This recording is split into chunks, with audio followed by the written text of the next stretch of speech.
The apostles are those who stand at the top of the world, collectively known as the 12 supernatural beings.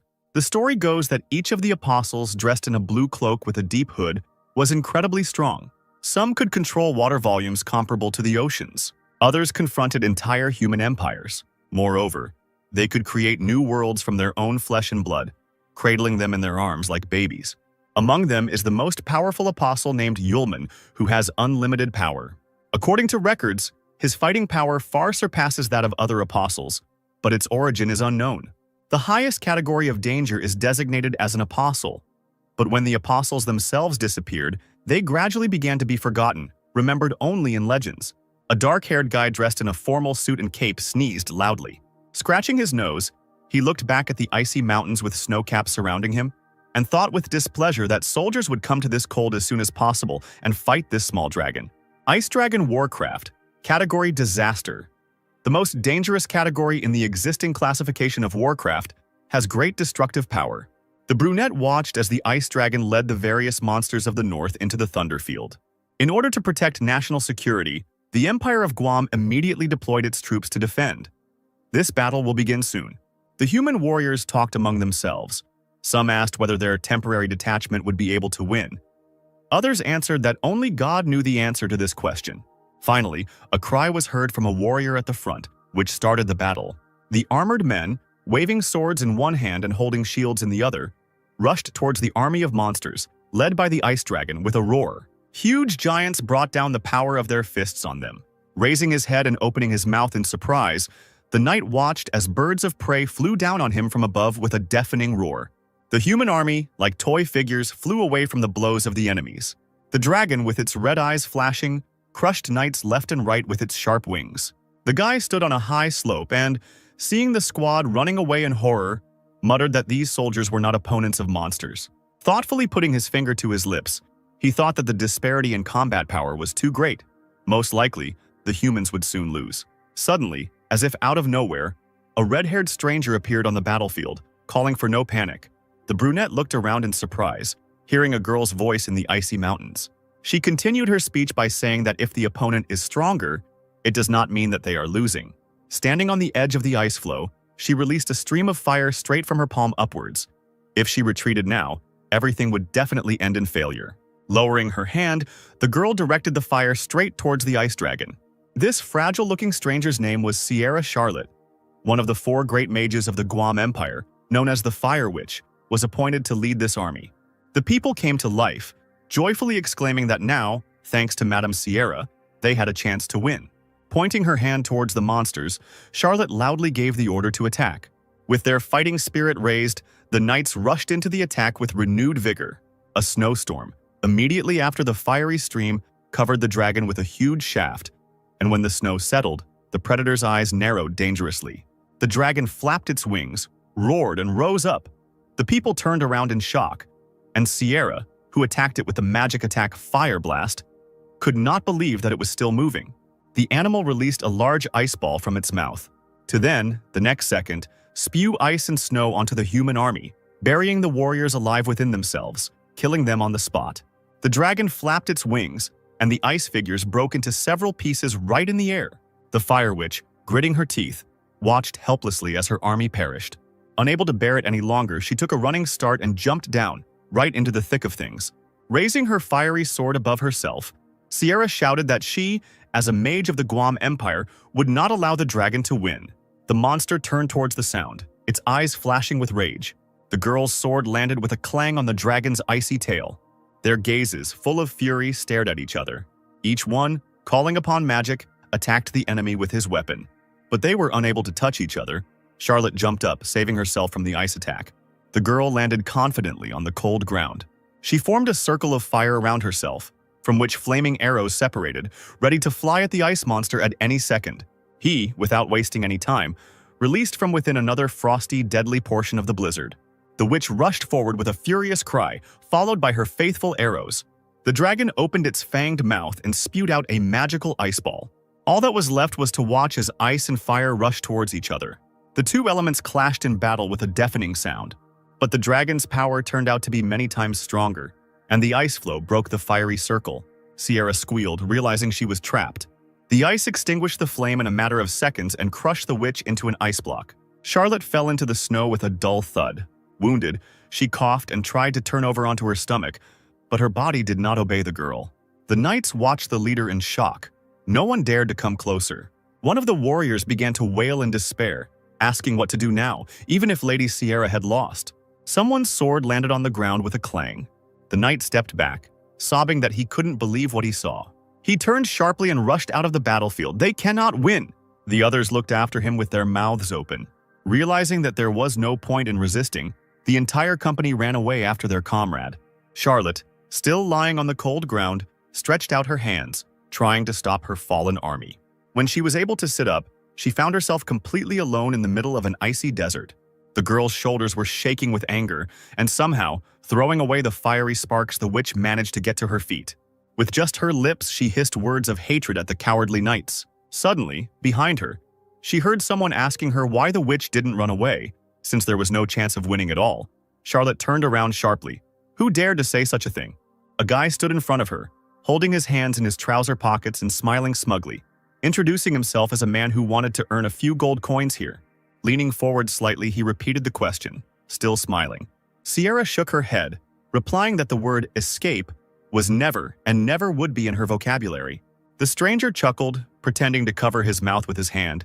He said that although it was cute, they didn't have time to chat about it now.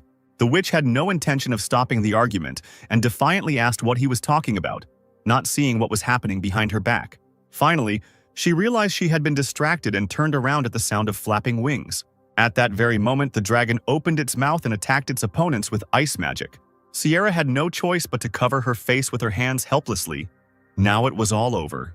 But for some reason, after a few seconds, she realized that she was still alive and opened her eyes. Incredibly, the stranger literally held the monster with one hand, while the other remained in his pocket.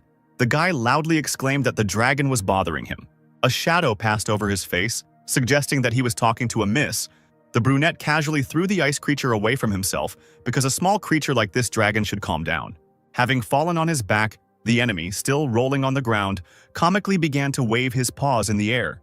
He couldn't understand what had happened a minute ago. While being towed, he regained his balance and turned over, clawing at the ground. The dragon seemed to have doubled in size after its absurd defeat, bristling and now looking down at its tiny enemy. The stranger extended his hand, gathering his magic together. He smirked and said that it looked like he had encountered a naughty dragon, while purple magic runes formed on his palm.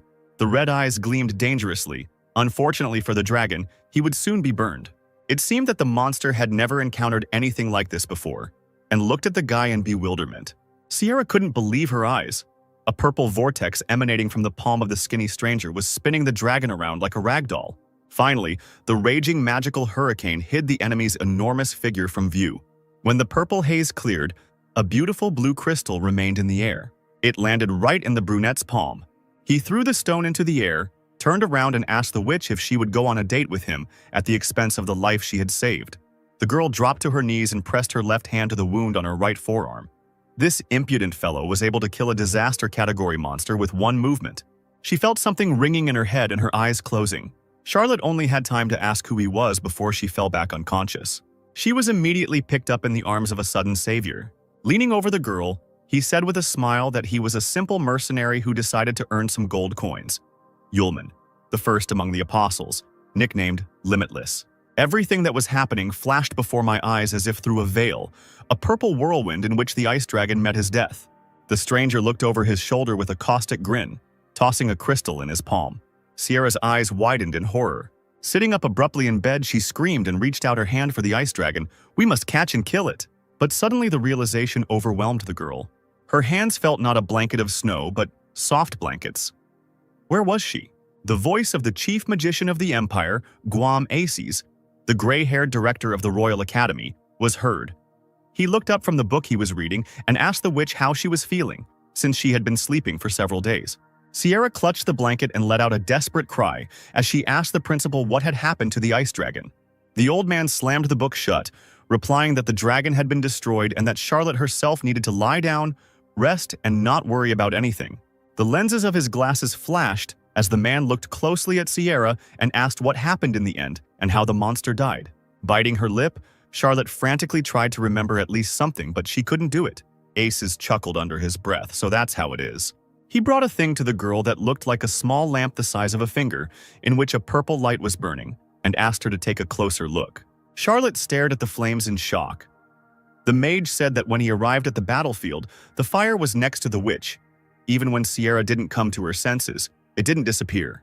Hellfire is a flame that humans can never manipulate unless it is. The witch clenched her teeth angrily and finished the director's speech. If this is not an apostle. The man, fingering the strands of his long beard, said that the apostles had long since disappeared. But since hellfire had appeared in this battle, it meant that they clearly didn't know something. Aces placed the book on the table before leaving the room. Finally, he told the silently sitting witch that she had tried hard and should rest, so he was leaving so as not to disturb her. The old man, without turning around, said that in addition, the Empire would claim that it was Charlotte's squad that defeated the Ice Dragon. Then he finally turned around and smiled, comforting the dejected Sierra. After all, everything connected with the apostles would cause a lot of unnecessary panic, so the girl should just accept all the honors and praise. She, clutching the blanket with all her might, whispered to the rest of the room that she would do it. The people gathered at the walls of the academy, enthusiastically greeting Sierra and thanking her for the victory. Meanwhile, in the city tavern, one of the military detachments gathered to have a feast. Yulman sat in the corner of the bar, holding his forehead with his hand. He was worried that there would be a fuss when his identity was revealed. But then it dawned on the guy. He would never see cute girls who would treat him like a hero, because the apostle came to the world of people to find himself a girlfriend. Throwing a bag of things over his shoulder, he got ready to leave and thought about leaving this city and hiding somewhere. Meanwhile, a detachment of Imperial warriors was heading towards the doors of the tavern. Tears appeared in the brunette's eyes as he said goodbye to his favorite tavern and the beautiful lady behind the bar. The knights approached the doors of the bar, and the leading warrior, a fair-haired man in a red cloak, loudly asked those present which of them was a mercenary. Everyone in the tavern looked around and simultaneously pointed their fingers at Yulman, who was trying to hide. The guy froze. Had he really been exposed? The commander-in-chief loudly reported that Yulman was now invited to take part in the entrance test to the Royal Academy. The warriors began to hum in displeasure. This is the very best academy in the Guam Empire, and this guy only recently came here. Why did they call him? In response to the indignation, the man asked a counter-question. Did everyone present here participate in the battle against the Ice Dragon together with this man? The warriors' faces lengthened. Could it really be about the recent battle against the Ice Dragon? Someone spoke into the silence that only a handful of people survived there, and this guy was one of them. The man in the red cloak pointed at Yulman. Besides all this, the guy was safe and sound in the battle. He asked the warriors if they had any questions, and they fell silent again. Yulman raised his hand sharply. Clenching his fist, he asked as he exhaled if there were many beautiful girls in this academy. The commander-in-chief was at a loss. He clearly did not expect such a question. Meanwhile, the academy was indeed attended by young beauties in short school uniforms that did not hide their thighs in high stockings. The elastic chest rose in time with the girls' breathing. Yes, the Royal Academy of the Guam Empire could boast of its students, as if handpicked. Yulman had found himself in a real paradise. Aces stood on the balcony with the commander-in-chief, who asked the director why he decided to train an incompetent mercenary. The old man, squinting good-naturedly, replied that young people should be given the opportunity to prove themselves. The magician watched the young man spin like a top, looking at the pretty girls, and continued that these people could have unexpected talents. Yulman did not notice anything around him, looking lovingly at the short skirts. Ace's voice thundered through the hall, congratulating those in the building on getting the chance to enter the Royal Academy. And in order to see if they were suitable for the academy, the entrance test would begin right now. The man added that he hoped the candidates would do everything in their power to pass and survive, as various pentagrams painted red began to appear on the floor. Those present began to talk among themselves with concern. What did he mean? How to survive? Suddenly, huge clawed paws began to appear from the magic circles. A furious clicking sound could be heard from all around, and fiery demonic wolves emerged from the runes, summoning beasts that only experienced fire mages could summon. Trembling with fear, the candidates asked each other if this training would kill them. At the end of the hall, Yulman, who had developed a habit of calling all the pretty girls sisters, assured one of them that he would protect her, and that there was no reason to worry. The crowd scattered as a pack of fire wolves rushed towards them. Some still did nothing, not believing that this was a real monster. The apostle, putting his hands in his pockets, chuckled boredly. Is it really worth making such a fuss over such a small fish? One of the candidates tried to shake off the panic and began to cast a spell. He called on the others to show their best together, creating runes in the air with confident movements. A multitude of dark vines began to sprout from his palms. But they were no match for the wolves, who easily jumped up and playfully avoided the trap. Someone from the crowd released air currents at the enemies, but the fire wolves dealt with this even faster than with the vines. One of the magician's eyes widened. He had never expected such an outcome. What no one could have predicted was that one of the wolves would run up to the guy standing nearby and tear his head off with one jerk, licking his bloody mouth. The pink-haired witch shook in horror as it happened right next to her. The future students scattered when it became clear that this was not an imitation. The fire wolves really decided to kill everyone. There were desperate cries calling for escape. Yulman still seemed not to understand what was happening and awkwardly stood near the wall. Suddenly, someone loudly called the fleeing people fools. The tall, long-haired blonde man in uniform, who had been silent until then, created a shield between himself and the wolves, shouting that in such a situation, a mass exodus was indeed a stupid decision, as people were becoming targets for the enemy. He waved his hands and created magical aerial targets. They tightly enveloped the unsuspecting animals. The stranger then ordered the fleeing candidates to attack the wolves. It worked. The future students divided into their battle groups. Archers attacked with arrows from the left flank. The mages should attack from the right flank. The swordsmen are right in the center. A huge amount of magic and fighting force attacked the entire flock at once. A moment later, the immobilized monsters lay whining in different corners of the hall. The delighted candidates saluted each other and gave high fives. They did it. Loud cries of joy could be heard from everywhere that they had actually managed to win. But unfortunately, this was not the case. Red fiery figures were approaching the crowd. It wasn't the end, oh no! The flock suddenly merged into one huge bloody fiery dance. The future students raised their heads, watching in horror what was happening. From the flames he appeared, the fiery wolf Cerberus, several heads sticking out of one body, ready to tear apart anyone who came close. The magicians and warriors pointed their swords and wands at the monster. Cerberus watched them, spewed flames, and was made of it himself. The inspired candidates were ready to rush into battle. The blonde noticed that this was indeed a royal academy, since they were using such a dangerous monster for the test. The monster roared and released fiery clots from its body into the crowd. The candidates frantically thought about how to protect themselves from the flying fire. But the force of the attack was so great that it instantly knocked the warriors off their feet. Yulman, who had not moved from the spot since the beginning of the battle, who was watching this, felt one of the clots flying towards him without even taking his hands out of his pockets. He shrugged his shoulders. Such a weak attack, not even worth paying attention to. But the others made such a noise because of this. Suddenly he saw a shadow above him, of someone else's female breast. Yulman raised his head, blushing deeply. The stranger ran straight at him, pushing him away from the burning attack. Still red as a lobster, the boy looked reverently at the stranger lying on him. White hair tied with a bow and huge eyes of the girl, which examined the rescued. She rose to her knees, telling him to be careful because he almost got hit. The girl hung over him and asked if everything was okay. Yulman could only open and close his mouth. Another explosion went off, showering the couple with shards of glass and walls. The girl rose to her feet and walked away from Yulman, but turned around and wished him to be more careful next time. The discouraged boy sat on the steps and watched as the fragile stranger approached Cerberus, saying that the rest should be left to her. The apostle blushed again. She was really worried about him. Thoughts of battle faded into the background for him. Pressing his palms to his face, he realized that some feeling was making his heart beat faster. Meanwhile, the blonde girl swung her arm and created an ice boomerang, and the next moment she threw it at the monster. Ice boomerangs attacked the demonic dog from all sides. Crouching down, the stranger created a large magic circle. Vines began to crawl towards Cerberus, enveloping his powerful paws. The rest of the warriors stood menacingly. Their help should not be forgotten either. The girl asked to distract Cerberus for a while so that she could use a restraining spell. A crowd moved towards the dog from different angles, attacking with swords, arrows, and magic. The enraged Cerberus threw all his heads at his opponents, throwing them aside.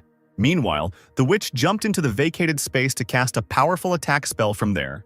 The magic circle hung directly above Cerberus's head. The dog raised its head and belched streams of fire in that direction. The girl stretched out her hands and created ice shackles. First, ice crystals stretched out under Cerberus, trapping the dog's paws. Then, from above, collars fell out of the magic circle for each of the monster's heads. Cerberus found himself trapped in ice, with ice collars around his neck and his paws shackled by ice floes. The surprised candidates opened their mouths. Could she really have done it? Yulman smiled dreamily. The test should be over soon, and he himself would definitely talk to this young lady later. Sierra, standing in the distance, smirked. No, this is not the end.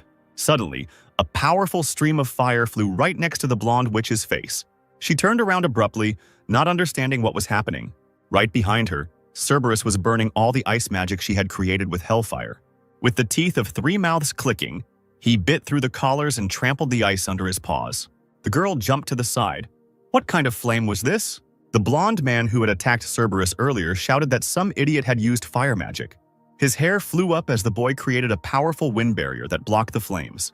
The crowd began to buzz. Could he really cope with fire? What amazing wind magic! The air currents picked up the dog and lifted him up. Yulman told himself that the wind could not extinguish the flame, but it could contain it. Had this man really calculated such subtleties? Despite this, after a few seconds, Cerberus was free and ran towards the blonde witch. The girl cowered in fear as a huge shadow loomed over her.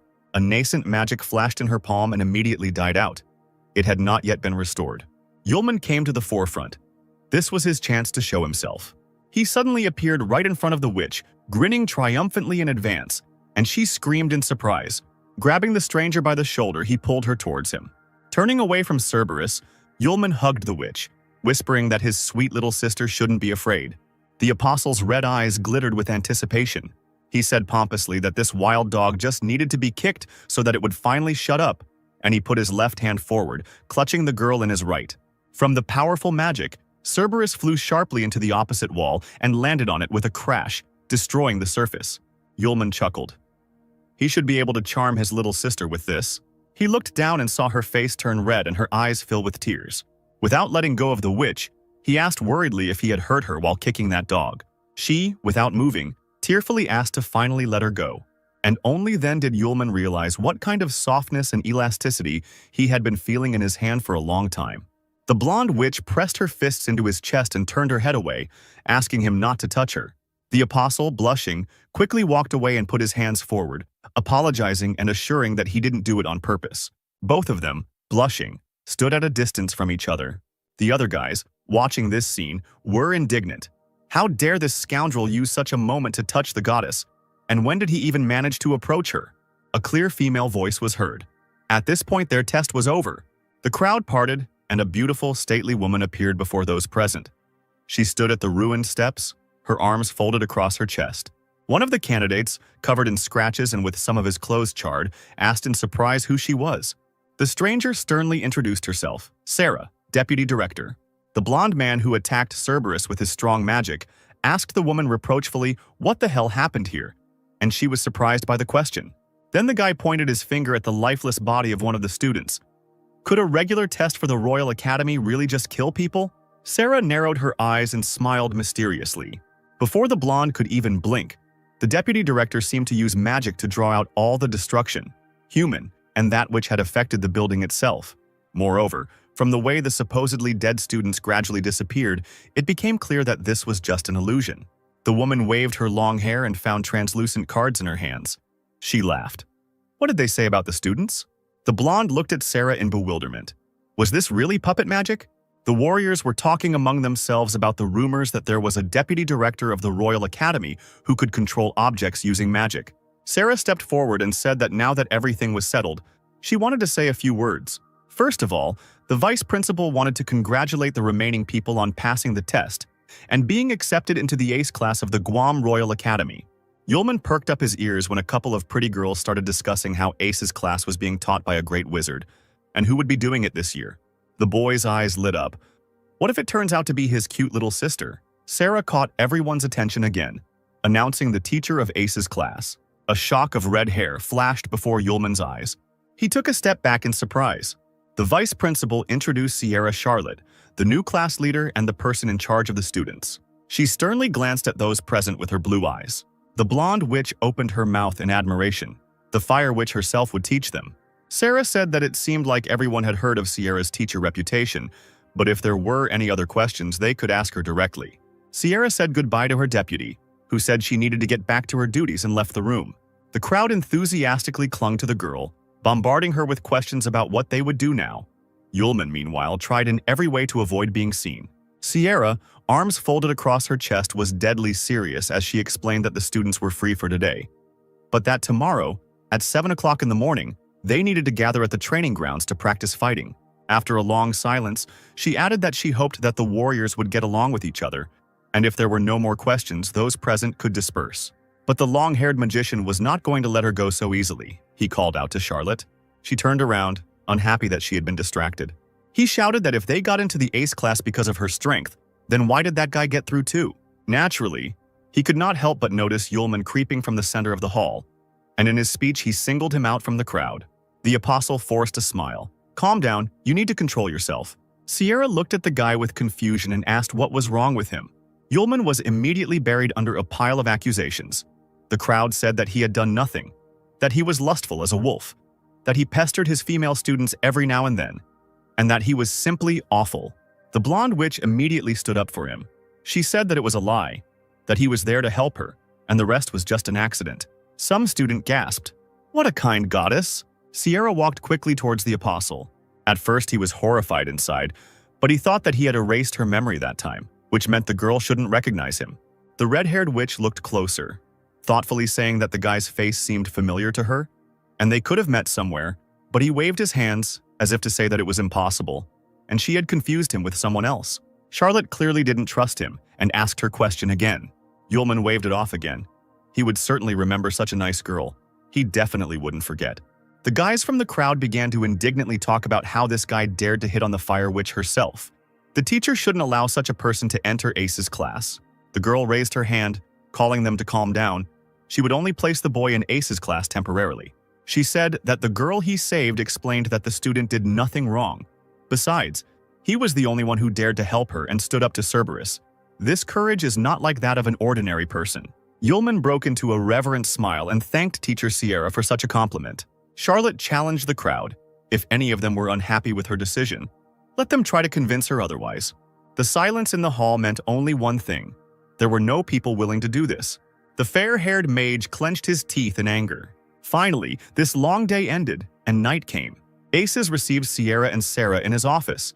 He, folding his hands in front of him in a lock, asked if all those who felt in the battle against the ice dragon got into Ace's class. Charlotte replied that it was true.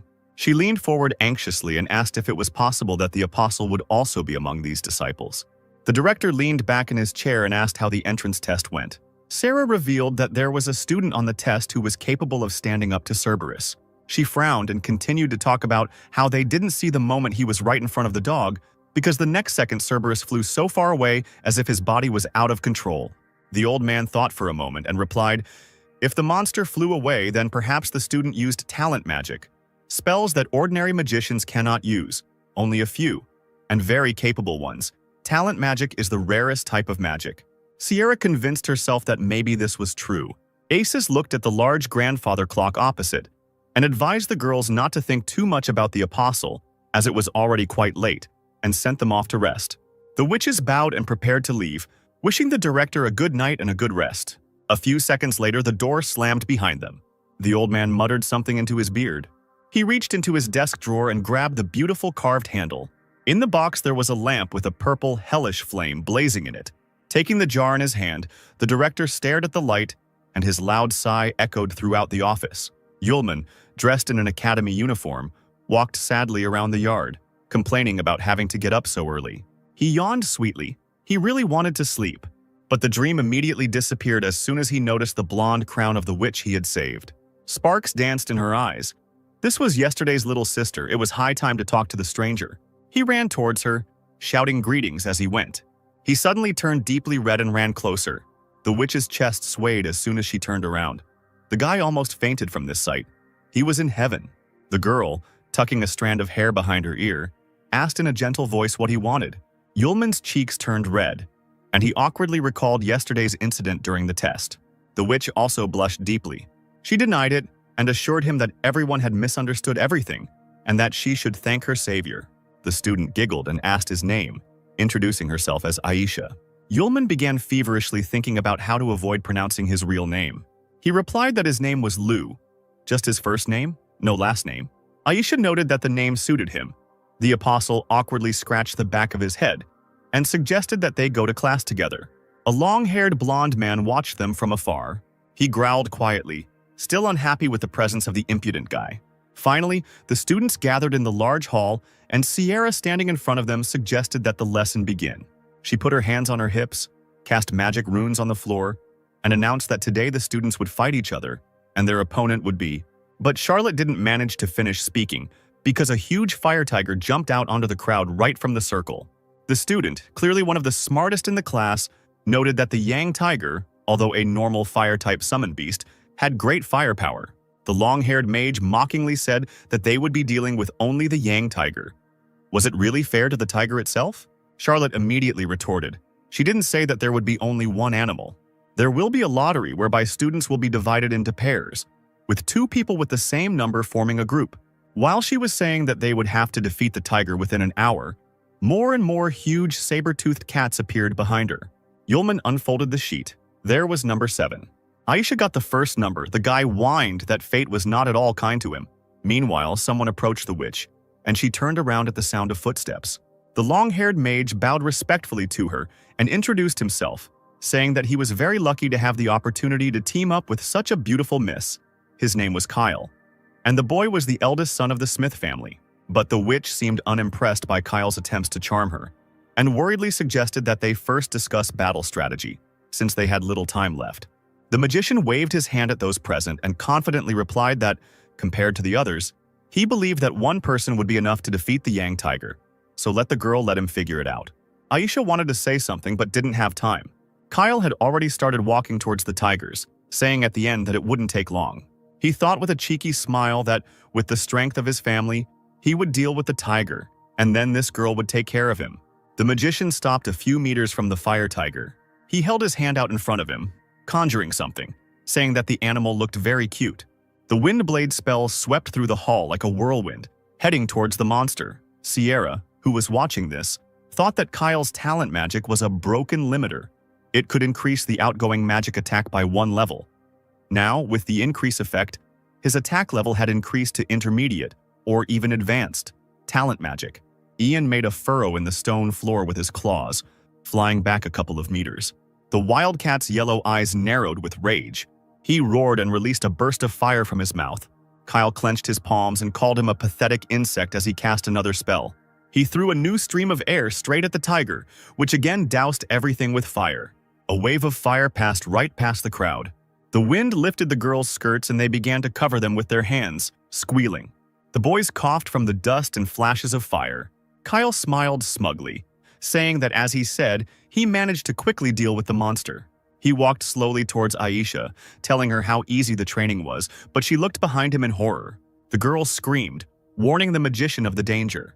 Kyle looked around sharply, not understanding what was happening. Suddenly, a completely alive and even more angry tiger, Yang, pounced on him. The magician looked at the approaching monster with confusion. The guy continued to awkwardly shift around in place. It seems he only woke up when he saw a monster flying towards him with outstretched paws. Tiger Yang knocked him to the ground. Looming over Kyle, the animal released a deadly stream of fire from its mouth. A student from the crowd turned to Sierra with concern. The tiger would destroy the magician on the spot, but she didn't even react, but continued to watch the fight with her brows furrowed. The entire hall was filled with raging fire, and for a moment the silhouettes of the fighters disappeared from sight. Suddenly the tiger recoiled in shock, and then he flew back, thrown back by the flow of air. Kyle, who only had damage to his clothes, stood with a victorious smile, his hands in his pockets. He was not going to die here. The guy approached Aisha, asking her opinion, because their team should be the first to complete this task. Charlotte approached the couple and called them. She congratulated the winners and allowed them to rest, as they were the second to complete the task. Kyle was incredibly surprised, as was the witch behind him. He immediately shouted that it was impossible. No one could do it faster than him, and that there was some kind of mistake. The teacher pointed somewhere to the side, and that's where the team that finished first was located. They had already completed the task and were one step ahead of Aisha and Kyle, the latter of whom kept repeating that it was impossible. When the enthusiastic crowd parted, they saw an incredible picture. The fire tiger, like a house cat, lay on its back, wriggling comically, and Lou and her partner stroked its belly and called it a cutie. This is what happened 15 minutes ago. Still frustrated, Yulman lamented the impossibility of being paired with Aisha. Suddenly, someone came up to him and called out. He turned around, asking who was speaking to him. A warlike-looking student stood in front of him, holding an axe in her hands as if it weighed nothing, and boldly said that they were now in the same group and the guy could call her Arya. But Yulman did not pay attention to her and continued to sigh languidly for Aisha. This made the girl quite angry, and the other students now laughed at the couple. Hissing in annoyance, Arya swung her weapon with all her might and lunged straight at Lu to get his attention. But he seemed not to notice anything around him. Finally, he sighed heavily. Then he stopped the axe flying towards him with 2 fingers. Still looking at the piece of paper, the apostle assured that he had heard everything. Arya's face darkened.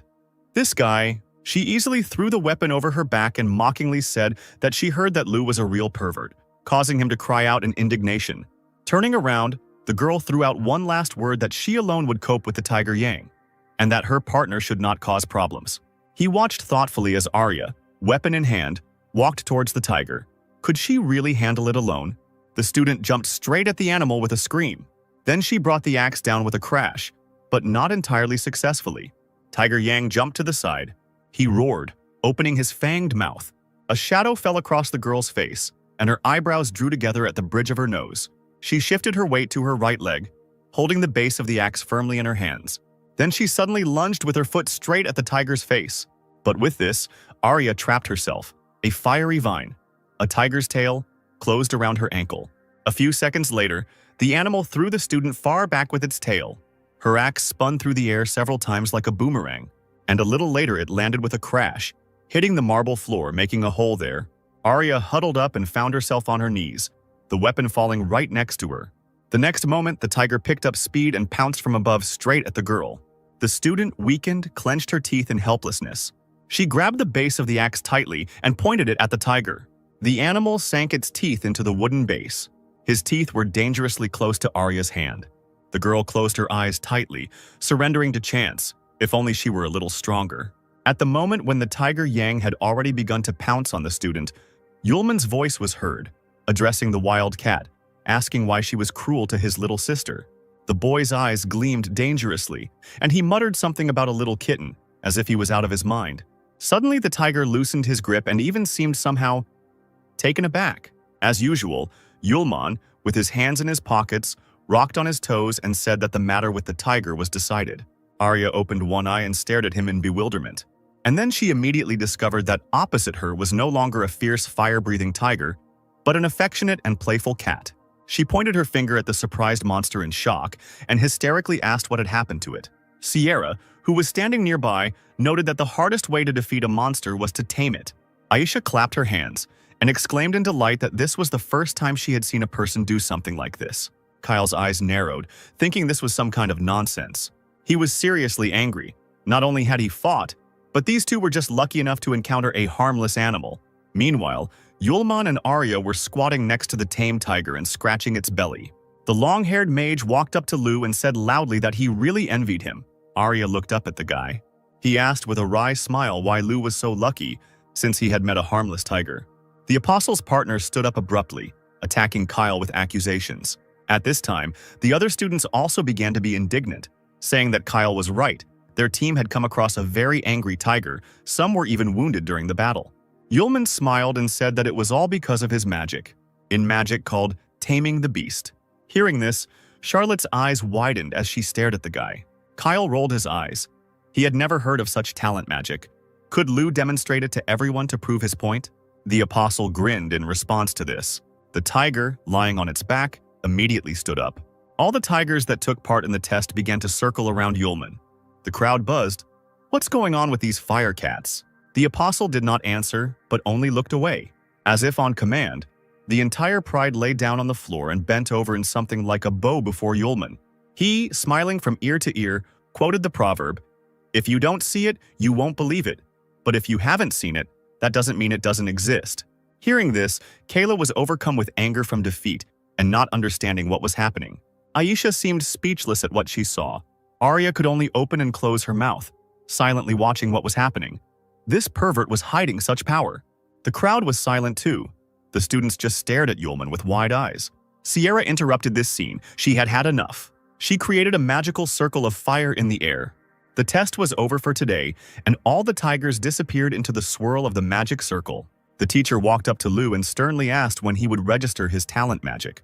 The guy scratched his cheek and replied that no one asked him to do this. Charlotte bowed and apologized to the students, as she urgently needed to visit the academic affairs office and bring in new information.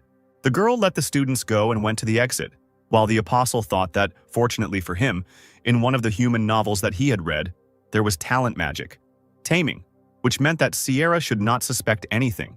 The sun illuminated the inner courtyards of the academy. Arya, Yulman, and Aisha were walking along the alley.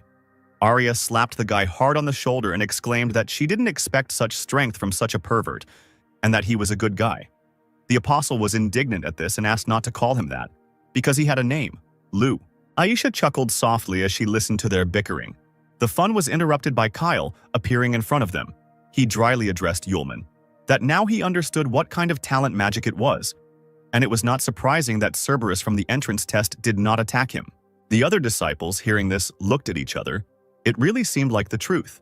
The apostle sighed. Well, here it goes again. The warriors continued to talk.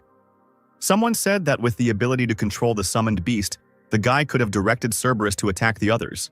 He was told that Lu could have done it deliberately in order to have the opportunity to touch the goddess. The apostle was amazed at how developed the human imagination could be. Arya spoke up in his defense, loudly saying that this couldn't have happened, because if Cerberus had been set on the students, would they have been able to pass? This made sense. The warriors did not know what to answer. Aisha couldn't stand the injustice and said that talent magic requires great ability and long training. Besides, the wind barrier that time was unlikely to resist Cerberus, and Lu saved her, and the girl feels only gratitude. She expressed the hope that the students will not make erroneous assumptions. Kyle growled at Aisha's words. She said that the wind barrier wouldn't be able to stand. What impudence! The guy's fists involuntarily clenched, ready to pounce on the enemy, whom they were also protecting. He couldn't believe that the student was lying to help that freak. Yulman sincerely thanked the blushing Aisha, to which Arya jealously reminded him of herself. There was silence in the director's office, interrupted only by the ticking of the large grandfather clock. Suddenly, there was a knock on the door, and the director allowed them to enter. Sierra literally flew into the room saying that she had found him, a man with the magic talent of taming. Aces sat up straight in his chair in surprise, his fingers clasped together tense. The man asked how strong the beasts were that this student could control. Charlotte thought for a moment and replied, "It's not clear yet. It seems like he can instantly tame a beast like Cerberus." Aces ordered the teacher to find out as quickly as possible. The trio of new friends strolled lazily around the building. Arya stretched sweetly, regretting that the time for rest ended so quickly. Aisha, studying the scroll in her hand, remarked that if she was not mistaken, the class would be studying history today. When Lu asked again, she replied that she had heard that it was a subject that looked deeply into many major historical events. Yulman's eyebrows drew together, and he hoped that they wouldn't talk about the cities he had bombed. Suddenly, Arya saw Sierra and greeted her. Aisha and Yulman exchanged glances. The guy was dejected. He had a bad feeling. Charlotte immediately, without any ceremony, called the student to the court tower. The inside of the court tower was decorated with statues of 4 beautiful maidens on columns, located around the arena with signs inscribed on it. Sierra and Lu found themselves right in the center of the arena. The area was also illuminated by 4 multicolored magic balls on high stands. Yulman smiled awkwardly, wondering why Miss Sierra brought him to this place. The girl replied that she wanted to ask the student a question. Suddenly, a circle of fire formed around the arena, and the teacher herself rose into the air and, warningly, said her name, then said that she would ask her question only once. Would Lu become the Fire Witch's apprentice? The guy was taken aback. It was very sudden. Sierra smiled triumphantly in advance. She was sure that no one would refuse to be a student of the great imperial magician. But her expectations were not met. Yulman crossed his arms in front of himself, apologized, and refused. At first, the Fire Witch did not understand what exactly the guy answered. She smiled and asked to wait a little. But then the realization dawned on her mind. Sierra screamed, pointing her finger at Lu, who stood calmly. She was beside herself and yelled at Yulman, unable to believe that he dared to refuse. The guy rolled his eyes once again. Yes, he is only here to find himself a wife, and he is not going to become someone's apprentice and work hard. Suddenly, his eyes sparkled. Lu thought out loud that there was no rule that prohibited a student and teacher from getting married. But Charlotte did not support this idea. warning the student not to even think about it. The apostle sighed in disappointment. What a pity. He turned around and waved his hand, asking Sierra to forget about it. The witch clenched her teeth in irritation. She asked ironically how Lu planned to find a wife given his status. The girl suggested that he remember how the guy lived before he got to this academy. Yulman lowered his head and indulged in memories of the time when he first came to the world of people. Huge price tags, bigger than the records of the apostles. He walked past the shop windows and was horrified by the prices of ordinary cakes, a large commission that took most of his coins. He vividly imagined Aisha running away from him because he was too poor, and therefore they could not be together. Yulman raised his head to the ceiling and screamed in horror that this would never happen. Sierra smiled contentedly. She had finally managed to appeal to the student's voice of reason. She raised her finger and offered a deal. If Lu became her apprentice, he would gain status and access to her property. She rose up again, and fire began to blaze around her, and fiery flashes also burst from her hands. The witch asked her question again. Is Lu ready to become Sierra Charlotte's apprentice? Without turning around, the apostle's voice was heard, asking Miss Sierra if she really thought she could convince him just by that. He turned around and smiled slyly. And at that very moment, like a child, he ran to the teacher with a squeal. He agreed to become Master Sierra's student. The witch was loudly indignant when she realized that Lu had simply jumped and grabbed her leg. The next moment, they both fell to the floor, Yulman tightly hugging his teacher's hips with both hands. The guy also demanded a reward from the master. At the same moment, various magical symbols and constellations began to appear on the ceiling, shimmering in blue. An immobilized Sierra said that the student might not bow to her, and he should have let go of her already. A completely happy Yulman, without letting go of Sierra, asked what was wrong with the student holding the master's hips. Suddenly, fiery flashes began to burst out all around the perimeter of the circle in which they lay. The apostle looked around in surprise, not understanding what was happening. The flashes grew larger and larger, and now they were jumping around the entire hall like sunbeams. Sierra hissed that Lu was an idiot. Finally, a dome of fire covered them both, and one of the statues on the column said in a muffled voice that the contract was concluded. Yulman felt his forehead heat up as a mark appeared there, looking like a small fire dragon. He slapped his palm. Something strange had happened to his forehead. Sierra, freed from the embrace, was beside herself with rage.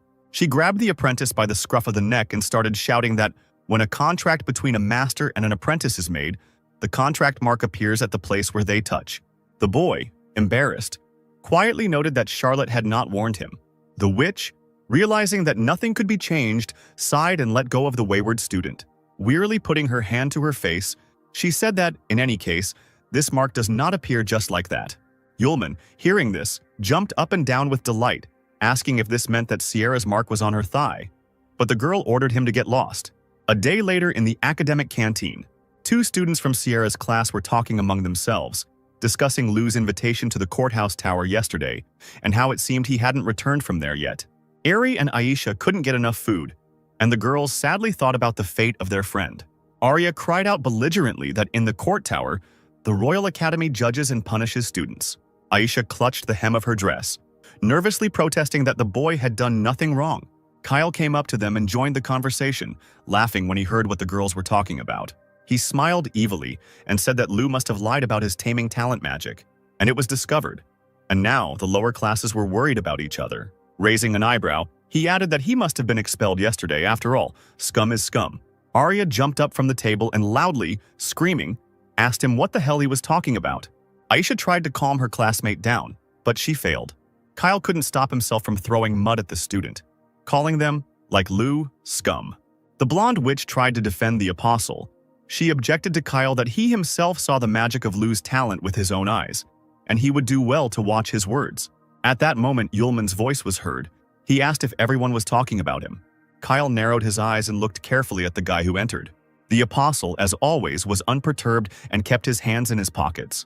He said that he had only been gone one night, and they had already missed them. While he pressed his back against the wall and languidly put his palm to his forehead, the guy had an impressive bag of money hanging on his belt. Aisha jumped up from the table and rushed towards Lu. He clapped his hands.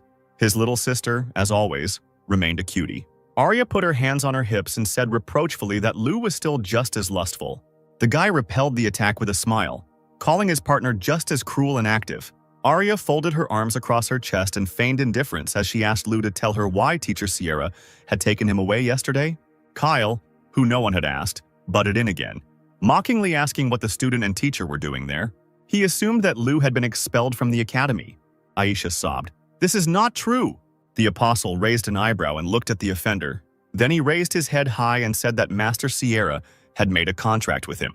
In the dining room, where most of the students were tensely following the conversation, silence reigned. All eyes were on Lu. A contract between a master and a student? The apostle summoned magical streams of fire, and that very mark appeared on his forehead.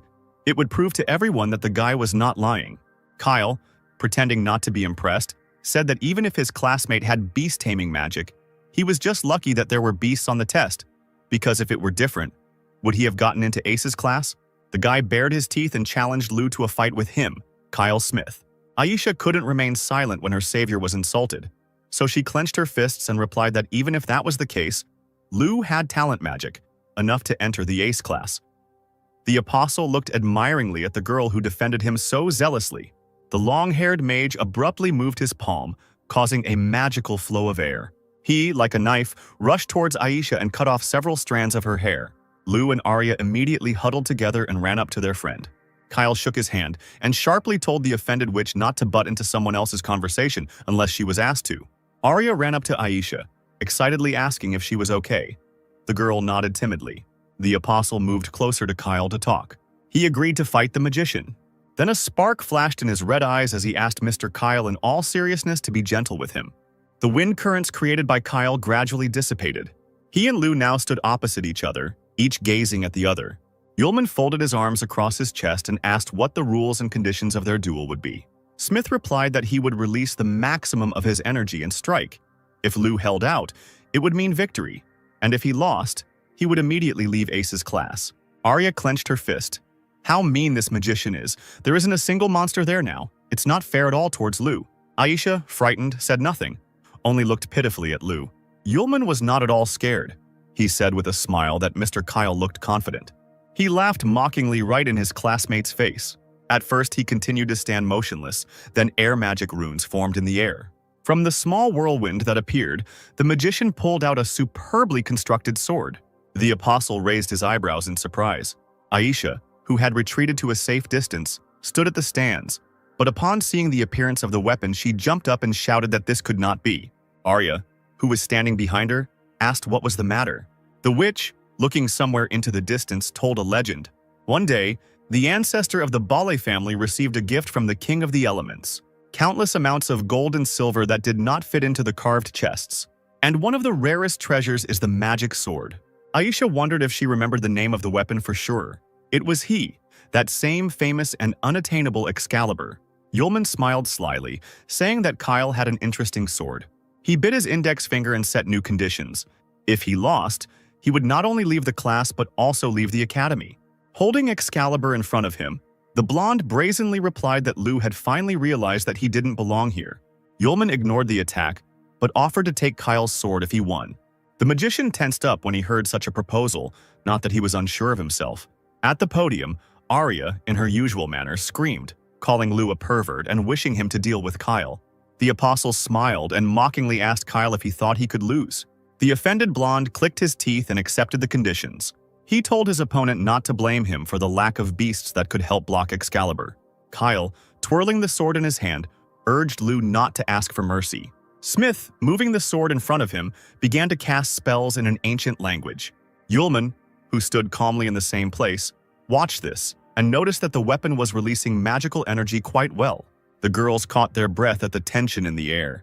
Kyle swung with all his might, and he rushed at the apostle with his sword at the ready, using the air sentence spell. Yulman only smirked at this attack. He lazily extended his left hand and held it out in front of Kyle. In a matter of seconds, the apostle created a fiery shield, which the unsuspecting Kyle struck with all his might with his sword. The magician exhaled in amazement, and the air currents from his magic covered Aisha and Arya with their heads. The air cloud completely hid the battlefield and the fighting students. The girls leaned forward, trying to see at least something. Who would win? Kyle stared ahead, unseeing. How could this bastard do it? The apostle, hiding his eyes under his bangs, said that they should not waste time. Smith stared at his opponent in shock. Lu, meanwhile, was already holding the sword in his hands, carefully stroking the blade, saying that he would accept Excalibur. He continued mockingly, thanking Mr. Kyle for his generosity and gift, while Kyle stood in front of him and clenched and unclenched his fists furiously. Iria and Alicia, jumping up and down with anticipation, loudly asked Lou if he was okay. Yulman turned his head to Kyle, reminding him of the attack on Aisha, and expressed hope that this would not happen again. At this, his red eyes lit up with a dangerous fire. The blonde still seemed unable to accept his defeat and looked at Lou with wide eyes. Yulman, seeing his enemy approaching him again, sharply extended his right hand, not letting go of Excalibur in his left. A powerful blast of fire hit Kyle's chest, sending him flying backwards. The guy spat blood out of his mouth. Such was the power of the enemy's spell. Smith flew quite a distance, and eventually, with a deafening roar, it hit the opposite wall, partially destroying it. Aisha and Arya's mouths dropped open in shock. Kyle lay there defeated, spitting out more and more blood. Yulman lowered his hand and smiled. Well, that's all. The clouds of dust cleared and everyone was left with a bloody Kyle lying on the floor. He rose to all fours, spitting out blood again. The magician raised his head, and a veil of rage clouded his eyes. This was impossible. Yulman smiled contentedly as he looked at Excalibur and said that he was taking it. Smith's furious look answered him. At that moment, Lou was called out. He turned around and saw Arya and Aisha running. Arya couldn't believe her eyes. She excitedly asked if Lou was really taking Excalibur. Aisha, smiling sweetly, praised her classmate, saying that he turned out to be stronger than she thought. He blushed and replied that he was indeed very strong. Arya had another brilliant idea and raised her index finger. The girl suggested throwing a party in honor of Lou's victory, since they had no more classes that day anyway. Yulman's eyes sparkled. He imagined an incredible amount of varied food and was already anticipating how he would try it. The trio turned to leave, shouting victory slogans as they went. A thin stream of blood flowed down Klein's chin, and he thought with horror what would happen to him if his father found out about the loss of Excalibur. Then he took a deep breath and, shouting with all his might, ordered his disciples to stop. Yulman stopped and turned around. Wiping his chin with the back of his hand, the fair-haired mage told the apostle that he could not give the sword to him. Aisha spoke up, reminding him that this was the condition Smith had agreed to, and she hoped the boy would be able to keep his word. Klein, annoyed, shouted that Lou had definitely cheated somehow, and just to be fair, the sword had to be returned. Yulman firmly replied that he refused. Smith was amazed at such audacity. He immediately began to create magical air currents, thereby announcing the battle. A large ball formed in the magician's hands, a concentration of his powers and a powerful weapon. The guy shouted to Lou, let him not think that he would leave this site intact. The Trinity found themselves right in the middle of a raging windstorm. Arya said loudly through the noise of the wind that Cain would definitely not allow himself to lose the sword. But a counterattack was already levitating in Yulman's palm. Magical fiery clots. He, smiling, assured that Smith would not succeed. The apostle gripped the hilt of the sword tighter with his other hand. He glanced down and felt some kind of energy coming from outside. Kyle created a vortex of air around himself again and told Lou that he would spare him if he obediently returned the sword to him. He raised an eyebrow and asked what would happen if he refused. Then Smith roared that the student would die right there on the spot. He was so angered by Lou's arrogance that he created one of his most powerful spells, the Wind Whirlwind Blade. The apostle watched the brewing storm with an unreadable expression on his face. The girls prepared to protect themselves from the wind with their hands. But suddenly, Kyle's magic connected with something previously unknown to the present. The space around was filled with a bright green color. Kyle screamed in shock, asking what was happening. Excalibur, which now rose above the warring parties, shone brighter than the sun. The tip of the handle with the precious stone shimmered and began to pulsate. Yulman stood closest to the source of light and looked at it unblinkingly. Aisha covered her eyes with her palms, unable to bear the glow. The apostle chuckled in surprise when he saw what was happening. In place of the sword, a cocoon formed, which rotated at an enormous speed. The outline of a man could be discerned in it, sitting inside in a fetal position. After a few moments, the cocoon dissipated and a girl with green hair appeared before those present. Her clothes were in the same colors and details as Excalibur earlier. The stranger landed softly on the floor. Bending one knee, she lowered her head before Yulman and introduced herself. The girl was the embodiment of the sword of the elemental king named Sylph, and she was greeting her new master. Arya leaned forward, surprised, asking her again what sword she was talking about. Aisha's mouth opened in mute surprise. Kyle also can't say a word from what he saw. The Sylph flew closer to the apostle. He thoughtfully propped his chin on his index finger and asked if the girl was the spirit of this magic sword. She nodded and replied that, according to her agreement with Kyle, now she, the sword of the king of the elements, would belong to Lu. Sylph also asked if she could find out about her master's wishes. Arya noticed that the sword had a spirit. No wonder it was considered a precious treasure. Yulman scratched the back of his head and first asked Sylph to stand up. She obediently obeyed. Kyle was now beside himself with rage. The magician jumped up and ran to the spirit, saying that he was her master. The girl turned around when she heard these words. The magician continued, waving his arms, shouting that he definitely wouldn't have lost to that guy if she had shown up earlier. And he ordered Sylph to return to him immediately. Arya put her hands on her hips and said in disappointment that Kyle was really so shameless as to say such a thing. Aisha was silent and only nodded at her friend's words. Yulman turned to the spirit, deciding that it would be better if she weighed everything herself, and asked if the girl wanted to return. Sylph said a firm no. Raising her head, she reminded that the conditions had been agreed upon at the beginning of the duel. Looking straight into Kyle's eyes, the spirit continued that the old owner had bet her and lost. Naturally, this led to the owner changing, and now only Sylph herself decides whether to change the owner or not. The magician was beside himself with rage and powerlessness. Yulman stepped forward and, with barely concealed disgust in his voice, asked Kyle to stop humiliating himself even more, now that Sylph had explained everything. He was silent. Only his eyes betrayed his growing desire for revenge. Suddenly, the apostle turned around as if he remembered something important. He approached the spirit of Excalibur, patted her on the head, and asked for forgiveness for using her as a bet. When the girl's eyes widened, since no one had clearly apologized to her before, Yulman asked if she would help him in the future. Sylph blushed deeply. This owner was not like the others. She happily agreed, smiling broadly. Kyle's caustic laughter filled the space. He clenched his fists, looked angrily at the guys, and warned that he should not be underestimated. Using runic magic, he quickly created a red tornado. Wind currents, fueled by his anger, circled dangerously around the master. Kyle's face grew veiny as he screamed that a member of the Smith family could not allow such scum to insult him. The guy raised his hands up. The tornado continued to circle around its owner, now adding fiery flashes around the perimeter. The next moment, a burning phoenix of incredible size flew up into the air. Arya, blinded by its light, retreated back. She was afraid that such a monster would not leave even a piece of this place. Yulman smiled, urging him not to worry. The sword spirit grabbed her new master's hand in despair. Looking into his eyes, Sylph faithfully asked him to use her in battle. The apostle was delighted with such zeal, agreed, and asked the girl to lend her strength.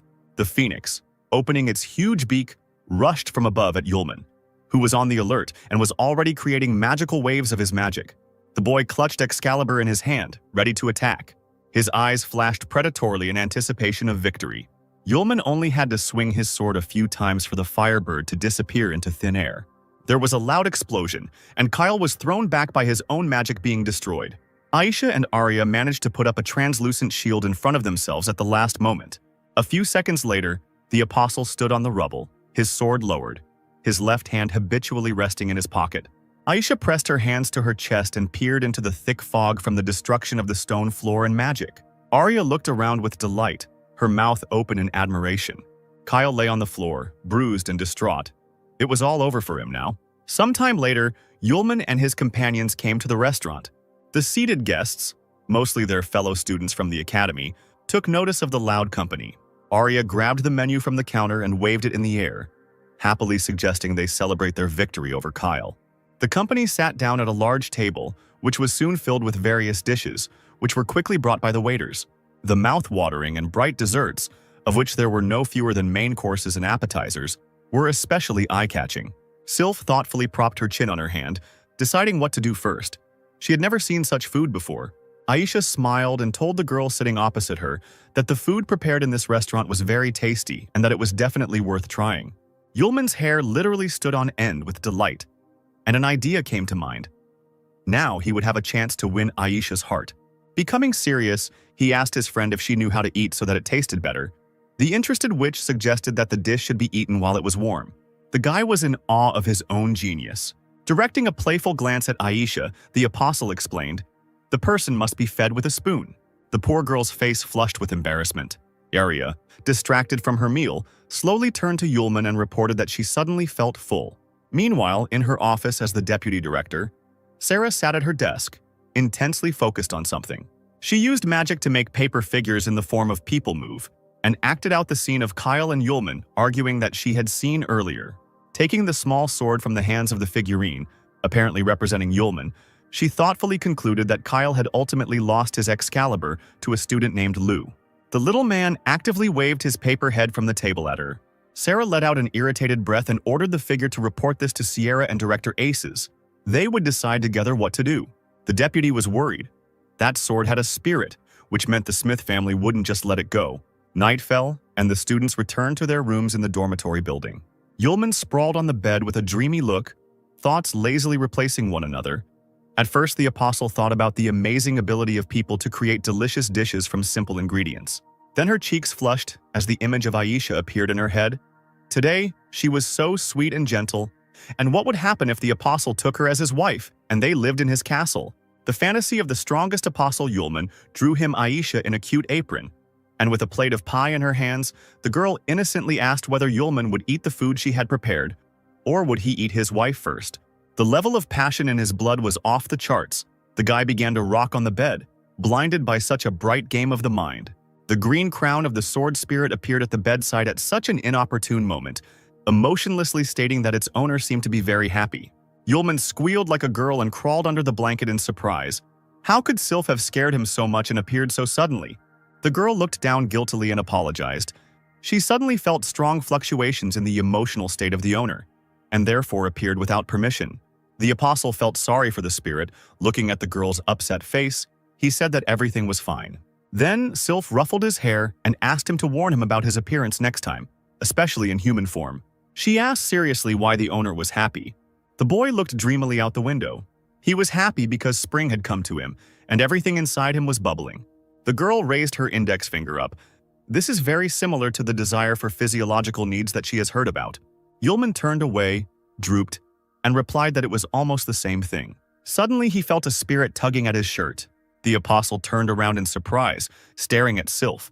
She looked up shyly and stammered that she wasn't too sure, but maybe she could help the owner with his condition. The question finally brought Yulman to his senses. He blushed and exclaimed that this was not very good, and the spirit again, without unnecessary emotion, reminded him of her purpose, to help her master. Coughing into his fist, the apostle assumed a doomed look, but still allowed himself to help if the girl sincerely wanted it herself. A pair of scissors appeared in the spirit's hand. The guy chuckled in confusion, staring at the object. Sylph, looking bored, snapped her scissors in the air and announced that it would hurt, but she would try to be gentle. Only now did Yulman realize how recklessly he had behaved, and he began to apologize profusely to the girl. At this time, Sierra Charlotte was sitting on her bed in her bedroom with a stack of papers in her hands. She muttered thoughtfully to herself about the discrepancy between the surname of one of the students and the general. Suddenly, the girl's eyes fell on Yulman's personal file. She stared at the student's photo for a long time, wondering how he had beaten Kyle Smith today. The witch decided to ask Lou personally at the meeting tomorrow and put the documents aside. The last one on top was Aisha's case. The next day, Sierra called the student into the office. The sun was shining brightly through the floor-to-ceiling window, its rays playfully jumping across the flasks and test tubes placed around the office. But Charlotte's face did not express the joy of meeting Lou's student. She sat opposite him, gloomier than a cloud. The next moment, the witch stood up abruptly and banged her fists on the table. Leaning on it, the apostle nervously jumped up in his chair. Leaning low towards Yulman, she screamed right in his face, asking why the student had run to the cafeteria to brag about their contract, and later even started a fight with Kyle.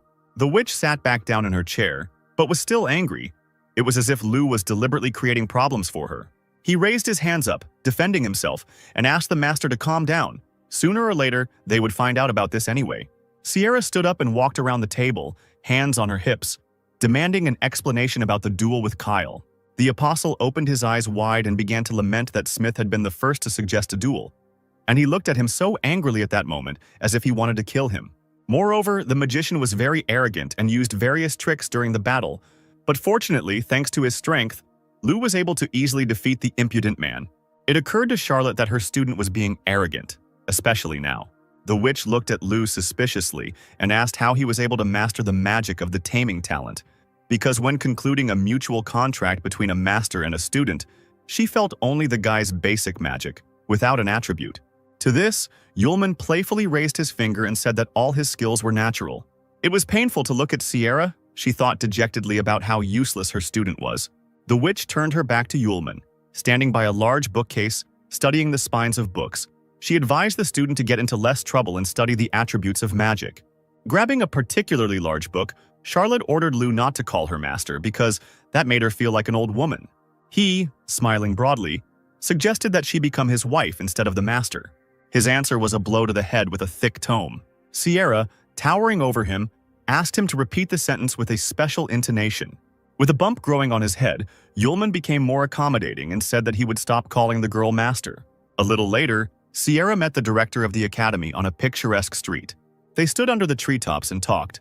The witch thanked Aces for resolving the issue with Excalibur. She said with concern that the Smith family had been unable to find him. The old man said that Kyle's skills weren't that good, and that losing Excalibur was well-deserved. Plus, his family shouldn't think that because they were stronger, they could do anything. He looked at Charlotte seriously and informed her that the Smiths knew about Lou's student status, and that Sierra was supposed to take the boy with her to a magical gathering next week. The witch replied that she would try to improve his skills before that time. Aces stroked his long beard and smiled. The older Sierra gets, the more polite she becomes. He suddenly remembered how she came to him when she was still very little. Having said with affection that now his ward was already grown up and independent, the old man coughed harshly into his fist. The girl immediately ran up to the director, frightened, asking what was wrong with him, but he replied that there was nothing special. It was just the years taking their toll. The witch looked at Aces with disappointment, holding him by the elbow. The old man patted the girl's hand reassuringly and advised her not to worry, but rather to concentrate on the magical congress. After all, it is possible that it is there that the chance to awaken her magic talent will appear. Charlotte replied that in that case she would be able to help the director, and he would not be so tired. Aces smiled into his beard. He would look forward to this day. Meanwhile, Yulman was leafing through textbooks in the academic library, Sylph accompanying him like a faithful servant. The guy, sitting cross-legged on the floor, was particularly interested in one book. He thoughtfully muttered that he had not known until now about people using attributes for the functionality of natural elements.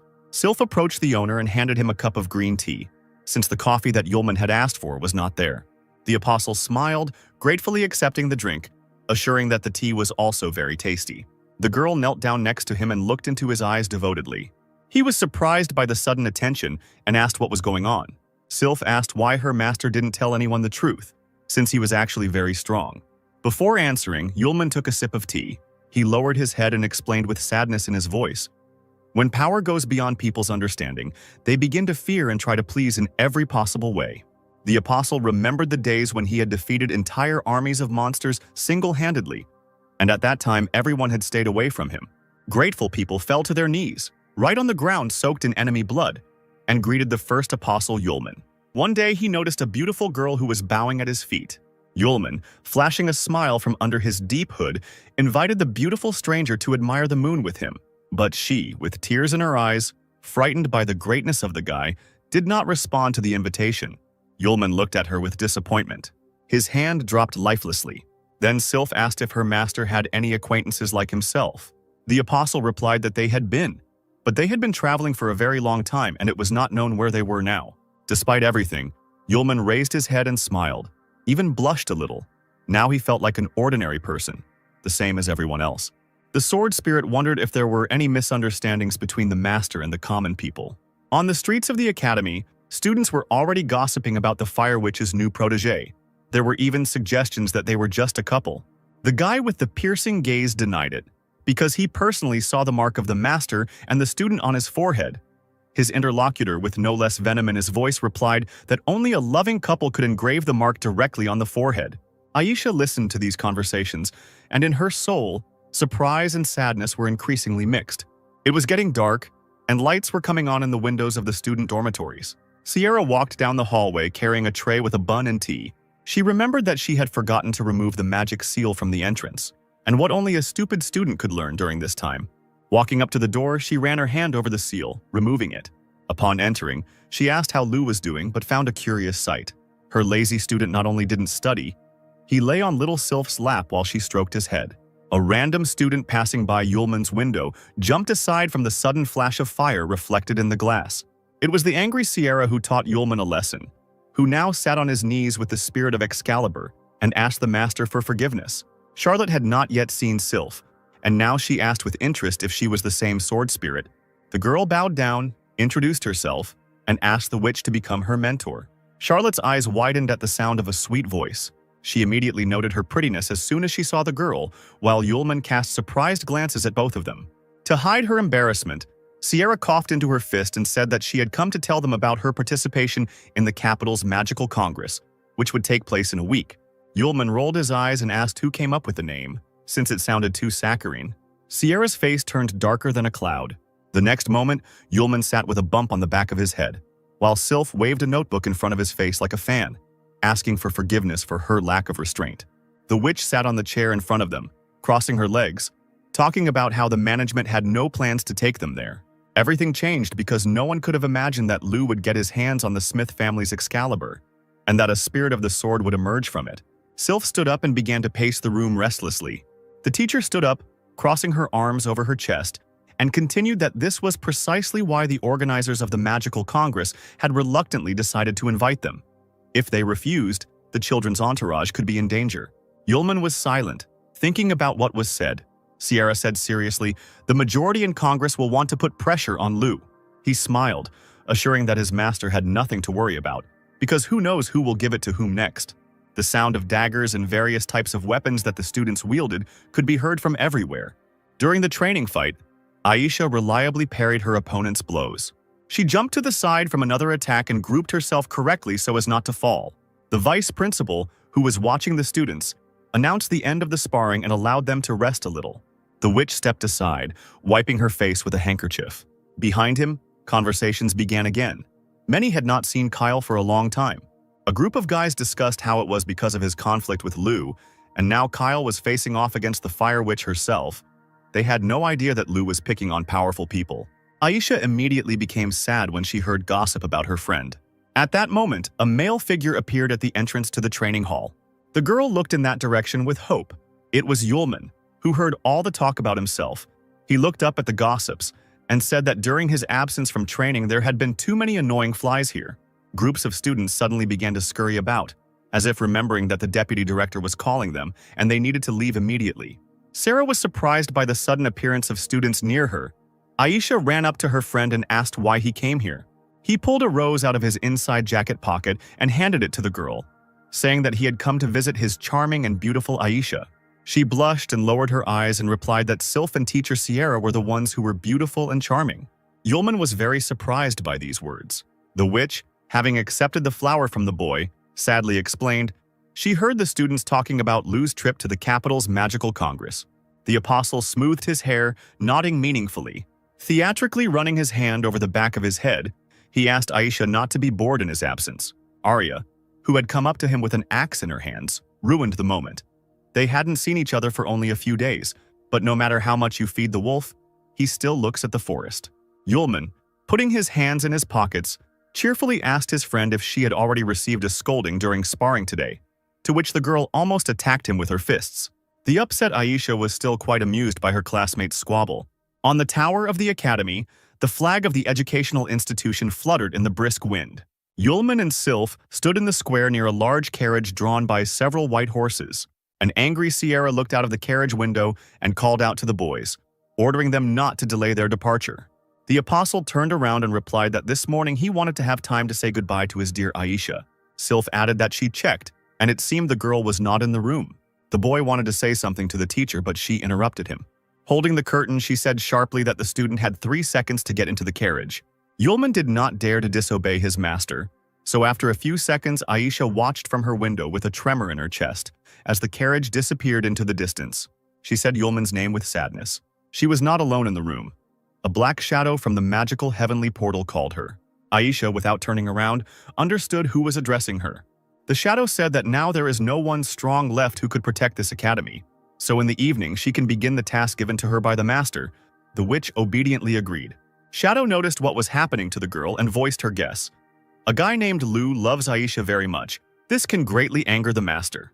Then, the witch turned around for the first time and desperately asked not to tell her father and mother about Lou. The shadow giggled evilly. Everything would depend on whether Aisha could cope with the task. On the way to the event, Sierra told her companions about what awaited them. The annual Capital Magical Congress was held in turn by the three main clans: Smith, Jones, Isis. This Congress was the main identical gathering of the world of magicians, where the best of them gathered to discuss achievements and, in general, just to communicate. Propping his cheek on his fist, Yulman announced his discovery. It turns out that the Smith family is one of the three main clans, but Charlotte cut him off, warning him not to underestimate them because the Smiths are the descendants of the Empire's founding heroes, second only in status to the Imperial family. Sylph did not participate in the conversation, her head down. She was thinking about something of her own. The witch continued. The Isis clan controls most of the Empire's military forces and has outstanding magical skills. The guy thoughtfully threw his hands behind his head and leaned back on the soft seat, asking what the Jones clan was famous for. His mentor, with the same severity in her voice, replied that this clan had colonized most of the Empire's trade routes and the pharmaceutical industry, and also owned enormous wealth. The apostle chuckled. It felt like the royal family of this empire had no control over anything at all. Sierra urged him to be careful because this time the magical congress was being organized by the Jones clan. Yulman chuckled. What was he afraid of? It was just participation in a banquet. He abruptly changed the topic to something more pleasant, turning to the spirit of the sword. There would be a lot of delicious dishes at the banquet. They would definitely need to eat their fill. Sylph nodded in agreement in response. The witch sighed in disappointment. No changes. Still, she thought, there was one problem with the Jones clan that would be difficult to solve. A few days later, they successfully reached the capital of the Guam Empire. The Congress was held in a mansion in front of which a large fountain was installed. The butler approached the carriage door and bowed, announcing that they had arrived at the Jones clan estate. Sierra was the first to get out of the carriage. She was immediately met by the clan's maid, bowing and greeting. The butler thanked the witch for coming, saying that the owner had been waiting for her at the meeting place for a long time. Sierra snapped back, frowning, that the man could tell the owner not to bother, since she still had things to do. He became embarrassed, reminding the girl of the special attitude of the owner of the estate towards her. Charlotte gave him a look that spoke volumes. The butler squeaked something and did not dare to say anything else. The witch informed Yulman that he could come in with Sylph and find a place to rest, while she herself would report to Director Aces about her arrival. Charlotte added that the boys should be as quiet as possible. She wanted to say a specific name, but hesitated. Then she shook her head and said it didn't matter. The apostle glanced at her in surprise, but the witch waved him off. The witch asked the maid to show her companions the way, and she bowed respectfully. The girl pointed towards the estate and invited the guests to follow her. The student stood thoughtfully as Charlotte walked away. He turned around and looked at the girl's figure, realizing that she was not telling him something. The maid led the guests to the large gates of the estate, inviting them to enter. Inside, everything sparkled and shone. The expensive furnishings screamed about the wealth of the owners. Large tables with snow-white tablecloths were laden with food. Guests in incredibly presentable outfits walked around importantly. Yulman and Sylph looked around, looking for something more delicious to choose from. They were not at all interested in the exquisite furnishings of the hall. A passing lady covered herself with a fan in disgust, complaining that two important magicians from the Smith and Isis families had not arrived, but the city people had managed to get through and were now eating and drinking at someone else's expense. Meanwhile, the couple had already filled their plates with real langousts from the deepest depths, fillet steaks, and were enthusiastically commenting on their catch, loudly chomping. Suddenly, the sound of clattering dishes was heard. Someone pushed the maid right onto the table with desserts, loudly calling her a worthless piece of work. It was the owner of the estate who was taking out his anger on the servants because they had not brought him Sierra as he had ordered. The poor girl's eyes filled with tears. A wound formed on her cheek from the fall. She could not say a word in her defense. The butler gloated and announced to the owner that he had repeated the order to Luina to deliver the girl several times, but she had dared to disobey. The apostle, calmly eating from his plate, commented on what he saw, addressing the spirit of the sword. These manipulations are called playing dice. The man turned around abruptly, hearing unfamiliar voices, and frowned, realizing that he was seeing these guests for the first time. His gaze immediately counted the strangers. Full plates of food, sloppy clothes. This meant only one thing. Commoners had snuck into the estate to eat for free. The man, with feigned politeness like a cat, slowly approached the strangers, calling them dear guests. He introduced himself, indicating that he represented the Jones family, the hosts of today's event, and asked to see the special invitations that would admit guests. The apostle answered directly that they had no invitations. The crowd that had gathered around began to buzz with discontent. Were the guards really eating their bread in vain? It was from young people like these, who didn't know etiquette, that the empire ceased to be what it used to be. The man dropped his feigned friendliness and immediately shouted for the guys to leave the banquet immediately. Sylph, without letting go of the plate, looked at him angrily. It seemed that she was just waiting for the owner's command to teach the impudent fellow a lesson. Yulman gently pushed her away and apologized for the misunderstanding, saying that they came here with Master Charlotte, so they did not have invitations with them. But the clan representative became even more angry, lamenting that this was nonsense, and his Sierra, so beautiful and outstanding, could not take such as they as students. At this attack, the apostle was surprised that the man called the teacher his own. Those present came to life again. A lady from the crowd whispered to her neighbor that the owner Anthony was still pursuing the fire witch. Only it was a pity that she did not reciprocate his feelings at all. A man standing nearby replied that he had heard about Sierra's new student. The owner almost burst with rage after this news. The lady standing next to the maid broke into a sly smile. This brunette does not know who he is talking to by saying that he is her student. He signed his own death warrant. Yulman waved his fork, saying that if Anthony didn't believe him, he should ask the butler who had just met them with Master Sierra. The man immediately brushed off his words, replying that the guy was joking, since Mrs. Sierra was met by the maid Loena. This caused the owner to have another fit of rage. Clenching his fists, he began to mock Yulman, saying that he was not fit to be Charlotte's student. The witch's commanding voice was heard throughout the hall. She appeared in the doorway and loudly objected to what had been said. The crowd parted and fell silent, letting the guests through and watching her greedily. Sierra folded her arms across her chest, not at all embarrassed by this reception, and confirmed that the boy had become her student. Anthony laughed awkwardly, saying that he had made a mistake in his judgment and that he felt embarrassed. He approached the witch and bowed, saying that he wanted to make amends by showing her the achievements of magic this year. She shook her head and refused. Then Charlotte grabbed the elbow of Yulman, who was standing next to her. The boy shuddered, looking at the teacher with confusion. The red-haired witch smiled and, without letting go of the apostle's hand, blurted out that she and her fiancé would see everything themselves, causing shock in Yulman. Not only the student was amazed, everyone around him began to look at each other in bewilderment. Anthony stuttered and asked the girl what she was talking about. Sierra, still smiling, confirmed that the guy was not only her student, but also her fiancé, tugging Yulman's hand to make him play along. He turned his head towards her and quickly asked in a whisper what was going on. Charlotte answered him just as quietly that the Jones clan had used their influence to marry her off several times, and now that the opportunity had presented itself, the girl would force them to abandon the idea. Yulman didn't need to be told twice. He, like Charlotte, smiled radiantly and agreed with the idea of looking together at the achievements of magic. Anthony, looking gloomy as a storm cloud, blurted out that it was very short-sighted of the witch to get involved with the poor and refuse his advances. The butler tried to bring his master to his senses, reminding him that today was the day of the Congress, and all the eyes of high society were on them.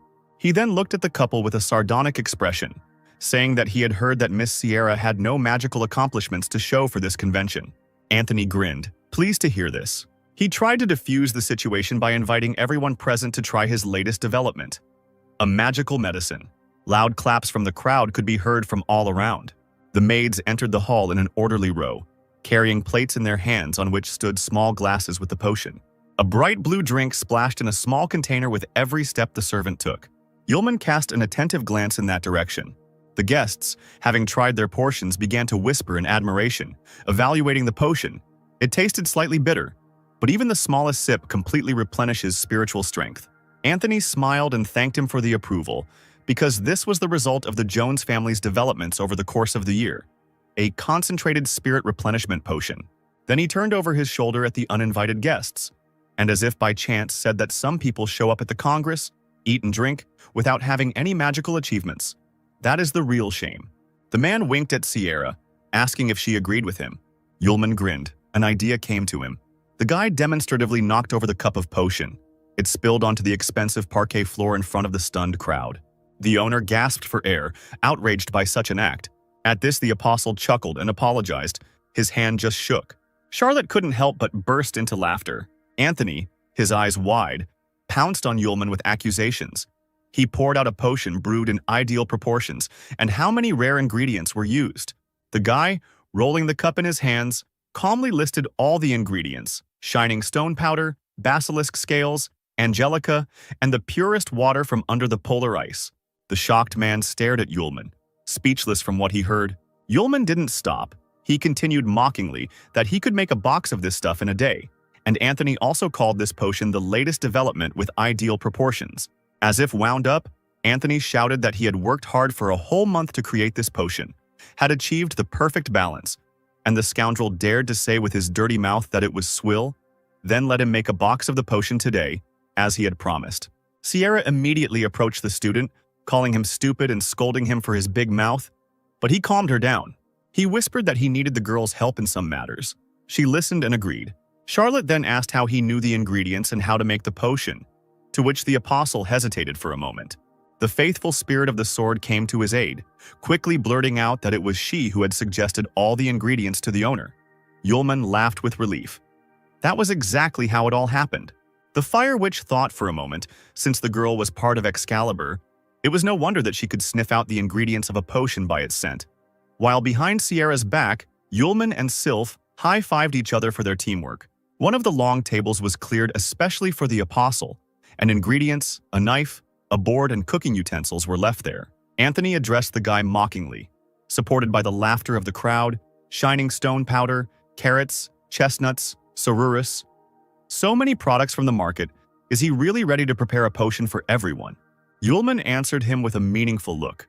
He effectively threw off his cloak and, remaining in just his shirt, tied an apron around his waist as if he did this every day.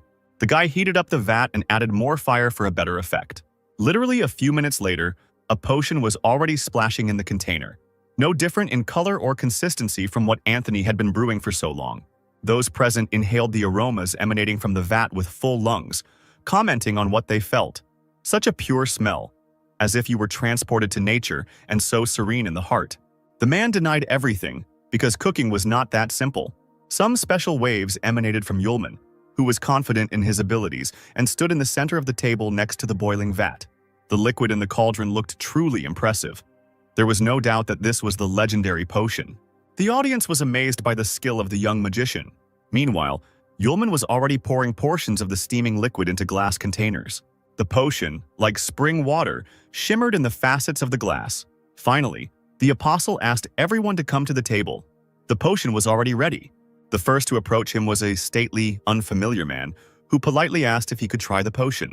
Sierra greeted the man who approached her respectfully. It was Professor Madeline himself from the Imperial University of Potioneering. He was known on par with the chief magician aces. Yulman smiled good-naturedly and nodded. The professor held the glass in both hands and took a leisurely sip, savoring every sip. At first, his face showed no emotion. But a moment passed and his eyes widened. Madeline exclaimed in shock that he would never have thought that he would meet a person who would make a superpower potion. Anthony asked in shock, "Wasn't the superpower potion, which increases spiritual power several times, lost almost 300 years ago?" The man, still not believing what he had just learned, agreed. But he himself had never heard of such a method of preparing the potion. So how could this young man learn the secret of its preparation? He put the empty cup on the table. Then he bowed to Yulman, saying that he would give half of everything he had to learn how to create this potion. There was silence as the boy thought about the words he had said. The apostle smiled slyly. "Only half?" The professor nodded and promised to add more if it wasn't enough. Some gentlemen exclaimed that this would be a huge sum, because for this magic potion lost many years ago, any money invested could be returned. Anthony gritted his teeth. He was beside himself with anger. He exclaimed that his clan Jones was also offering half of their wealth for the recipe for this potion. The old professor stared at the man in amazement. He stood there, proudly erect, because he knew that the Jones clan's fortune was much greater than anyone else's, and this guy would not be able to resist such a temptation. Yulman, picking his ear with his finger, told the men that he had no plans to sell the recipe. He grabbed his cloak and turned to Sierra, saying that since they had already looked at the achievements of magic, they could return. The desperate owner shouted after him that he was adding a share of the potion sales to half of his wealth. The apostle immediately pricked up his ears. Yulman stopped. He really was going to refuse this money. The guy's eyes sparkled with anticipation. There really was a lot of money. Sylph jumped with delight along with him. Charlotte, for the umpteenth time, sighed in disappointment. Well, who would have doubted it? Anthony took them to his office and invited them to a long table. On it stood a box with 3 richly decorated spatial rings. He said that the required amount of money was already placed in them. This could be checked. The servant took the box in his hands and brought it to the guests, telling them that after the potion began to be sold, their share would be transferred annually to the account of these rings. Anthony leaned forward and, anticipating hearing the secret of preparation, asked how the potion was prepared. Yulman took a crumpled piece of paper out of his pocket, casually threw it on the table, and replied that the energy contained in a magic potion was never obtained from the ingredients themselves, but was drawn from the curdling of elements contained in the air. The man, not expecting such an answer, grimaced in annoyance and leaned back in his chair. The apostle unfolded a piece of paper with a drawing on it and explained that a magic circle was engraved in the vat that could curl the elements of air. Using higher fire magic allows one to successfully cause resonance between the magic circle and the ingredients. As for the ingredients themselves, low-level ingredients have a fairly low elemental content. So in the magic circle, they interact with the highly concentrated air elements, seeping through and filling the void. Low-level ingredients not only improve the coagulation results, they also improve the quality of the elements, which would be more difficult with complex ingredients. Anthony, greedily peering at the drawing on the sheet, let out a cry of victory. Sierra, clutching a cup in her hands, said that since the Jones clan had learned the secret of the potion, they had no reason to linger here. The man objected. There was still one more matter they needed to discuss. He asked if Charlotte was aware of the recent eruption of Mount Laertes. The witch nodded, confirming what was said. Just a natural disaster, nothing interesting.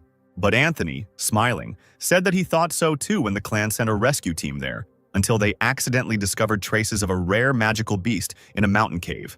A fire unicorn. Sierra hung her head, her eyes wide at what she heard. Yulman knew that fire unicorns did not live in the east, and asked how the beast ended up in the west. The interlocutor nodded, although it is unknown how the unicorn ended up in their area, but it can be said with certainty that it protects the raging fire of a precious stone. Yulman leaned forward with interest when he heard about the stone. Anthony explained that this gem was probably the untold wealth from Eastern myths, so his clan was sending a group to find the stone, so it can be assumed that Sierra would want to join them. The man folded his arms across his chest and offered a deal. When it was all over, the unicorn would go to Charlotte and the stone would go to the clan. The witch surprisingly quickly agreed and asked when the group was leaving. Anthony stood up from the table, setting a deadline of 3 days, and suggested that the guests stay at the estate, as it was necessary to prepare well before the campaign. Yulman smiled at his own thoughts. He had long wanted to see what kind of stone it was. When the strangers left the office, the butler turned to the owner. Not only did he give half of his fortune for the recipe for a potion that guy could make in no time, but he also told about the fire unicorn. This would surely end badly for the clan. Anthony chuckled. He only suggested that they go there, but no one said that Charlotte and her team would be able to return back. The butler clapped his hands and admired what an excellent strategist his master turned out to be. The maid led the guests down a long corridor and stopped at an unremarkable door. She apologized that because of the congress that had been convened these days, all the rooms were occupied and only one was free. Sierra replied angrily that this one would do and dismissed the maid. Yulman carefully placed Excalibur on the table in the room. With his hands behind his head, he asked the teacher why they were taking the unicorn and not the gem. The girl replied that from the heart of a unicorn one can obtain blood that can transform any fire obtained by fire magic into an all-consuming heavenly flame. And by drinking it, one can awaken its natural magic. The apostle cast an interested glance at her. Turning around, the fire witch told Yulman that she had taken him on as an apprentice, only so that he could help her deal with the fire unicorn. She walked to the bed and sat down on the soft bed. The corners of the girl's lips turned down. She regretted that she had acted selfishly. Yulman agreed with her words. Sierra looked at the floor in shock. She didn't expect the student to support her self-flagellation. But he immediately began to speak again, putting his hands in his favorite pockets. A sly smile played across the guy's face. He said that truly selfish people never face a choice, and he personally wants both the stone and the unicorn. The girl smiled and blushed. What a stupid student she got. She quickly collected her thoughts, became serious again, and thought out loud. In 3 days it would be necessary to leave, but now Lou was still weak for this. To prevent something irreparable from happening to her student, all that remains is to transfer part of her magical powers to him. She sat back down on the bed and patted the hand next to her, inviting him to sit down and show her the boy's seal on his forehead. Yulman sat down next to Sierra and pulled her bangs away from her forehead, opening access to the seal, not noticing how the girl blushed. The next moment she jerked the guy's head towards her, burying his face right into her thighs. That's where her seal was located. Charlotte exhaled, passing her powers onto her student, and her entire body became illuminated with a bright white glow. Streams of light began to form around the couple, forming large runes on the floor. Holding the boy's head tightly, she let out another long breath and ordered Lu not to move. A little later, when the ritual was over, she woke up and, looking to the side, quickly spoke. Here it is, this ancient method of transmitting magical powers through the seal between the master and the student. Now, having received her powers, the student can use her fire magic. She stumbled, lowered her head, and, screaming, realized that the guy was still lying on her thigh, not moving. Yulman slowly rose, holding his head. He leaned back on the bed, drowsily replying that he was very comfortable. Anthony sat at the table in his office and asked the butler about what the guests had been doing for 3 days. He replied that they had not even left the room. Moreover, screams could be heard from there from time to time. The master banged on the table, ordering the servant to be silent. He sat up straight in his chair, exclaiming that he didn't understand how he was any worse than this brunette. Sierra is simply blind and does not see all the advantages. Suddenly, there was a scraping sound of cutlery on a plate and a voice from the opposite end of the table. A stranger assured that the gentleman should not worry. Anthony looked puzzled at the man with the hood that hid his handsome features and long white hair and apologized for his tactlessness. He, smiling, asked if Anthony had called him to resolve the issue with his fellow travelers. The stranger was the traveler of the void, Hasadan, one of the 4 best magicians of the empire, who was considered the only person in history to enter the world of the void. At this time, Sierra continued to teach her student her own magical abilities. Right now, Lu was holding a clod of fire in his palm and asking the master if he was doing everything right. The witch nodded and added that now he could freely use internal magic. Yulman was a little scared and stepped back when the light flared brighter right in front of his face. He couldn't even imagine that it was possible to control fire in this way.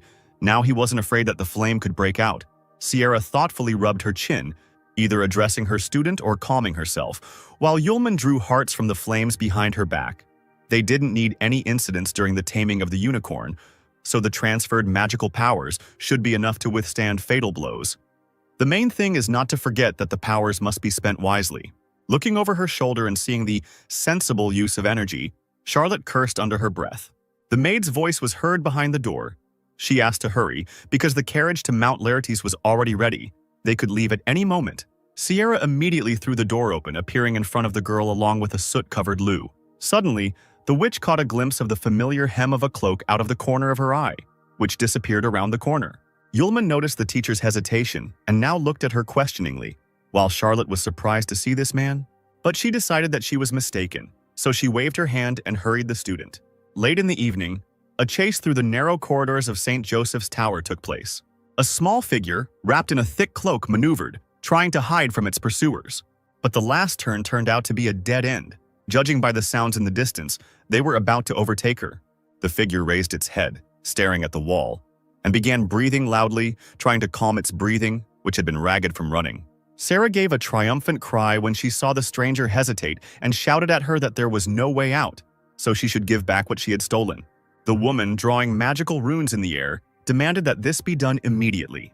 Magic chains quickly approached the figure, ready to bind it at any moment. The stranger turned around, her face hidden by a mask and long blonde hair. She jumped up, dodging the chains. Then she suddenly moved to the side and, breaking the window, jumped out into the darkness of the night. Luckily, the fall was not high, and the girl landed on the ground immediately. The deputy director rushed to the window and looked down. Clenching her fists, she cursed. The stranger had managed to escape anyway. The figure, meanwhile, did not go far, hiding just around the bend. The stranger turned out to be none other than Aisha. She pulled the mask off her face and breathed a sigh of relief, taking a carved white box from her bosom. She finally got it.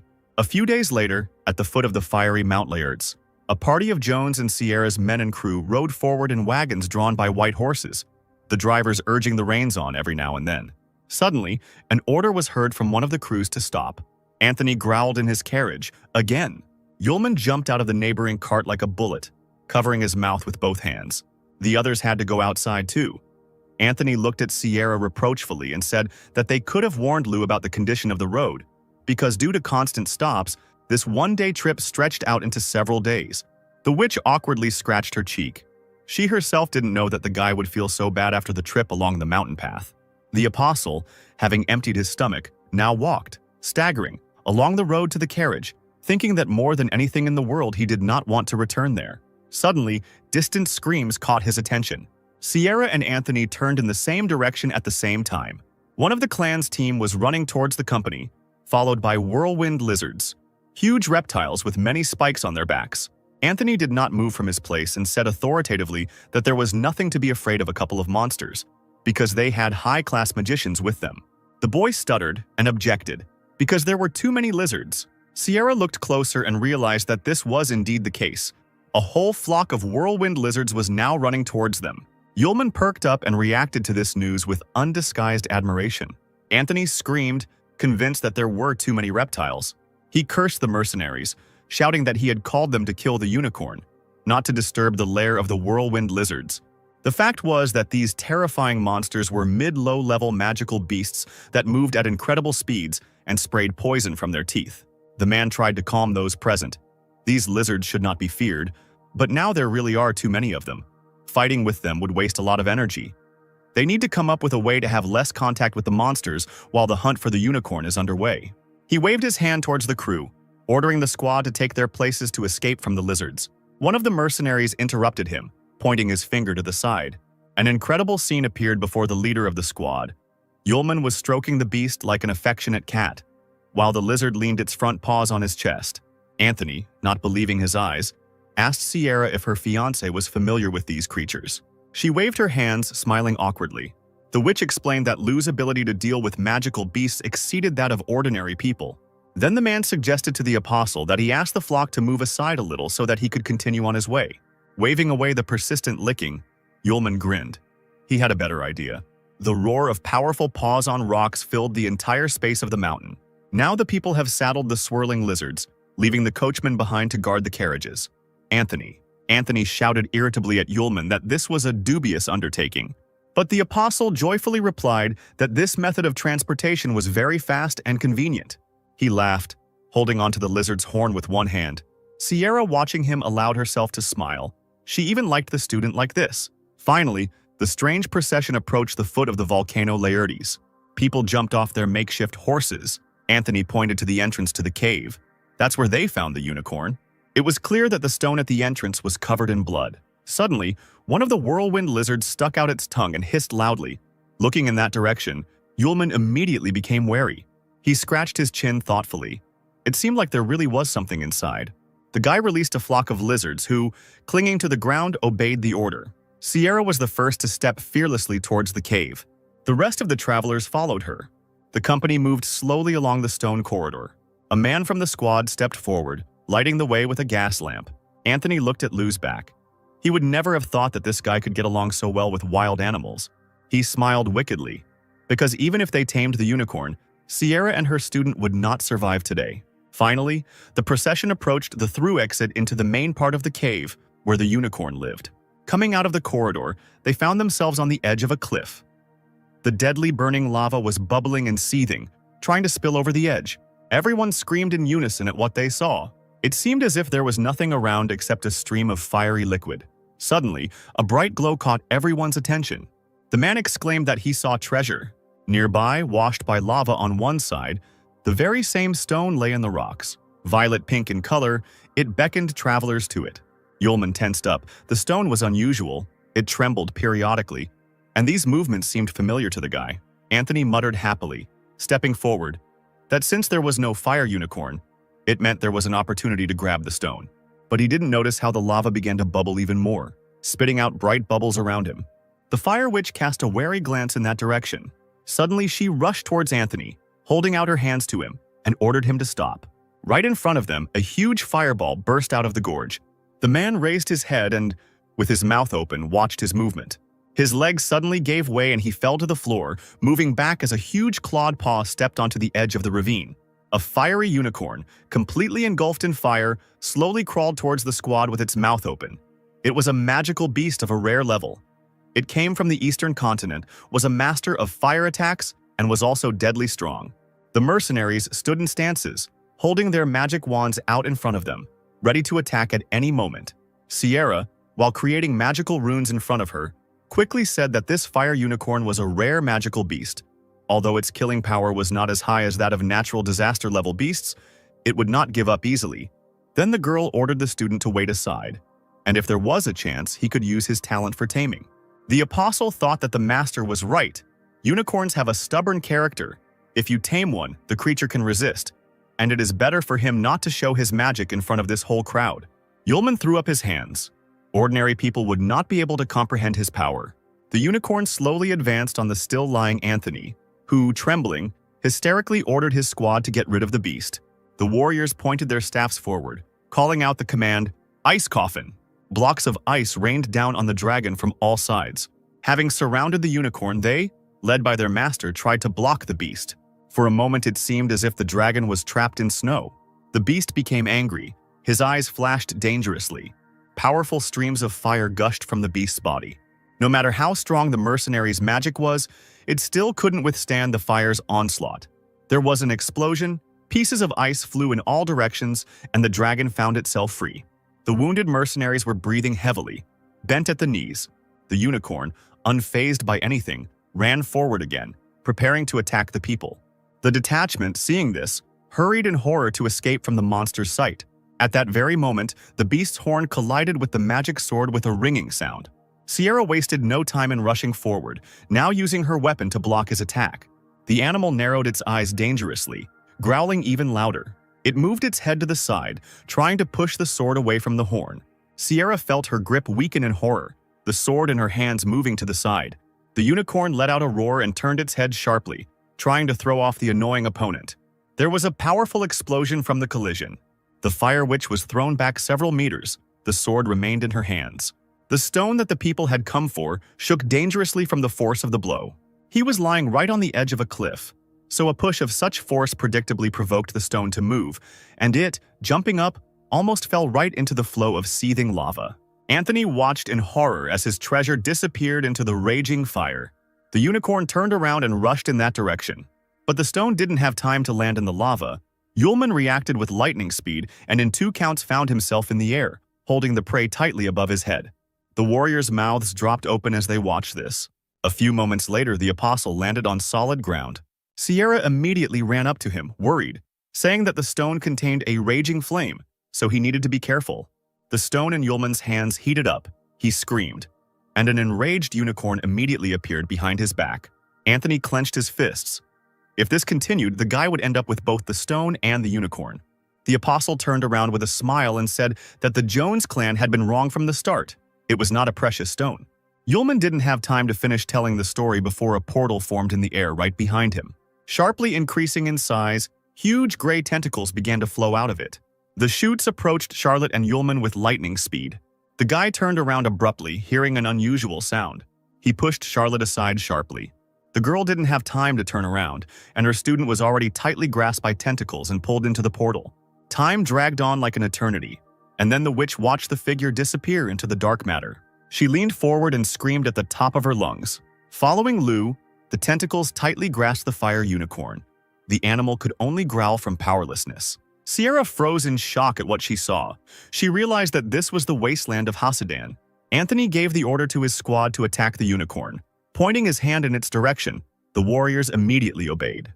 The unicorn, which was already being pulled into the portal by the tentacles that were firmly clinging to its body, was now being hit by a multitude of ice fragments. Events developed so quickly that Sierra could not fully come to her senses. The dragon was covered with snow dust and even more fragments. When the icy fog cleared, the beast was free of Hasidan's bonds, but was now pinned to the stone wall by blocks of ice. The fire witch rushed to Anthony, bombarding him with questions about what was going on, and he, smiling broadly, laughed at the girl's naivety and said that he had no intention of cooperating with her at all. With resentment in his voice, the man shouted about Charlotte's unwillingness to become related to him, although she had promised earlier, and at the Congress she and the boy made him look like a complete idiot and disgraced him in front of the guests. The villain's face twisted into a cruel grin. The Jones clan had already suffered enough from Murderbell. It was time to pay the bills. It was not for nothing that he called the master of the wasteland to deal with Sierra and her student. Charlotte gritted her teeth in anger at herself. She had definitely seen Hasidan in the corridor then. Holding her sword out in front of her, Sierra warned that no one would leave here alive if anything happened to her student. At that moment, the portal moved and separated the witch from the others. Hasidan's voice was heard. He heard what the girl was saying. Then the Traveler of the Void himself emerged from the portal, grinning, replying that her student had already become lunch for the Master of the Wasteland. Charlotte's eyes widened in disbelief. All the ridiculous, sweet, and funny moments she had lived through with Lou flashed through her mind. Grief was replaced by anger. The witch swung her sword and rushed at her opponents, offering to pay them for the dinner with their lives. A magical fiery vortex formed behind her. Hasidan did not move. Putting his hand forward, he directed a portal at the girl. The gates of the wasteland.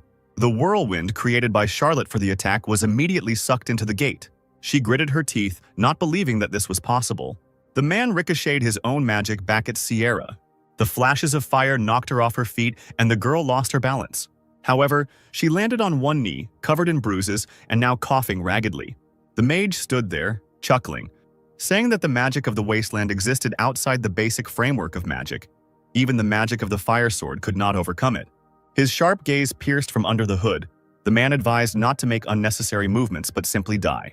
The traitor from Clan Jones asked sarcastically if it was too easy to let Y die like that.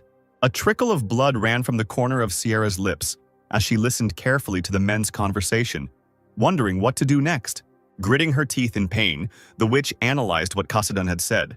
She had only one way left to overcome this supreme magic. Charlotte ran to the place where the unicorn, still motionless but still alive, was hanging. Anthony panicked when he saw where the witch was heading and shouted that Sierra needed to be stopped before she got to the unicorn's blood. Hasidan calmly replied that she was just wasting her energy. Then he chuckled meaningfully without saying anything. Meanwhile, Charlotte sat on the unicorn's lap, her palms under the wound from which blood was flowing, asking for forgiveness for the fact that she was going to take his powers. The wounded animal growled gutturally, unable to defend itself. The girl took a deep breath and quickly swallowed some blood. Something happened that she never expected. Falling on all fours, the witch began to cough violently. The sensation was comparable to that of her entire body being consumed by a fierce fire. There was nothing to breathe. It was as if my insides were being eaten away by heat. Hasidan slowly approached her, saying that Charlotte was too naive to believe the words of old man Aces, because from drinking blood she would only burn alive. Pressing her hand to her throat, the fire witch croaked that the director would not deceive her. The man chuckled, measuring her with his gaze. It seemed that the girl did not know Aces at all. Hasidan turned to the squad and said that if they killed the witch now, there might be an explosion of heavenly fire raging in Charlotte. So it would be better to leave her here, to die a natural death. The stone was in their hands anyway. The witch understood that she couldn't just let them leave, but how difficult it was to make every movement. But suddenly something changed. An unknown force lifted her above the ground. The space around her literally blazed with fire. The natural magic of the Thousand Lights Master has awakened. The men turned around in shock. This shouldn't have happened. With tears in her eyes, Sierra said that even after awakening her natural magic, she was still very saddened by the loss of her student. And therefore there is no point in expecting mercy.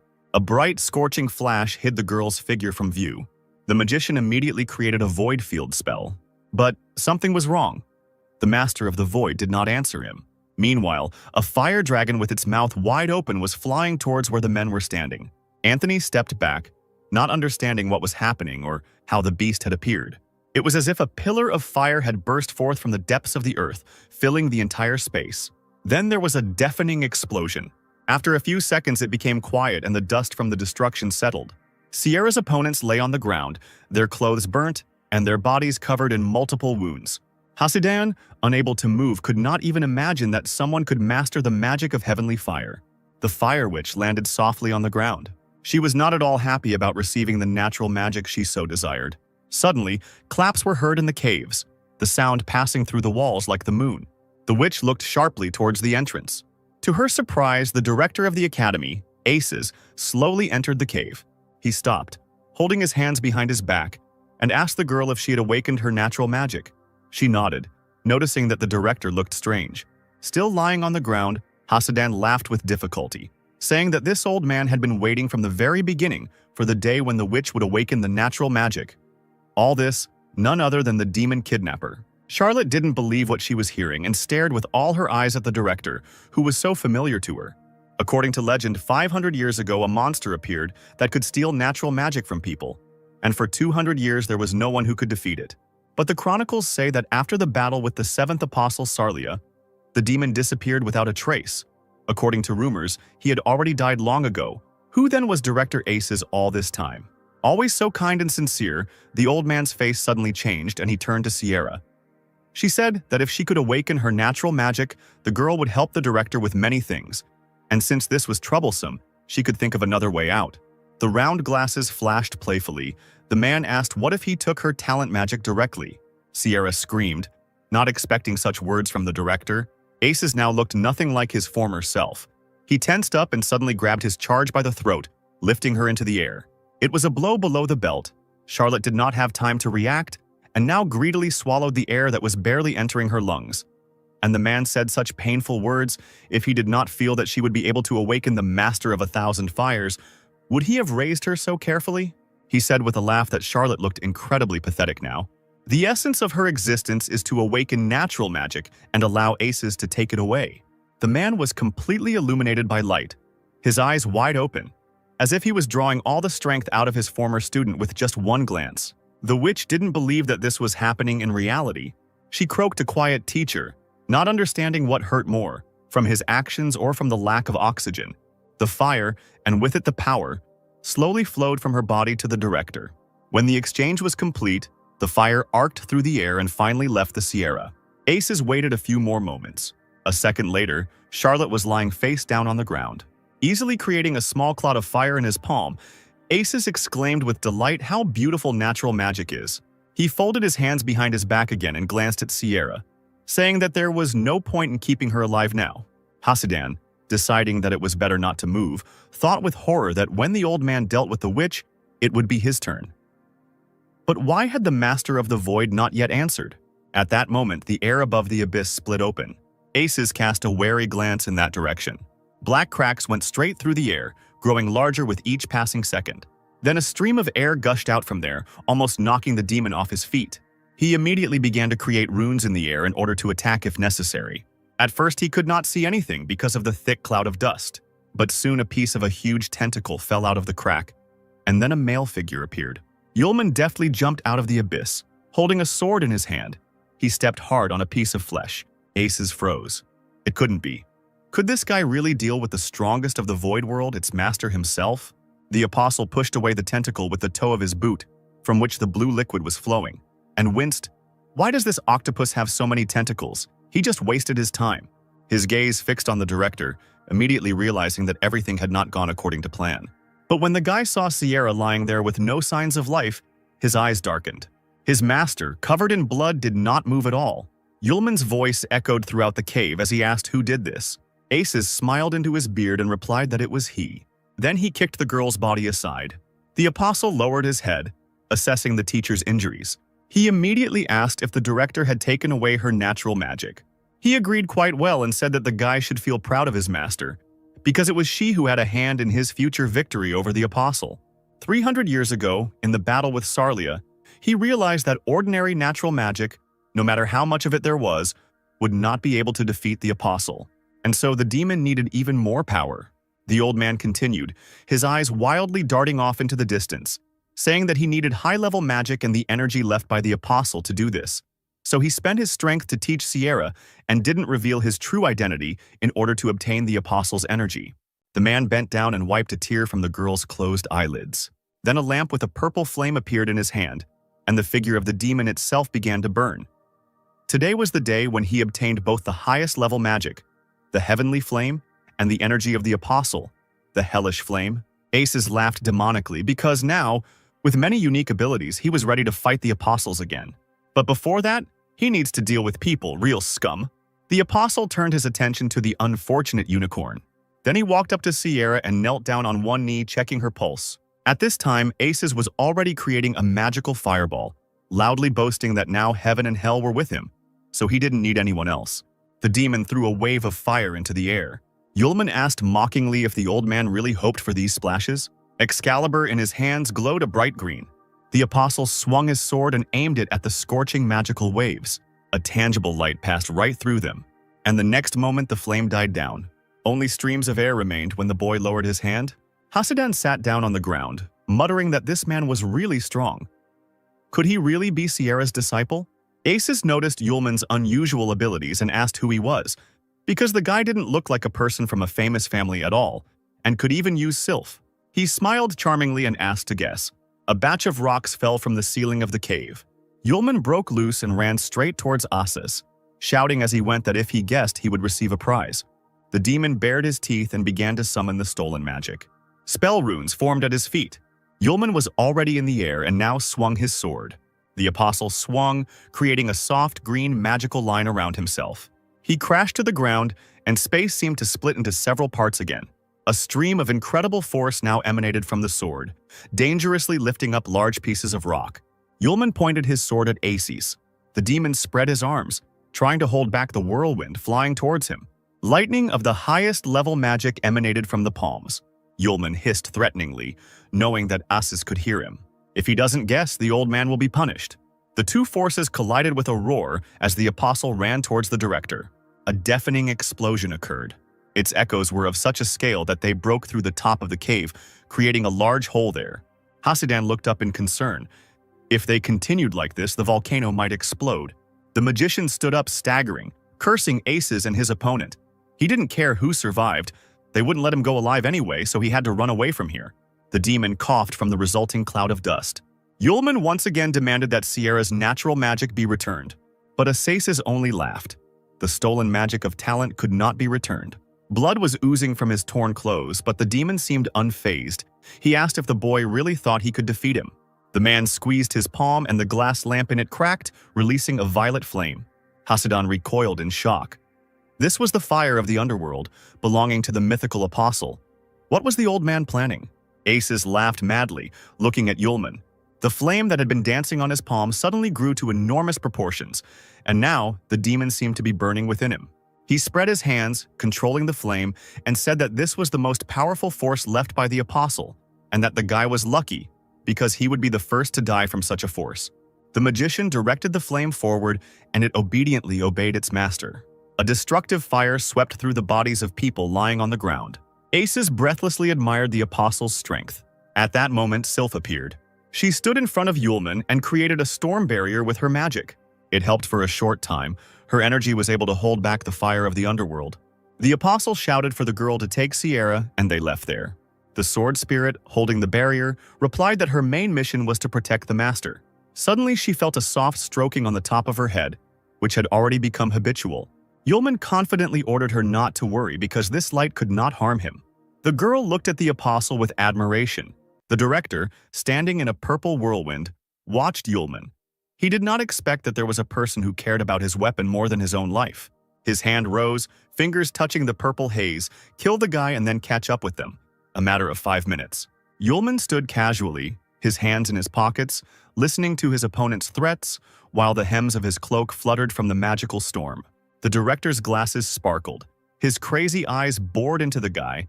Having lived in this world for 500 years, he had finally thrown off his shackles and set out on the path to becoming a new apostle.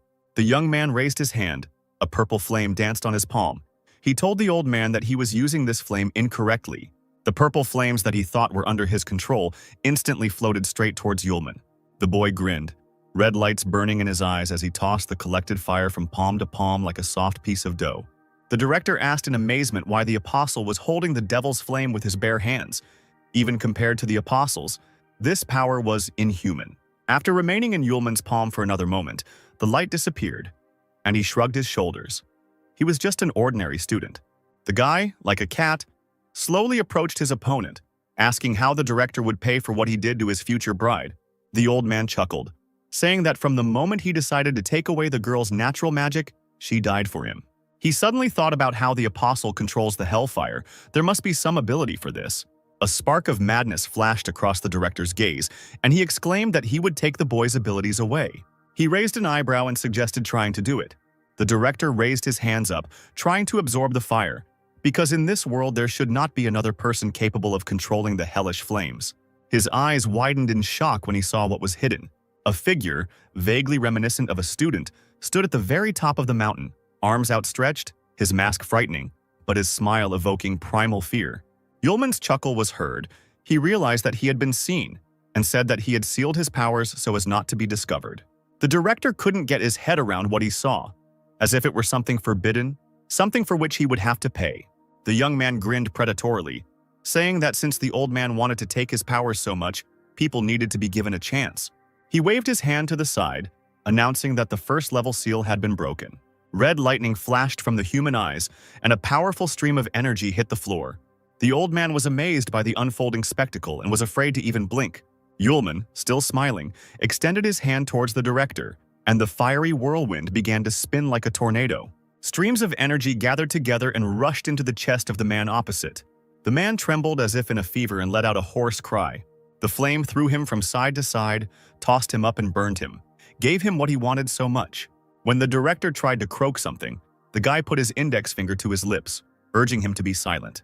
He laughed lightly, saying that he was just a student looking for a wife and a way to make easy money. Drowning out his words, an explosion rang out, engulfing the director and covering his remains in waves of dust. Yulman raised his head and stretched his shoulders. The apostle decided to catch up with Sylph. Perhaps Sierra had already woken up by that time. He looked away, habitually putting his hands in his pockets. There was one more thing to deal with. The dragon was still nailed to the wall with huge crystals. Yulman stood before this spectacle, carefully examining the monster. Reaching out his hand, the boy created a magic spell that was able to give the monster a few moments of life. The dragon sneezed, opening his red eyes and looked angrily at the man. The crystals holding his body together disappeared and the monster fell to the ground. As he fell, he growled helplessly but didn't even try to get up. Yulman, coming closer to him, spoke to the creature. In the last battle, he did not use his powers to the fullest. A scarlet egg appeared in the boy's hands, which the dragon was afraid of harming if his blows were too powerful. The creature, seeing the egg, opened its eyes wide and snorted. Yulman brought the find to the dragon's head, saying that he hid the egg in a spatial ring when he was sucked into the world of emptiness, so it remained unharmed. The unicorn dragon poked its nose into the hard shell. The guy gasped, almost dropping his load from his hands. He smiled and replied that he understood everything. Yulman stroked the unicorn's neck. He didn't know why he came here with his egg. It smelled like the apostles, which meant it was connected to them. Grasping the precious burden with both palms, the man promised the dragon to take care of his property. As if expecting only these words, the creature snorted one last time and fell silent, words of gratitude echoing in the air. The majestic volcano was awakening, preparing to spew rivers of lava, which later flowed down in bloody streams. Sylph carried Sierra in her arms, trying to get as far away from the epicenter of the battle as possible. The spirit of the sword sensed the presence of its master and looked around, finally noticing him. He slowly emerged from the cave entrance, and the first thing the girl asked was if he was okay. After briefly saying that he was fine, Yulman glanced at the unconscious Sierra, asking how she was. Sylph looked at the fire witch's face with concern, concluding that she had overexerted herself and perhaps fallen into a coma. The apostle grimaced, saying that the volcano was about to erupt. They needed to get out of here first, then they could talk. In any case, Master Sierra takes everything to heart, and will she be able to cope with her own feelings when she wakes up? As a child, Sierra spent a lot of time in the hospital and often heard the staff discussing the extermination of the Charlotte family, the work of the apostles' minions. Only little Sierra was left, and every stranger felt immensely sorry for her. With her head down, she heard someone's voice asking if the girl had heard about the villains who killed her family. The little girl looked straight ahead, her head bowed in interest before the stranger. A tall, gray-haired man in long robes offered to become her apprentice in order to take revenge. Smiling affectionately, the man scratched his beard and introduced himself. Aces, the chief court magician of the empire. Then Sierra truly believed that the teacher sincerely wanted to help her get revenge. Who would have thought that the kind old man was actually a demon kidnapper trying to steal her natural magic? She mentally asked her mother and father for forgiveness, because it seemed she would not be able to complete the mission of avenging the entire Charlotte family. It was very cold. The shirt was soaked with blood and now clung unpleasantly to her body. But she still felt someone's warmth. Sylph jumped out in front of Yulman like a jack-in-the-box, bringing important news. The girl exclaimed that she could no longer feel mana in Teacher Sierra's body. The girl in his arms did not move, but the corners of her lips were lowered in unconscious agony. Sarah's life energy was fading away at great speed. The Trinity miraculously managed to find the nearest hotel. Sierra was laid in bed, covered with a blanket, and Yulman, having removed his cloak, stood over her with his arm outstretched, drawing healing spells in the air. Unfortunately, Sylph's fears were justified. Sierra's own magic was not felt in her body, and her power was rapidly leaking away. Looking at the girl's exhausted face, the apostle knew that if this continued, she would never wake up. Sylph carefully approached the master, who was gloomier than a cloud, and asked if he still had the magic that Master Sierra had passed on to him. Yulman clapped his hands, realizing that this magic could be returned to Sierra and help restore her strength. It wouldn't be enough to get her back to her previous level, but it was better than nothing. A book appeared in front of the sword spirit. It was necessary to find out how to transmit energy when it was impossible to use the seal for transmission. The verdict was that the magic had to be transferred through a kiss, which completely puzzled Yulman. With an inscrutable face, Sylph explained that the bodies of the young people needed to be connected through the mouth, and the saliva would be the medium that would transmit the magic, at which point the apostle waved his hands, declaring that he understood everything. He grabbed his head, massaging his forehead, thinking that this was necessary to save Sierra. The guy blushed. It looked like he was taking advantage of her condition. Sword Spirit sternly said that Sierra would be more concerned about her magical powers given her vital signs. Yulman and his assistant approached the bed. The girl sadly concluded that a lot of time had passed since the old man took Sierra's energy. They needed to hurry before she degraded to the level of an ordinary person. Yulman thought hard. Although there was no direct threat to life, Sierra could wake up as an ordinary girl. It would be difficult to accept. In that case, Sylph is definitely right. The girl bowed, saying that she would go and watch the door. When the door closed behind the spirit of the sword, Yulman carefully sat the unconscious Sierra on his lap. He frowned, deciding that no matter what happened next, he would take full responsibility. Holding the girl with one hand, the apostle carefully lifted the stranger's chin with the other. The kiss was followed by a magical activation. The space was illuminated by a bright light from the raging streams. Yulman did not let go of Sierra. Holding her tightly in his arms, he closed his eyes so as not to be afraid of his own shyness. The girl slowly opened her eyes, thinking that she was still asleep, because she felt so warm and comfortable. Feeling the touch of someone else's lips on hers, Sierra was convinced that this was a dream, because everyone was supposed to die in that cave. But the unprecedented reality of these sensations seemed to hit the girl in the most sensitive spots, and she opened her eyes wide. Sylph jumped when she heard something heavy fall outside the door. She timidly opened the door. The owner was sitting on the floor, holding the bump on his head. Sierra was standing right next to the bed, with a red face, the color of her hair. The girl screamed that she couldn't do what he did, even if she had let it slip that Yulman was her fiancé. Something distracted the fire witch, and she asked the sword spirit, puzzled, what she was doing. Sylph replied seriously that she was carefully recording the duration of the kiss and the events that followed. Sylph blushed even more, as much as possible, jumping up on the bed in indignation. She almost attacked the girl with her fists, screaming that it was not a kiss, but an ambulance. The student was giving her strength back, and such events do not need to be recorded at all. Sierra turned to the beaten Yulman, ordering him to forget everything that had happened and was long gone. The apostle put on a guilty look, wiping tears from the corners of his eyes, and nodded. Once everyone had calmed down, Sierra lay back in bed to continue recovering and drank hot tea. Yulman and Sylph stood by the bed when the fire witch asked what happened to those who fought in the cave and how Yulman managed to escape.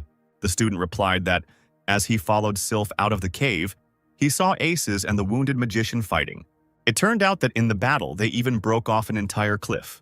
Sierra thought about it, realizing that Yulman was talking about Hasidan. It was hard to imagine that he had the strength to fight the director. Yulman added that everything happened while the spirit of the sword was carrying the girl out of the cave, and no one else came out of it. The student, startled, asked Master Sierra with hope in his voice if her magic had returned. The girl remained silent and clutched the sheet tightly, returning to the sad thoughts of her loss and betrayal of a loved one. She pressed her hand to her chest, staring at the wall. Although the student had returned her powers, the current level could not even be called average. Sierra sat up straight in bed and suddenly broke the silence by calling the apostle's name. He turned his attention to the teacher, looking questioningly. The girl surprised Yulman when she quietly asked him to leave with Sylph. Resentment flashed in the guy's voice when he asked why he had to leave. Sierra replied seriously that the balance of power in the Empire, which had existed for the last 100 years thanks to the balance of power between Aces and the three great families, would be disrupted when the other families learned of the death of the director and Capella. The girl lowered her head. Her eyebrows drew together. She was afraid that something terrible might start. Yulman nodded, suggesting that a coup could even begin in the country. Charlotte's current level is not even up to the average level. In such a situation, it will be very dangerous for the student and the girl to follow her. Sierra was in a terrible mood and her thoughts were the same. She refused to fight. Not hearing an answer, the girl looked at Yulman, who did not look upset at all. On the contrary, he was shining like a new coin. This made the Fire Witch quite angry, deciding that the guy was not listening to her. She screamed, reminding him that the main clans would never leave them alone after losing Ace's protection. Frowning, Yulman in turn asked Sierra what would happen to her if he left with Sylph. This question really puzzled the girl. She couldn't even find the words, only hesitantly saying, The student smiled softly, assuring her that he had heard the teacher, so now they would definitely not leave her alone. Sierra's cheeks turned red when she heard that the boys would fight together if they couldn't escape together. Crossing his arms over his chest, the apostle added that he was Sierra's disciple and successor, and also her fiancé, so he would not be able to leave her and run away. The girl, forgetting about her fatigue, almost beat Yulman the second time when he spoke about his status as a groom. He shouldn't have taken that statement seriously. Sylph clenched her fists, belligerently declaring that she would support her master and stand shoulder to shoulder with their small team. Sierra felt a pang in her heart, and her cheeks burned at the realization that her true friends would go to the ends of the earth with her. The Fire Witch was not used to showing her feelings, so she turned her head away sharply, muttering that she wouldn't care if the boys were in danger. Yulman told the master that before his death the unicorn gave him his egg.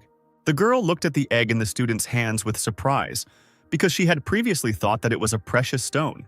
It turned out that Capella was wrong. The unicorn was not guarding a precious stone, but its egg. Sylph raised her finger, saying that since this thing now belonged to its owner, it needed to be given a name. The apostle thought, indeed, one cannot always call it a unicorn's egg. The girls silently looked at the puzzled guy, and he was wondering what to name his new acquisition. Finally, an idea came to his mind. The unicorn came from the eastern continent, and there is a custom there of giving children popular names to make them easier to raise. Yulman raised his thumb and concluded that he would name the child Iron Egg. Suddenly, the egg in his hands began to glow, getting hotter with each passing minute. The apostle yelped in pain, almost dropping the fragile child. Sierra, her face blank, pointed out that the egg had made it clear that it didn't like the name. What followed was an even more unfortunate scenario, and Yulman received a greater dose of fire than before. A wounded man in torn clothes walked along the quiet streets at night, barely audibly. Holding his heart, Kashidan walked limping along the cobblestones. He thought that since the master of the void had died, the others thought that the magician had not been able to escape, but he had managed to use the void field to move through space. Stopping in front of a rich house, Hasadan thought about earning a good sum for the news of Capella's death. A week later, in the hotel, Sierra was reading a newspaper on the pages of which there was news of Capella's death. Apparently, Hassin had escaped from the volcano. The Fire Witch was surprised that the magician did not say anything about their connection with Aces. Sierra asked Sylph, who was holding the egg on her lap, to try to keep anyone from finding out where it was, and the girl nodded. The spirit of the sword said that the owner went out to look at the big city market, and also to find medicine to restore Sierra's magical powers. Yulman walked along the crowded street, looking with interest at the goods he came across along the way. Suddenly he stopped, put his hand to his mouth and burst out laughing. The sun was shining brightly, rare clouds were slowly floating across the sky, and the apostle was in an excellent mood. Moreover, he was more pleased than the good weather by the presence of flocks of pretty girls around. Yulman's dazed gaze fell on a stranger emerging from a neighboring building. He came to his senses because he had almost forgotten that he needed to buy some medicine for the master. The sign on the shop opposite had a red snake drawn on it, and the student decided to see what he could buy for Charlotte there. A friendly, pretty girl greeted a customer behind the counter of Rudel's trading house. She smiled even wider, asking whether the gentleman needed a helmet and armor of high strength or special magic stones. Yulman replied that he would like to buy oriental materials for medicines. He added that the things he needed were very rare. The girl winked, urging the buyer not to worry, because Rudel's trading house was the company with the widest range of goods in the entire empire. Yulman laughed into his fist again. If he managed to buy everything here at once, he wouldn't have to run around other stores and waste time on the wonderful girls around. The saleswoman carefully called the daydreaming guy, and he, coughing, handed her the list. A few seconds passed in silence. Yulman, with his hands in his pockets, watched the girl. The smile gradually slid off her face from what she read on the sheet. 1,000-year-old ginseng, dragon grass, Tianshan bitterweed. The apostle asked if everything was okay. The girl laughed nervously, thinking how to explain that these ingredients could not be obtained even on the easternmost continent for 1,000 coins. The saleswoman was forced to tell the customer that these ingredients were very rare and could not be found in Rudel's trading house. Yulman thought hard. He didn't think that the plants that grow near the palace of the apostles in the human world are considered rare. The apostle propped his chin on his bent fingers, and his fingers came into the girl's field of vision. More precisely, she beamed when she saw a spatial ring instructed by a top-level magic stone on the buyer's middle finger. At that moment, Yulman turned to leave, and the saleswoman ran after him, begging him to wait. When the apostle stopped, she, embarrassed, told him about auctions where he could buy the things the guy needed. As it turns out, once a year, the black market hosts large auctions to sell stolen goods, ranging from ghost slaves to the world's only weapons. The girl, like a magician, took out an entrance ticket from her bosom, hoping to interest the buyer. Yulman froze. Looking at the piece of paper, he wouldn't be able to get to the eastern continent quickly. Maybe he could really buy the necessary ingredients at black market auctions. The apostle pointed to the ticket, saying that he would take it. The girl held out the goods with a smile, offering 100 gold coins for them, saying that the auction would begin at 7 in the evening. The saleswoman added, bowing, that the auction would take place in the south of the city in the Imperial Steed Tavern, so it would be best to arrive on time. Having made sure that the customer had left, she shouted the usual farewell phrase. Then she exhaled tiredly and pulled off her work apron, throwing it on the table. The girl relaxed her shoulders and let down her hair, which was tightly pulled into a ponytail at the back of her head.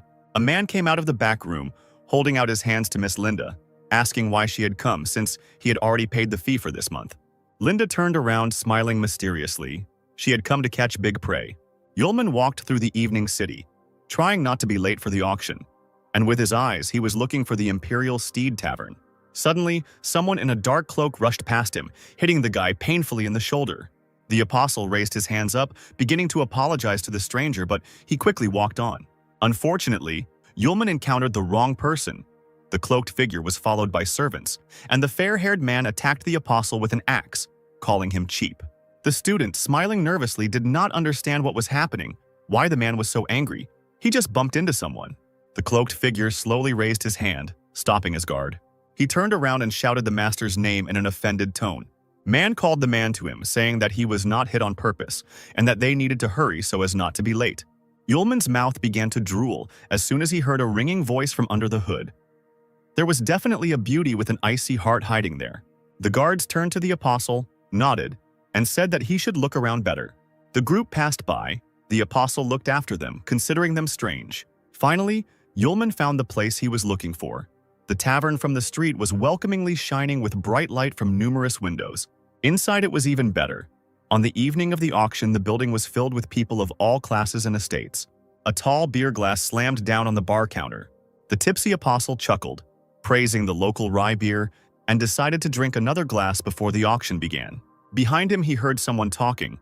A male voice told his interlocutor that today's main lot was an amazing thing. Covering his mouth with his hand, the other man spoke of important people who had gathered here to hunt for this jewel. He pointed his finger at a man in a white cloak sitting nearby. The cursed King Zeus, practically the best magician, had also arrived at the Imperial Steed. Moreover, Rizarar, Diamondell, Diamond Stan, and many others are also here today. Having calmed down, Yulman raised his glass, took a sip of beer, and listened attentively to the men's conversation. The apostle felt something soft touch his hand and almost choked on his drink. That same saleswoman from Rudel's trading house grabbed Yulman tightly with both hands, extremely happy that they saw each other again. Linda winked at the apostle. She couldn't miss the auction that was held once a year. The girl, shining with huge, malachite eyes, languidly asked Yulman to call her by name. A tipsy Yulman scratched the back of his head, hiccuped, and introduced himself. Linda, she smiled slyly. This fool had fallen for the bait so quickly, and when the auction began, he would give her the ring himself.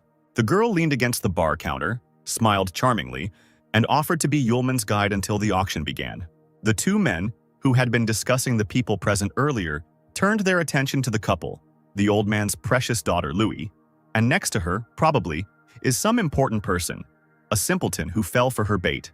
Finally, after some time, the auction began, and a large crowd gathered in the large hall, eagerly awaiting the bidding. Yulman and Linda took the empty seats, and the guy asked if the organizers were afraid that someone would report the illegal auction to the authorities. The girl twirled a strand of hair, saying that the auction was being held by Old Man Lewis, and no one in the city would dare to anger him, and besides, serious people were buying things here. A silhouette appeared on the empty stage and was immediately hit by a dim spotlight. The auctioneer, a smiling man in a tailcoat, greeted the dear guests. They, waving their arms, shouted loudly and began to drunkenly hoot in response. Alcohol sales in the tavern were on the rise on days like these. A charming girl in a rabbit costume came out to the host with a box in her hands, and the man declared the evening the final one in the auction series. Squinting with pleasure, the auctioneer abruptly pulled the red fabric from the item in the assistant's hands. The first lot is the Hand of Black Magic. The starting price is 50,000 gold. Yulman recognized this hand, the real one, twitching. It is only capable of calling forth black magic, or cursing others, but is not capable of anything else, but is valued here. From all corners of the room, guests began to raise their hands, shouting out their prices in unison. Linda told her neighbor that there were many other things at the auction besides the things he needed, and he shouldn't miss the opportunity. The apostle threw his hands behind his head, indifferently answering that this was so. It was not for nothing that he came here. Then his new acquaintance offered to look at the next lots, but Yulman stubbornly refused. For example, he didn't like the Hanging City ring because of its gloomy name. The guy crossed his arms over his chest, complaining that he didn't buy anything decent, and Linda was angry that he wasn't buying anything. The girl clenched her teeth, expecting something very expensive. Then she would persuade Yulman to buy it and receive the long-awaited spatial ring. The auctioneer announced the last lot, the one everyone had been waiting for with bated breath. This time the man did not quickly pull the fabric off, but continued to keep the intrigue going. For greater effect, the box was filled with smoke to hide the treasure as long as possible, and the audience began to rise from their seats in impatience. When the smoke cleared, everyone saw an ice jade lotus bracelet whose starting price was 200,000. The man in the white cloak, the damned King Suis, jumped up from his seat, offering 300,000. Then came shouts promising 380,000, then 500. Linda clenched her fist, wondering why her new acquaintance was sitting there. Had the girl made a mistake and he had no money at all? At that moment, Yulman, holding his hands in his trouser pockets, slowly stood up. Linda pricked up her ears, looking at the guy with interest. He, radiating incredible confidence, declared that his bet would be 1 million. A truly dead silence hung over the hall. The apostle's companion jumped up as if stung, screaming softly, her eyes boring into the young man in disbelief. The auctioneer stuttered as he tried to repeat the figure he had just announced. Yulman, his red eyes flashing, broke into a smile and shouted out his price again. The crowd fell silent. It was like a mass hallucination. The auctioneer, looking out for this rich man in the crowd, repeated the price he had announced.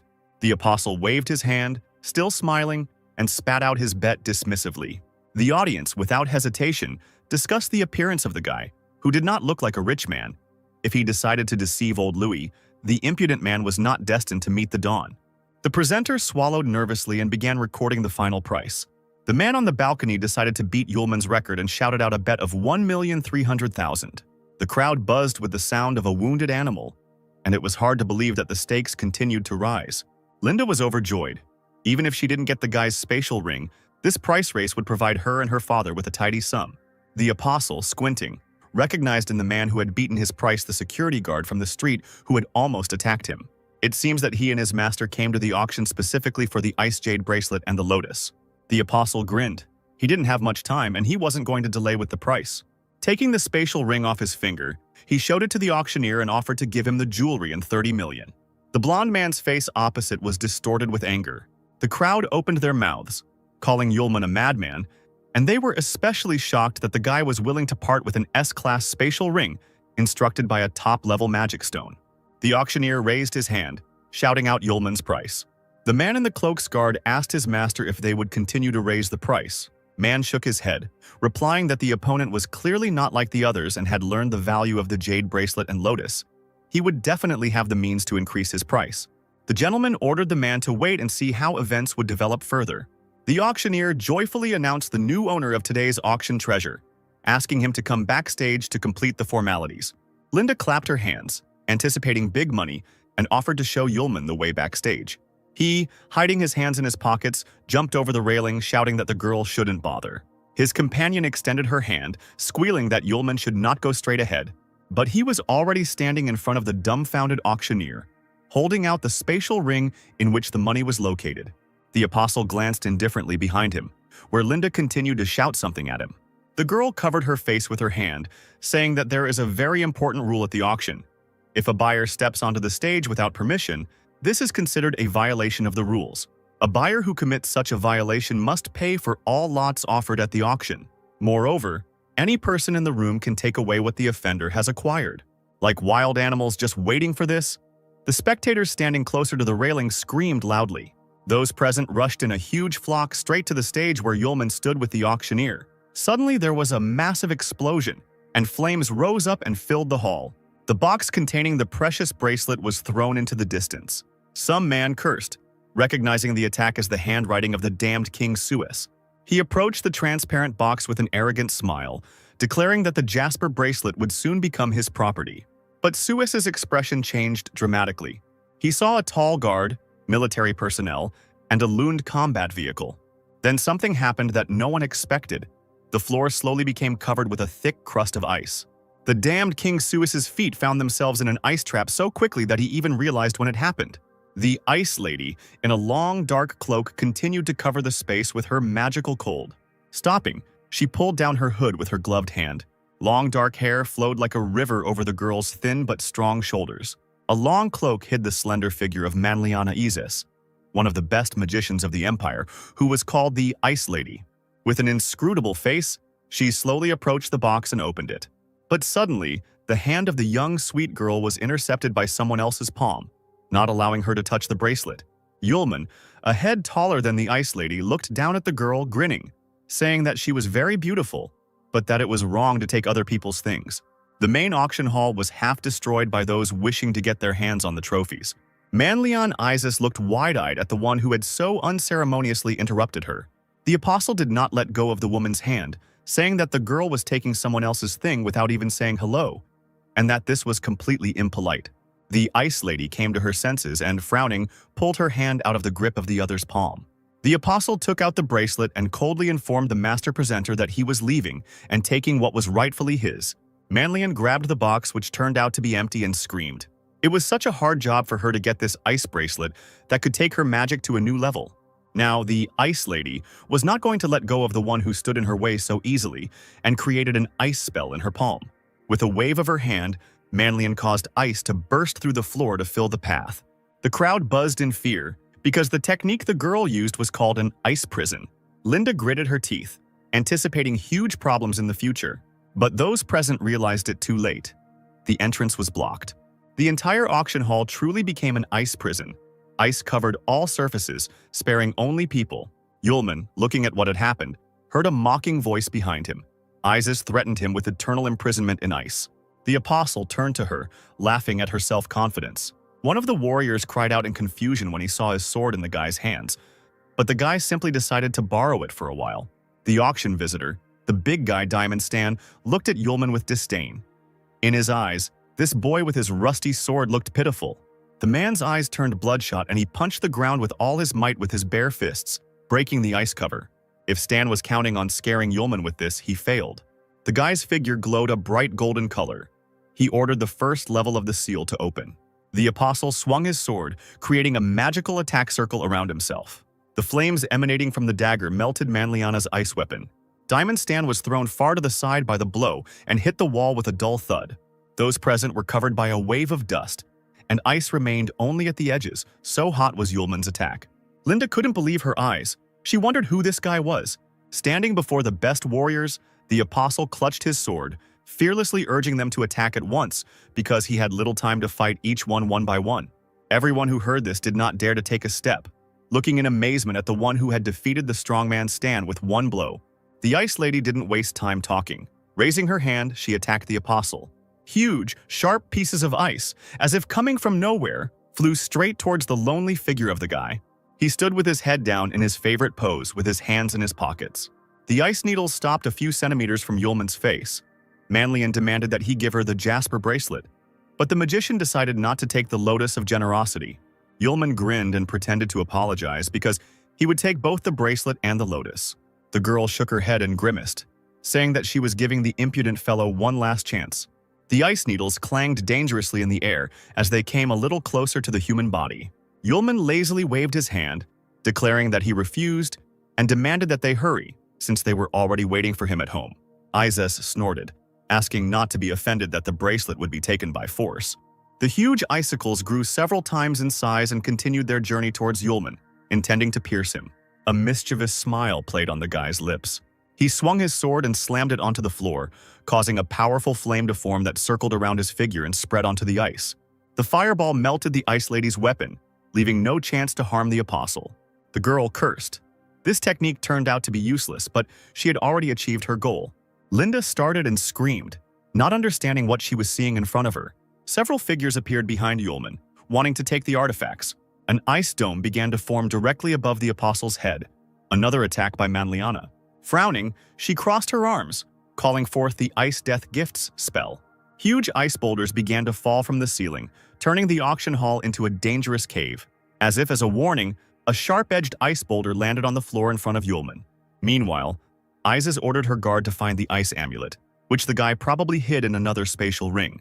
Yulman quietly said that he had indeed put the ice amulet into the spatial ring. Looking at the back of the self-confident Manliana, the apostle exclaimed that he was still alive and not under a block of ice. The girl, her eyes wide open, turned around sharply. Indeed, the guy stood behind her, smiling mockingly and holding a sword in his hand. The warrior was surprised. She did not expect that the enemy would be able to escape. Yulman scratched his ear, stating that anyone could have heard the spell that Manlian was speaking loudly. Moreover, such a huge piece of ice is surrounded by an aura of icy air. It will not be possible to hide it. It seems that Miss has not yet mastered the art of hidden strikes. Hearing these words that cast doubt on her strength, the Ice Lady immediately formed a new spell coil in her hand. The apostle smirked, asking if the girl was sure she wanted to continue. There was a sound of fabric tearing, and Manlian looked down in shock to find that the bottom half of her suit had been torn apart right on her. The apostle swung his sword a second time, but so quickly that the human eye could not catch it. This time, the girl was left naked, with only a few scraps of fabric on her body. The warriors standing around them turned red. The men's eyes sparkled from contemplating the naked female body. Manlian fell to her knees in shock, covering herself with her hands. She could only whisper, asking how this even happened. Her guard ran up to the ruler and quickly threw a cloak over the girl. Yulman, quietly laughing like lightning, ran past the stunned Ice Lady. The girl slowly turned around, analyzing what had happened. The apostle turned to the crowd with a smile, asking if there was anyone willing to take the jade bracelet and the ice lotus. The warriors shook their heads furiously, swearing in one voice that they would no longer lay claim to the treasure. Manliana's confidant asked if he should send people to capture the enemy, but the girl refused, causing the guard to bewilder. Isis hung her head low, still embarrassed by her recent disgrace. She realized that the guy could have easily killed her, but for some reason he didn't do it and spared her. The apostle approached the ice wall and with one precise movement of his sword slashed at it. The ice melted and began to gradually creep to the sides, forming a long-awaited liberation from the artificially created prison. He waved his hand towards the gap, telling those present that they could now come out. Yulman approached Linda, thanking her for today, and he also asked for help in returning the sword to its owner. The girl took the sword with embarrassment, shaking her head and stuttering. The guy suddenly thoughtfully put his fist to his chin, starting to carefully examine Linda. When she finally blushed, Yulman concluded that the girl really looked better with her hair up than now, when it was loose. At that moment, Linda seemed to be illuminated by a gentle sun. Such was the impression made on her by the words of her interlocutor. Yulman waved goodbye to her. His new girlfriend made the guy promise to return to the shop to get all the materials. Linda's friends ran up to her, asking in surprise where that heartless beauty had gone. The guy, looking after Yulman, asked who it was and where he came from. A dreamy and incredibly stupid smile blossomed on the girl's face. After spinning around, she covered her face with her hands, saying that the handsome, rich, and cool man was, of course, her future husband. Her cry of promise to marry this guy in this life and the next one echoed over the tavern. An apostle walking down the street sneezed loudly. He wiped his nose, suspecting the teacher in Sierra of thinking too much about him. A sure sign that it was time to go back. He had barely managed to turn the corner when he heard angry male shouts, promising to teach someone a lesson for stubbornness. Coming closer, Yulman saw several ragged men with guns surrounding a thin, girlish figure in a cloak. The man swung his whip, shouting that if something was not understood in a friendly way, it was worth explaining by force. The apostle was nearby in a few steps and firmly grabbed the base of the whip. Looking at the other competitors, the guy advised the puzzled man with the whip not to treat the ladies like that, so as not to incur the wrath of God. A group of people, playing with bats in their hands, slowly approached the one who dared to interrupt them, shouting that it was not worth sticking your nose into other people's business. Yulman, frowning, sharply moved his hand to the side without letting go of the whip. The man remained hanging on his weapon, and what's more, He was also thrown into the wall. Like a large sack of stones, he fell on his back with a loud thud. The man immediately lost consciousness from such a flight, possibly forever. The opponents opened their mouths wide and retreated a few steps back. Yulman asked with a smile what they were talking about, since he couldn't hear them because of the strong wind. The men began to stutter among themselves. They were not saying anything, it was already dark and it was time to leave. A few seconds later, the crowd ran away screaming, and only a lonely figure sitting by the wall remained in front of the apostle.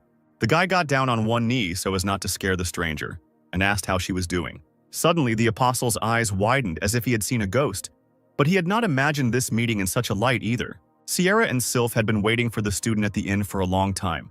The Fire Witch was very worried, thinking that something had happened to the guy. Finally, she got out of bed, determined to look for Yulman. The sword spirit nodded. As soon as the girl opened the door, she stepped back, seeing the guests. Arya stood next to Yulman, completely unhappy and wounded. After some time, the table covered with various dishes became empty, as did the plates filled with food. Once Arya had calmed down and had eaten her fill, she revealed that Aisha had gone missing and had not returned from her study leave, which left Sierra stunned. The guest clutched a glass in front of her, trying not to cry. She came to tell the teacher and Lou everything. Suddenly, they could find the missing item. The time traveler asked if something happened before Aisha left school, but Arya remembered that the student left the academy with an infinitely sad face. Yulman gave Master Sierra a potion that she was to drink on her way back to the academy. It wouldn't be possible to instantly restore strength, but it would increase the speed of recovery. Sierra regretted that she wouldn't be able to go on reconnaissance to Aisha's house with her student. Charlotte crossed her arms and asked if Yulman was sure he needed to go with Arya. She looked at the girl playing with Sylph, thoughtfully saying that in their current situation, they needed to stay away from the three great families and the people associated with them. Sierra knew Arya's full name. Her last name was the same as the general's families, which didn't bode well. Yulman interrupted her, saying that even if Arya was one of the general's people, it did not change the fact that the girl was his trusted friend. Sierra smiled. She knew the student would say that. Then the master wished them both a safe journey. Finally, the horse-drawn carriage set off along the forest road. The rocking motion instantly put Arya, who was tired from the long journey, to sleep. The girl sprawled out on the bench, snoring. Yulman sat at the very edge of the bench opposite, already regretting that he had decided to go with the girl. But after thinking again, he decided that he was wrong, because Arya had come a long way from school to find them. The apostle remembered the moment when he found an exhausted girl in a dark alley. When he saw her face covered in small scratches and blood, he asked why Arya was here. She, as if in a delirium, suddenly raised her head, staring unseeingly at her savior. The girl's unhappy eyes filled with tears. She said nothing, only quietly sobbed. Screaming that she had finally found him, Arya threw herself on Yulman's neck. The apostle was taken aback, but quickly came to his senses and asked the girl why she was alone and whether she was wounded. Arya instantly blushed and froze like a statue right next to Yulman's chest. She pulled away from the guy's embrace, burning with shame, and crawled away from him as far as possible. Arya hugged herself and repeated haltingly that she was fine. She had one very important thing to tell Teacher Sierra about. She was silent for a few moments, then, glancing over her shoulder, asked Yulman to take her quickly to the master. The apostle saw a lacerated wound on Arya's shoulder, but said nothing. Only his eyes and furrowed brows revealed his true feelings. And now, sitting in the carriage and looking at this brave girl, Yulman thought out loud that she had worked hard. She definitely needs to get a good night's sleep tonight while she can. A couple of days later, the carriage brought the travelers to the western outskirts of the city of Gorst, to the estate of the Lawrence family. The courtyard of the house was overgrown with thick grass, and the walls looked very untidy. Arya, standing in front of the gate, asked the coachman if there was a mistake. But the man assured her that the house definitely belonged to the Lawrence family. He added that the Lawrence family had been completely missing for 10 years, so the estate was empty. Having dealt with the lock, Yulman and Arya entered the house, half destroyed by time. Arya thoughtfully bit her nails. They looked both above and below, and it really seemed like no one had been here for a long time. But it was obvious that Aisha's family address was this very place. Suddenly there was a loud noise to the side, frightening the girl. It turned out that for some reason a frame with a painting covered with a white cloth fell off the wall. Arya abruptly pulled the interfering fabric away. She leaned over in surprise along with Yulman, greedily peering at the image. The painting depicted Aisha's mother and father, but the painted father's head was missing, as if someone had violently torn off that piece of canvas. Yulman did not know for sure how true this was, but he knew for sure that the woman in the portrait was not Aisha. He offered to stay at the estate for a couple of days. Perhaps that way he and Arya could find out what happened to the Lawrence family estate. Suddenly, Arya remembered that she had forgotten to give something to the apostle. Before leaving, Aisha asked to give Yulman a small box. The couple decided to leave the gloomy house to discuss all matters in a local tavern. As it turned out, before leaving, Aisha asked Arya to give Yulman the ring. Looking at the decoration, the apostle thought, "The drawing on the ring does not belong to the Lawrence family, so whose is it?" Arya propped her head up with her hand, sadly saying that even the city's workshop specialists had never seen this image. The waitress's voice was heard behind the bar. She glanced at the ring and asked if it was the coat of arms of a count. Looking at the surprised faces of the visitors, the woman told about Count Theodore, a very elegant aristocrat. She still remembered the moment when the man entered the tavern. The waitress added that at that moment she was calming her friend down, but that didn't stop her from seeing that very ring on Theodore's hand. Arya and Yulman looked at each other carefully. The girl behind the counter squeezed the glass so hard in her hands that it broke. She screamed, which made the count turn his attention to her friend Lily. Arya whispered to the guy that Aisha's mother's name was Lily, and he nodded. The student cautiously asked the angry waitress if she was talking about the same Lily who had disappeared from the Lawrence estate. But the woman didn't think she had disappeared anywhere. Lily probably ran away with Theodore, falling in love at first sight, and took the child because it is very difficult to raise a child without a husband. The apostle smiled and tried to find out where Count Theodore was now. The woman thought, remembering that his possessions were in the east in the Noni Empire, quite far from here. A guest from across the room ordered a beer, and the waitress responded happily. She promised to bring a drink to the restless guest and asked the guys if they were going to go to that empire, where demons had recently been bred. Yulman thought about it, suggesting that motion sickness during travel could somehow be connected with the influx of demons. Arya looked questioningly at Yulman. The girl wanted the student to teach her a technique for fighting demons. If they really do meet demons, Arya's skills won't be enough, and she will only hinder Yulman. But she also wants to look for Aisha together. The apostle was surprised. He did not know about any reception. Arya explained that this is internal energy that appears during the process of tempering and cultivation. By combining it with natural magic, it is possible to release a huge amount of power. The girl raised an eyebrow, asking why the teachings did not know this technique, since he had previously won in the same way, and natural magic was probably beyond his control. Yulman shook with irritation. He didn't ask Arya about anything at all. The interlocutor's cheeks turned red. She decided to achieve her goal by cunning. The apostle scratched his cheek, promising that he would at least try to do so. At this time, there was excitement in Aces's house. The late director's office was turned upside down. Personal belongings were scattered and lying on the floor. Sierra, hands on her hips in displeasure, looked for the old man's important things, which, in addition to the hellfire, should have been here. The broken desk drawers that Charlotte discovered indicated that someone had broken the rules before her and taken everything. In that case, the girl thought, it was even more impossible to let people know about Ace's death. The Empire could be in serious danger. The fire witch exhaled tiredly. She pulled out a bottle of blue liquid, remembering that the 5 schools championship was about to begin. Sierra didn't even know if Arya and Yulman would have time to find Aisha and return back. The carriage with the travelers was on its way to the Nonya Empire. Inside the carriage, training was taking place on a technique against a demon. Arya was sitting on all fours on a bench and tearfully looking into Yulman's eyes. He leaned forward, smiling maliciously, deciding to try something. The apostle's hands reached out to the girl's waist, touching her. Arya blushed, begging him to stop. The next moment, her boot flew straight into Yulman's stomach. The guy got angry, shouting that he was helping his friend, awakening anger from the outside, and she even kicked. Arya burst into laughter, asking for forgiveness. She found it too funny from the tickling. 2 weeks later, the carriage finally arrived in Nonya. Arya looked out the window and, seeing the half-destroyed buildings, was surprised by the urban center of the empire. The doors of the houses were tightly closed and there was a deafening silence. On other, no less dirty and dark streets, one could see gloomy and exhausted people.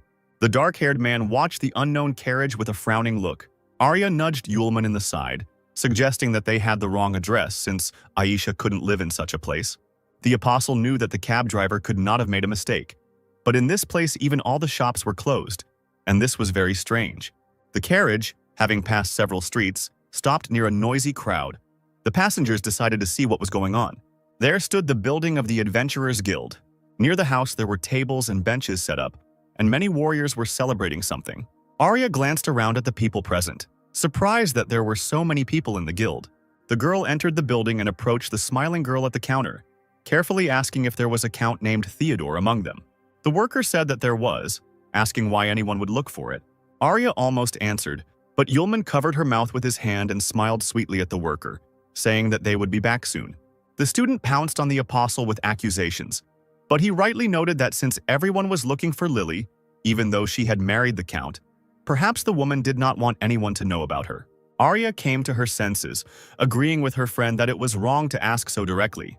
Yulman approached the counter again and said that on the way to the Empire he found the count's family ring, so he decided to return it, maybe even get some kind of reward for it. The apostle asked the girl where Theodore could now be found. The corners of the worker's lips turned down. She said that the count lived in a castle in the suburbs, but the way there lay through the forests of Nonya, where something had been wrong lately. Arya slowly moved her gaze from the girl's face to the stack of papers. She winced, asking if there really were demons there now. The worker confirmed that 6 months ago there were many more local animals, and then rumors began to spread about the appearance of demons, and recently their traces were discovered. Yulman asked if the Adventurers Guild were demon hunters hired by Count Theodore. The girl shook her head, answering that although these were the lands of the Count, he did not respond at all to the appearance of the demons. This time the reward was announced by the Imperial Society of Adventurers itself. When she added that whoever killed one monster could get 5 million, Yulman and Arya's eyes lit up. The apostle thought, if Count Theodore is now Aisha's stepfather, the student can help cleanse the lands of demons and get good money, and maybe even marry Aisha. Arya wondered why the demons had appeared again, since they had been destroyed long ago. The worker said with concern that the residents themselves do not know what is happening here. The detachment of 100 hunters that left today has not yet returned. Yulman remembered that even before this human civilization, people and demons coexisted peacefully for a long time. But for some reason, a war broke out. The 15th apostle, Arma, and the 12th apostle, Kapasis. The first was the protector of people. The second was supported by a demon. The war between them was the first, which came in the time of the apostles. The battle ended, but neither Arma nor Kapasis were seen again, and the demons also did not appear in people's field of vision. The apostle believed that if these two had not fought so fiercely, humanity would not have to fear his kind so much. It was getting dark. The forests of Nonya were dense. The tall trees rustled from the gusts of wind. By this time, the forest floor was already sprinkled with the blood of many hunters who had fallen at the hands of the demons. The last surviving man was wounded and breathing heavily as he tried to escape the dense space. Hearing clicks behind him, the warrior screamed and ran headlong, stumbling as he went. He was unlucky. His boot got caught on a thick branch on the ground. The warrior screamed hysterically and fell face forward. Kneeling, he knew the end had come. The man was surrounded by a pack of devilish panthers. The man sat up and began to back away, covering his face with his hands, begging not to kill him. A huge clawed paw with snow-white fur appeared as if from nowhere. Blood sprayed into the air, splattering the tree trunk. It flowed from the werewolf's muzzle, staining the previously light fur, and in a matter of seconds he tore the man to pieces. Arya gasped when the worker mentioned 100 warriors, but she added that there was only one werewolf demon in the forest. Yulman snorted, saying that with someone like that the conversation was short. One strike of the sword and everything was ready. The girl opened her mouth, asking again what this young man meant. She asked in surprise if the person in front of her was really a gold-level adventurer or higher. Yulman took out his badge, saying that he was only at the iron level. The worker's silence in response spoke volumes. The other warriors heard him. One of them banged his fist on the table and laughed loudly. The worker said that this werewolf is very cunning. His movements are lightning fast. They say that he even has shadow magic and kills gold hunters playfully. The apostle was surprised. He thought that werewolves were stupid demons with slightly developed limbs. Could they really have disappeared for a while and upgraded to shadow magic? A man in a cloak approached the friends and ordered them to get out of here. They probably didn't understand what was happening. Arya quietly asked Yulman if they should change their route since this werewolf was so strong. The guy grinned, advising her to calm down. Because if the monster really did have shadow magic, it would still only take 5 minutes. Arya walked through the night forest, carrying a rapier on her back. She looked back and suggested to Yulman to postpone the expedition until tomorrow. Something rustled in the leaves, and the girl squealed, holding the weapon in front of her. A small snow-white animal jumped out of a small bush. The girl lowered her rapier and exhaled. It was an ordinary hare, but she relaxed too quickly and did not notice the attack from above at all. But Yulman quickly intercepted the other people's movements. He was constantly on the alert. With one blow of his fist, the apostle fell upon the huge panther, knocking it to the ground. The animal's body lay frozen with its mouth open on the dark ground. The next second, the panther literally melted into thin air, as if it were a stream of smoke. Arya opened her mouth slightly, looking at the beast, breathing heavily, recovering from the attack. The apostle told the amazed girl that only a demon could have created such a black panther. As if to confirm his words, a whole army, led by their leader, emerged from behind the thick trees, all growling loudly. Arya screamed again, holding her rapier out in front of her. The lead werewolf approached the couple on his hind legs, his red eyes flashing. Getting into a fighting stance, he suddenly spoke. The demon did not think that anyone would recognize his Black Panther. Not one, but dozens of them slowly and gracefully walked towards the people, thick saliva dripping from their slightly open mouths. The werewolf raised his fist and offered Yulman to join him in conquering the entire continent. Then both he and his girl would be spared. Instead of fear, the werewolf saw joy on the faces of the people who began to mimic him. The apostle started to fool around, saying that he couldn't join because of the terrible treatment of people by werewolves, and he also wouldn't allow them to conquer the entire continent. The werewolf laughed as he looked at the two boys who dared to say they could stop him.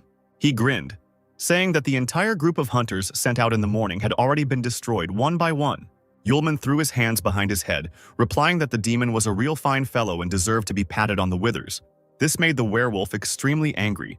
The fur on the back of his head stood on end. Yulman saw sharp teeth in front of him. The entire horde of panthers, without consulting each other, rushed at the people at once, led by their leader. The guy smirked and ordered Arya to go forward. The girl blossomed, clutching the rapier in her hands. Now her time had come. The werewolf clicked his teeth. He had just seen that the girl was scared of an ordinary hare. Arya held the weapon in front of her, closed her eyes and concentrated. After a few seconds, she suddenly opened her eyes. The girl's case burst into flames of magical fire, just as the panthers were attacking her, intending to cut her to pieces. But now, everything has changed. The golden rays of the attacking girl tore the animals in half. Bloody pieces of the creatures fell at Arya's feet. The werewolf stopped dead in his tracks. He didn't expect this from a fragile human creature. Arya patted her chest. It wasn't for nothing that she pretended to be terribly scared for a long time. The werewolf growled, realizing that the humans wanted to lure him out of the forest with their acting. Yulman broke into a mischievous smile, saying that they had been found out. A loud, desperate laugh rang out in the dense forest. The werewolf could not calm down after realizing that people had deceived him. The apostle waved his hand. They hadn't thought of this from the very beginning, but only on the way into the forest. He dreamed out loud about the reward for the killed werewolf from Count Theodore. Maybe he would marry Aisha to the hero. The werewolf interrupted the guy's monologue, scolding him for his bad manners. Not only did they want to kill him, but no one was allowed to deceive the werewolf. The monster bared his teeth. If these people had agreed to join, he would have spared them. But now it was too late. Green energy glowed around his body, and the monster itself rushed at Yulman, wanting him dead.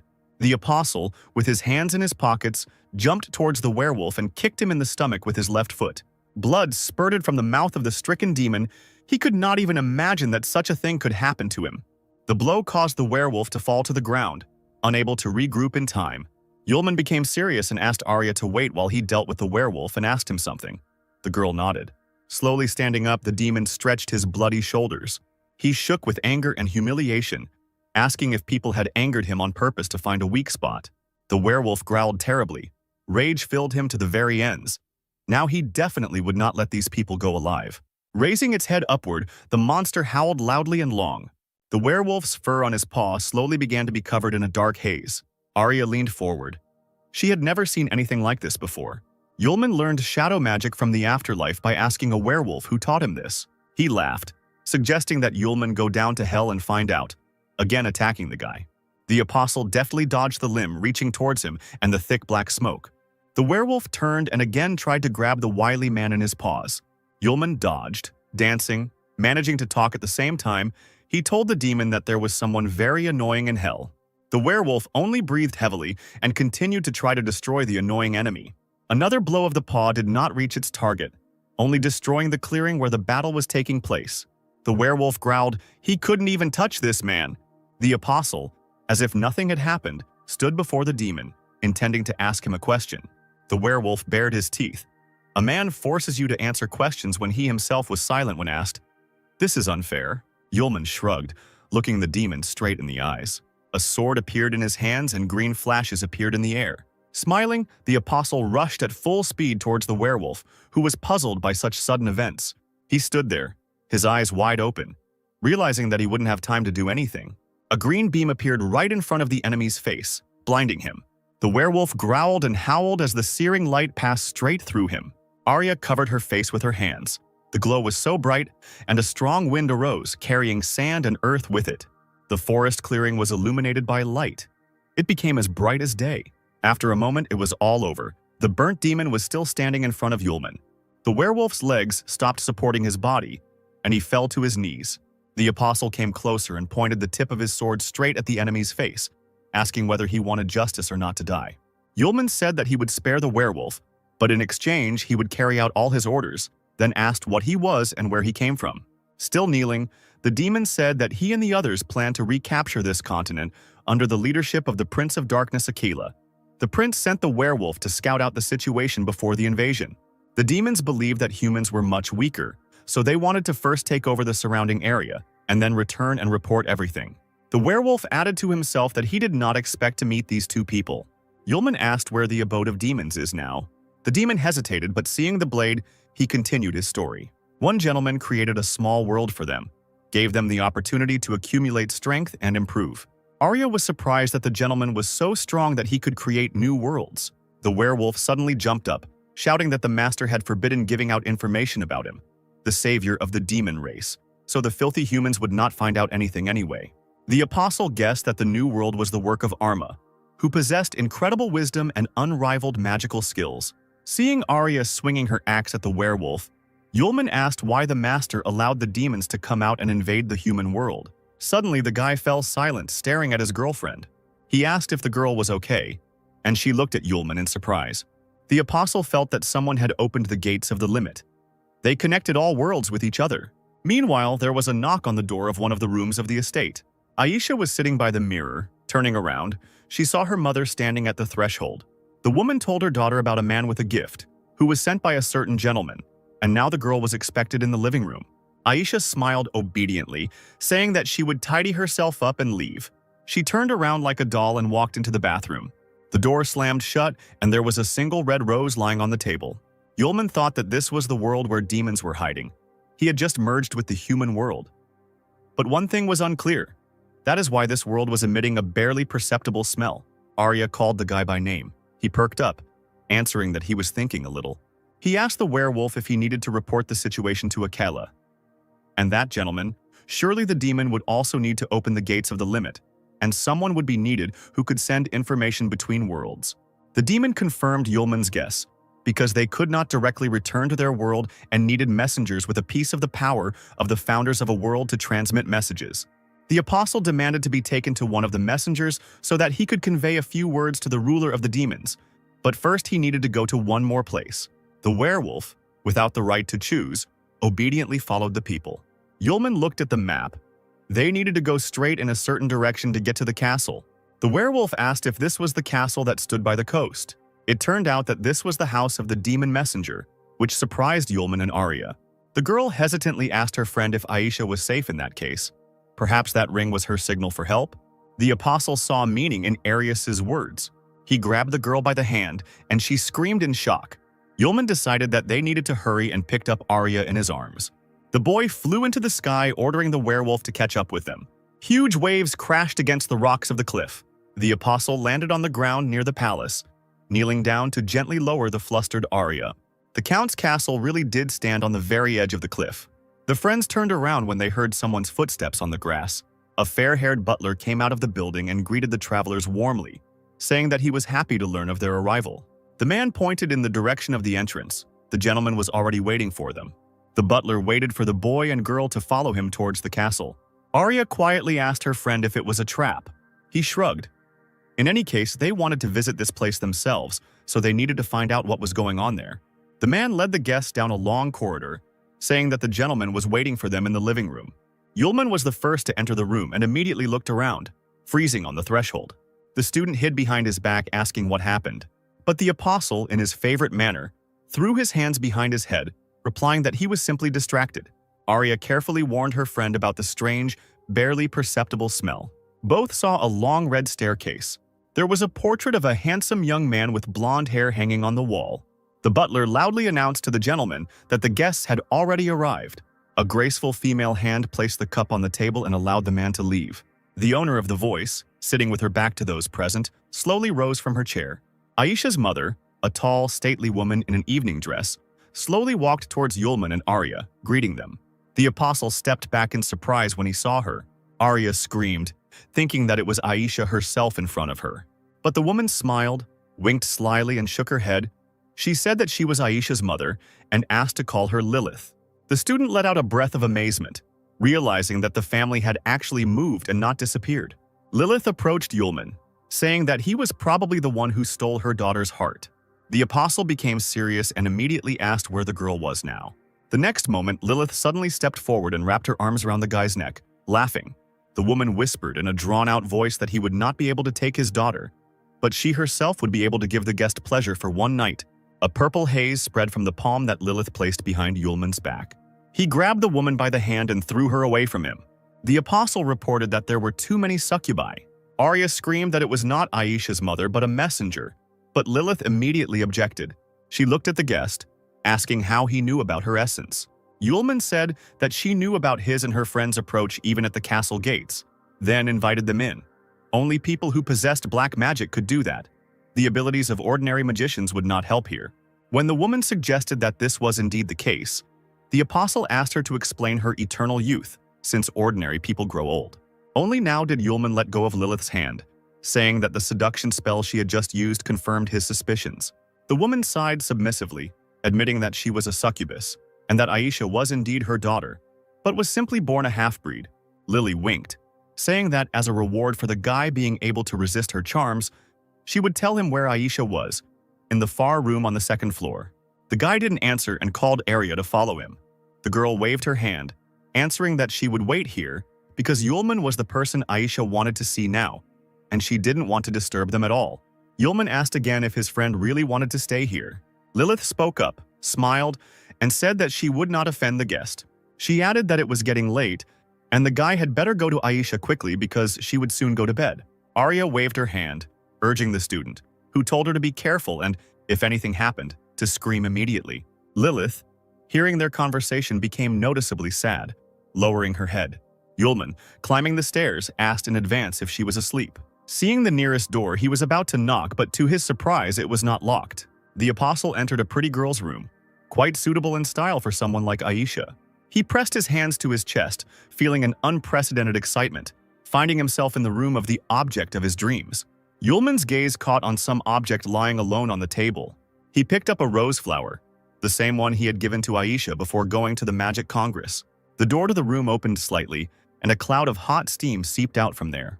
Yulman, lost in thought, shuddered and turned around sharply. Aisha stood on the threshold wearing only a towel. Drops of water were dripping from her long hair. The girl screamed, not expecting to see a student here. Aisha shifted awkwardly from foot to foot. Pressing her hand tightly to her chest, she hesitantly asked how Yulman ended up here. The guy was no less surprised. He babbled that he hadn't thought anything bad when he entered his girlfriend's room. The apostle's gaze darted around the room, trying not to look at the girl dressed in only a towel. Aisha shook her head and found the strength to smile understandingly at the unexpected guest. Suddenly, the girl's whole body tensed up like a string, and in her head, someone's dark, snake-like voice warned that His Majesty would find out and be very angry. Trying to cover his reddened cheeks with his hair, Yulman said that he and Arya were looking for a girl. But without even listening to her classmate to the end, Aisha's face instantly changed and sternly ordered him to leave. Yulman worriedly asked her what she meant, but the girl only added that her friends shouldn't have come. She said that the ring was left by her as a souvenir, with no intention of leaving the children a clue to search, and the apostle drew attention to Aisha's sudden departure from school. She clenched the fist of her free hand, her friend's words echoing heavily in her head. In her mind, Aisha begged her friends to leave, but out loud she said that she would soon marry a rich, respectable gentleman, and then her classmates would no longer be of use to her. However, behind her cruel words, she was unable to hide the main thing: immeasurable pain and despair. Aisha did not even notice how hot tears flowed from her eyes. She realized only when Yulman asked why she was crying. Blinking several times, the student was extremely surprised by this, because she had been holding back so diligently. The guy lowered his head and exhaled heavily, collecting his thoughts and looking for the right words. He took a step towards the inconsolable mistress of the room, gently ran his fingers down her cheek to catch a hot tear, and noted that one must first deceive oneself before deceiving others. Smiling affectionately, he scolded Aisha for her weak acting. Squeezing her hand tighter on her chest, the interlocutor seemed to come to life and began to emotionally blame herself for her own carelessness. Arya should not have handed over that ring. Now the gentleman will find out about everything. The smile disappeared from Yulman's face. He looked thoughtfully somewhere at the wall, wondering if Aisha was talking about the Prince of Darkness, the Lord of Demons. Aisha continued to try to convince her friend to leave her house because that gentleman, the real ruler of the demons, was incredibly dangerous and would not leave uninvited guests alive. The girl said that even if he was not there, she would not be able to leave because she was a succubus, a devourer of human lives. She suddenly blushed deeply and shook her head, trying to hide her face behind a thick shock of hair. Aisha began to talk about the close relationship between her and Yulman. But he laughed, declaring that he did not care about the essence of his beloved, whether she was a human, a succubus, or even a demon. After all, Aisha's personality will not change at all from this. She remains herself. These words struck the girl in the very heart. Yulman carefully extended his hand, as if there was a frightened animal standing in front of him, and suggested that the owner of the room leave this place right now and not worry about the master. Aisha blushed shyly once again and almost put her palm into the stranger's outstretched hand. At that moment, the large clock on the wall came to life and began to ring loudly. A loud hum was heard in the corridor of the estate, counting down the minutes. Lilith smirked, quietly noticing that it was midnight. Arya turned her head sharply, looking at the succubus, and stood up from her seat, looking around nervously. Aisha, frightened by the ringing, pressed her hands to her chest again, frightened, noticing that time had flown by very quickly, while Yulman nodded dreamily. The girl ordered the dazed guest to turn away immediately so that she could change her clothes, and she had to repeat her request several more times before her classmate obeyed. The way Aisha became excited when she heard the clock ringing surprised Yulman quite a bit, and he asked what it all meant. He heard a towel fall to the floor. The girl answered harshly that she would not have time to explain. He just needed to know that now they would have to fight a fierce battle. Finally, she loudly announced that she had changed her clothes, and Yulman was able to turn around to look at his classmate. The one who appeared before him did not at all resemble a nervous, frightened girl. Her warlike gaze spoke of many things, including her readiness to fight. At this sight, Yulman blushed and exhaled in admiration, saying that the girl looked wonderful.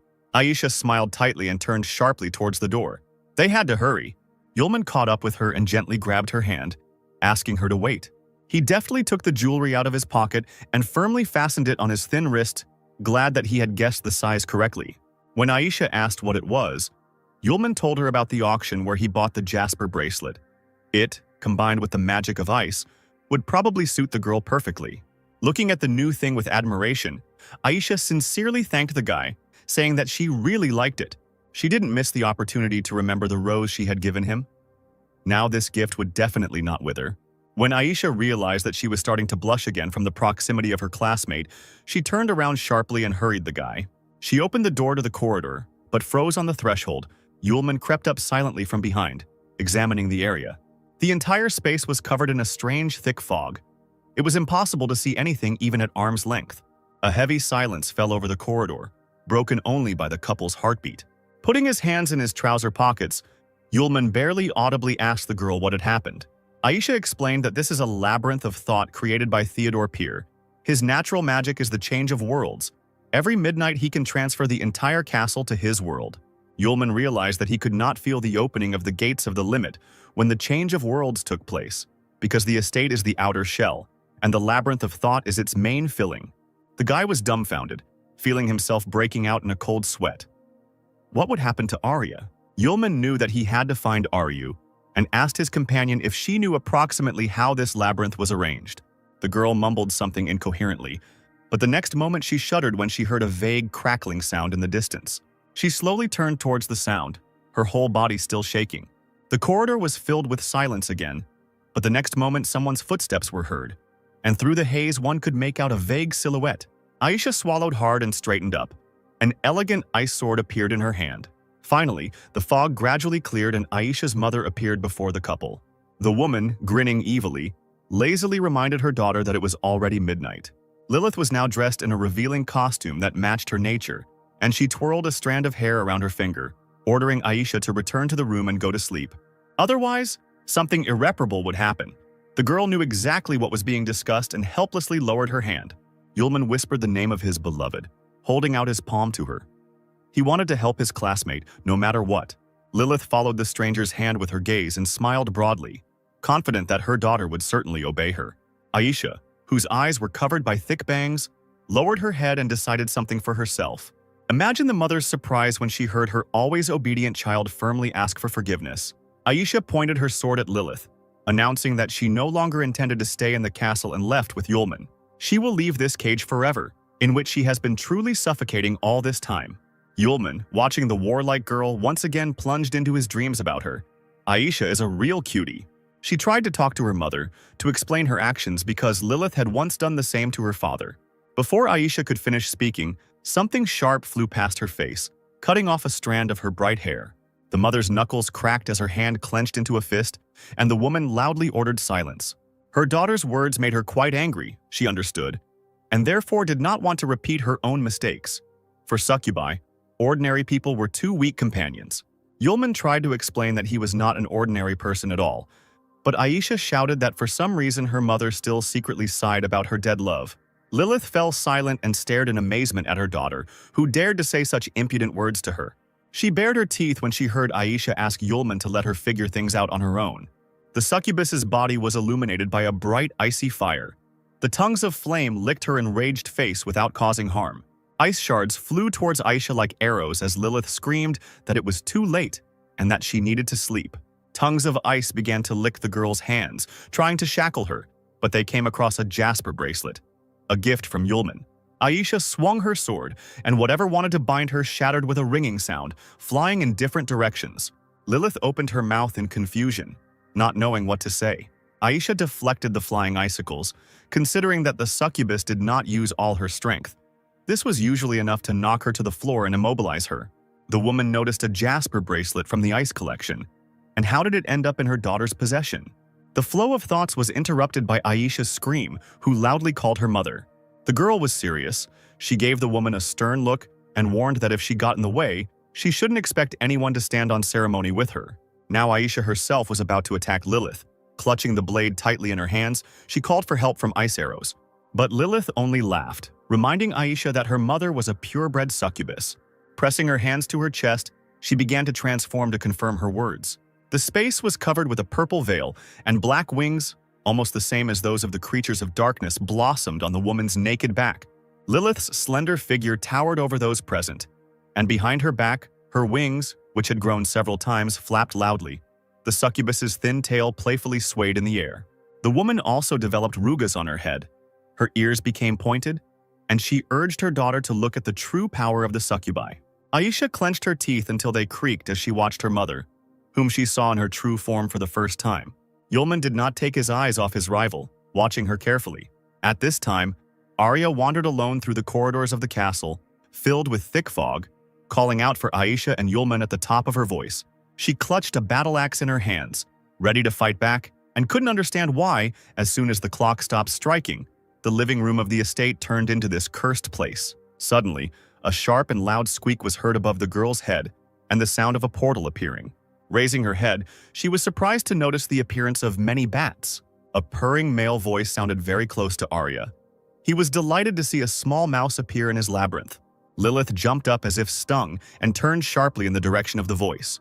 In front of her stood a tall blond man with sharp teeth, dressed in an old-fashioned suit and cloak. He urged the girl not to be afraid, welcoming her into the labyrinth of thoughts. The man's eyes glowed an otherworldly yellow, looking carnivorously at his victim. It was the master of the labyrinth, Pierce Theodore. The corridor outside Aisha's room was still filled with thick, impenetrable fog. Lilith, crossing her arms over her chest, flapped her large, sharp wings, looking attentively at the couple.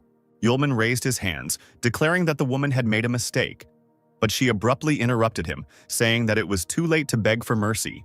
The succubus's eyes flashed dangerously in the semi-darkness, glaring at the guy and promising him quick reprisal.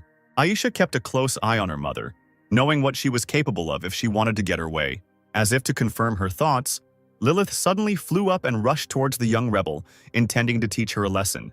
The young warrior's ice sword creaked, guided by its mistress, preparing to go into battle. Aisha ran straight at her mother, screaming that she was not going to kneel before her. Yulman tried to bring his relatives to their senses, hesitantly suggesting that they listen to him. But the succubi could not be stopped. Aisha and the mother, radiating completely different energies, were preparing to collide. Lilith stopped and extended her hand, her palm creating ultrasonic waves in the air. A strong, invisible wall appeared in front of the woman, and sharp ice flows flying towards her crashed into the defense with a ringing sound. Aisha pressed her lips into a thin line, realizing that her attack had missed its mark. She jumped high into the air, hoping she could make a hole in the wall somewhere else. With her sword at the ready, she flew straight towards the defense, intending to pierce the barrier with the blade. But something went wrong, and the girl suddenly stopped in midair, her eyes wide open. Her mother smiled widely, licking her lips lecherously. She had no intention of letting her daughter attack. Lilith grabbed Aisha tightly by the neck, lifting her above her. She coughed, trying to grab at least a little air. The next second, Yulman let out a cry of despair as huge wings whipped up the fog and the succubus carried away his beloved. He watched intently as the mother carried her own daughter away, unable to believe such cruel treatment. Sylph's stern voice was heard. The spirit of the sword asked why the master did not come to Aisha's aid. Yulman suddenly grabbed his head, pulling his hair with all his might. He didn't know how to help, because Lilith was Aisha's mother, possibly his future mother-in-law. And what if he miscalculated his strength and killed her? The guy lowered his hands and looked around. The fog had not disappeared anywhere, and he still had difficulties moving. The tenacious hands were tightly squeezing Aisha, and she, in a half-fainting state, could not understand why they were moving so strangely. My head was spinning, as if it was clamped in a vice, and everything in front of my eyes was upside down, because the succubus was flying up. But in the end, she found herself falling down. However, the woman was clearly amused and pleased by this. She, looking madly ahead, exclaimed that this was called the labyrinth of thought. The girl closed her eyes from the bright light that hit her, then tried to see at least something. Everything was covered in fog again, but now she had her trusty ice sword in her hand. Having waited for the right moment and feeling a momentary weakening of the grip, she pushed herself away from her mother with force. Once on the ground, Aisha swung her sword at the succubus, cutting off its path from herself. Then, without wasting any time, she turned sharply and ran away, straight into the impenetrable fog. As it turned out, Aisha found herself right in a labyrinth, endless and mysterious. Everything was complicated by the fact that these were not just walls. Inside, one could stumble upon amazing plants with sharp teeth, the branches of which entangled travelers. Moreover, the weak-willed knights in heavy armor were just waiting for someone to come near them. Their sharpened swords and axes were waiting for their moment. Lilith cursed and instantly landed on the ground, standing at the entrance to the labyrinth. Looking back, the woman realized that Aisha would not run far, because this was her first time here. Straightening up, the succubus loudly asked into the void where the teenagers would run, even if they managed to break away from her.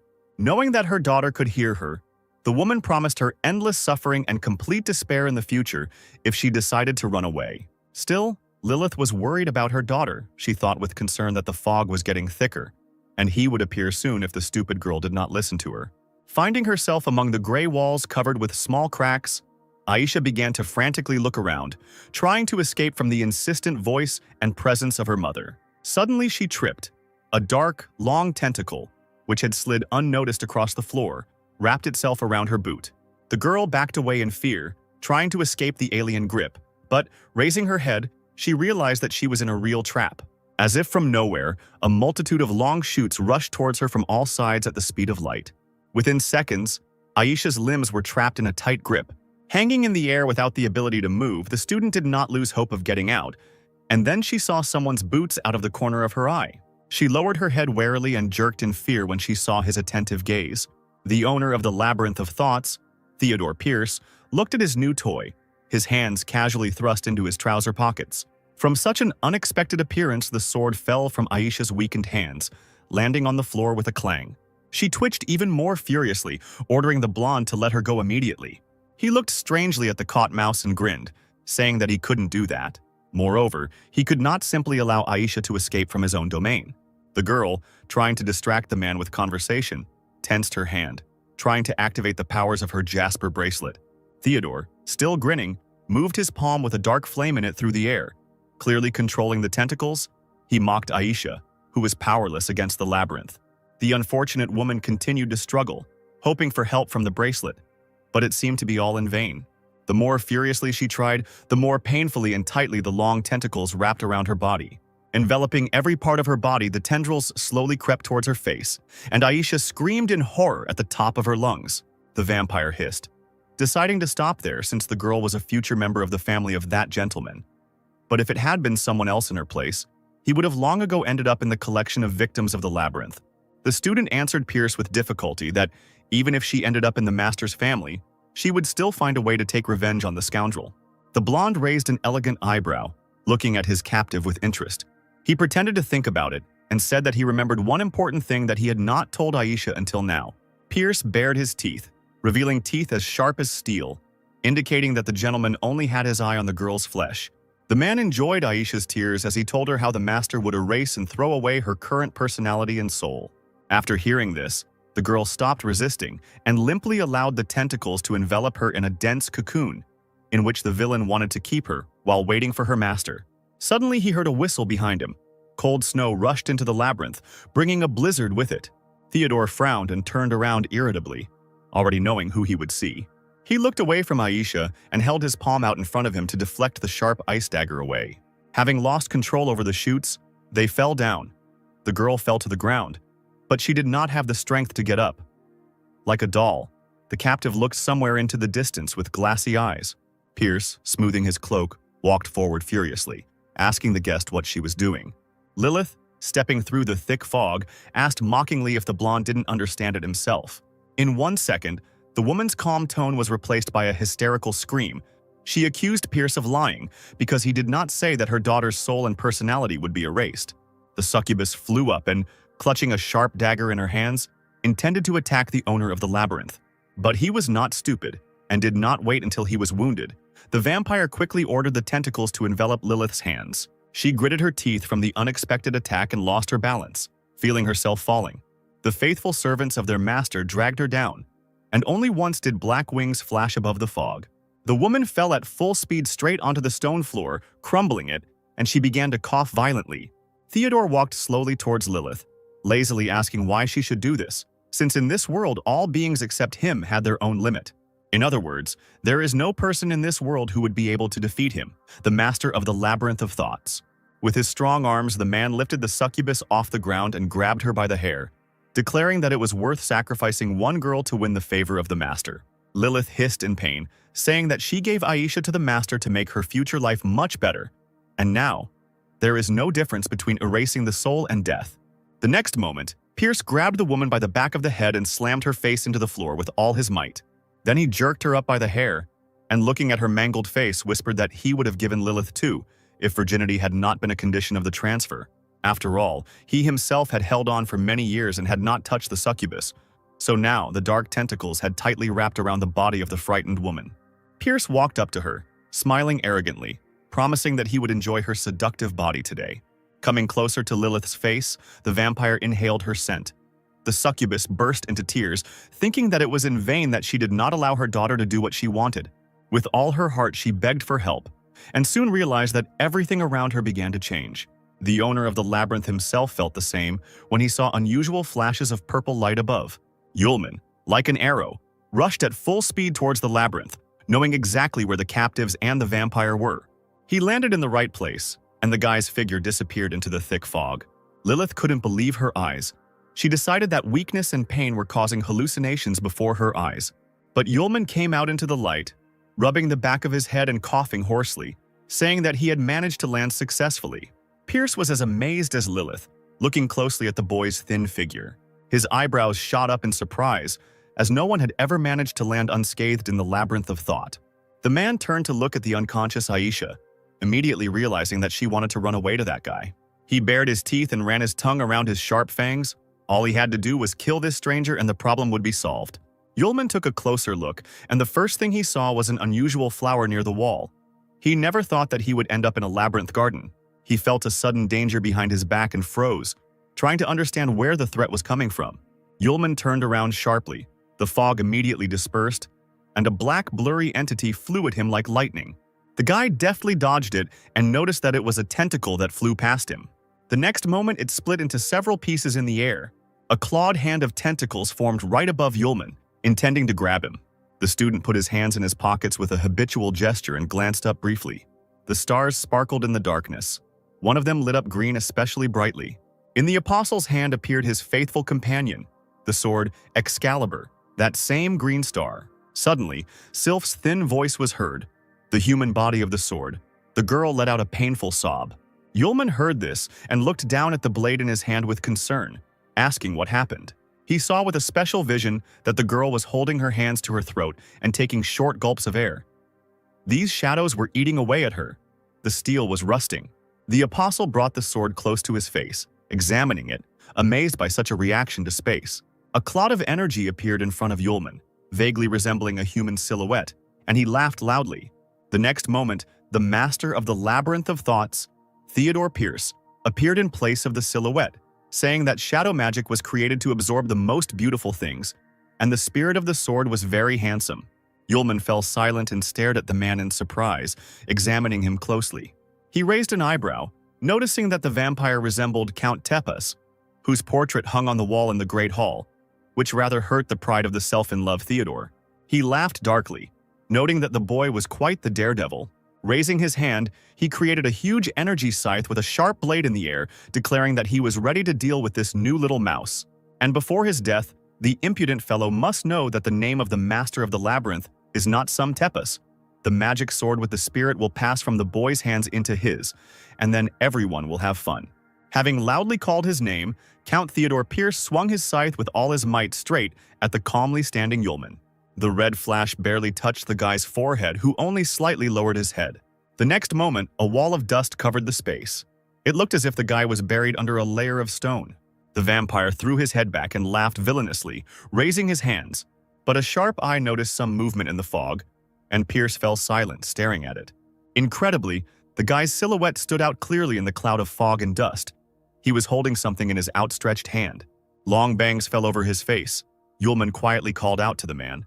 With just his fingers, he held tightly the blade of the scythe that had grown straight out of the cloak of the master of the labyrinth, and laughed at his name, saying that he didn't care what the count's name was. After the words, he got down to business and squeezed the powerful weapon with his hand, and bluish cracks immediately appeared on it.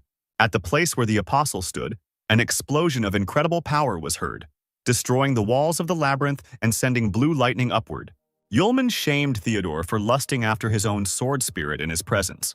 The man stared ahead in disbelief, not saying a word, covering his face with his hands beforehand, not expecting the explosion. The next moment, all the fog suddenly cleared, and the owner of the labyrinth could only look around helplessly.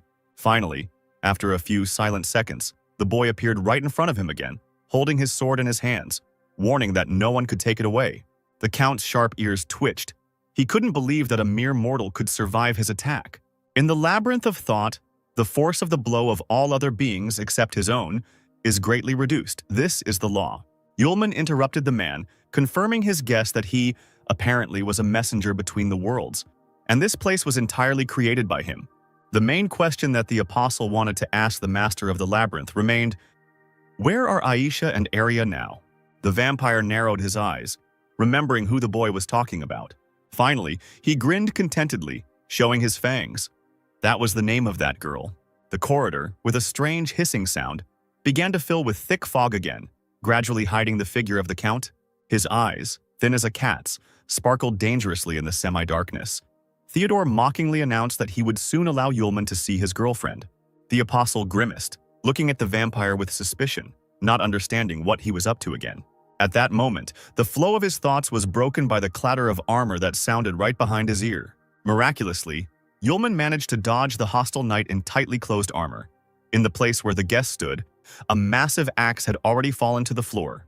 At first, the apostle did not pay attention, but suddenly his gaze fell on familiar outlines. That axe was definitely Arya's weapon. Yulman remembered it well. While the knight was picking up the axe from the floor, the boy straightened up, looking at his figure. The tightly closed visor left no chance to see who was hiding in the heavy clothes. Yulman took a step forward and hesitantly called his friend by name. No one answered him. But now other, more massive warriors appeared behind the knight. Their armor was different from each other, but they had one thing in common. All the warriors slowly approached the uninvited guest. One of them stepped forward, piercing Yulman with burning red eyes. The apostle took a deep breath of the stale air, realizing that the knights were emanating the distinct smell of dead souls. Meanwhile, the warriors did not hesitate. Their steel hands reached out to the calmly standing man. Yulman stood in the labyrinth, the fog in which began to dissipate due to the sharp movements of the warriors rushing towards him. Just as one of the largest knights was about to lower his weapon on the guy, he deftly jumped aside.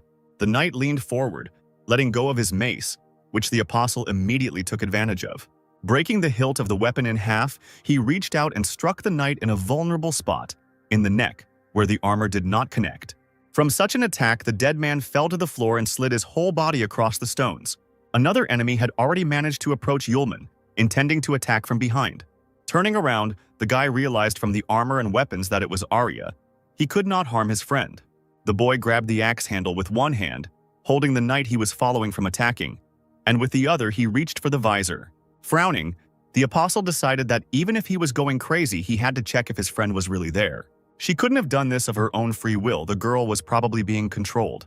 And indeed, the apostle was not deceived. Taking off his helmet, he saw Arya's empty eyes looking at him with indifference. Yulman stepped back in shock, seeing the warrior in such a state.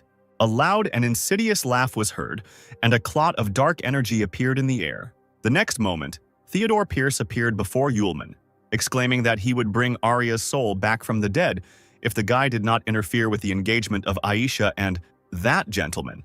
The bottom of the man's cloak was split in such a way as to hold Aisha and her mother in a cocoon, and he asked again what choice the guest would make. Lilith immediately screamed that Pierce was lying and would not fulfill his promise, and that her daughter would lose her soul and personality after marriage. Theodore tightened the bonds, causing the succubus to stop speaking and causing cries of pain to emerge. The vampire hissed, waving his hand through the air, saying that this cheap woman was talking too much. Lilith hung limply in the trap, breathing heavily, blood caked in the corners of her mouth. The man turned to Yulman again, saying that he would have to make a deal in any case, and that he shouldn't blame him for not being warned. But something changed below. Pierce suddenly fell silent and stared in amazement in that direction. The boy stood straight and stared at the Count, and an incredibly oppressive and suffocating spirit hung around him. The apostle grinned and slowly began to speak as the thick fog thickened at his feet, rising higher. Yulman's eyes flashed a fiery red light as he summoned the fourth seal. Finally, having announced the command removal for printing, a tsunami formed around the guy, which only he himself could control. Theodore clenched his fists angrily and continued to look at the boy, not knowing what to do. He noted dejectedly that no one from the human race could become so powerful. Turning sharply, the vampire decided to get out of here immediately because the guy was probably not human. The hems of his cloak, reaching out to its owner, freed Lilith and Aisha, who were bound in the fabric. The mother and daughter fell headlong without regaining consciousness. But on the ground, the apostle caught them, holding his relatives securely by the waist. Lilith was the first to wake up. She looked extremely guilty, and with dry lips, she whispered to the apostle that she was asking for forgiveness for her mistake. Tears poured from her large purple eyes. The woman begged him to leave her here and go with Aisha. Yulman unexpectedly looked affectionately at the one who so fiercely prevented his communication with Aisha, promising to save her too, so that everyone would remain alive and well. The apostle turned his gaze to his beloved, carefully examining the girl, whose chest was heaving with intermittent breathing. Yulman promised himself that he would make the Count regret coming to this world.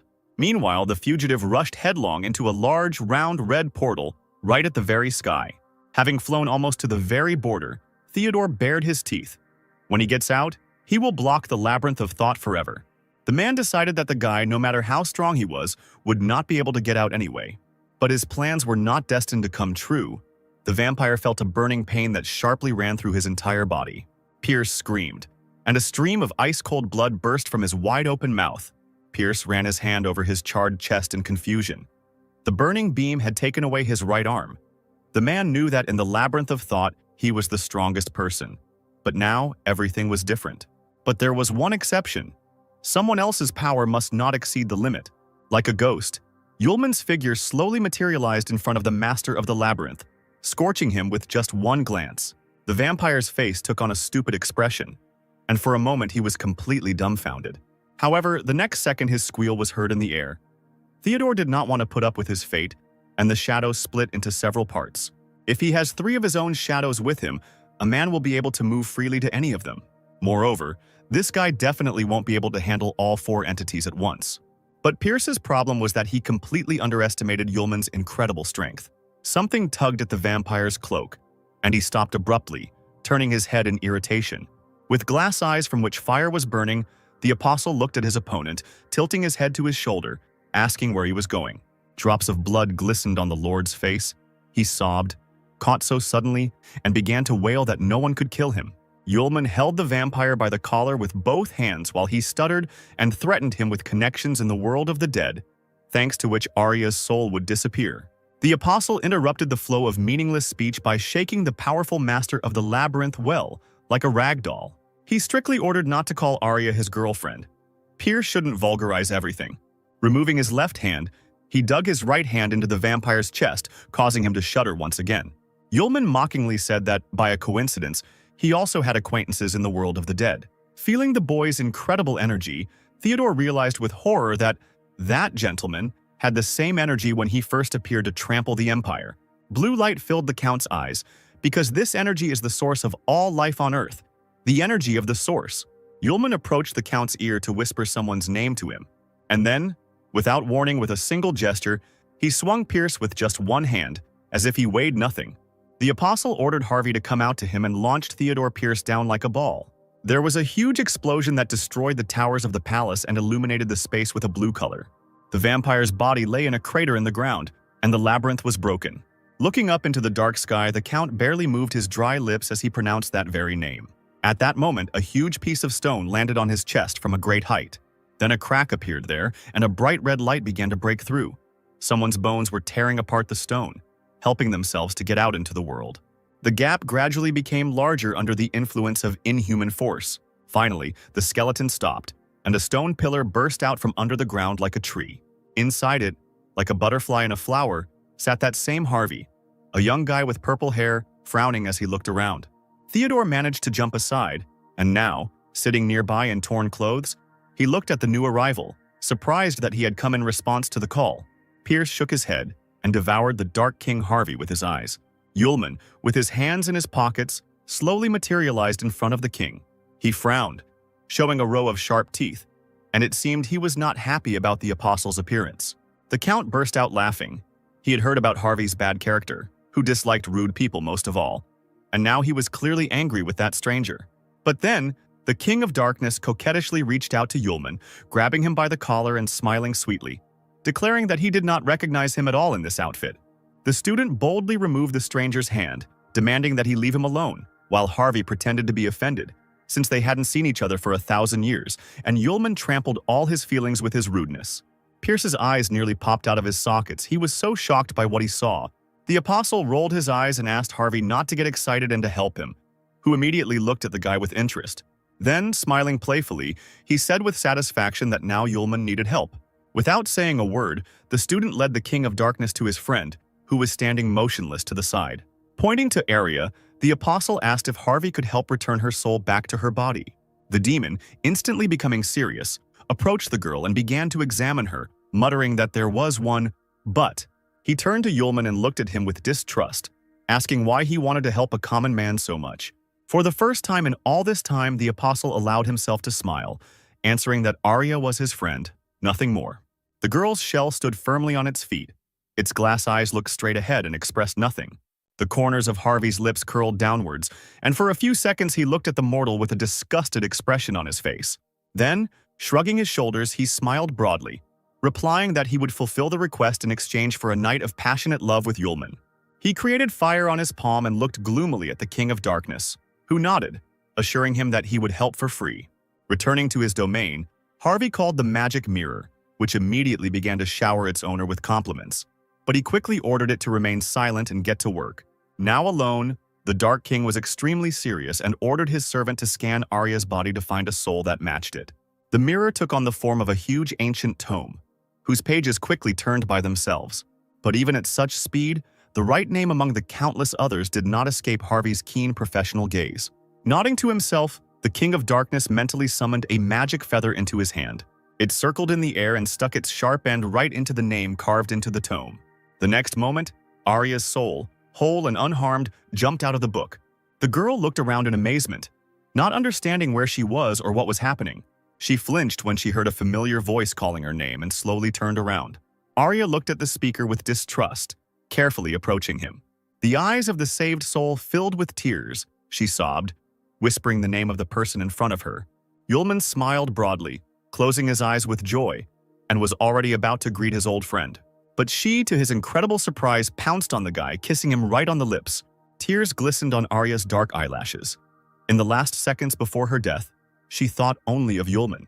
The girl gently ran her palm over the amazed guy's cheek, realizing that this was exactly what her heart wanted.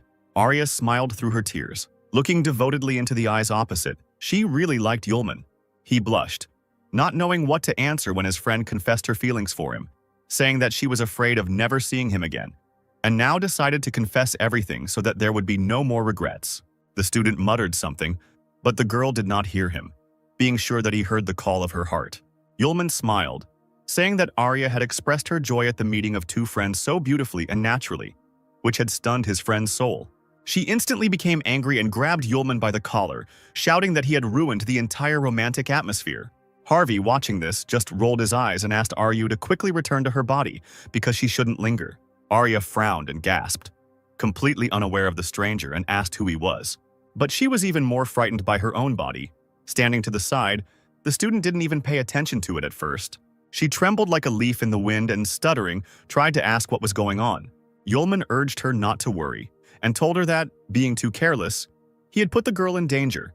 But now everything was behind him. The King of Darkness, Harvey, would help her to be resurrected. Arya blinked rapidly, repeating the apostle's phrase once again, as if she didn't believe what she heard. But even this didn't bother her. Arya finally asked the question that Yulman feared most of all. Who is the guy? The student lowered his head, not daring to look his friend in the eyes, and immediately asked for forgiveness, because he had not deliberately hidden this from his friends. Arya's soul froze in the air, waiting for the revelation of Yulman's terrible secret. The guy exhaled and confessed that he was the one whom all people were very afraid of. He was the first apostle. Yulman held his breath and a deathly silence reigned on the street, interrupted only by the sounds of the night. Finally, Arya's soul let out a laugh, pressing her hand to her mouth. The guy raised an eyebrow, looking at the girl with confusion. The student laughed softly, holding her stomach, as if Yulman had just said the greatest stupidity in the world. The girl clasped her hands behind her back and easily rose into the air, smiling and saying that she would not have believed in such nonsense if she had not visited the world of the dead. Could such an eccentric really have been the first apostle? Arya chuckled and flew very close to the guy, who was looking at his friend with wide eyes. She was silent for a moment, then smiled sincerely thanking Yulman. He couldn't believe that he wasn't pushed away, accused of lying and betrayal. The touching moment was ruined by the King of Darkness, who rolled his eyes once again and loudly hissed, drawing attention to himself. Harvey pointed towards the body again, reminding Arya's stunned spirit that it was time to come to life or else the body would soon go rigid. The girl nodded and immediately flew up to her shell, looking closely into her own eyes. Before diving into the body, she turned to Yulman for the last time in this state and asked him to wait for her so she could talk about the rest. Arya's whole look said that she didn't care who Yulman was. The main thing was that he was the one she really liked. A second later, the living Arya took a deep breath, all illuminated by a blinding golden light.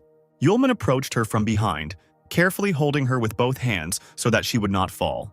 Harvey spoke up, smiling as he concluded that the resurrection had been successful. But that wasn't the only news. As it turned out, the memory of the soul and the brain cannot function at the same time, so after waking up, Arya will forget about what happened while she was a soul. At Yulman's indignant cry, the King of Darkness stretched out his lips for a kiss, offering it as compensation. But the guy only waved his hands at him, saying that he forgave this oversight. Then Harvey turned, winking at the apostle to leave. He still had a lot of things to do. Yulman called out to the King of Darkness, offering to listen to him about an interesting matter. The student glanced sideways at the beaten vampire behind him, telling about their meeting. He was able to use dark magic to summon a spirit, and the Count also smelled of underground grass, the grass of immortality.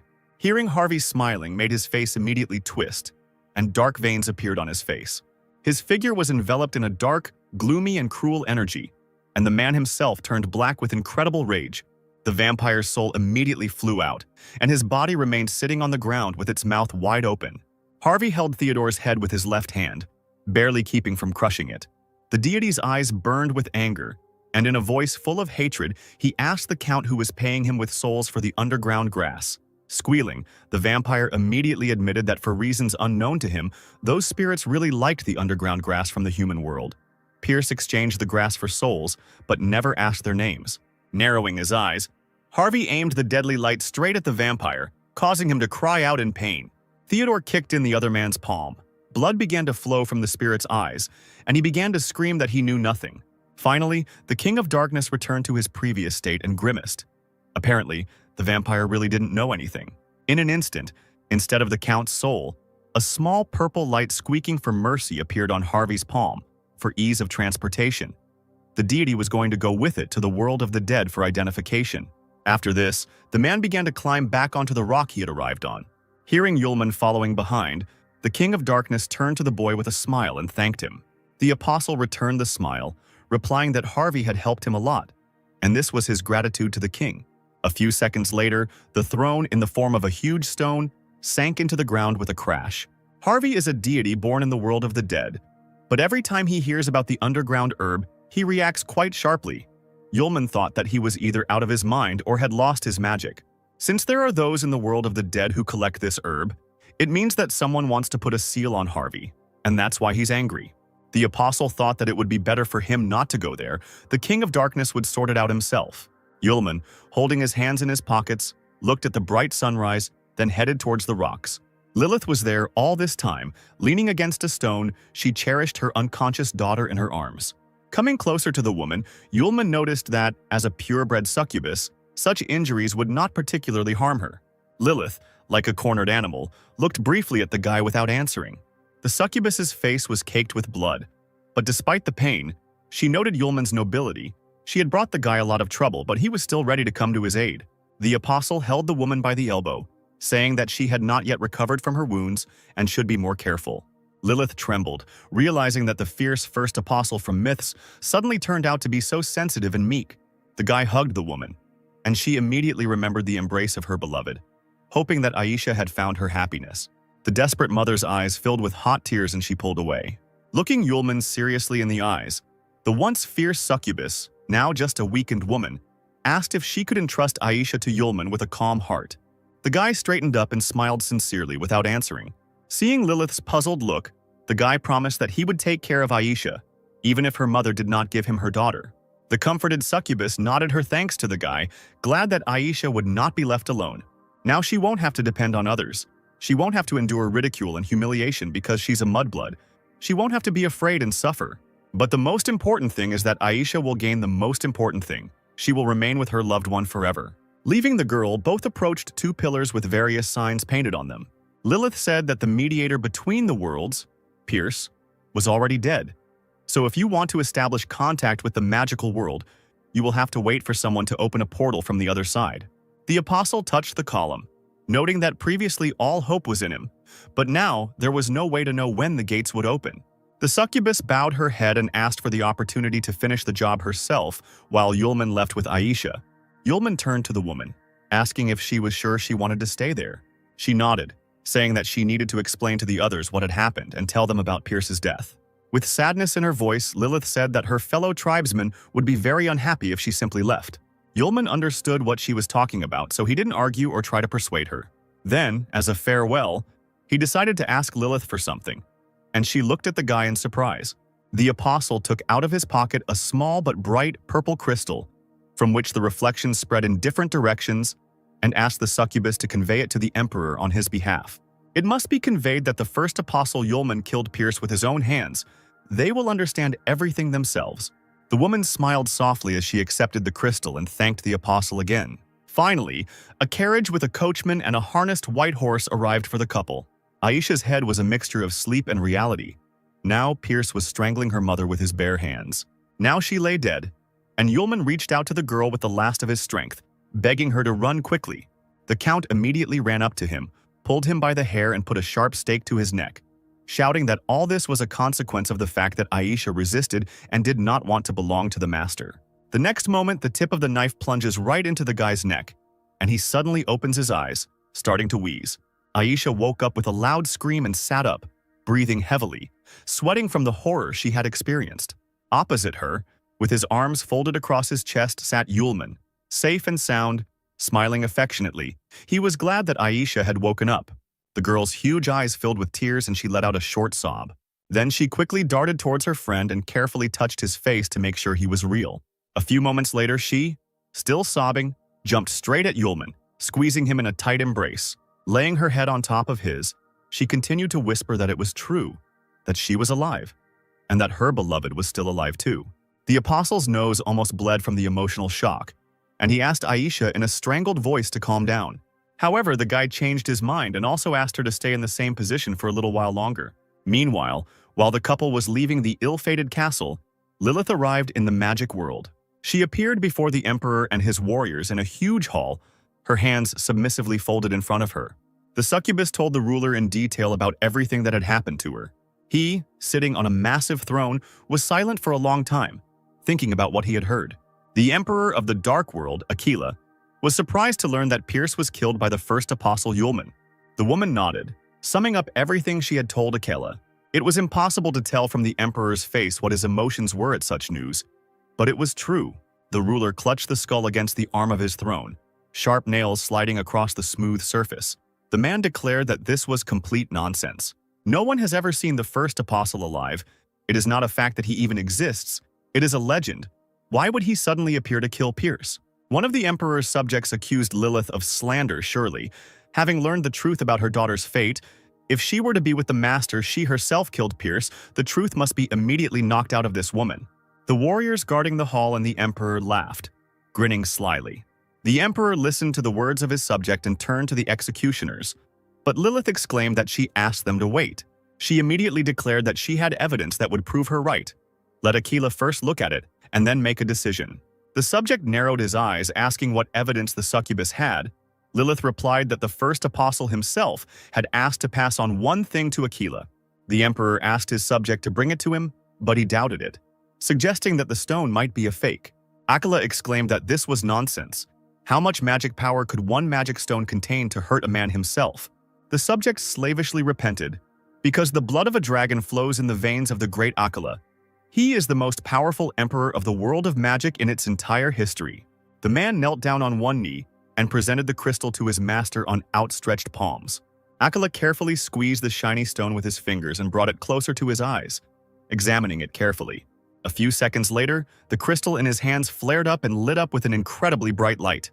Aquila shuddered, removed his hand, and the crystal remained levitating in the air, casting bright rays of light around it. Whatever was hidden within him possessed immeasurable power and now blinded everyone present. The subject was horrified. He was sweating all over from the tension, and only stood there with his mouth slightly open. The warriors, languishing from the heat, covered their faces with their hands, also feeling the flow of energy from the stone. A few moments later, it was all over, the light disappeared, and the stone behind it, thick smoke hung low in the hall. Looking at the emperor's puzzled face, the subject carefully asked if everything was all right with him. Aquila himself did not know if he was okay, his whole body trembling slightly, and he stared blankly ahead. Without giving up, he realized that this force was more powerful than even that gentleman, and in this state, he had no chance to resist it. He quietly informed her that Lilith had not lied. The first apostle had indeed killed Pierce, and it was not the woman's fault. Since Pierce was dead, from today on, Lilith herself would look after his estate. The succubus nodded obediently and thanked the master. Before the perfect plan can be put into action, Lilith must first be secured. Yulman's caring voice was heard in the carriage. He asked Aisha not to be afraid, because everything she remembers happened in reality. Arya was still recovering from the recent events, but that tone even woke her up. The girl, staggering from the shaking of the carriage, slowly rose from the bench, trying to open her eyes. However, after seeing what was happening, Arya wished to never see anything like that again. Yulman was sitting dangerously close to Aisha and hugging the girl to himself. The warrior jumped up from her seat and grabbed the apostle by the collar, shouting that he was a real pervert and wanted to do something with a defenseless girl. She looked at her friend in surprise when Arya began to scold her for such careless behavior. She was lucky that she woke up. But Aisha blushed deeply in response and looked away, starting to babble something incoherently. Arya frowned in confusion, suspecting something was wrong, and angrily asked her friend what was going on. Silence reigned in the carriage. Only the wheels creaked, somehow diluting the awkward atmosphere. Yulman and Aisha moved away from each other, although they continued to sit on the same seat. Aisha smiled stupidly with a blush on her cheeks. Yulman frowned, but he blushed no less. Arya still didn't understand what was going on. She just saw how strange the atmosphere between her friends had become. She suddenly felt a vague pain in her soul, especially when the girl looked at the couple. Arya fell silent and looked blankly at the floor. Does she really like this guy? But the next moment she slapped her cheeks, willing the mental confusion to go away. It was sheer nonsense. Aisha's gentle voice distracted her from her stupid thoughts. She smiled tenderly at her friend, thanking her for saving her. Arya suddenly beamed. It seemed to her that it was not the pervert who was causing the girl's feelings. Without much concealment, the warrior called Aisha a cutie and confessed her sympathy, which surprised the latter. Yulman was also glad that Aisha's charm was revealed to his friend. Suddenly, Aisha realized that she had missed something very important and let out a dejected yelp. Turning to Yulman, the girl asked how they ended up getting out and what happened to her mother. Arya remembered seeing that vampire from the portrait in the castle and immediately passed out, so she also didn't remember what happened. The apostle said that the vampire Arya saw attacked them. Lilith was fine, and the vampire was already dead. Aisha pressed her hands to her chest, puzzled by the realization that the villain was no longer there, and whether her mother had killed him. The girl scratched her chin, remembering that the vampire had hidden the fact that she had lost her soul for the sake of her master, so her mother found out about it and decided to punish him.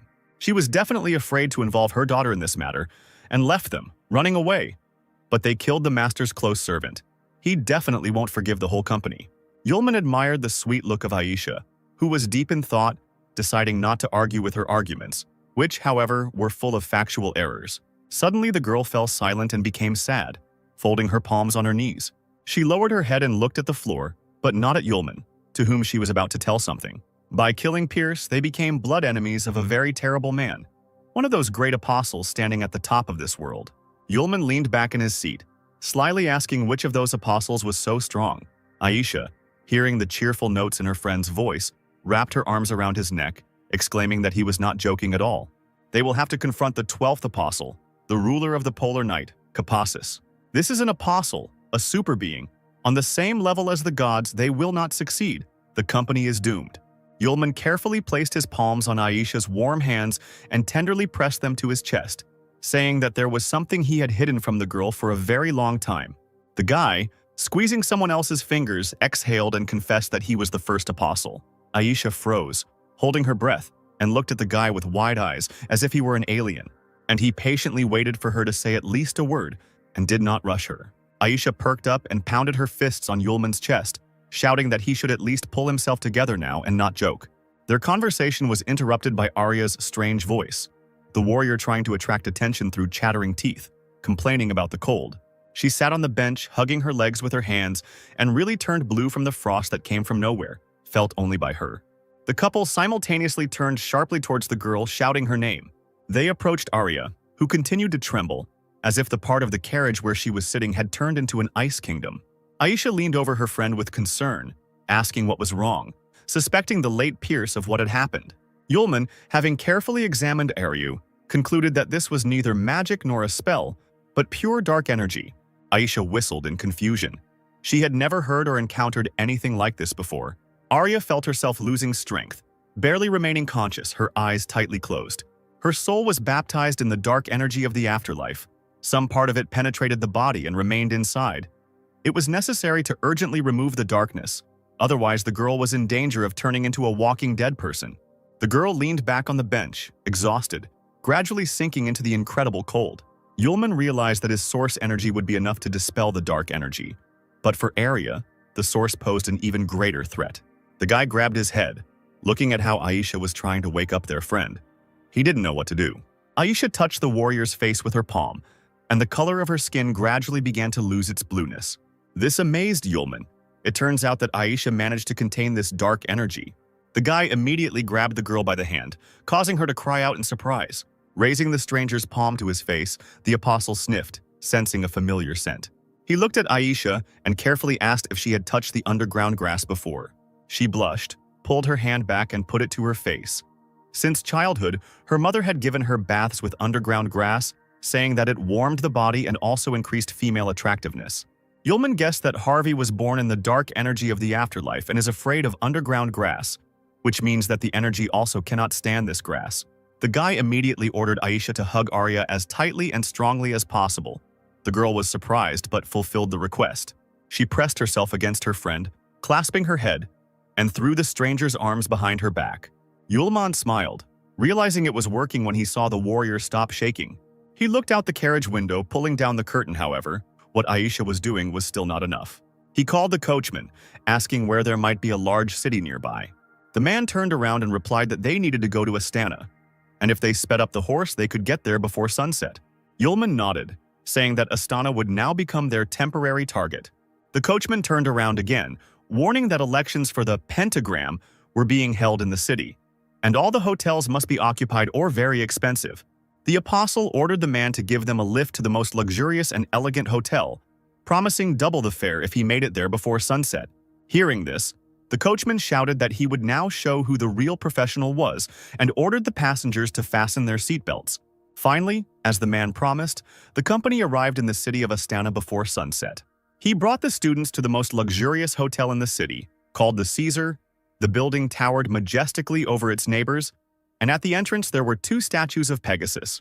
The interior was as lavish as the exterior. The floors were covered with expensive carpets. Even the hotel guests walked importantly along the corridors, as if they had just stepped off the cover of a magazine. Yulman asked the girls to wait for him at the reception desk. He would rent a room and return to them immediately. The apostle approached the beautifully decorated counter and asked the smiling employee to provide 2 rooms with bathrooms. The girl expressed her regret because too many mages had arrived for the selection for the Magic Academy this week, and only the Imperial Suite was left. Yulman fell silent for a moment, realizing that he would be able to be in the same room with Aisha. Blushing and shaking his head, he announced that he would choose this room, when suddenly a loud voice was heard behind him demanding the Imperial Suite. A tall, fair-haired, impudent-looking guy held a pretty girl by the waist and rudely ordered the worker not to hesitate, but to fill out the paperwork and check them in. She became embarrassed and apologized, drawing the stranger's attention to the fact that Yulman was first. The blonde walked up to the counter, ignoring the apostle, and said that he didn't have enough money for such a room. He rudely reminded that he was a VIP client of the hotel and a friend of the director, so a room for him would cost 500 gold per night. The girl smiled awkwardly, saying that the price of the room was 2,000, which caused the guests violent indignation. Yulman frowned at the guy, and he, being an aristocrat, could not hesitate in front of some boy, so he agreed to such a price. The apostle was nervous about the appearance of this couple. He knew that he could not continue to look for the hotel, because Arya was getting worse. As soon as the squabble had started between them, a loud voice boldly asked who was tired of living, since they were preventing Brother Yulman from moving in. The boy turned around in surprise to look at his savior. Linda stood behind him, smiling cheerfully, her arms crossed over her chest. The girl flew up to Yulman and grabbed him by the elbow, exclaiming that they had met again. The impudent fellow, seeing Linda, immediately lost all his ardor and mumbled something instead of greeting. Her angry look spoke louder than any words as soon as the girl turned around. The guy grabbed his companion by the waist, and they instantly ran to the exit. Yulman asked in surprise how Linda ended up here, and she laughed, saying that the hotel belonged to her family. She ordered the worker to check Yulman's brother into the last Imperial Suite for the time he specified, and for free, too. The apostle opened his mouth and began to refuse the offer, because the girl had already helped him, and he couldn't constantly remain at a loss. Linda frowned artificially, stating that his behavior had become too polite. Yulman offered to help him with another matter, and asked if his friend knew where nearby he could find more underground grass for sale. He really needed it. Linda promised to find this rare medicinal herb for him personally, which was difficult to obtain in first-class form. Yulman asked to also obtain the restorative potion, for which he would definitely pay. Meanwhile, Aisha sat on the couch, hugging her heavily breathing friend from behind, giving her a moment of peace from the dark energy. She looked around worriedly, wondering where Yulman was and why he hadn't returned yet. Arya suddenly let out a muffled groan, not regaining consciousness. A dark spot of deadly energy appeared on her neck, and it began to spread even further across her skin. Unable to bear it any longer, Aisha left her friend on the couch and went looking for her student. Linda was the first to see her, and she flinched from the scream when she saw the girl. She winked at Aisha, glad to finally meet the lady of her old friend's heart. She looked at the stranger in surprise. The apostle immediately introduced Linda. With her help, he was able to get a jasper bracelet. She would also be able to buy underground grass. Aisha was very glad to meet him. Linda asked where Aisha was rushing to, noting that she was very nice. But the girl herself was in no way inferior to her. Aisha immediately grabbed Yulman by the collar of his cloak, exclaiming that he should look at Aryu, because the girl herself could no longer cope with the dark energy. The apostle asked if the hugs were helping, but it turned out that they weren't, because the energy began to creep up to the warrior's neck. Yulman asked Linda to quickly look for the underground grass, buy it all, and hurry to their room. Linda didn't need to be told several times. She nodded and hurried to carry out the order. The apostle turned to the worker, demanding that she take them to their room as soon as possible. Once there, the couple drew a warm bath with the underground herb they had brought and lowered Aryu into it, hoping that she would feel better. Both watched the girl with concern. Yulman said that the dark energy could not be gotten rid of in one go. Arya would need to spend the next few days in a bath with underground grass. Aisha started and looked at Yulman, remembering something. She said that she would look after her friend, and the student now had to stay with the guest. Linda had settled down in a large armchair in the living room. She was just drinking tea when Yulman returned to the room. The girl immediately asked how his girlfriend was feeling. The guy replied that she was better, thanks to Linda. She, with her green eyes flashing, looked attentively at her adopted brother. Rising from her chair, she asked if Yulman could help her in that case. The apostle nodded without hesitation, replying that he would definitely help. Linda was surprised that he didn't even ask what she needed help with, but he was only too happy to fulfill any wish for the service rendered.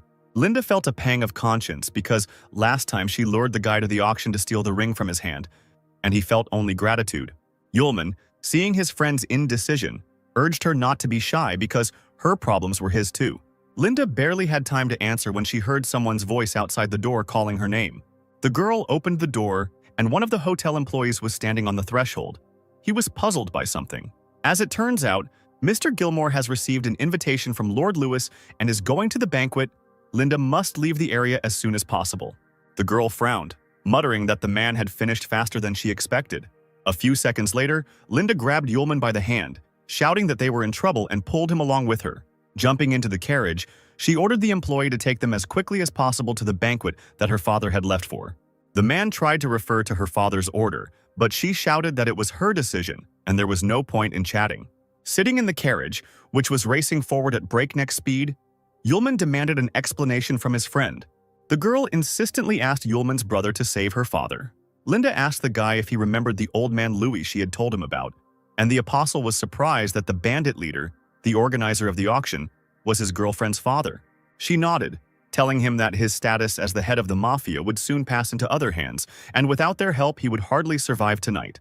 Linda asked Yulman not to ask questions but to simply listen to all the events and then question her. The area south of the imperial capital and north of Gorstva is traditionally called the Raushan Belt, and Louis is the main mafioso of the belt. He has enlisted the help of one of the three big clans, the Capella, helping them build underground trade routes to gain control. Since rumors of the death of the main Capella in Vulcan appeared, the new head of the clan turned away from Linda's father and began to support the new capital gang. The laws of the mafia are such that there cannot be two tigers on one mountain. When a new one comes, the old one must die. Yulman asked why Lewis was afraid of the newcomer. Linda sadly explained that the bandits saw the lack of support from her father and became close to the visiting gang. The girl lowered her head, saying with pain in her voice that the head of the new gang had long been hatching plans to overthrow his father, and this banquet was simply a feast before the subsequent execution. Louis hoped that his daughter would run away, but she could not leave her father. Linda regretted that she had allowed Yulman to participate in this, but she had no help at all. The apostle interrupted his friend by placing his hand on her shoulder and squeezing it. He said that he understood everything and asked his friend to calm down, because while he was here, no one would lay a finger on Louis. After some time, the carriage stopped at a large estate in the suburbs. The hotel employee informed Miss that they had arrived. Linda and Yulman slowly walked out into the street. The girl suddenly stopped dead in her tracks, barely having stepped out of the carriage. A crowd of bandits in formal suits had gathered in the courtyard of the estate, and it seemed they were only greeting Linda herself. She swallowed hard and put on the most menacing expression she could muster. Pretending that she was not at all afraid, Linda clenched her fists and, together with Yulman, walked towards the house, passing the men. Stopping at the entrance, the girl abruptly opened the door, which swung open with a loud bang. In the middle of the richly furnished room stood a long table, behind which sat a dark-haired man. His face was covered in scars, and Louis couldn't help but let out a surprised cry when he saw his daughter. The man ran up to Linda, hissing that she shouldn't be there since he had sent a man to warn her. Yulman looked at Louis. wondering how such a large and hostile man could suddenly have such a beautiful daughter. The guy's gaze fell on the numerous snacks. The dishes sparkled every now and then in the bright light, and the various dishes beckoned with their aroma. The apostle felt dizzy from the abundance of aromas. He had not eaten anything special for a long time while on the road. Linda pounced on her father with accusations, screaming that her own daughter could not abandon him at the most important moment in her life and simply run away. A loud voice was heard, belonging to the man who sat at the head of the table. He was stripped to the waist, covered in scars, with a long red beard. The stranger praised the energetic daughter of old Louis. As it turned out, the man had invited the whole family to this wonderful feast, and it was a good thing he didn't have to send for Linda. The stranger bared his teeth and wanted to say something since the girl had dared to appear in person. He was immediately interrupted by Yulman, who shamelessly grabbed a glass of drink standing on the table, asking Linda why this juice tasted so strange. The girl warned that this was a fruit wine from the Western continent, and that it would quickly make you drunk. The tipsy apostle hiccuped, saying that the wine was simply excellent. Those gathered at the table, watching Yulman, openly laughed at the one who dared to interrupt Gilmore so openly. The apostle, holding a glass in his hands, looked around dazedly. He was so carried away by the drink that he completely failed to notice the big guy's fist flying towards his face. Not expecting such a vile maneuver, the guy lost control of the glass and flew into the opposite wall. Linda perked up, looking at her falling friend, screaming his name. The apostle, still intoxicated by the wine, landed on the ground, hitting the back of his head painfully. Those present jumped up from their seats to get a better view of the unfolding squabble. Gilmore, clenching his fists so hard that the veins stood out, growled that he hated those who interrupted him the most. Linda came closer to the big guy, and a fiery tornado began to form on her arm like a hoop. Seeing this, one of Gilmore's bandits jumped up behind the girl. Old man Lewis took the blow, pushing his daughter aside. A hurricane swept through the room, sweeping away everything in its path, including the sumptuously laid table. One of the bandits, remaining seated on the surviving chair, managed to grab only a glass from the table and now looked with disappointment at what was left of it. He turned sullenly to old Lewis, saying that he certainly had not expected to eat that evening. In the confusion, the man missed the moment when a red-haired woman ran up to him. She, smiling cheerfully, demanded that they give way to the young people, because the old man himself understood everything perfectly well, so let him not interfere. Another guy with a massive chain around his neck grinned, saying that in the world the weak always obey the strong. Lewis lost his support. Let him not blame anyone now. The other bandits got tired of listening to this. One of them jumped up, getting ready to deal with the man, shouting that it was time to finish off the annoying old man. The muscular, bald-headed bandit landed on the ground, punching the floor with all his might. He raised his head and looked defiantly at the former leader. He reminded him of his good attitude towards the gang, warning that they could take his life, but they should just leave his daughter alone. The guy with the chain raised an eyebrow, pretending to apologize for killing everyone. That was the order from above. Old Lewis's face darkened with anger as soon as he heard these words. He pushed his daughter aside, asking her not to interfere. The man rolled up the sleeves of his jacket, reaching discreetly into his pocket. He turned away so that he could not be seen and took out a small weapon from there. Lewis turned sharply and threw many small daggers towards his enemies. However, they were well prepared and immediately repelled the attack with their blades. Lewis immediately ran up to the woman and grabbed her by the hand in which she was holding the sword, then hit her right in the face. He turned around and slammed his fist into the guy with the chain around his neck. Next on his list was a former subordinate who had been sitting at the table earlier. Lewis broke the blade of his sword with one hand. The man looked in disbelief at the fragments of his weapon crumbling right before his eyes. Taking advantage of his opponent's confusion, Lewis kicked him in the stomach with all his might. Bandits rushed towards the former leader from all sides. Lewis was not the head of the mafia for nothing, so he was able to emerge victorious in this unequal fight. The guy with the chain got what he deserved, letting out a stifled cry. The bald-headed bandit fell to the floor, losing several teeth. Louis straightened up and walked over to the bandit, placing his foot on his back. The man clenched his fists and quickly scanned the room for danger. Linda and the hotel worker whistled in amazement, noting the strength of the mafia boss. Gilmore bared his teeth, angry that no one present could handle Louis. Deciding to show how to fight, the big guy flexed his fists. He immediately approached the old man, smiling slyly, and offered to teach him a lesson using one of his techniques. Gilmore's smile widened as he watched his opponent's reaction. Louis didn't answer. He too tried not to lose sight of the enemy. The next second, the old man took knives out of his pocket and sharply threw them at the big guy. He, without even moving, instantly caught them with his bare hands. Two daggers clashed behind his back, never having tasted the blood of another. Lewis let out a startled cry, not expecting him to be able to dodge his attack. Gilmore scratched his bruised shoulder, which the dagger had not hit. The man bared his teeth, calling his opponent incredibly pathetic. Shouting that he would leave Lewis alive, the red-haired villain rushed towards him at great speed. Everything happened so quickly that the old man only had time to look down. He let out a strangled cry as someone else's fist knocked the wind out of his chest. The next moment, Gilmore hit Louis with even more force, sending him flying backwards. Linda screamed desperately, calling for her father. He didn't have time to fall. Ullman stood firmly on his feet when the man flew straight towards him. The guy, with his inhuman reaction, managed to grab his girlfriend's father, holding him with one hand. Gilmore stared blankly at the skinny guy he had just beaten up. Ullman turned to Louis and asked if he was okay, calling the man father, still hiccuping from the wine he had drunk. Those present began to talk among themselves in surprise, wondering why the stranger was addressing old Louis so dismissively. Someone called Ullman a son-in-law, and this brought Linda into incredible delight. Gilmore couldn't figure out what was wrong with the guy, why he was still alive from a punch to the face. The man decided to find out more about everything. He turned to his accomplices, saying that he was giving them another chance to get rid of their opponents. The guy in the torn t-shirt smiled slyly, thanking his master. His name was Wolf, and the bandit exclaimed that he would gladly carry out this task, running straight towards Ullman and Linda with her father. Turning to Wolf, Ullman muttered, his tongue slurred from the wine, that the thirst to kill the man was too strong.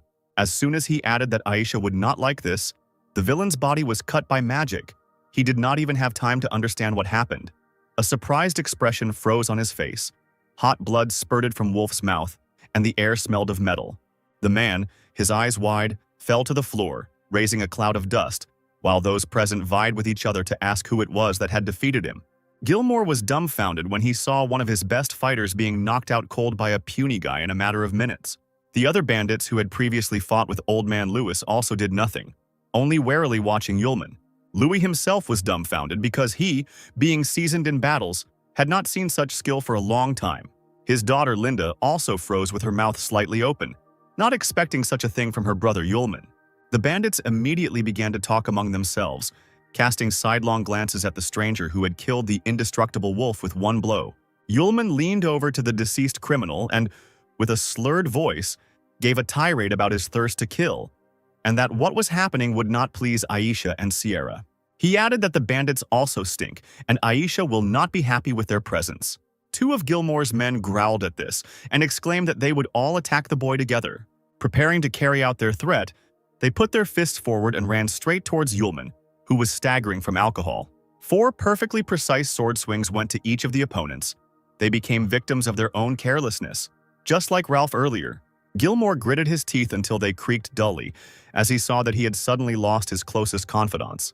Old Lewis leaned forward. All the unspoken words caught in his throat at once. Ullman, turning to those present, hiccuped loudly, saying that it had become much cleaner.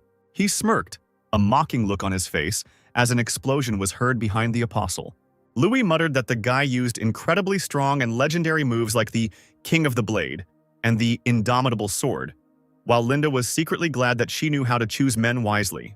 Now Gilmore and Ullman stood opposite each other, ready to fight. The red-haired leader drew his eyebrows together, threateningly asking if the boy understood what kind of enemy he had just made for himself. Slightly closing his heavy eyelids, Ullman quietly said that the man looked a little familiar, but still, he was too cruel. Aisha would be scared. Before Gilmore could blink, the stranger was gone from his sight, leaving behind only clouds of smoke. The next moment, a shadow flashed behind the man. He felt a light breeze and was amazed at the enemy's incredible speed. Ullman raised Excalibur over Gilmore's head, but he, being an experienced fighter, dodged it. Gilmore deftly caught the second blow of Ullman's sword with both palms, ending up in front of the guy. Ullman narrowed his eyes in surprise, surprised at himself that he had not been able to kill the enemy on the first try. The bandit's hands were shaking, but due to the guy's condition, he was able to hold back this attack as well. The man abruptly lowered his palms, demanding that Ullman not get cocky. He, unable to immediately get his bearings, allowed himself to be dragged down. Gilmore growled and, leaning forward, hit the stranger on the head with his forehead as hard as he could. Taking advantage of his opponent's hesitation, he sharply straightened his arms and pulled the guy towards himself. The bandit grabbed Ullman by the top of his head and slammed the boy's head into the hard floor. Gilmore jumped on the apostle's back, pressing him firmly into the hard surface, shouting that behind him was far from only Mr. Capella, which meant that the stranger would regret his decision for the rest of his life. Confident that the opponent under his strong palm had long since been stunned, Gilmore heard him ask in a muffled voice who was muttering behind him. The bandit's hand trembled slightly. He thought angrily that a normal person's skull would have crumbled long ago. But this boy was behaving normally. He had to be tougher with him. He shouted angrily that Yulman would now have the opportunity to recognize his tormentor. Gilmore's muscular torso was bulging with veins, and his body was engulfed in a magical dark flame. The fire only grew stronger, and soon everyone backed away in fear as the heat became completely unbearable. Old Man Louis immediately created a large red shield in an attempt to protect himself and his daughter.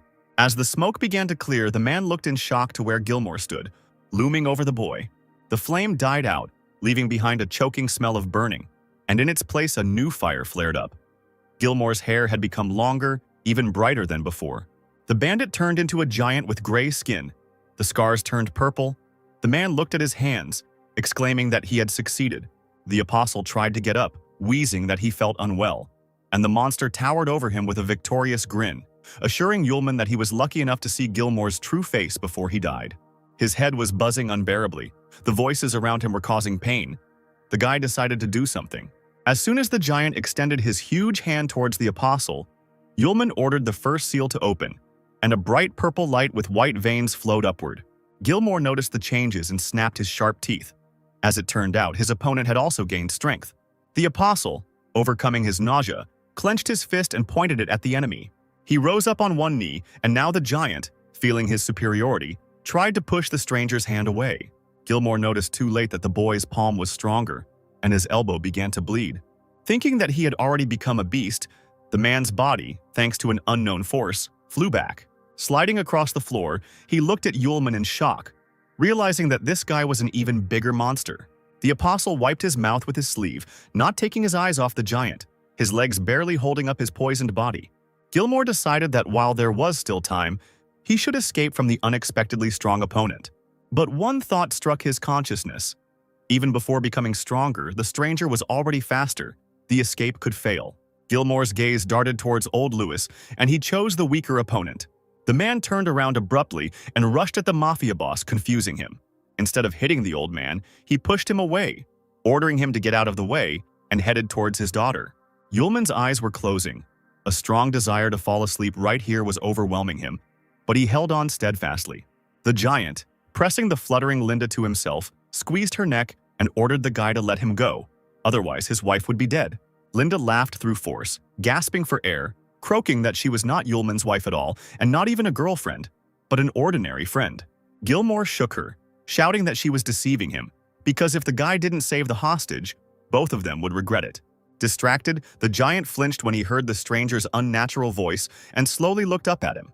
Instead of eyes, Yulman had frightening red dots, and bowing his head like a doll, he asked if the man was threatening him. Fearful and angry at the same time, the bandit leaned forward, examining the guy. He hissed through his teeth that Yulman was right, and now he was being threatened, thinking to himself that there was nothing left to lose and there was no turning back. The mighty apostle straightened up and summoned Sylph. Clutching Excalibur in his hand, the space was illuminated with green light. As soon as Yulman raised his hand, a tornado of the same color formed in the air, the glow instantly blinding the monster. The bright flames ate away at his eyes, and Gilmore howled like a wild animal, refusing to give up. Linda closed her eyes and bit her lip, realizing that in Yulman's heart there was only room for Aisha. She herself was a fleeting acquaintance to him, meaning nothing. It was her fault that she met the guy so late.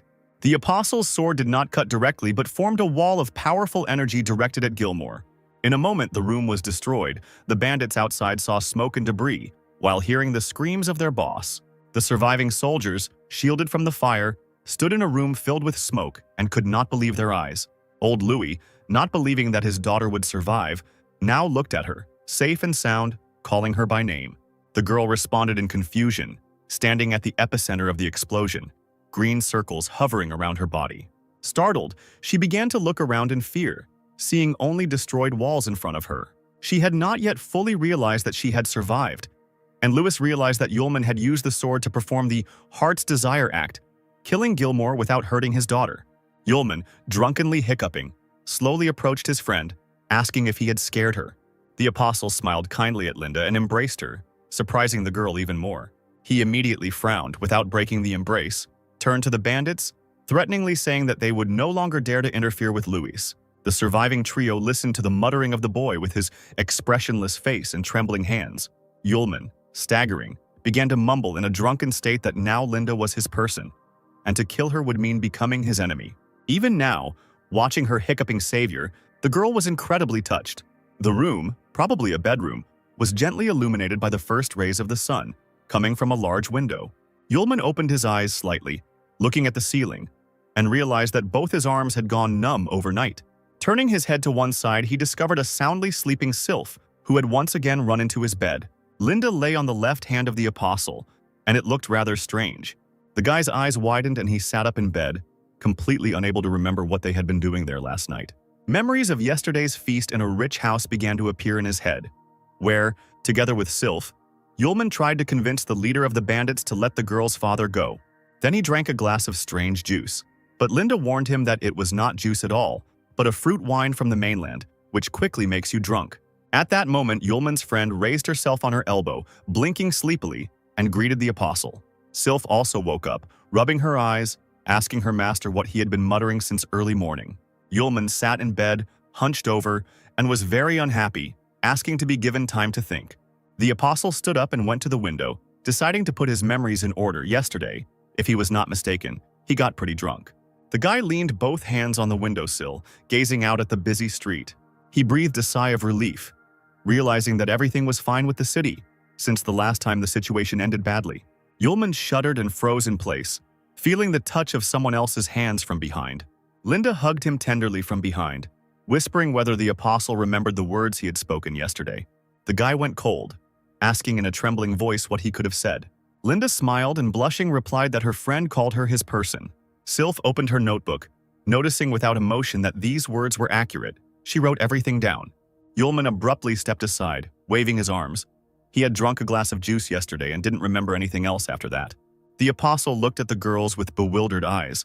Linda put her finger to his mouth, gently telling him that he shouldn't say anything. She knew that the guy would take his words back, and it was a pity that she had already believed them. Then the girl waved her hand in front of Yulman, saying that she would not insist on his responsibility for this, but would simply wait for the day when he himself wanted to accept her. Meanwhile, workers were restoring the destroyed mansion, carting away pieces of walls and scattered furniture. Old Louis and his assistant turned around sharply, surprised by the arriving guests. Louis joyfully greeted yesterday's group of rescuers, immediately asking Yulman if he had rested well. The guy felt very awkward and scratched the back of his head, smiling and replying that everything was fine. The man sincerely thanked the apostle for his help, who laughed sheepishly, replying that he was glad of the good results, thinking to himself that he did not remember anything. Louis announced that the remaining people had recognized Yulman's strength, so after the discussion, it was decided to make the guy the head of the Zhaoshan Mafia.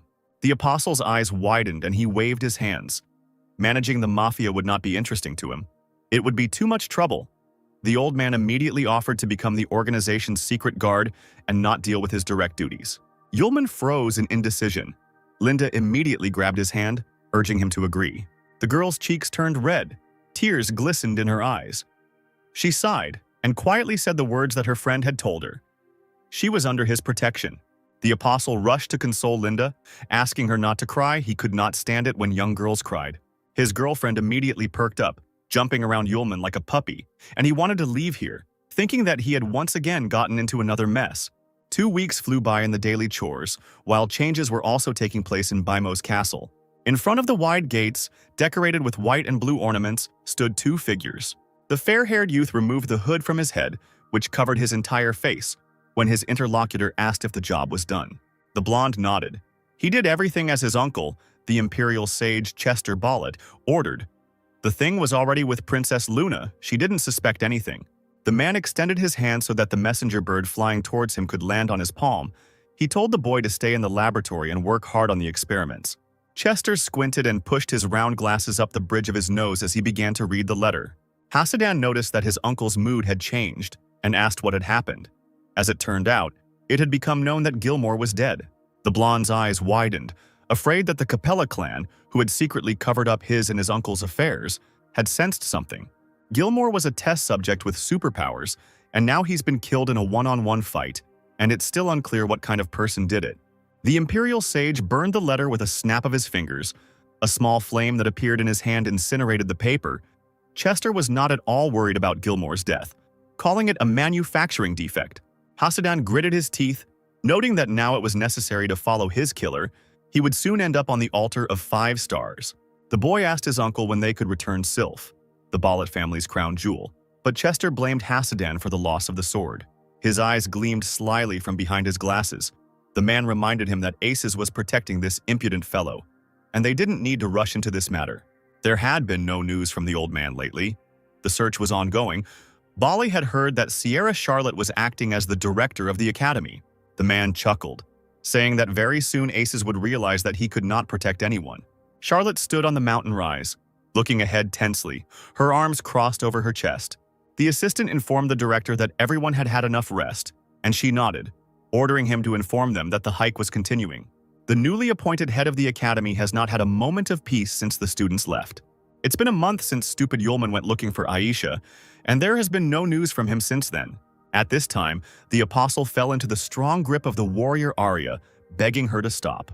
The girl had been in the water for an eternity, and now she wanted to check how much her strength had been restored. But Yulman couldn't last a minute in the fight, and had already begun to choke. Sierra helpfully wiped away a thin stream of blood under the owner's nose with a handkerchief. Arya irritably asked what kind of cold it was that covered her entire body. Aisha joined the conversation and said that it was the dark energy of the afterlife. Pierce was also familiar as a vampire from the afterlife. It was probably he who left all that nastiness in Arya's body. The warrior remembered her feelings. During the fight, her body became colder and colder. Apparently, he had already used his skills on the girl. Yulman, having looked at his friend, concluded that since her body was almost cleared of dark energy, they needed to return to the academy. But Arya didn't want to leave so easily because the company had spent so much time here and still hadn't had any fun. They needed to walk the streets before leaving.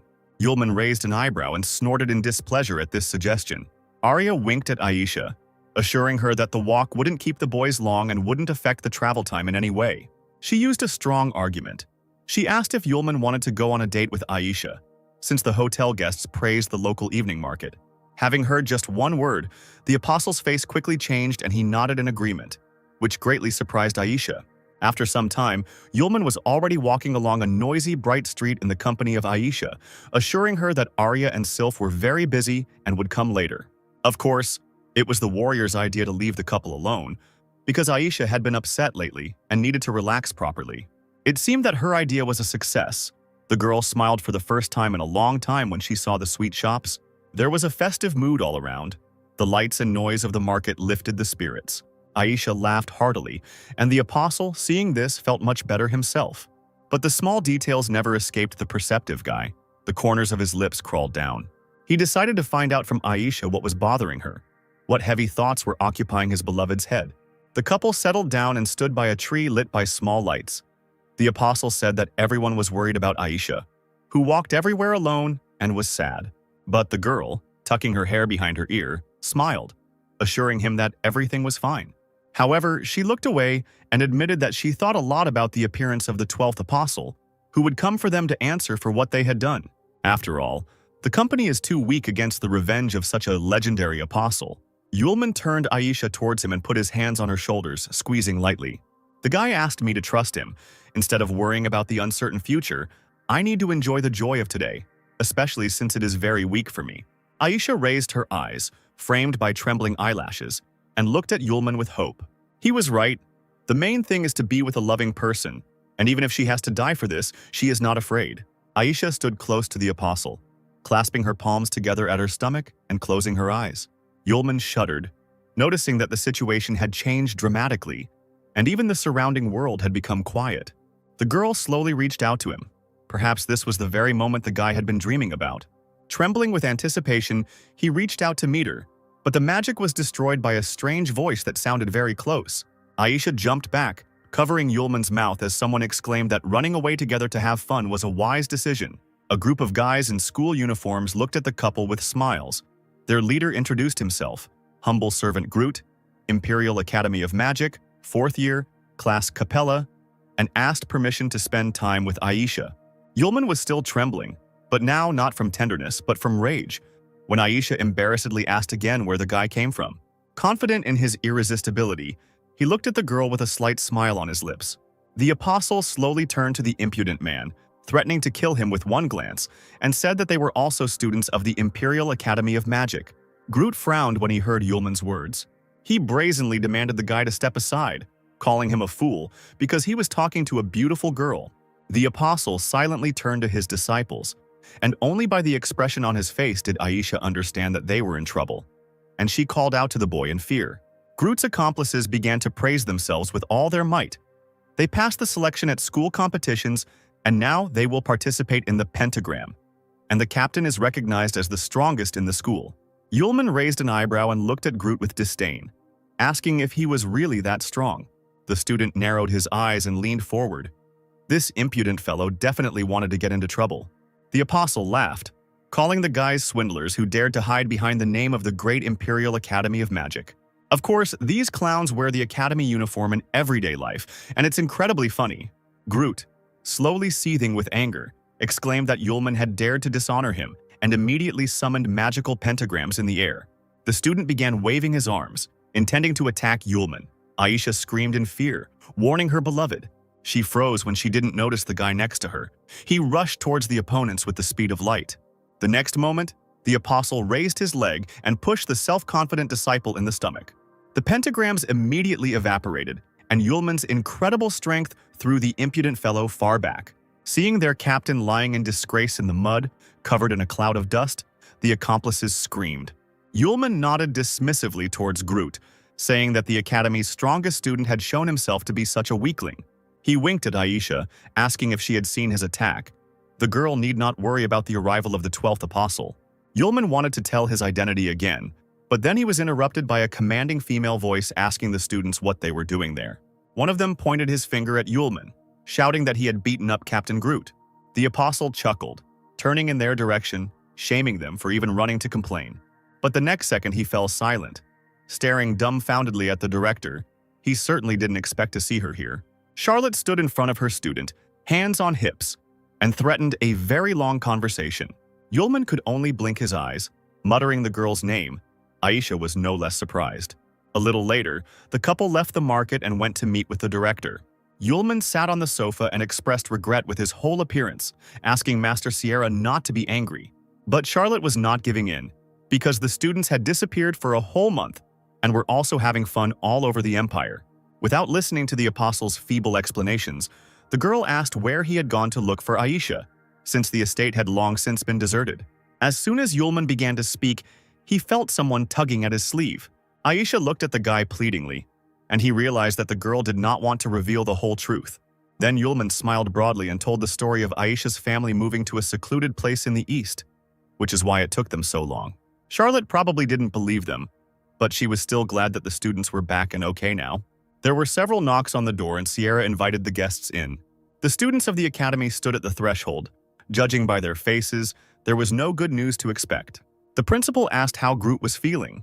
The student told him about his serious injury. The guy will not be able to continue his journey and take part in the competition. The shadows over Charlotte's head deepened at the news and she smiled unkindly. Then she slowly turned to Yulman, quietly saying that everything happened because of someone. The apostle tried to justify himself. He didn't know that he would meet a student dressed in the academy uniform at the market. They objected to him that the team had passed difficult tests and became the best to represent the academy at the pentagram. Aisha intervened in the conversation, asking what it was. Sierra explained that the pentagram was a great celebration for the continent, held every 3 years between the 5 best academies, and was held in honor of the great heroes of the past, the ancient seals. The academy director covered her face with her hand in despair, moaning that there were only 2 weeks left until the start of the competition, and the best team was out. The guy who entered the room a few minutes ago suddenly offered to give the student the opportunity to replace Groot and perform, since he had proven himself to be a capable fighter. Everyone present turned sharply towards the door, and Groot's close friends showed genuine shock on their faces from what they heard. One of them rudely shouted in Yulman's face that the director could not allow the guy to join their team. Aisha clenched her fists, deciding on something for a few moments, and finally took a deep breath, gathering her courage. Turning to the apostle's opponents, the girl exhaled and offered her candidacy to participate in the competition together with Yulman. The boys frowned and started shouting over each other. They said that each school only had 3 slots in the competition, and now some first graders decided to replace them. Aisha lowered her head in shame, her light hair covering her thoughtful face. The next moment, she looked seriously at the seniors, clasping her hands together. If she proves that she is stronger than them, then she will be able to replace them at competitions. The fourth-year student once again found himself with his mouth wide open, amazed by the girl's impudence. He stood up abruptly and clenched his fists, turning to Aisha, the first year who had underestimated them. Charlotte was surprised by Aisha's behavior because she is usually very quiet and calm, but today she was impulsive. Does she really want to protect a stupid student?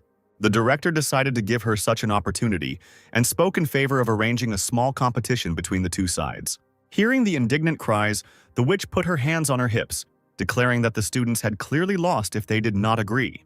Yulman raised his hand, and from his cunning eyes it was clear that the apostle was up to something. He grinned and suggested that Arya be considered for participation in the battle. Meanwhile, the girl was calmly having fun at the evening market with Sylph. Arya's morning began with her being stunned by unexpected news, which did not make the warrior very happy. Shaking her head, she was surprised by everything that had happened. Aisha had just finished her story. She was outraged that she had to challenge senior students to a fight, and even participate in a competition. Her friend just remembered that just recently the warrior had fought with gusto in the estate. She began to persuade Arya, because participating in the competition was a great experience. You could fight with the best warriors, hone your skills in practice, for which there was also a reward. After listening to her friend, Arya raised her fist up, exclaiming that she wanted to know her power level, and she would be able to get his permission. Aisha asked whose permission was needed, but the warrior only joked and abruptly changed the subject. When asked where Yulman had gone, Aisha replied that he had left early in the morning to say goodbye to a friend. Arya was surprised when this guy managed to make friends in an unfamiliar city. At that moment, she heard Yulman's voice right next to her ear and shuddered. The apostle asked why the girl was surprised that he had friends. The warrior waved her arms, abruptly jumping away from him and calling him a pervert who suddenly appears behind people's backs. Aisha chuckled at this reaction, but Charlotte interrupted the fun, sternly asking if everyone was there. Seeing that the Trinity had gathered around the carriage, the witch ordered them to set off. Several carriages, drawn by white horses, were leaving the city that had given them shelter for a short time. Linda and her father watched the travelers from the balcony. The girl thoughtfully noted that she had probably caused so much suffering to other people, and now she had to pay for it with her own sorrows. Hot tears for the love that had left glistened in the corners of her eyes. Linda whispered to Yulman not to forget her. After a short silence, the girl told her father that she wanted to leave everything she had done before behind and that she would resolve her affairs in other ways. The man calmly accepted his daughter's decision, replying that she could do whatever she considered necessary. Meanwhile, the carriages had already left the city and were now driving along a rough road framed by green meadows. Charlotte suggested that the three ask her questions about magic, since Fenmo was a long way away. Yulman shrugged, replying that he didn't have any such questions, but he wanted to ask about the strange legend about the magical seals in Fengmo, and whether the pentagram appeared because of them. The witch was angry that her student did not know such basic things, but since they had time, she would tell a story. At the point of contact between the Empire and the kingdoms of Kenis and Maiduan, there is the city of Marta, also known here on the mainland as Fenmo. According to legend, around the 2000th year of the existence of the human race, a monster with incredible intelligence appeared here, and it almost managed to send humanity into oblivion. Frightened people called this creepy, super powerful creature a demon. Yulman pretended to be deep in thought and asked if the demon really existed and which of the apostles destroyed him. Arya exclaimed that that time people dealt with the demon themselves. Aisha asked in surprise if the girl knew this legend. She laughed. Her mother told her this story when she was a child, but she didn't remember the details, only vague memories. Charlotte, crossing her arms over her chest, continued her story. At that time, the 5 most powerful mages on the continent united to cast the pentagram entangling spell and ended up trapping the demon underground. After that, the 5 mages agreed to meet in Fengmo every 3 years and check if the pentagram was intact. After their deaths, their children continued the tradition. Now it has turned into a celebration and competition. The apostle spoke up, concluding that somewhere under the city a terrible demon was now imprisoned in fetters. The witch reminded that this was a legend, and it was unlikely that the truth would be found out, but now the guys needed to start preparing because there was no time left. It was a clear day. The The sun was jumping on the brightly tiled roof of the hotel. A tall blonde girl asked the employee if the Imperial Magic Academy had arrived, but she was told that there was no news yet. Her Highness nodded, asking not to worry, as it was a completely normal question. At that moment, the doors swung open and a noisy group appeared on the threshold. Arya was admiringly examining the room. Yulman was holding the sleeping sylph in his arms. Aisha was going to the reception to get the keys. The blonde girl asked the strangers who they were, because the hotel provided services to 2 Imperial Magic Academies. But as it turned out, the hotel allocated 2 floors for the competition participants, and the other floors were for ordinary guests. Her Highness looked around the company, and it seemed to her a bad sign that there were many girls around. Yulman, still carrying baby Sylph in his arms, suddenly sneezed loudly. He narrowed his eyes, wondering who was remembering him now. The apostle just happened to be passing by Her Highness and the girl assistants, and could not help but look in surprise. Arya noticed this and pounced on the guy with accusations, believing that one Aisha was not enough for him. And now his friend was looking at every beauty passing by. He shuddered and shouted that this was nonsense. Couldn't he just look around? But the warrior laughed into her fist. Aisha approached the reception desk and addressed the employee, saying that she was a participant in the competition from the Fram Empire's Imperial Magic Academy, and asked for the keys to the room. The employee hesitated and did not answer, beginning to turn around excitedly. Charlotte appeared behind Aisha, frowning and asking if something was wrong.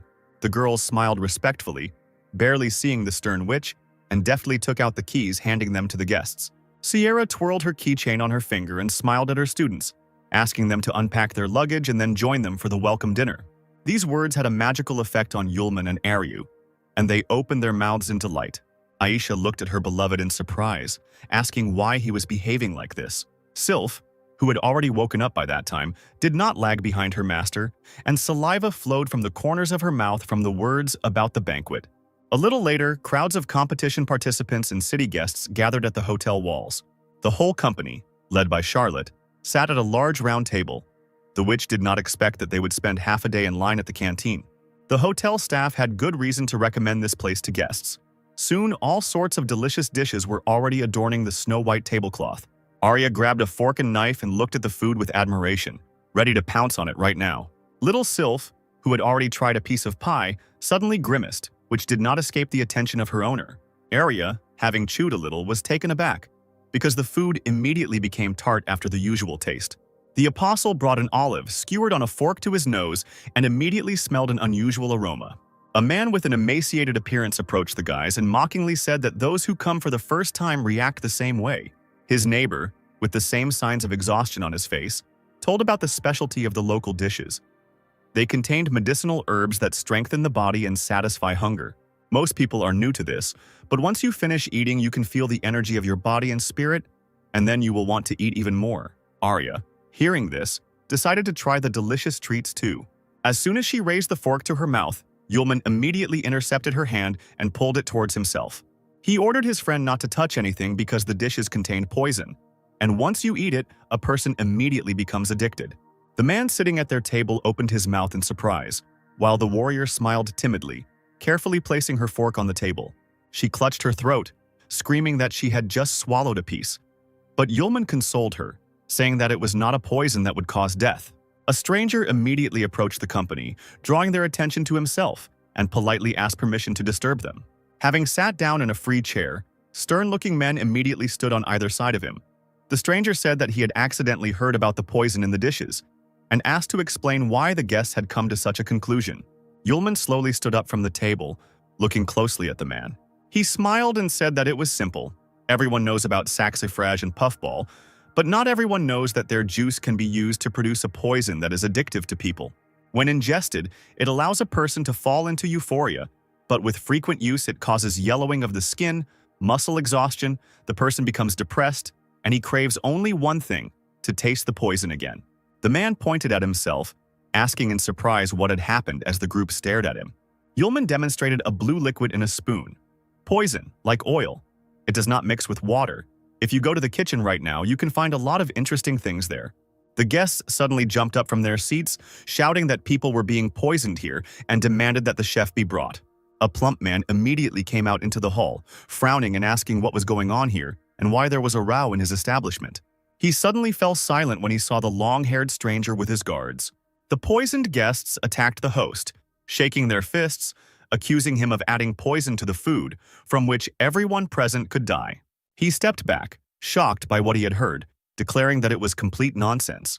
The man pointed his finger at Yulman, ordering him not to listen to him. Surely this scoundrel also wants to open a restaurant and is jealous of his business, using all means to harm him. Arya screamed furiously that if she heard another word, she would rip out the impudent man's tongue. And indeed, large jars of poison were found in the kitchen, and they were immediately carried out into the hall by those same guests. They rushed at the owner, ordering him to explain what had happened and not try to justify himself by saying that this was not the property of the canteen. The man began to mumble something, and the deceived guests had already crowded around him, telling the guards to seize the deceiver. The owner looked imploringly at the long-haired stranger, asking Mr. Lazar to help. He silently turned his gaze to the side, barely nodding to his guard. Faster than lightning, a tall confidant of Lazar flew up to the man and sharply struck him under the neck. The owner grabbed his throat, foam poured from his mouth, and frightened screams were heard from all sides. The man stood up and smiled broadly at the guests, asking for forgiveness for his family having invested in this dining room, not knowing that the fat man would do evil behind their backs. Sierra looked closely at Laser, asking if he had arrived from their kingdom of Kennis. He nodded and looked at Yulman, saying that he was pleasantly surprised by his knowledge of botany. Smiling even wider, he declared that he wanted to invite the boy to the kingdom with him, but the apostle sharply refused. Yulman dismissively reported that the man smelled of the same muck. The main witness was destroyed. If you put it all together, Lazar was the very person who started all these poisonings. Lazar bared his teeth, looking down at Yulman, asking if he was afraid to refuse the invitation and say something he shouldn't. As soon as he added whether Yulman was afraid that he would never leave this dining room again, a dagger flew towards the apostle. But he did not reach his goal, being shot down by something literally a second into the flight. Aisha and Arya didn't even have time to react before everything happened, and only screamed in fear. Lazar turned around angrily, realizing that his plan had failed, and demanded to know who had done it. A female voice answered him, informing him that the city of Marta was now under the jurisdiction of the Fram Empire. That same imperious blonde girl from the hotel looked angrily at the man. She didn't think that the representatives of the Kingdom of Kennis should make a scene here, much less kill people. Narrowing her blue eyes, she pushed her hair out of her face, asking Prince Lazar again. Yulman's eyes widened in surprise when he heard the man's title, and he was quite astonished. He grinned and replied with irony in his voice that Her Majesty Luna was absolutely right. Arya rubbed her chin. She didn't know that the second heir to the throne of the Empire had arrived here in person. Although he was second, there was no particular difference with first place. Everyone has long known that the first heir, Prince Mars, is not capable of anything. Luna strictly ordered the man not to curry favor with her, because the guests had come to defend the honor of the Empire at the Pentagram, and he was letting his hands go. Did he really want to start a war between the two countries? Lazar smiled, saying that the princess was quite the joker. He came to watch the competition, and their wedding had already been announced. Sierra protested, screaming that she didn't know about any wedding, that it was completely insane. She clenched her fists, addressing Luna. She was the recognized heir to the imperial throne. She could not marry King Kennis. The girl looked calmly at the witch, saying that she would explain everything to her later, because there was no time to warn her. Charlotte barely wanted to say anything else when Yulman intervened in the conversation, asking the master not to worry. Glancing towards the prince, he calmly informed him that the man would not live long. A couple of days would pass after the wedding, and Luna would already be a widow. Hearing this, Lazar defiantly asked what he meant, and his guards immediately leaned forward. The moon's defenders also did not stand still. One of them almost pulled her sword out of its sheath. Laser raised an eyebrow, telling Yulman that he had just taken pity on him in the presence of Princess Luna, and did not take his life. The guy was just a crazy suicide. Let him blame himself for what happened. The apostle turned his head slightly and advised the prince to be a little calmer.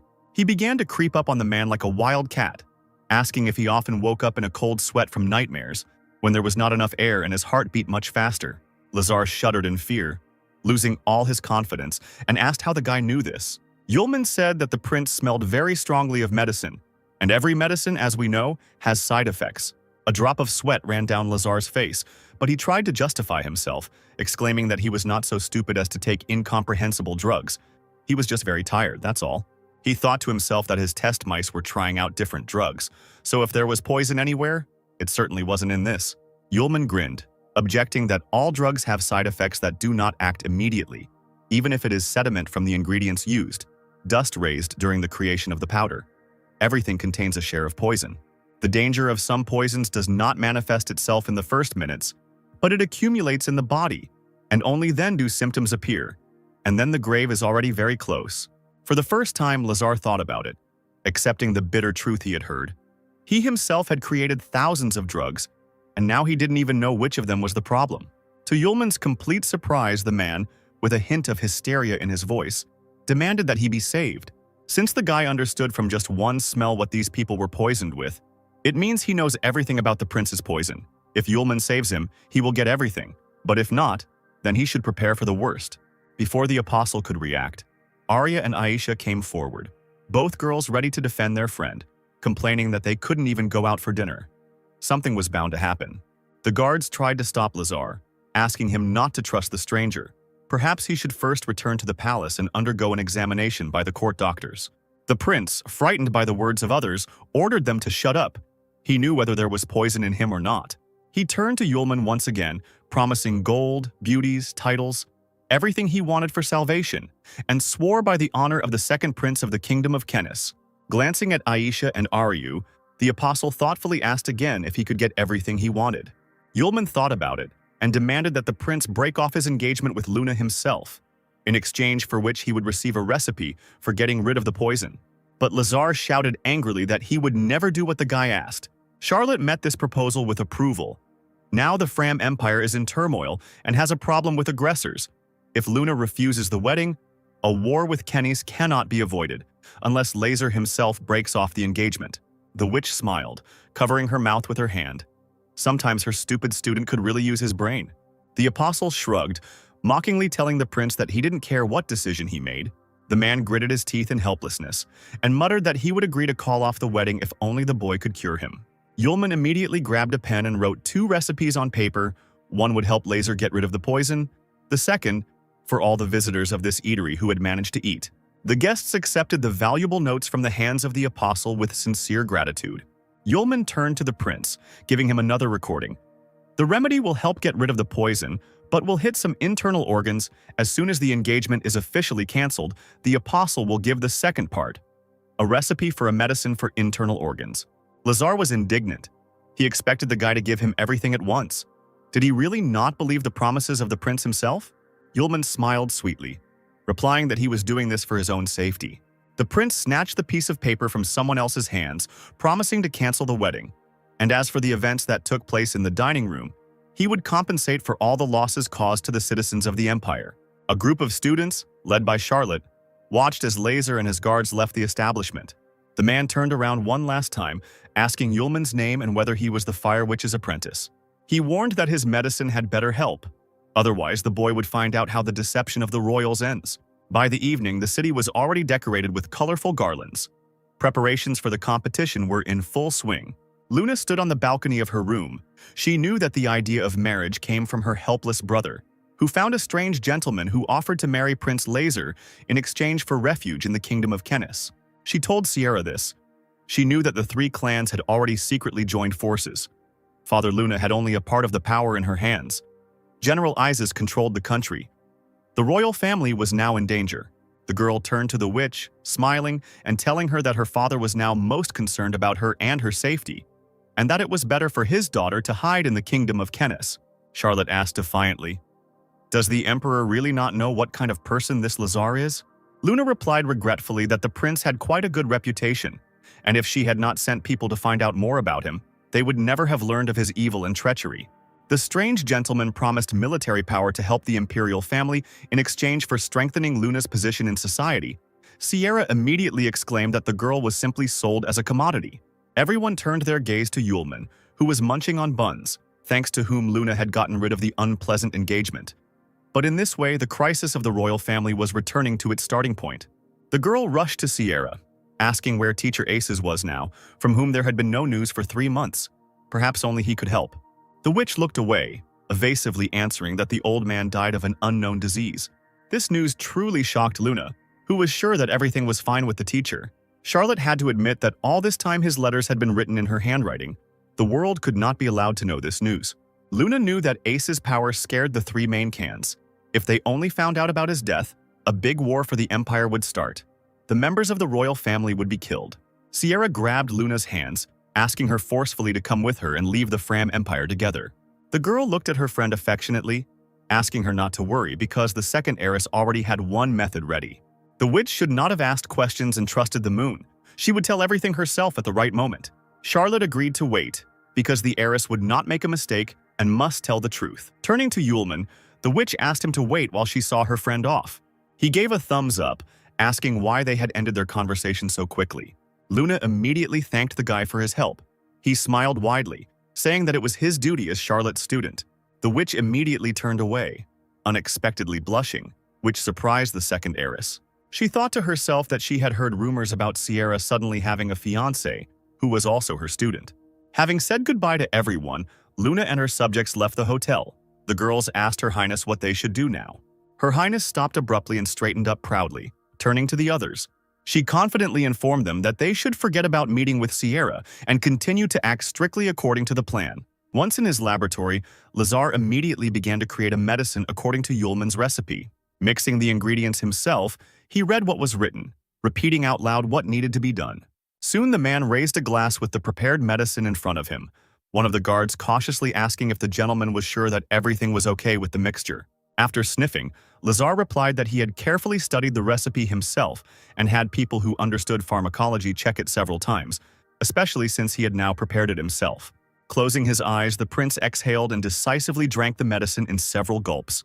Laser dropped the glass on the table with a loud bang, immediately grabbed his chest, squeezed the collar of his coat, and hissed. It was no wonder that guy delighted everyone at the Magic Congress. After the first sip, the fire in my chest immediately went out. The guard timidly asked about the engagement. The prince only chuckled, answering that he would not stoop to incomprehensible threats from strangers. Moreover, he had already sent a man to deal with this impudent fellow, which would be difficult to do publicly. Some insignificant worm had dared to disgrace the prince, forcing him to beg for the recipe. He needed to be taught a lesson. In the hotel where the students were staying, all the lights were out, and it was deep night outside. In his room, Yulman left the window open despite the cool night air. The man sent by Prince Dazar took advantage of this. A figure, all dressed in black clothes, deftly jumped onto the windowsill. After hesitating, the killer made sure that the man on the wide bed was fast asleep. The figure, whose face was covered by a thick mask, took a handkerchief soaked in a special solution from his pocket and approached the target. Suddenly, the killer stopped dead in his tracks, hearing strange sounds. In an incredibly colorful and vivid dream, Yulman found himself in the presence of Aisha, a girl standing in front of him in a wedding dress. She wanted to return to the palace of the apostles and make a whole crowd of copies of the groom. Aisha slowly approached Yulman, dressed in snow-white wedding clothes, and adjusted the veil that had fallen on her shoulder, then took her future husband by the hands and asked if he agreed. The apostle, unable to feel his legs from happiness, smiled broadly and nodded. Of course he agreed. Having picked up the bride in his arms, Yulman did not notice any changes and urged her to quickly return to the palace to start creating children. Suddenly, the stern voice of Master Sierra was heard, who suddenly found herself in the arms of her student instead of Aisha.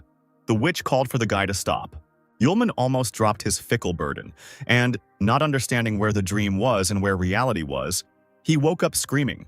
Opening his eyes, he saw a sleepy figure in black leaning over him, strange eyes looking in shock at their victim, who was no longer sleeping, the stranger clutching a foul-smelling handkerchief in his hands. The apostle, possessing excellent reflexes, immediately intercepted the killer's hand, grabbing her by the wrist. The next moment, without letting go of the stranger, he deftly rolled from the bed to the floor, dragging the figure along with him, and immediately threw it to the floor, twisting his arm upward. Bending down lower over the uninvited guest, the apostle, still disheveled from sleep, menacingly asked who the stranger was. He twitched violently, trying to escape, and deliberately turned his face away, not wanting his victim to be able to see the eyes through the slits in the mask.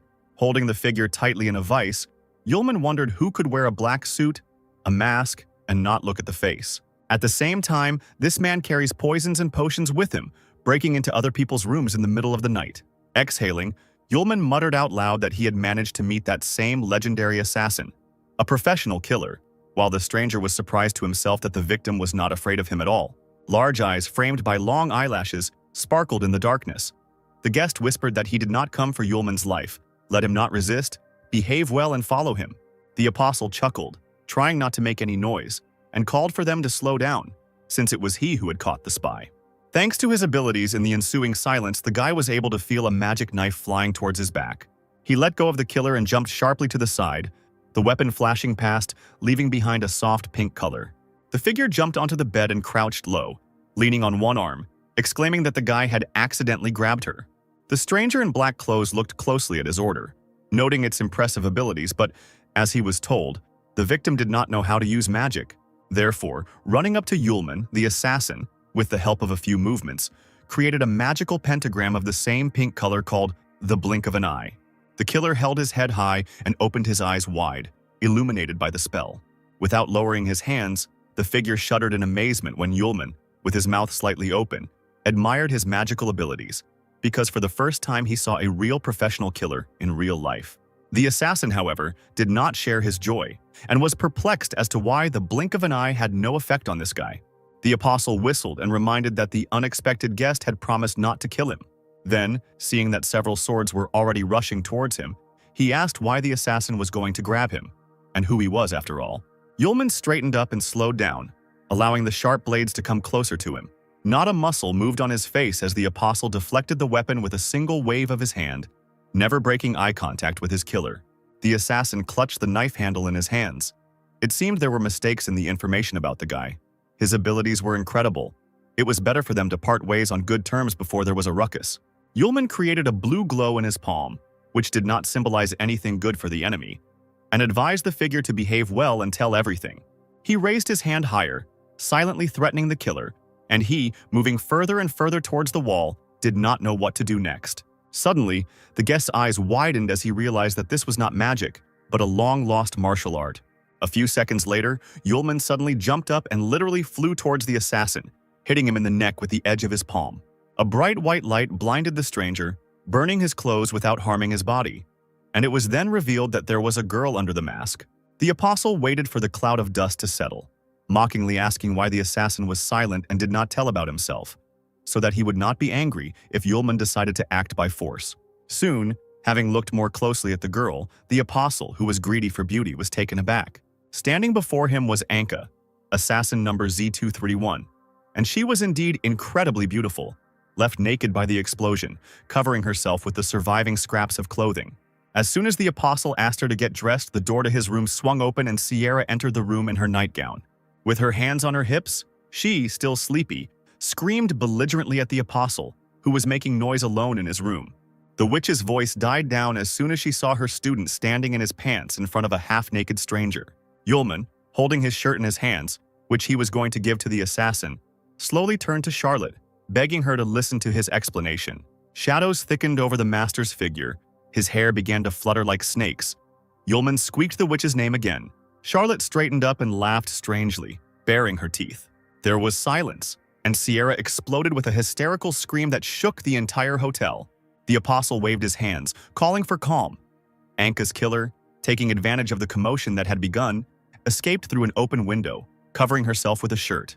The assassin rushed to the Kenny's consulate, where Lazar was waiting for her. Seeing that the girl had come empty-handed, he demanded an explanation.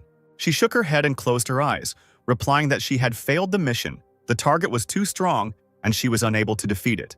The prince screamed angrily that Anka was talking nonsense. That worthless person couldn't have that much strength. The girl hesitated, saying that the guy had incredible powers, perhaps even legendary ones, but the man quickly shut her up. Smiling nervously, he smoothed his hair, saying that in the Empire there were currently only 4 people with legendary powers. In Kenis, there were only 3. So where did that weakling get so many of them?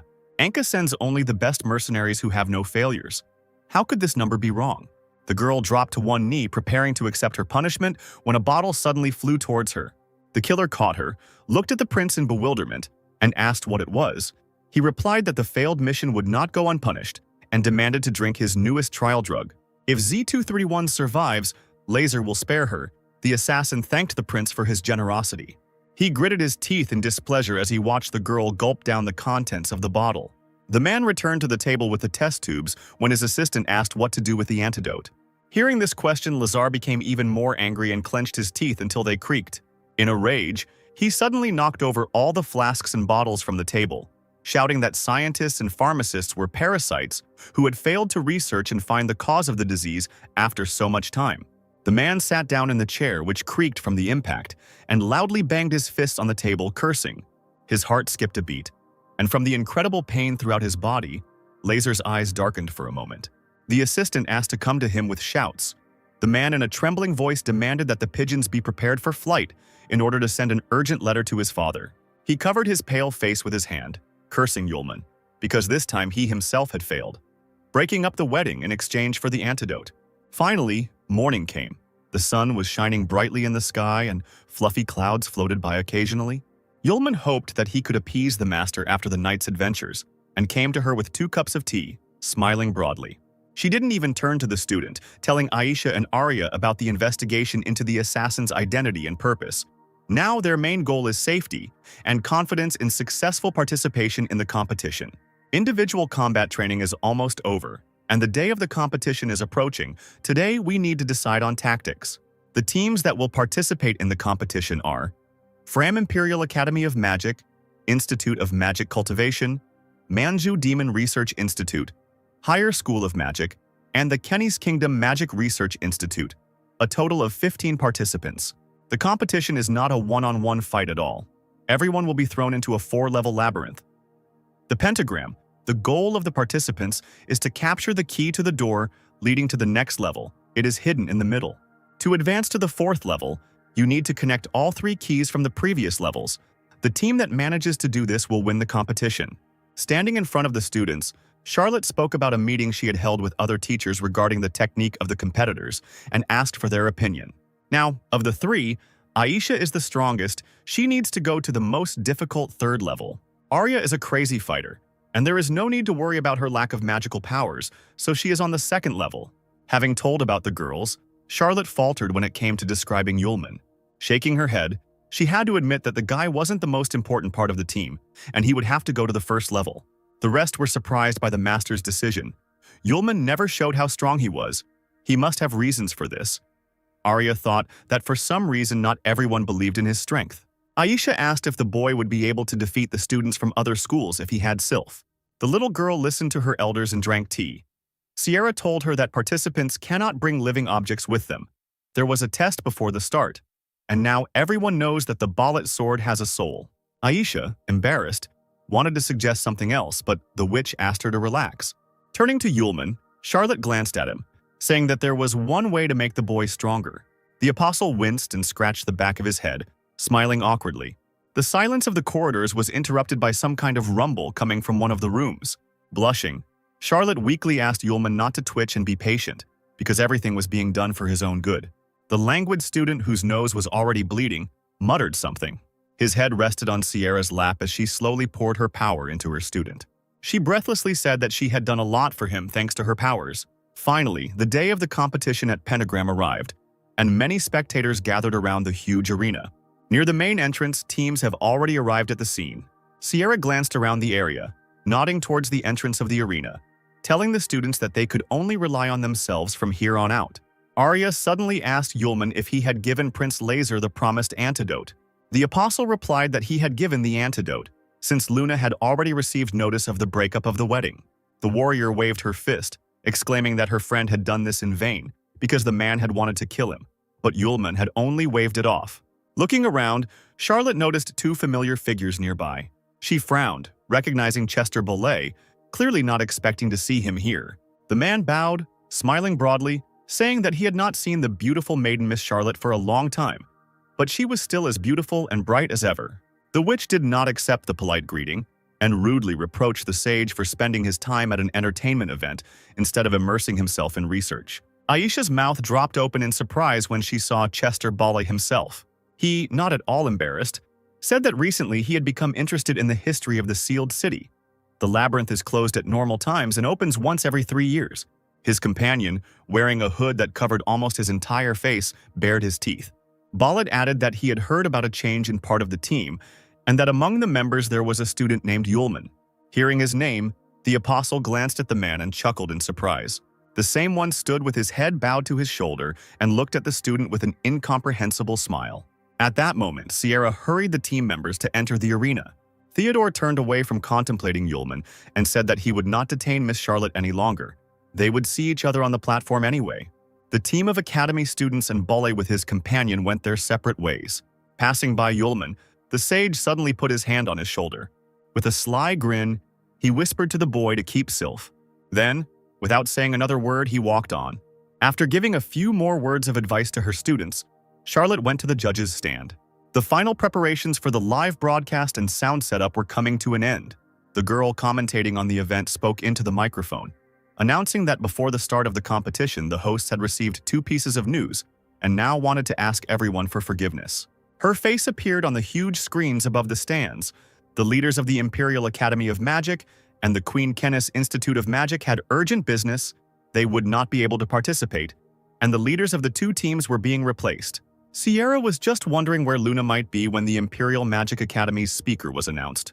The next moment, the ringing voice of the commentator rang out over the stands, announcing Luna as a participant. The witch screamed in shock when the second heiress's face was shown on the screens. The spectators could not contain their surprise when they saw their princess, who was participating in the competition for the first time. Charlotte grabbed the director of the Imperial Academy of Magic, Decker, by the collar and shook him, asking how this happened. He, having unhooked the witch from himself, said that something had happened to the previous host's health.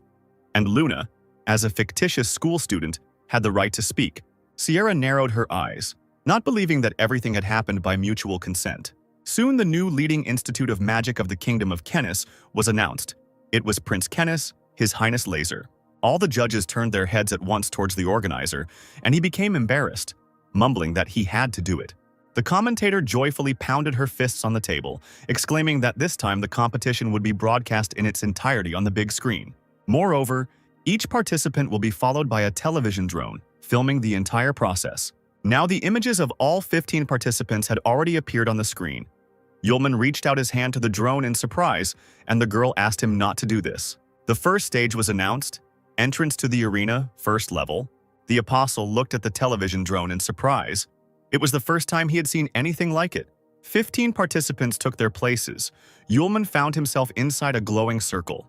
The competition was declared officially open, and the students began to happily chatter as they caught ribbons from the festive firecrackers. The participants entered the labyrinth, and in the process of searching for keys to another level, they all had to face low-level magical creatures and competitors from other magical schools. An hour later, on the first level, one of the students appeared in the room with the keys. Seeing the key under the glass flask, the girl let out a cry of victory. A tired sigh was heard behind her. Yulman had been walking in circles for so long, and the key was right in front of him.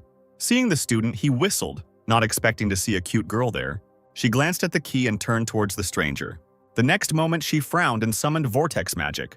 The student immediately grew fairy wings on her back and rushed towards the flask, exclaiming that the key would be hers. As soon as her hand reached the treasured object, the student's entire body was suddenly grasped by someone's long tongue. She screamed in horror as the appendage threw the small body far back. There was a loud click. The student barely had time to move her hand. Yulman was still standing in the middle of the room, holding his hands in his pockets. He raised his head up, his mouth slightly open in amazement. The student instantly disappeared into the mouth of a huge monster in the form of a hypertrophied frog with blue eyes. The apostle looked at the B-level magical beast. The student's hand, meanwhile, dangled in the air between the monster's fangs. The frog's eyes widened, croaking in surprise as magic began to leak out of its mouth. The girl, covered in poison, transformed in her hospital bed. Doctors rushed to her, shouting that the giant frog's saliva was poisonous and that they urgently needed an antidote. As the events were broadcast on large screens, the commentator sighed. The fairy from the Royal Institute of Magic, being one step away from the key, fell into the clutches of the guarding magical guard. Each participant must create a special sign, kindly provided by the school, and they will be evacuated if they can no longer continue the competition. Sierra's neighbor told her to relax. Her wayward student would be caught before his oxygen ran out, taken to the hospital, and he would be as good as new. The witch smiled, saying that it would be better for the students of the other school to be careful. Otherwise, their oxygen supply would be cut off too. The healers led the weakened fairy by the arms. The director of her school advised Charlotte not to let the student take part in the competition. The giant frog has a heightened sense of its territory and has now been hypnotized to properly guard the key. The director of the School of Fairies mockingly pitied Yulman. If on the first level, left alone, he does not get the key, he will automatically get to the next level, and he himself will be evacuated. Sierra waved it off, replying that everything was ahead. There was no point in writing off the student so early. A commentator's voice could be heard above the stands, exclaiming that this was simply unbelievable. As it turned out, the owner of the first level key was a participant from the Imperial Academy of Magic, Yulman. The giant frog did not attack him, but simply sat next to him and watched. The school principals looked at the screen in shock, not knowing what to say. Spectators suspected the organizers of deception and fraud, aiding the students. The apostle turned to the monster, asking if he would mind giving up the key. Then he asked again if the monster would definitely not interfere with him. The frog croaked long and fell with all its weight on its back. The commentator nearly fell out of her chair, screaming that the giant frog had been defeated. Yulman watched the monster's tremors with boredom. Smiling, he said that he was a good boy, let him know his place. When the winner of the first floor was a participant from the Imperial Magic Academy, it was necessary to move to another floor to find out what was happening on the level above. The school principals couldn't understand what the student did with the frog. They said that he was a student of the Fire Witch and wasn't even strong in elementary magic. Is it just luck, or is someone helping him behind the scenes since the first level members of the pentagram are the weakest? Meanwhile, on the third level, the key was still under the glass dome. The A-level magical creature, the Flaming Bear, was the keeper of the key on the third level. The monster stuck out its tongue, revealing a row of sharp teeth as the golem grabbed it by the throat. Prince Lazar stood before a huge stone monster, whose shoulders were crowned with golden spikes. The man shook his long hair and looked into the teledrone camera, saying that his Institute of Magic would be the champions this year. His fans squealed with delight, exclaiming that Prince Lazar was an incredible handsome man. He subdued a stone golem with concentrated magic and also killed a rank magical beast with one blow. The director of the Royal Institute snorted dismissively, saying that it was unfair because the prince was an experienced magician with excellent skills. The organizer objected to her, saying that having natural gifts is not prohibited. Meanwhile, Lazar was already reaching out his hand to the glass cover. At that moment, the space was illuminated by bright flashes of fire. There was an explosion that destroyed one of the walls. In the room, there was a stone golem covering its face with a huge hand. He sat on one knee right in front of the prince, who turned around and said that he had not expected to meet. A female figure appeared at the entrance to the room. It was Princess Luna. She entered the room clutching her sword tightly in her hands. Sierra leaned forward, watching her on the big screen, asking what she was doing. On the second level, in the room with the key, no one has yet reached the main item. The long tentacle split into several parts. As soon as the pieces fell, new ones grew in their place. The students began to quarrel. This thing, as they said in school during the subject about magical beasts, could not be cut. Fire had to be used. One of the students stubbornly shook his head, disagreeing with his interlocutor. He had already created fire in his palm, directing it towards the monster. His friend watched as Arya militantly cut the monster into pieces and asked in bewilderment why she was doing this. The organizer, observing Sierra's student, asked what kind of magic the student was using. The witch replied that she only had basic wind magic, but the girl had some berserker blood in her blood, and it seemed she was using it. The gray-haired man's eyebrows shot up. He didn't think he would see something like this with his own eyes. Meanwhile, the students on the second level were trying to escape from the long, snake-like monster, throwing flashes of fire at it and its remains with all their might. The sharp teeth almost closed over one of the boys. Arya turned towards the loud scream. The participants she was fighting with disappeared, using a special signal in case of danger, because the tentacles almost grabbed them. Sighing, the warrior concluded that she was left completely alone against the strong shoots. There was nothing to do. Arya pounced on her enemy with a war cry, cutting through the flesh with her axe. Losing her vigilance for a second, the student felt sticky touches on her elbow and grimaced in disgust. She cursed loudly and gripped the axe tighter as monstrous tentacles surrounded her in a tenacious ring. Having encircled Arya's body, they slowly directed their victim straight into the monster's huge open mouth. The girl looked enchanted straight into the abyss when a bright flash of fire flashed before her face. The next moment, the flames went straight into the creature's stomach and tore it into small pieces. The room filled with smoke. The tentacles around the warrior disappeared, and she coughed loudly, finding herself free.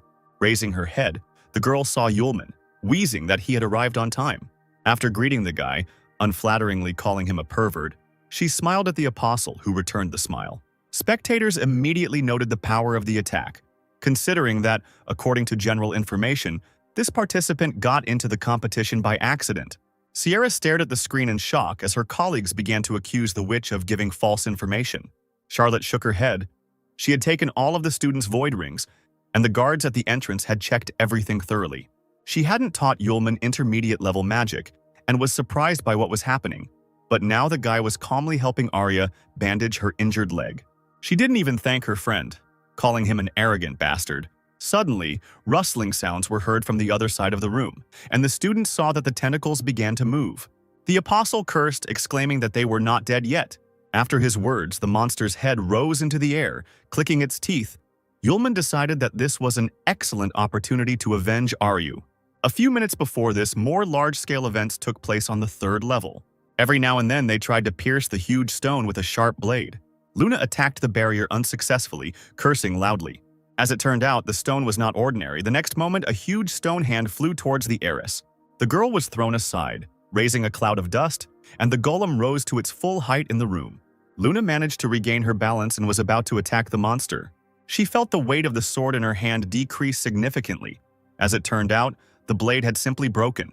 The commentator pounded his fists on the table in concern as he said this. The treacherous ex-fiancé was slowly heading towards Luna. Assuming that the princess had already realized the difference between them, he advised the girl to get out of the pentagram on her own. Smiling, Lazar said that he did not want to hurt the lady. His fans clapped their hands, trusting in the prince's wisdom. Luna did not share their delight and only clenched her teeth in anger. Straightening up, the sword in her hands burst into a bright flame. With its help, the blade began to restore itself. Right from the bright fire, Luna pulled out a new renewed blade. As it turned out, it was the long-lost legendary lightning sword Asia. Sierra remained silent, watching the princess intently.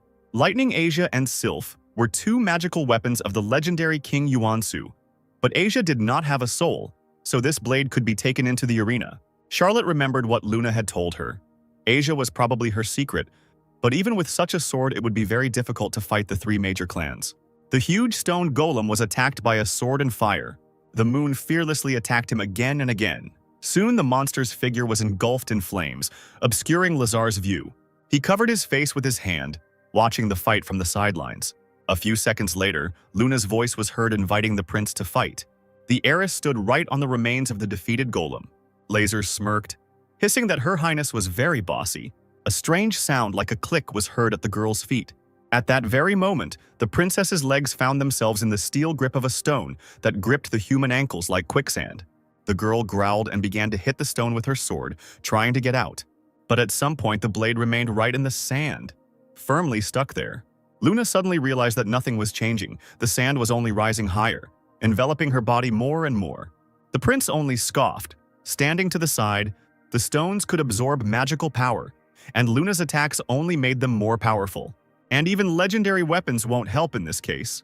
Lazar said that the princess should be a good girl and not make unnecessary movements when preparing to attack her. He didn't notice how a small portal formed above his head, which grew larger with each passing second. Finally, a huge block of ice fell directly from it into the room. Luna leaned forward in surprise, not understanding what was happening. 3 small ice floes separated from the block and floated up to the girl, asking her to give her hand. She couldn't make up her mind, and they hurried the princess. Realizing that there was no other way out, Luna hesitantly extended her hand. The next moment, her palm was grasped by someone else's, which appeared literally out of nowhere. From the small ice floes, as if from a veil, a girl's figure emerged. Luna looked at her savior in bewilderment. Laser roared in anger, realizing that he had been deceived. He gritted his teeth as he watched the figure of Luna disappear from the stone's grip. In its place remained icy traces unknown to the man. He looked around the room, not understanding where the princess had gone. A few seconds later, he shuddered and opened his eyes wide. The sharp end of a dagger was sticking out of the prince's chest. It appeared from the ice behind him, piercing Laser through and through. The man turned around slowly, losing his last strength. The announcer loudly announced that Mr. Lazar had been killed with a single blow to the chest by Princess Luna. A participant in the competition from the Imperial Academy of Magic, Aisha, helped the princess escape from the prince and successfully attack him from an ambush. The audience stood up from their seats in shock, seeing the death of the prince and surprised by the appearance of the stranger. Sierra smiled, looking at her student with admiration, while the organizer saw ice crystals that could absorb light and reflect it. Aisha was able to limit the spread of magical powers using crystals. No one would be able to sense it. He asked Sierra if the girl was a first-year student. The witch confirmed it. Aisha is a very hard-working student. Laser, meanwhile, slowly turned into sand. He knew that the girl blocked her magical powers so that he could not feel them.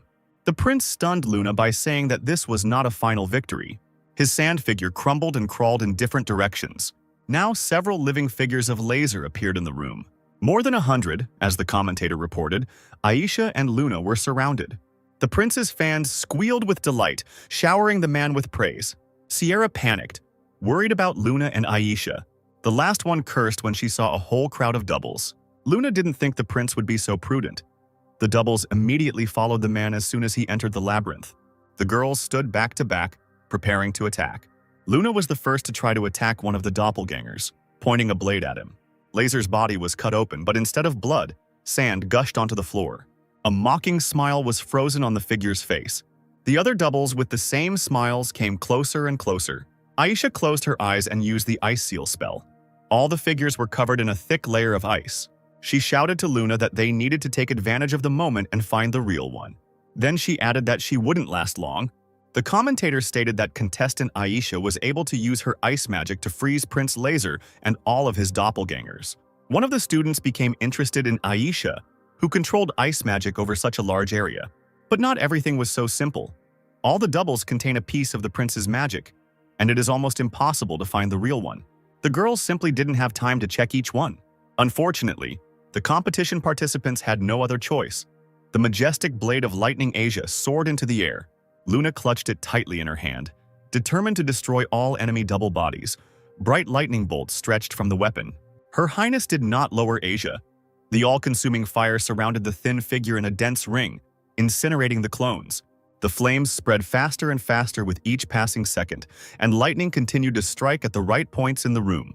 The dangerous flint was so close to Aisha that the girl closed her eyes tightly and covered her face with her hands. Charlotte watched the situation tensely along with the others. It seemed Luna had used her sword at full power.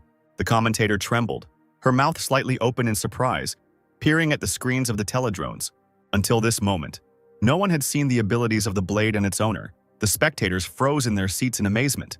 A ringing voice echoed across the stands as the fire slowly began to fade, leaving a thick wall of fog. Not a single one of Laser's doubles had managed to escape. Luna looked around warily, and this did not escape the commentator's attention. The girl assumed that the warrior had overdone the blow.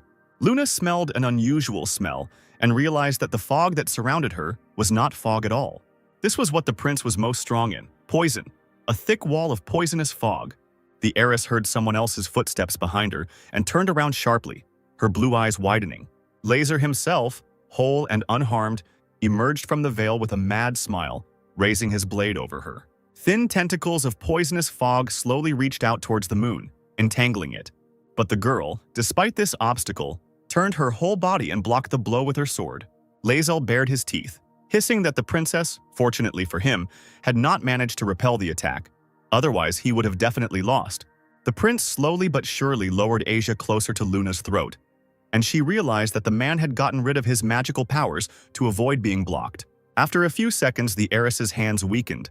Lazar managed to emerge victorious, and he pushed Luna away with a loud laugh. Seeing the princess disappear into the poisonous fog, Aisha hysterically screamed her name.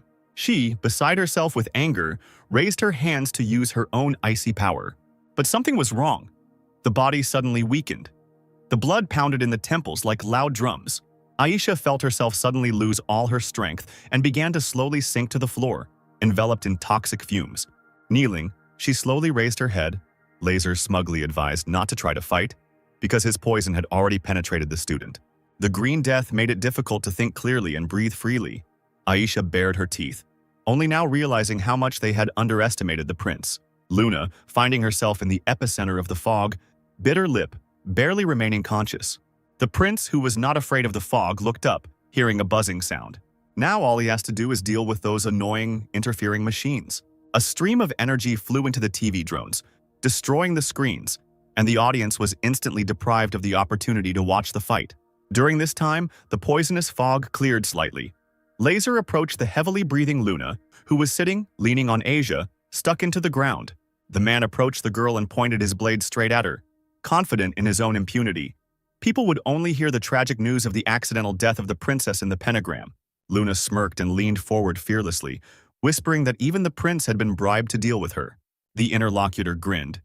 This is just a struggle between the participants of the competition, adding that Luna will die due to problems with equipment due to the drones failing. He intended to say that everything happened by accident and without his knowledge. After his words, a deafening explosion was heard behind him, and Laser turned around in surprise. Aisha, who was trying to get through the fog, also heard a loud sound and began to look around. A blinding light filled the entire space, and the blast wave knocked the girl off her feet. The ground split into several pieces, and a brown body with a protruding tongue and a row of sharp teeth appeared from there. The prince looked closely at the monster, recognizing it as a magical leech. A male figure appeared near the monster's body. Aisha cried out in surprise, recognizing the guest. Yulman carried Arya, who was cursing at him. In his arms, the guy just wanted to try to bring fire magic to a critical point, but now he destroyed the entire floor. Sierra jumped up and slammed her fists on the table, causing the girl sitting next to her to flinch. When the drones stopped broadcasting the competition, the witch firmly decided to go to the pentagram. Her partner tried to calm Charlotte down by saying that the drones had simply malfunctioned, but she knew that the sudden breakdown of all the teledrones on level 3 was no accident. The guy next to them adjusted his glasses and noticed the image that appeared at the right level. The video was garbled, but several new figures could still be seen through the wall of smoke. Charlotte immediately recognized Yulman and realized that everything was fine, including Luna. The boy folded his hands in front of him, clasping them together, thoughtfully muttering that the student had managed to break through the floor of the labyrinth. Not to mention its thickness. Even high-level magic would not be able to destroy the magical barrier installed inside the floor in one go. Compression magic only sounds easy. If the attempt fails, the creator will be destroyed by the magical impulse. This student of Sierra is much stronger than everyone thinks. Yulman and Arya stood in the ruined labyrinth, the remnants of the poisonous fog spreading at their feet. The apostles saw Prince Lazar and Princess Luna and turned to their highnesses with a smile. The warrior took a deep breath and blushed, declaring that it smelled very nice here. Aisha hesitated, exclaiming that the entire air was poisoned, causing her friend to cry out in shock. She grabbed Yulman's hand and shook it, wailing that it was becoming difficult for her to breathe because of the poison. Laser watched this spectacle silently, wondering how these two had broken into the labyrinth. The teledrones that were following this couple appeared in the air again. We need to deal with them first. Realizing that the real reason for the breakdown would only hinder him from dealing with the guests, Laser immediately changed the shape of his blade. Long hair fluttered in the wind as the prince took a fighting stance, and a long magical spear with a beautiful, ornate tip appeared in his hand. Arya was still not herself from the experiences. She was worried that she would have to fight, but Yulman asked her not to worry. Lazar bared his teeth and chose the apostle as his target, intending to pierce him with his weapon. The guy didn't move, just stood there with an impassive face as the tip approached him. The long, poisonous tentacles that followed from the spear hit Yulman's suddenly appeared defense. Lazar wasn't upset at all. He was just a little surprised that the guy could still use magic. He probably had good immunity to poison, but how much longer could he last? Yulman breathed in the fumes and suddenly felt that the aroma of the poison became sharper. He blinked, his mouth slightly open, when he saw the sharp point of a spear right next to his face. A long green beam pierced him. The light was so bright that it prevented others from seeing what was happening. Aisha and Arya huddled close to each other, watching each other warily. Laser, confident that he had fatally struck the boy, smiled ominously. His hopes were not destined to come true. When the bright light disappeared, Yulman held the spear shaft tightly in his hand. The prince growled, but still did not despair, deciding to try something more powerful. The tip that the apostle was holding whispered something as if alive right next to his ear and suddenly hissed like a snake. The weapon, falling silent, exploded in the stranger's hands and turned into a sweet-smelling cloud of poison, completely covering the man. The student coughed. Laser laughed, shouting that this was his special poison and it dissolves magical powers. The apostle cleared his throat and wiped the moisture from his mouth, surprised by what he heard. He tilted his head to the side, thinking about it. So this was his opponent's secret move. The prince couldn't believe his eyes. The boy had been poisoned.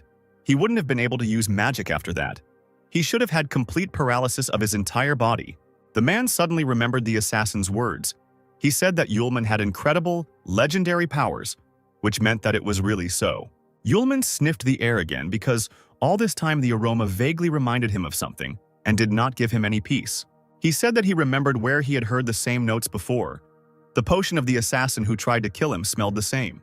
The apostle asked the prince directly whether he had sent away the murderer, despite the fact that the disciple had cured him of poison, and he had tried to kill him in return.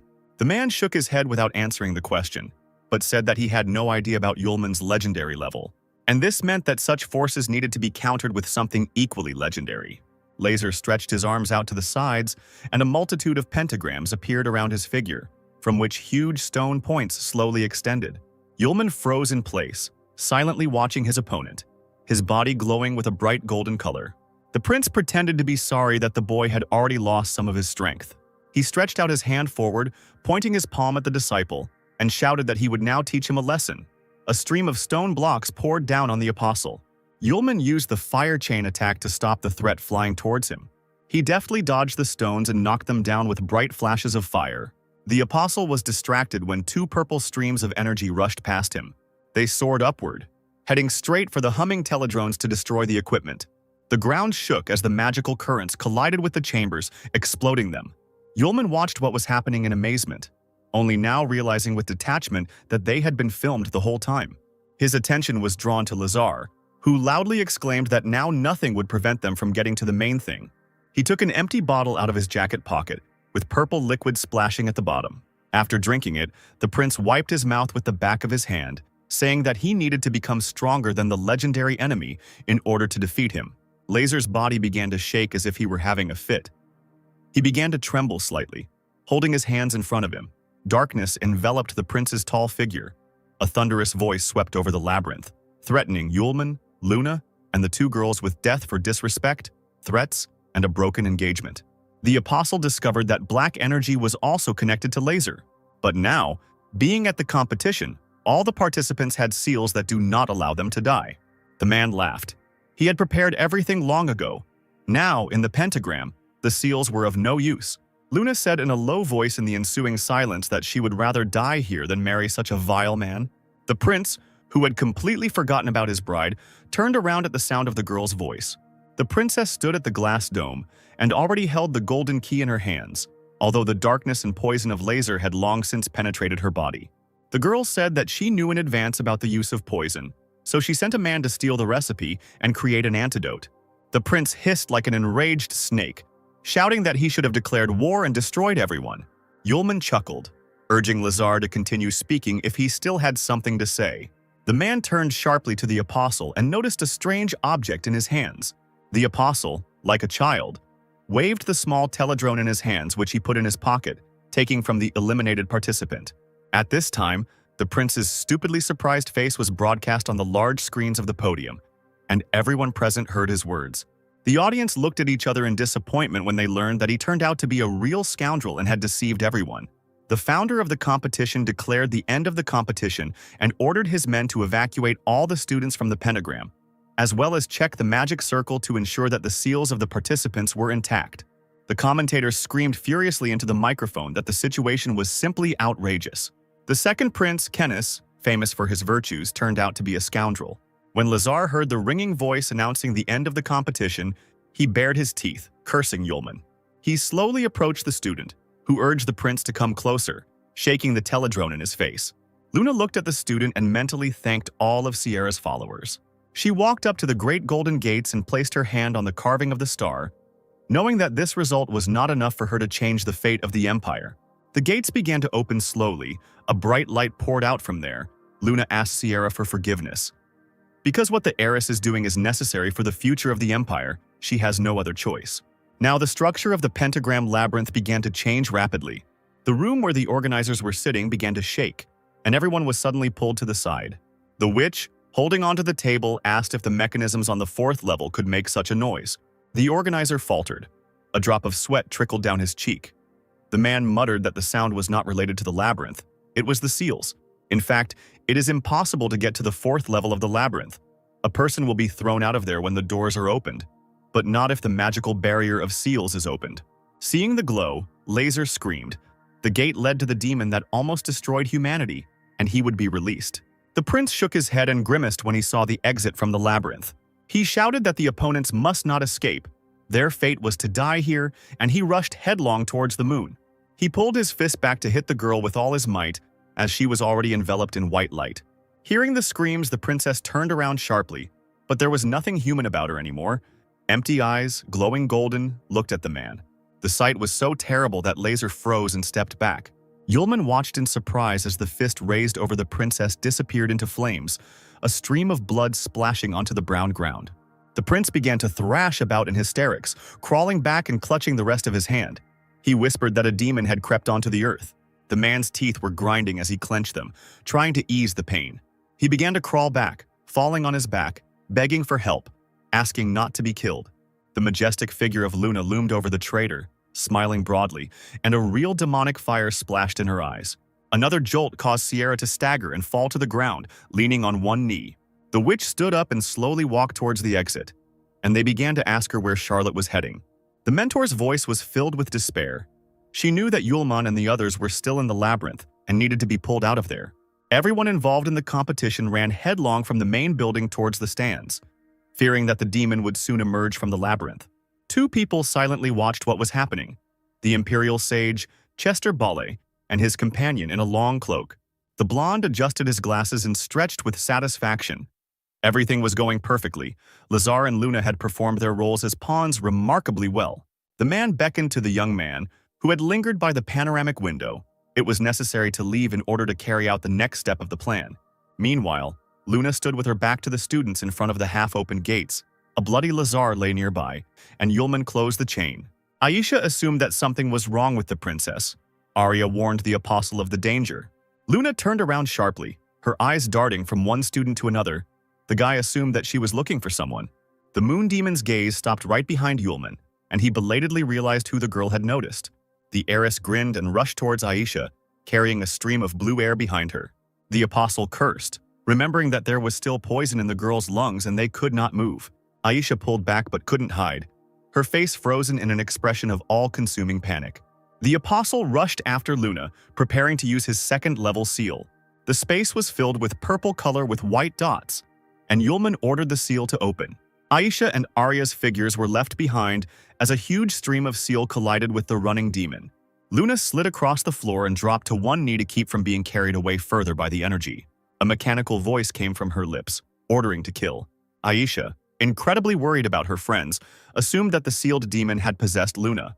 The princess's light hair fell over her face. She was breathing heavily, piercing those present with an infernal gaze. Yulman straightened up, looking intently at the girl's figure as if calculating something. Finally, a smile played on his lips. The decision was made. Excitement bubbled in his blood. The game became more interesting. The guy ran straight towards the monster. He extended his hand with the seal on it and touched the sword that Luna extended, lightning Asia. The apostle grabbed the blade, pushing away its owner. He thought that because of the demon, the power of the legendary sword could not manifest in the hands of the princess. The weapon flew into the air, the demon becoming disoriented as the apostle's fist began to approach him. The moon, engulfed by the devilish power, roared like a beast.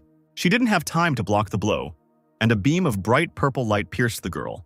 Yulman chuckled, shouting that the battle was not over yet. Realizing that she had been outwitted, the princess froze, looking down with a questioning gaze. Then the apostle commanded the seal of the fourth level to open, and the beam of his power again threw the demon back. In a bright flash, the moon flew back to the gate and disappeared behind it in streams of white light. Aisha and Arya looked in that direction warily, still unable to move. A deceptive silence fell, and the students thought that the girl had disappeared and that the demon was trying to find a new home. The apostle approached his girlfriends. He had to take them upstairs and then return on his own and check everything. Aisha protested, because who knows what will happen if Yulman goes there, straight into the clutches of the demon. But the guy only smiled in response, asking the girl not to worry. He hugged her tenderly, reminding her that he was the first apostle, with powers capable of confronting the demon and protecting Aisha, Aggie, Sierra, and all of humanity. Tears glistened in the witch's eyes. She buried her nose in Yulman's shoulder, whispering that even at a moment like this he was talking nonsense. Gently pushing the silent Aisha away from him, the guy called on everyone to get out of the labyrinth, but Arya reminded them that the teleporters were broken, according to Laser. The apostle shrugged. This is just transfer magic. Now he will create new teleports, and the problem will be solved. Just as he was about to remove the poison from the girls, the prince's plaintive howl was heard from the gate. He extended his stump of an arm towards the students, begging them to save him and take him with them. Yulman turned around abruptly and said that they had almost forgotten about their brother Lazar. Sierra ran to the entrance to the labyrinth and ran into 2 employees. As it turned out, it was impossible to enter inside. To the witch's indignant cries, one of the girls stuttered and replied that the shaking had completely destroyed the entrance to the labyrinth, and all the seals leading inside had broken. She pointed to the side where the wounded participants were gradually gathering. They had already safely gotten out, except for those who were on the 3rd floor. Charlotte clenched her fists and bit her lip in despair. It turns out that now in the labyrinth, there are only Aisha and the others. Suddenly, a magical fire lit up in one of the seals, and the employee rushed in that direction. She screamed that someone had gotten out again, attracting the attention of the others. Seeing her students, Sierra ran towards them to make sure they were okay. The girls stood at the seal, slightly stunned by the events that had just taken place. The witch breathed a sigh of relief, realizing that the girls were alive and well, having found themselves here without any injuries. A groan of pain was heard. Turning in that direction, Charlotte saw a beaten and wounded prince hanging in the arms of the employees. The girl hissed, dismissively waving her hand at Lazar, and asked Aisha where Yulman and Luna were. Fearing Sierra's reaction, the student timidly said the boys' names, starting to stutter. Finally, having collected her thoughts, the girl told what had happened to the princess. The witch scratched her chin, realizing that this was the princess's secret. The resurrection of a demon that would help stop the crisis in the empire, in her opinion. And the stupid Yulman decided that he could defeat the monster. Sierra covered her face with her hand, exclaiming that they were completely careless and did whatever they wanted, and nothing could help Yulman at all. While the teacher was lamenting, her student, casually putting his hands in his pockets, walked through the gate and found himself in a dark cave. Walking along the narrow stone road, something rang and glittered under his boot. Lowering his head, the apostle discovered under his feet a golden ring of the moon with an emerald. Yulman raised his head, hearing a strange sound, as if a fire was burning nearby. Very close to the guy was an arena surrounded by high cliffs, and above it, right in the air, was the moon, illuminated by a red glow. The apostle gasped, his mouth slightly open in amazement, and his head tilted to the side with interest. The girl seemed to be trapped in a whirlwind of symbols that stretched around her body. Yulman whistled. It looked impressive. In front of the moon was the demon himself, of incredible size. A monster with a goat's head and several pairs of eyes, a devilish star shining on his forehead. The devil's head jerked, approaching the princess's figure, and his mouth opened slightly. The moon shook. Multicolored flashes filled the space, and a deep alien voice spoke phrases in an unknown language through the girl's lips. But the apostle knew that these were spells in the language of the Nagas. It seems that not only 5 magicians but also 1 Naga participated in that legendary imprisonment rite. The mad gaze of the demon-intoxicated princess darted towards Yulman. The girl was ready to open the seals. She slyly asked if the guest wanted to interfere with them. The guy grinned, replying that he would wait a little longer after all, until he could see Luna's body in all its glory. The demon laughed. Mortals are sometimes very funny. Perhaps the student will later regret his stupidity. The princess's naked body went into convulsions, and a translucent red dome covered it with a thin film. A long black hand with sharp claws emerged from the thickness of the stone and reached out towards the apostle. The heiress, deprived of essence, began to fall on her back. Her eyes were tightly closed. The apostle rushed towards her, taking off his jacket as he went. He pressed the girl to himself, threw clothes on her, and looked angrily at the demon. Right around the 2 human figures, the arena began to explode, as if a terrible monster was crawling right underneath it, breaking its way into the air. A few seconds later, the demon came out to freedom. He was laughing loudly and gutturally. Thin, pulsating veins were visible through his muscular body. The beast's wide mouth opened. He thundered that from this second no one in the world would be able to stop him. Every creature on the planet would pay in full for their attitude towards the beast. The demon shut up as a small figure flew into the air right in front of him, engulfed in purple flames. Yulman put his hands in his pockets, cheerfully examining the otherworldly creature, without answering the question of who he was. A huge paw reached out to the man. The demon was furious at the insolence of an ordinary man. The apostle calmly extended his hand, and a huge wave of energy covered the goat's face. After examining the demon, the guy chuckled and praised the fullness of his life force. Looking back, the monster was stunned when he saw his doubles. Now there were many monsters around the arena with the red seal. Yulman forced all his lives to come out of one body. Moreover, from the real demon, who was comparable in size to the apostle, only his head remained, asking how the boy managed to do this. He shrugged and gasped again, holding out his hand and asking to take a look. On the student's palm, the fire of hell blossomed, still a small but bright flame. It grew larger with each passing second, and then it came out of the circle in which those present were located. The devilish eyes flashed and went out again. The head shook, exclaiming that in front of him was the apostle himself. This was completely impossible. Yulman leaned over the demon and gently touched the back of his head, sympathetically asking if he had already fought with the apostles, and the monster began to resentfully tell his story of imprisonment. Hearing about Garos's blood prison, the boy was interested in how the demon escaped from the blood prison and what happened to Garos. The monster's head shook and its voice broke as it announced that Garos was already dead. The apostle instantly dropped his mocking expression and stared at the demon in amazement. He couldn't believe it happened, and the guy didn't know anything. The monster did not know what happened, but at one point he stopped feeling his strength. It became increasingly difficult to maintain the prison of blood. It took 1,000 years to break through the prison wall and escape here. Yulman barely listened to Demon, thinking about the fact that the life of the apostle is inexhaustible, and no one has heard about their death until now. He looked at the monster again, and he spoke forcefully about the time it would take Garos to kill him. Yulman shrugged, reminding that Garos was only the 8th apostle. The demon, showing concern with his whole appearance, timidly asked the man who he was. A smile played on the guy's lips and his dark hair fell over his eyes. After a few seconds of silence, he loudly exclaimed that he was the first apostle and burned the demon's head in the bright flames of the fire of hell. The thing is that this fire destroys only the demon's physical shell and cannot prevent its power from flowing into another body. But for a while it will no longer harm anyone. Now there was one more problem to solve. How could he and the princess get out of here? The girl was unconscious, deprived of strength from the long presence of the demonic entity within her. The apostle thought that there was no returning seal here, so that the demon could not return to the human world. The gates of space only open in one direction, but the Naga left writing, which means he was here and found a way to get out. Looking up, Yulman decided to at least try to find out. In a bright purple flash, he flew up to the stone ceiling. The powerful impact caused the surface to collapse, causing small stones to fall down. The apostle found himself in a space unknown to him, cold and cosmic. He froze in the air, looking at the incredible sky strewn with myriads of stars. The student felt as if he had been here before, or it was just a figment of his imagination. The strange rocks stretched to the very horizon, their sharp peaks almost reaching the sky, and below, circles were still moving in the dark water from the flash.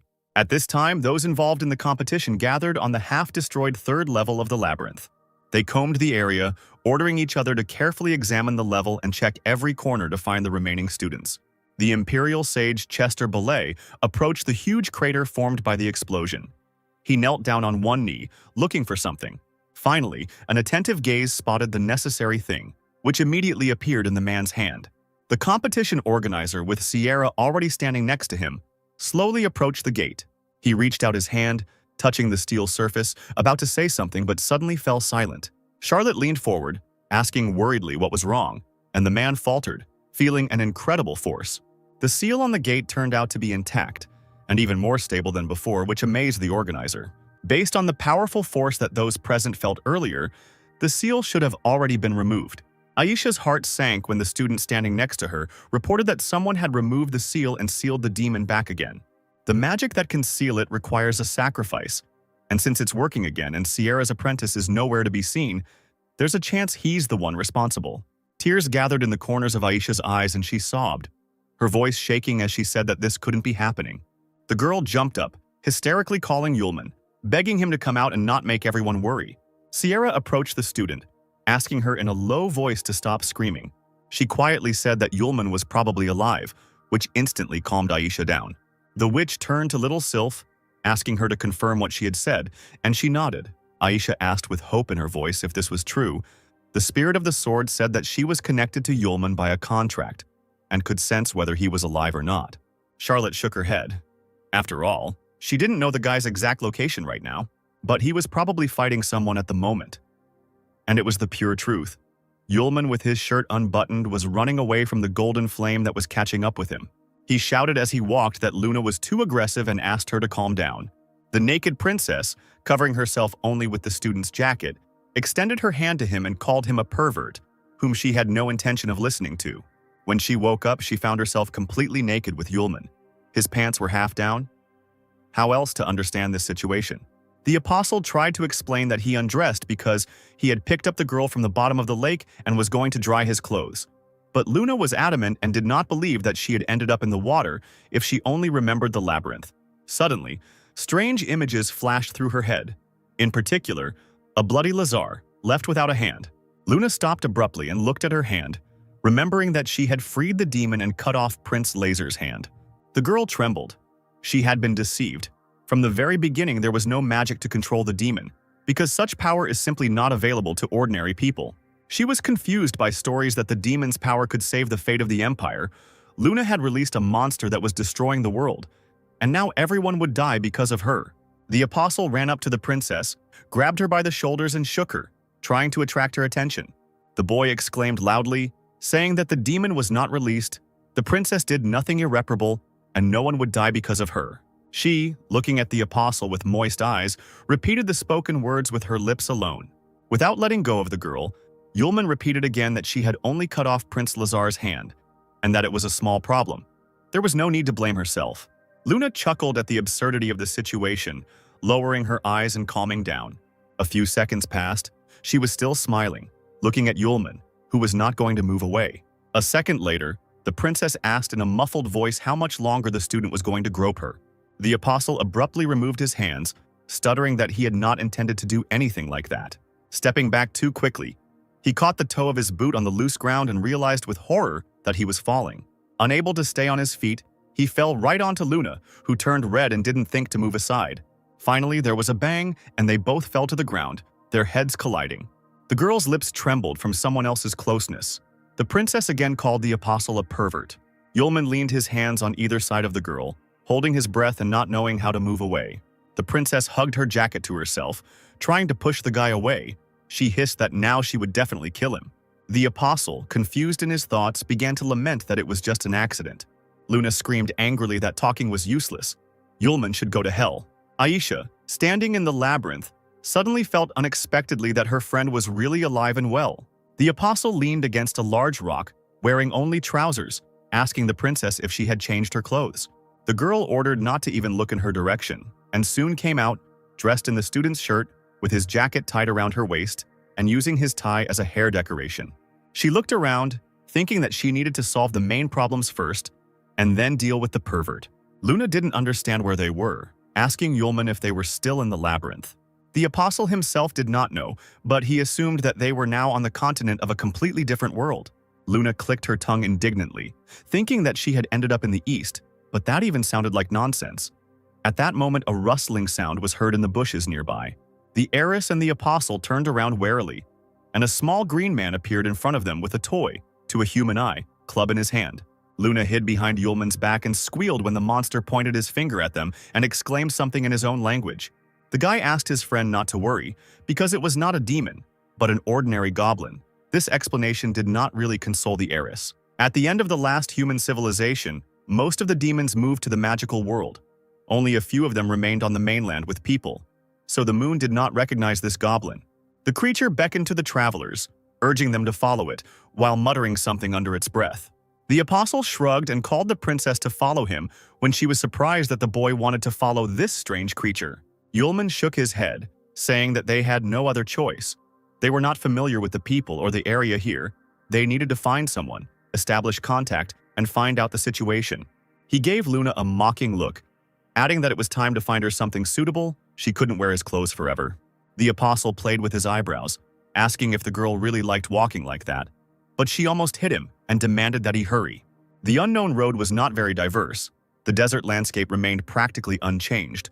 Only a small fortress appeared in the distance. Wooden gates reliably hid the small settlement from prying eyes. In front of them, like a warning sign, skulls were strung on stands. When the travelers approached the settlement, Yulman whistled, seeing a small village. The goblin shouted something in his own language to the guard who was observing the situation from a special guard tower. He bared his teeth and shouted something in response, apparently agreeing to let the guests in. The goblin walked forward, leading the guests. They were met by the villagers, watching the newcomers with genuine interest and wariness. Luna felt very awkward as she carefully asked Yulman if it was dangerous to just follow their guide. Postal urged the girl to relax and not worry, because he was fully responsible for her safety in front of Sierra. A few minutes later, The goblin led Yulman and Luna to the central square where the elder and heads of the village had gathered. He approached the elderly goblin with a staff in his hand and loudly said something to him. The villager said with pride in his voice that he had brought back 2 runaway slaves from the beast-eared people. But it seemed to him that someone had cut off their ears. The elder asked something in surprise, and the goblin pointed his finger at Yulman, who did not understand the modern magical language that the creatures spoke. He only knew ancient magical. Having carefully examined the travelers, the old man shuddered in surprise. He suddenly raised his staff and hit the resident on the back of the head, calling him a cretin, because they were not animal-eared at all. Long ago, in his travels to foreign lands, he saw creatures with such an appearance. The goblin recognized these noble creatures and mistook Yulman and Luna for succubi.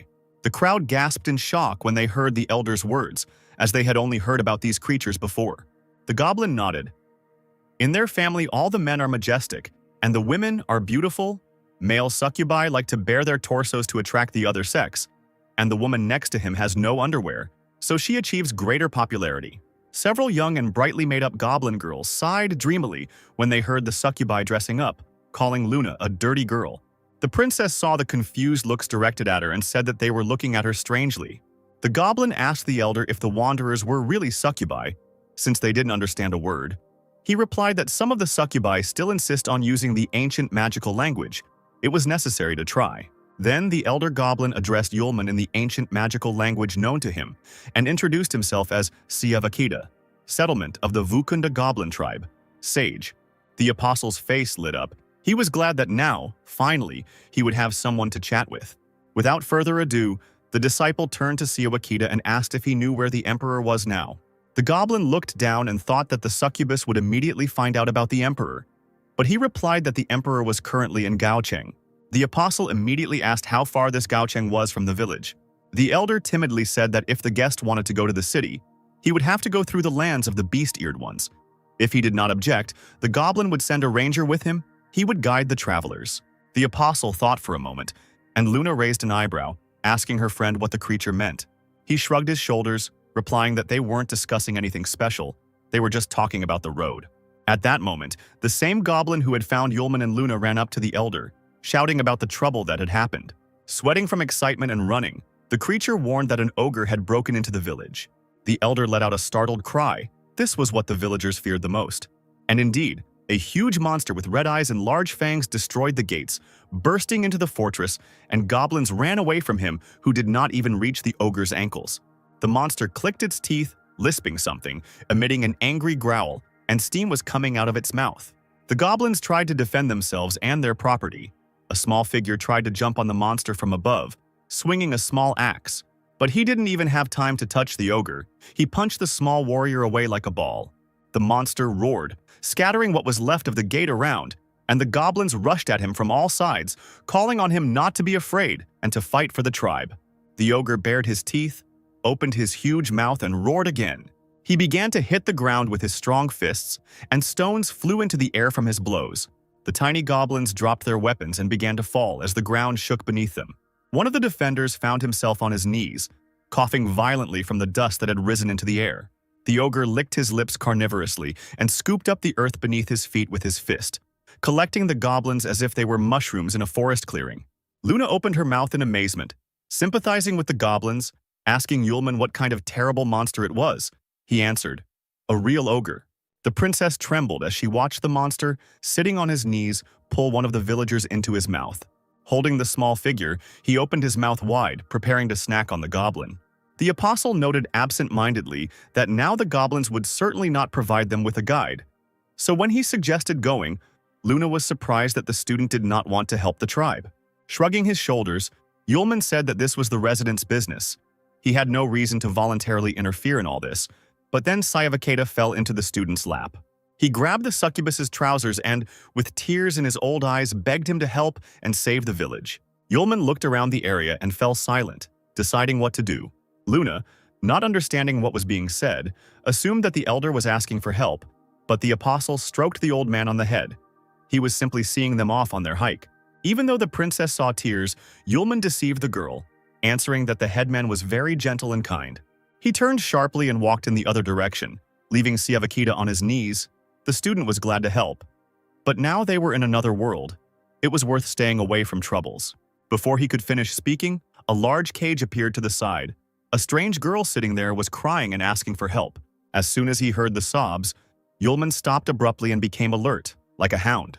He began to carefully examine the area, wondering if he had heard a girl's voice. Meanwhile, the ogre was slowly walking towards them and had already approached that very cage. Roaring terribly, he struck the bars with his claws, tearing off the top of the cage. The creature sitting there was a man with cat ears, dressed in a light dress. A terrifying ogre's mouth appeared in front of the girl. The captive's ears trembled slightly from what she saw. She shook her head, sobbing. The monster slowly approached the creature, clicking its teeth and noisily sniffing the air. The girl screamed at the top of her lungs, begging for help, closing her eyes tightly so as not to see the horror. Her eyes widened when she heard a soft male voice right next to her ear. The space was illuminated by a bright light, and a ray of hope appeared in the captive's soul.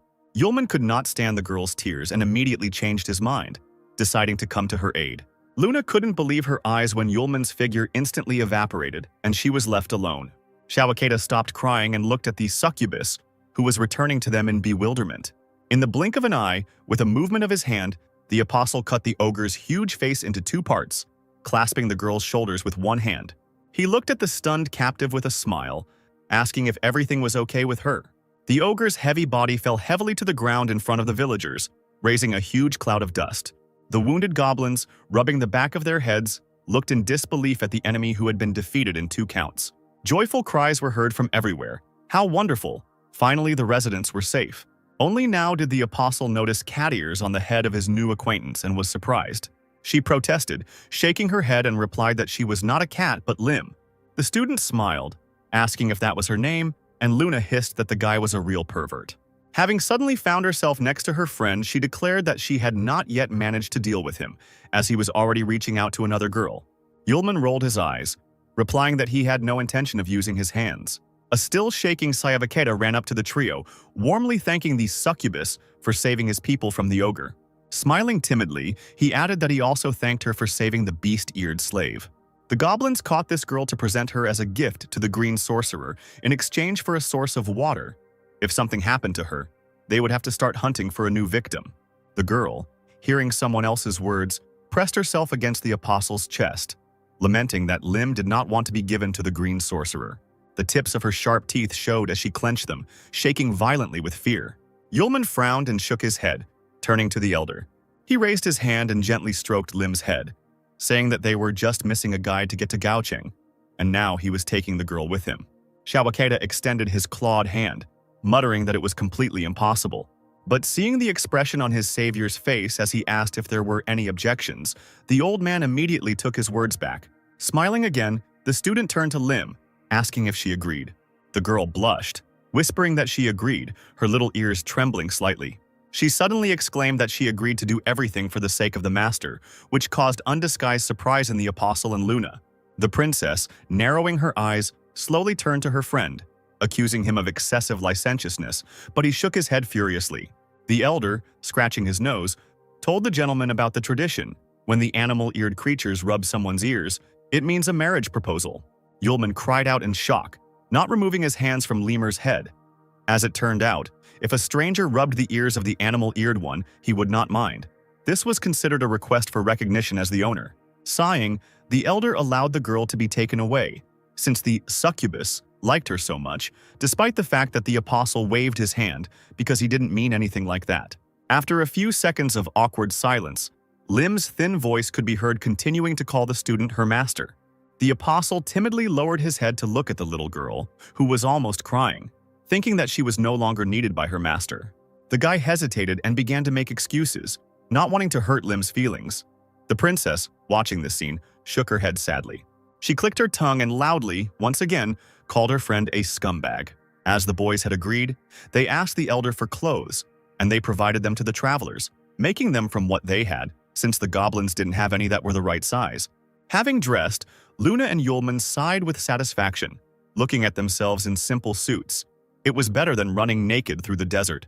The Lord Apostle was even given the tribe's only cart, but because the ogre had eaten all the cattle, there was no one to harness except people. Shawakeda pointed to the bandaged villagers, offering to provide some of them to pull the cart, but the student refused. Very soon, Yulman regretted his decision, because he was the only one pulling the cart with the girls, and it was not easy to walk like that through the desert. He couldn't even wipe the sweat from his forehead, because both hands were busy, and the sun was mercilessly beating down. Luna noted with sadness that so much time had passed, and they had not even met water once. Even the trees had all dried up and died. Lim sighed. For 6 years now, they have been suffering from a terrible drought here. The lakes and rivers have evaporated, the trees have also died. In order to get to the water, the beast-eared ones often entered into fights with the goblins. The princess looked at the girl with concern and asked why her people didn't move to another place if everything was so bad. She shrugged and sighed. The whole area here is one continuous desert. They simply have nowhere to move. The apostle listened to the conversation in silence, and when the girls fell silent, he asked Lim how about leaving the desert altogether. The girl looked at the gentleman and Luna, asking if they had ever left the house, assuming that they came from a wealthy family. As it turned out, the territories are separated by huge chasms full of terrible predators. Even with wings, they cannot be crossed. Gaochen is connected to 4 zones, each of which borders 2 more territories. The only way to enter another territory or zone is to obtain a special pass. Luna exclaimed indignantly. The apostle shook his head and grinned, throwing out that they did not need this pass. He winked at the girl, telling her that they would break through directly, causing her to let out another indignant cry. While the travelers were making their way through the desert, all of the green sorcerer's warriors gathered in the main hall of the cave. A huge fanged mouth gnawed juicy meat from the bone, chewing it with disgusting chomping sounds. The sorcerer clamped the bone in his mouth, muttering to his subjects that the Vukunda tribe had not brought offerings this month, but had also allowed the precious captive to escape. He sat on his crystal-studded throne, his legs spread wide, and croaked that it was time to get rid of this tribe of useless creatures. The monsters, their eyes glowing red, all bared their teeth at once when their leader announced that this was how they would test the combat readiness of the fighters. They, licking their lips carnivorously, approached one of the cages filled with animal-eared creatures, because it's better to eat well before work. There, clutching scraps of fabric to themselves, 3 girls with cat ears looked at the monsters in fear. The ugly monsters laughed, coming closer and closer to the captives, saliva flowing from their mouths. Streams of blood splashed onto the wall, and the fighters promised the lemurs that they would thoroughly enjoy them. A cold night fell on the desert, bringing long-awaited coolness to the tired travelers. The rescued girls suddenly came to life and approached Yulman, shouting to the master that ahead was the land of the Lim tribe. The apostle, who was completely exhausted from the whole day's journey, breathed a sigh of relief. They had finally arrived. But, as it turned out, travelers were not very welcome here. Armed, animal-eared men blocked the way for uninvited guests. They screamed when they saw the people. That these were magicians who came from the goblin tribe, there was definitely nothing good to expect here. The warriors were joined by several more armed creatures, who were ordered to detain the strangers. Lim appeared at the edge of the cart, covering Yulman and Luna with her hands. The girl ordered her fellow tribesmen to stop, because these magicians saved her. The men, desperate to see one of their tribe again, stared at her in surprise, as if she had returned from the dead. The beast-eared ones surrounded the girl, exclaiming that they were glad to see her back, because they had already lost hope of seeing Lim when the goblins caught her. The travelers were taken to the fortress, to a large tent, where they were warmly greeted, thanked for saving Lim. At a large table laden with food sat the head of the beast-eared tribe, Maggle, a humanoid man. He was missing one ear. He said that their relations with the goblin tribe were disgusting, so that anyone who came from them could not avoid suspicion, and they immediately apologized to the master. The apostle, however, was not offended, and replied with a smile that he understood everything. Magul asked if Yulman had proposed marriage to Lim. The girl blossomed, and confirmed that the man had scratched her ear. The student felt Luna's sharp glances behind him, and seemed to hear the harsh words she called him. The head of the tribe laughed, saying that it was a young matter. He understood everything, and if Lim agreed, there would be no objections. He instantly became serious, saying that the girl had returned just in time. There was an important matter that needed to be discussed. The man was silent for a moment, and then exhaled and said that Arlie had fallen ill with the rot virus 19. The girl jumped up from the table and clenched her fists, screaming that she didn't believe it. She rushed headlong out of the tent, sobbing loudly. Yulman reached out to Lemur with regret. Maggle shook his head, saying that the girl's mother had also died from the rot virus 19, and now Arlie, whom Lim had cared for so long, had also become infected with the disease. When the apostle asked what it was, the man replied, "The putrefaction virus appeared 4 years ago, and the disease is very contagious.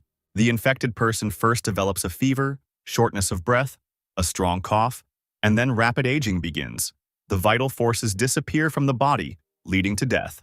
The tribe's best doctors are trying to find a cure for this disease, but in order to avoid infecting the entire tribe, all those infected and those who have been in contact with them are required to self-isolate. Yulman asked again if he understood that all the sick and those in contact with them should leave the tribe. Magel nodded. The apostle reminded the man that he had told Lim about Arlie's illness, and that she, even knowing how contagious the rot virus was, would still run to visit her. Magul's words fell upon those present like a punitive guillotine. This is exactly what he intended. The feigned good nature instantly disappeared from the beast-eared man's face, and he muffledly announced that the girl had come from the goblin tribe and had brought with her 2 magicians who could guarantee that she was telling the truth. Lim ran headlong into her dear friend's tent. Despite the danger, the dwelling was already surrounded by their fellow tribesmen with weapons in their hands. Exhausted and suddenly aged, Arlie asked Lim with dry lips to leave and not think about her, because she would also have to leave the tribe, but the girl, choking with tears, insisted that she would definitely cure her. The beast ears were talking outside, not knowing what to do, but they had to obey Magul's order because the disease would spread and everyone would die. The leader, meanwhile, reacted very evenly. He could not sacrifice the entire tribe. There was no other way out. Yulman and Luna looked at the man with incredible anger in their eyes. The girls were taken out into the street, and not far from them the tribe and the leader gathered, who ordered them to obey him. To prevent the spread of the rot virus, Arlie and Lim, who is in contact with her, will be expelled from the tribe. This was the verdict of the head of the beast ears, and no one dared to disobey him. Lim frowned as she supported the back of Arlie's head, who was lying on the ground and slowly dying. Magel demanded that she take the magicians that the girl had brought from the goblins and leave immediately, but Lim was not going to give up so easily. She agreed to leave the tribe, but asked to take with her the raw materials for the medicine. The head of the beast ears looked at the girl without a shadow of mercy, saying that the recipe described in the Black Thunder's medicinal book, according to the assurances of the best doctors, was absolutely useless. The man added sternly that if that recipe had helped, Lim's mother would still be alive. Yulman, standing silently near the girls, glanced at the inconsolable girl. He raised his head and turned to Magul, asking him to give him the recipe so he could try to cure Arlie. The man raised an eyebrow. He couldn't just hand over the valuable ingredients at the guy's first order. He couldn't waste precious resources on all sorts of nonsense. The apostle raised his chin, asking if he was not clear in what he was explaining, and repeated his request. His gaze darkened sharply. If Lim tried it and the recipe turned out to be useless, the guy would understand everything and would not cause inconvenience if the tribe did not want to immediately move on to the consequences of his anger. Magul stepped back, his mouth hanging open in astonishing impudence at how this stranger dared to address him in such a tone. He suddenly realized that this guy was giving off a smell of great danger. It was unclear what was going on here, but it was better to be gentle with him. The head of the beast ears crossed his arms over his chest, agreeing to the proposal, but immediately stipulating that if the girl did not achieve any results, she should only blame herself. Yulman turned to Lim, slyly asking if this was okay with her. With eyes full of gratitude, she looked at her master and smiled warmly. Magul shouted to the healers, ordering them to bring the ingredients. Lim would prepare his potion right here. Arlie was laid on a blanket close to the fire, while the girl brewed the potion for 3 hours, until dawn, surrounded by the discontentedly chattering tribe. When the animal-eared ones began to hurry her, Yulman shouted at them, ordering them to be calmer. Luna, covering her mouth with her hand, whispered to the apostle whether their plan would work, since it was already morning, whether the girl would be able to make an effective medicine. The student grinned, replying that they needed to wait a bit longer. Maybe Lim would succeed. The princess cursed when she heard that her friend also had something in store. Another hour passed when Lim stood up abruptly, holding a bowl of prepared medicine in her hands. Yulman silently lifted the dying Arlie to help the girl give her medicine. The friend opened her eyes with difficulty and smiled through force. Whispering that Lim had already done everything she could, the outcome was not important. Clenching her teeth, the girl approached her friend and carefully poured the liquid into her mouth. A few seconds passed. Lim and the apostle leaned over Arlie impatiently. She coughed and bowed her head. She closed her eyes and did not answer. Magul stamped his foot and pointed his finger at the company, shouting that he had said so many times that nothing would work. Adding that there was nothing more to talk about, the leader ordered the soldiers to throw the infected away. But Yulman's loud voice rang out in the morning silence, asking to wait. The chief angrily barked at the guy, but he, smiling calmly, replied that the treatment process was not over yet. He turned to Luna, asking her to use elemental magic on Arlie and gather the water element for her. This amazed Magul. He did not expect that the guests would turn out to be real magicians. The princess quietly asked what Yulman had in mind, since in such a dry place it was hard to get even a drop of water, but the student asked her to trust him. The moon sighed and really gathered life-giving moisture in her palms, asking the elements of water from all over the world to gather, not to pass by, and let the earth before her eyes be watered with streams. A second later, Arlie found herself immersed in the thickness of water that the heiress had summoned with such difficulty. The animal-eared tribes began to talk among themselves, amazed at the natural magic of water. Right before their eyes, Arlie was recovering, becoming young and beautiful again. The travelers really did cure her. The recipe turned out to work. Yulman raised his finger, saying that the so-called rot virus is not a terrible, incurable disease at all. This disease is caused by a simple lack of water. If the tribe wants to cure the virus, they should stay close to water. A large amount of water will make the medicine effective, and all the patients, like old Lady Arlie, will turn back into those they were before. In front of the assembled stood the same animal-eared, pretty young girl, shyly running her fingers through her long hair. The apostle and Luna looked at the beauty in front of them in amazement. Now the entire tribe had no doubts about the miraculous power of the recipe, having seen their former tribeswoman, Arlie, who had been hugging herself, blinking in surprise at the crowd, returned to her original form. Yulman turned to the puzzled clan leader, asking if he had anything to say. Magul coughed and smiled completely insincerely, mumbling that everything was fine now.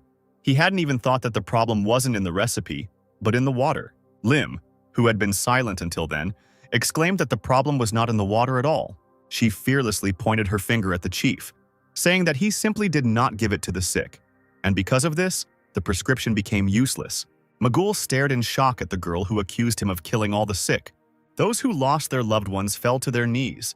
Their legs could no longer support them from what they heard. The young man desperately screamed that his father had also been treated with this recipe and had not survived. The rest of the animal-eared ones cried, realizing that they had missed a precious chance to save their relatives. Some had driven their own mother and sister out of the tribe. A crowd of enraged animal-eared people slowly advanced on Magul, who had killed their relatives. He was now unworthy of the title of elder. Stones flew at the man, hitting him right in the head. The man didn't even defend himself.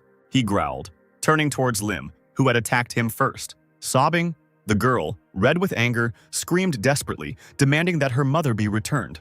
Magul bared his teeth, demanding that the significance of the tragedy not be exaggerated, since the tribe itself was to blame for everything. Realizing that he had no more excuses, the chief exclaimed that he was not the only one who decided to throw people out. Everyone agreed with this. The patients were old. Now the saved drops of water would help them to hold out for a couple of days longer, where Magul could get water for treatment as well. In this world, the strongest survives.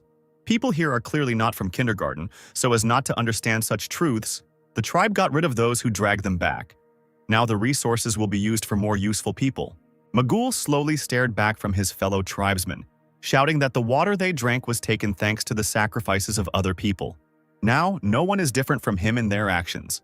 The man pressed his hand to his chest, saying that it was harder for him than for anyone else, because the tribe had no idea about it, and that he, as the main one, had to act in the interests of the entire tribe.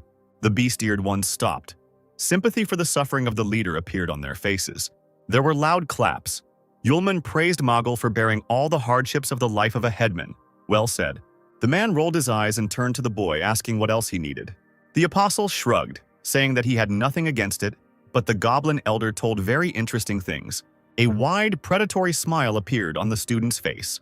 He continued to say that water for the tribe of beast ears was exchanged by their headman with the sorcerer for special offerings, and also that the kidnapping of Lim was not at all a random attack by the goblins. The head of the tribe himself exchanged her for resources. The people who heard all this gasped. They didn't even know about the offerings in exchange of fellow tribesmen for resources. Seeing that Lim had returned from the goblins, Magul was afraid that all his dirty deeds would come to light, so he came up with the idea of taking advantage of Arlie's illness to drive her out of the tribe. The man screamed hysterically that this was complete nonsense. The foreigner did not understand anything, because the leader did everything for the sake of the tribe. Lim clenched her fists, adding that Magul was doing everything only to protect his established position as the head of the tribe. Someone who is unable to protect the tribe should not be its leader. This beast-eared one is the most useless person here. The apostle approached the girl and put his hand on her shoulder, praising her for the excellent speech she had given. Luna extended her hand to the man. A stream of water burst from her palm. The girl exclaimed that a man who does not value the lives of his fellow men should not be a leader. The beast-eared one froze, mumbling that he was the boss and no one had the right to touch him. With a stream of water attack, the princess simply washed away the unfaithful beast-eared one. Only his screams could be heard in the distance. A tsunami of life-giving moisture rose into the air, spinning like a top. Once high in the sky, a saving and life-giving rain poured down to the earth. He watered the desert. Exhausted by the heat, the animal-eared ones ran out into the streets, dancing with boundless joy, and put buckets under the water. Someone called on his fellow tribesmen to look at the sky. There was something there that had not been seen for many years. A multicolored rainbow appeared high in the sky, and people stood there, mesmerized, looking at it. Tears came to Lim's eyes because, after the drought ends, you can see a rainbow after the rain. A ghostly figure of her smiling mother appeared before her eyes. The girl looked at the rainbow and sobbed briefly. Lim clasped her hands together and cried quietly, keeping her head down. Luna and Yulman stood, watching the cheerful animal-eared creatures with smiles on their lips. The apostle sighed, saying that the rainbow looked great despite being artificial, and the princess immediately ordered him to remain silent. Now the tribe had collected water for a long time. They would not have to worry about drought. Everyone sincerely thanked Mr. Yulman and his companion. Lim was pulled out of her lingering memories by a fellow tribeswoman. The young girl waved her hand, saying that they needed to discuss something. After hesitating a bit, the animal-eared one finally asked if it was possible to ask Mr. Yulman to become the new leader of the village. The girls watched as the rest of the beast-eared ones repaired the broken gates, since Magel himself created the problems and could not cope with them. Now a new clan leader is needed. Mr. Yulman is so strong, he can even use magic. He is not at all lacking in intelligence, but he has no tail or ears. Lim was very excited at first, but immediately became depressed because the owner's destination was Gaoqing, and he wouldn't be able to stay here. Her interlocutor thought for a moment, but after a few seconds she beamed, exclaiming that she had an idea.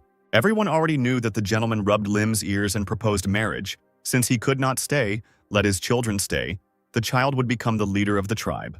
Lim said in confusion that the magician had no children, but then her fellow tribeswoman, with joy in her voice, suggested a solution. All that was needed was to give birth to 1 or even 2 children. Covering her mouth with her hand, the girl giggled. Lost in her dreams, she suggested out loud that since Mr. Yulman was currently resting, she needed to come to him and quietly sneak into the tent.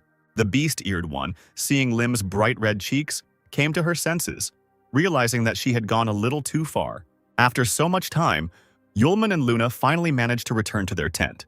The princess threw herself onto the sleeping place assigned to her, burying herself in the soft pillows, and finally she found herself on a cozy bed.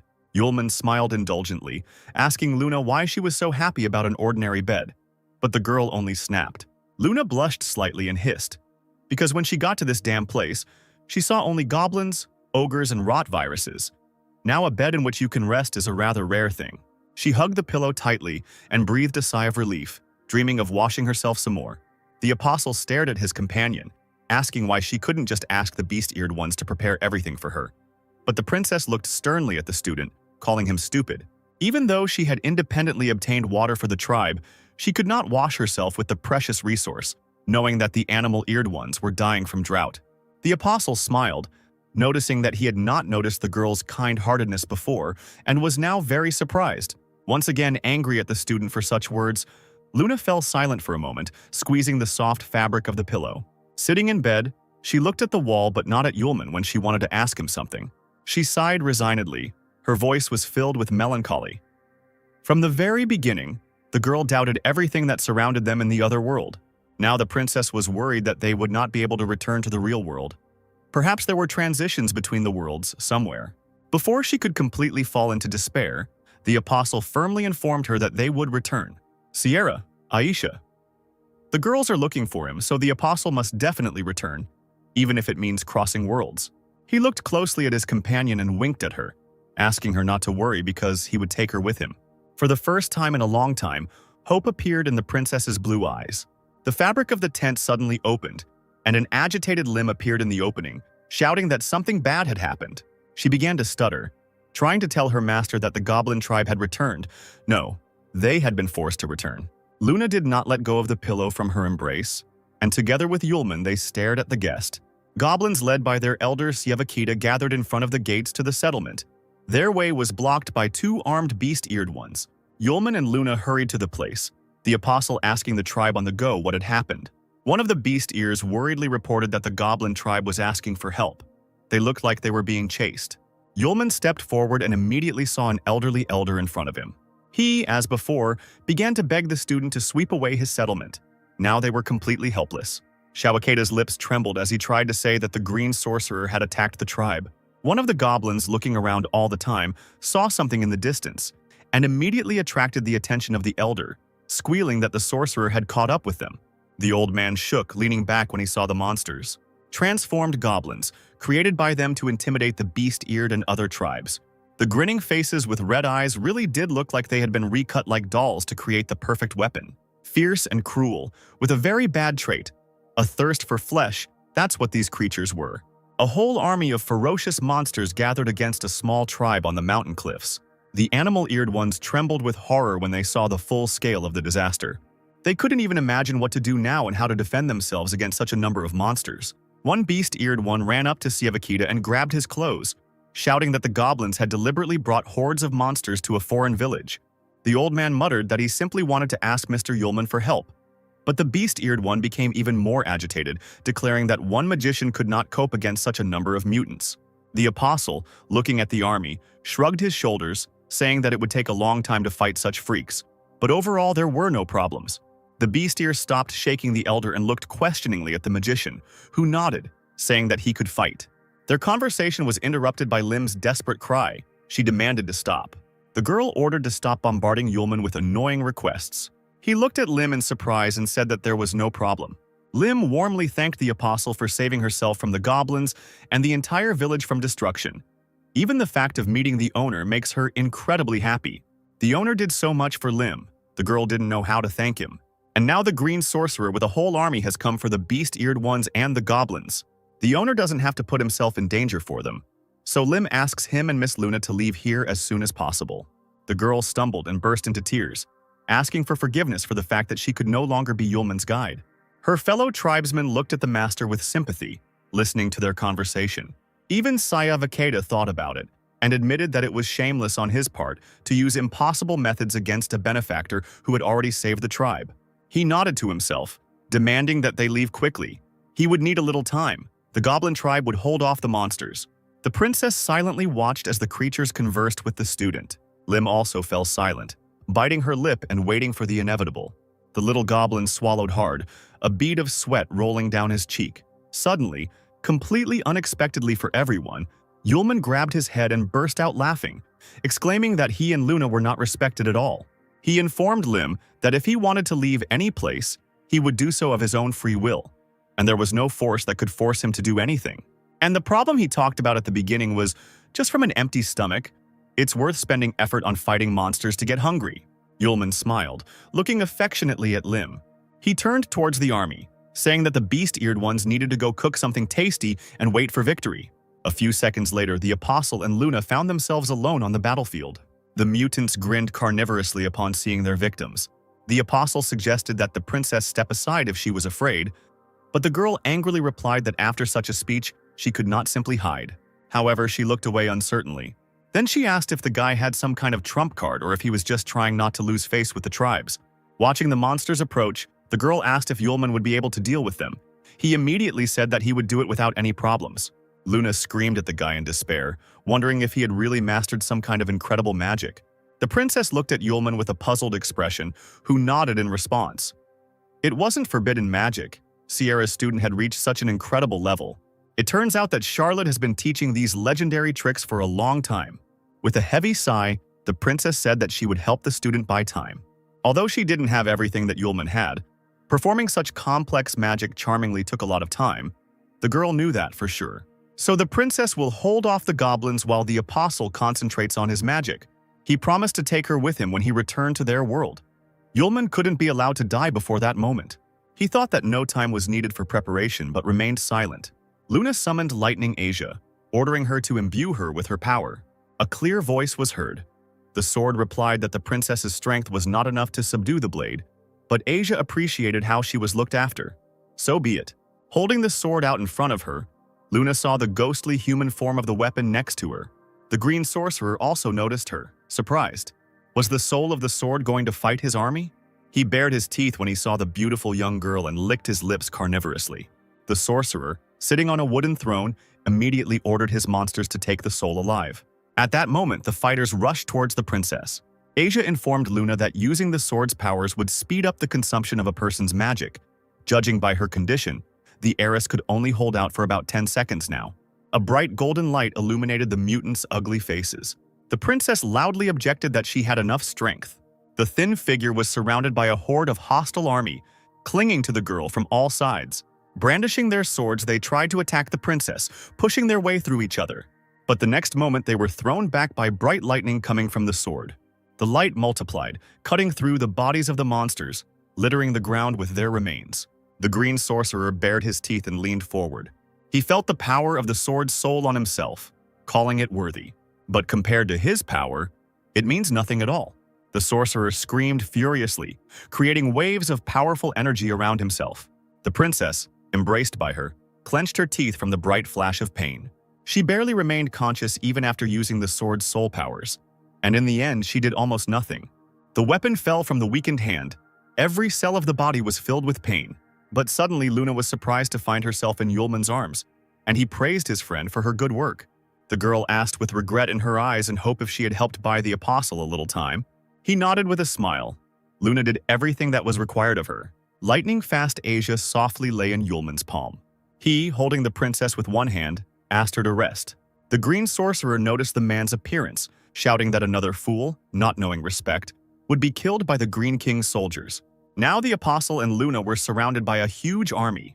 The guy glanced at the monsters, whistled mockingly, repeating the sorcerer's words. He threw the blade over his shoulder, asking his soul about her affairs. Asia regretted that Yulman was not her owner, so he would not be able to use the powers, but the apostle did not need that. The soul was surprised. Because the king of the elements forged it with the purest lightning, nothing can harm it. Yulman asked if it could withstand the lightning magic of other energy sources. Instead of an answer, the sword rattled from the bright streams. The apostle understood everything and smiled. A red energy arrow immediately struck the sword. Seeing her, the green sorcerer retreated back in fear. This amazed all the observers of the tribes. The blade's soul protested, asking what kind of thunder Yulman was introducing into the steel. Not hearing an answer, the little voice squeaked that she needed to stop. There was no more energy left in her. The soul writhed from the power that overwhelmed it. It could not bear it any longer. The apostle was surprised by the small capacity of the magic sword, although Asia was able to cope with its lightning energy. Luna looked at the sword engulfed in flames that Yulman calmly held in his hand in confusion, wondering if it was powerful enough for his techniques. The voice of the weapon demanded that it be used quickly, and then Yulman agreed to it. He wasted no time in using the short version technique. A great celestial punishment fell upon the entire army of mutants in a huge bloody stream. Even the green sorcerer had never encountered such power in his entire existence. He tried to defend himself with a special black armor, but even the one that had previously resisted any attacks crumbled to pieces. The apostle's incredible energy simply dispelled the mutants' massive bodies. When the smoke cleared, Luna and Yulman were safe, the army surrounding them destroyed. The goblin and beast-eared tribes looked at the empty battlefield in shock. So many monsters were dead in an instant, it was something incredible. Even the princess was shocked. Could it really be Sierra who taught this to her student? While Yulman was examining the sword, Luna thought that Charlotte could also use magic of such power. The blade's soul froze powerlessly in the air, looking straight at the apostle. Blushing, Asya exclaimed that Yulman, not being her master, had so unceremoniously dealt with her body, deceived her, and forced her to serve him. But that sweet moment when the sword was filled with power and that short moment of liberation were beautiful. The girl looked at the student with adoration, saying that he was really good and did not disgrace the honor of the magic sword. Yulman looked into the clouds of smoke and was surprised. As it turned out, the green sorcerer did not die. Now, completely burnt, he slowly rose from his knees. The mutant roared, asking Yulman where an ordinary person got so much strength from. He replied that there was no point in telling him anything, because after learning the answer, the monster would die anyway. The sorcerer, hearing this, laughed loudly. The goblin has not yet shown its power, and right now the impudent man will see it. The dark world of the heart spell allowed the mutant to be filled with dark energy, which flowed like small snakes through his body. Yulman whistled, seeing the dark streams of powerful energy, asking what it was. The snakes soon merged into one, forming a stream in which the souls of dead monsters, distorted by pain and anger, were clearly visible.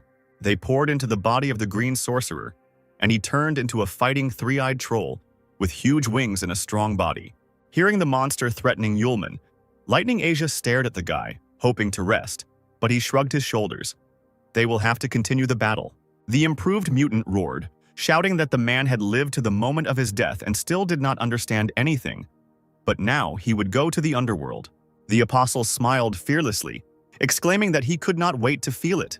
Hitting himself in the chest with his fist, the sorcerer spread his wings and waved his long tail, pushing off from the ground and rushing straight at the enemy. Opening its mouth wide, the goblin cast the purple tiger core spell, summoning several fire spheres.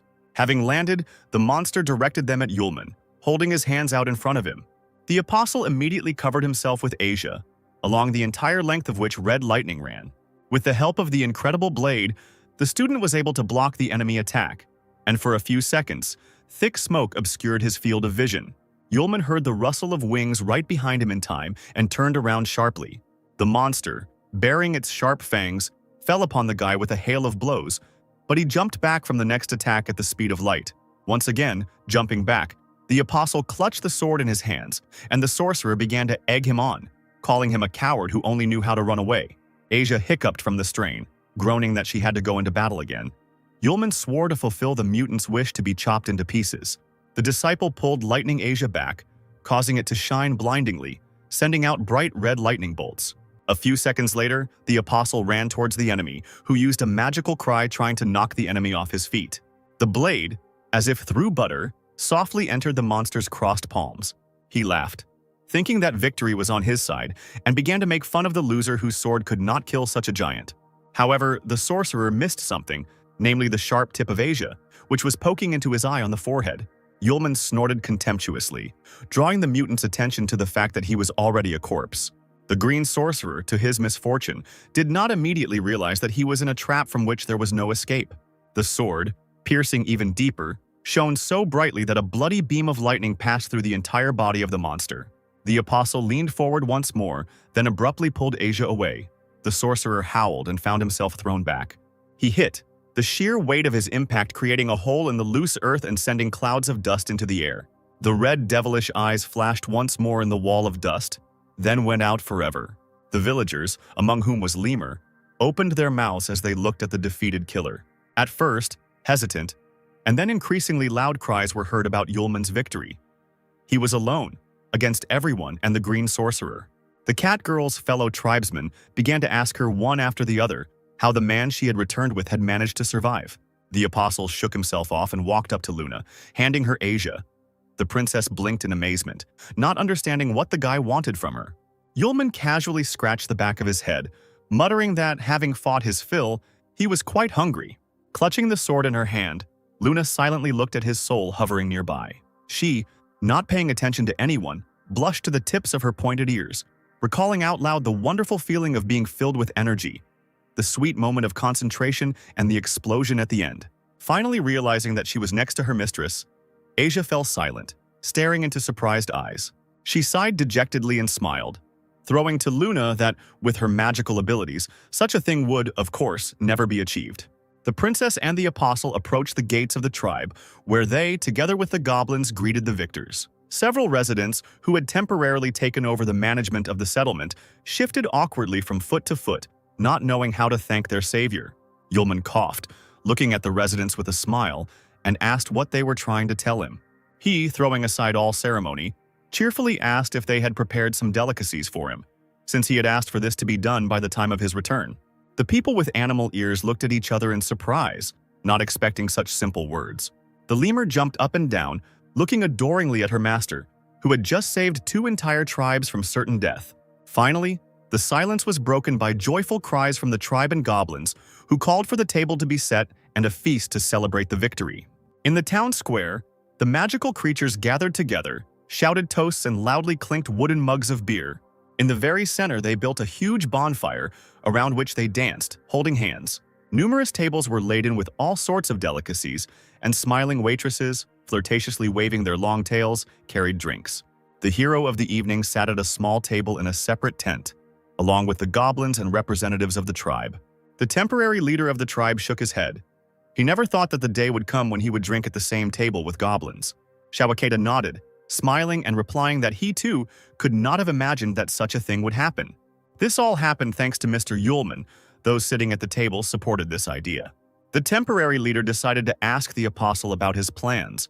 Perhaps he would still be the elder of the tribe. Yulman shook his head. Nothing would work out. He had other plans.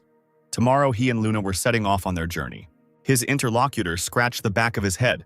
Because such a great man as Mr. Yulman would not be able to remain in a rundown village, it would be a real waste of talent. Shavakeda added that since the guy had already decided so, there was no need to rush, because there was one place that the gentleman would be interested in looking at. The Green Sorcerer's Cave probably contains treasures that the mutants have stolen. The gentleman should go there before leaving and look for something interesting. The apostle thought that he needed to do this for the sake of the moon too. She had helped the disciple a lot lately. Yulman agreed to wait until tomorrow. The princess would rest, and they would see what was left in the sorcerer's cave. Lemur's thin voice was heard. The girl looked into the eyes of her owner, asking if he would take her with him. She wanted to be the master's guide to take him to Gaocheng, but her speech was interrupted by Yulman's apology. He had to report with a heavy heart that he would most likely not return to the settlement, which meant he would not be able to deliver Lemur back. Moreover, the goblin elder drew a map for the student, and now he and Luna will not need a guide.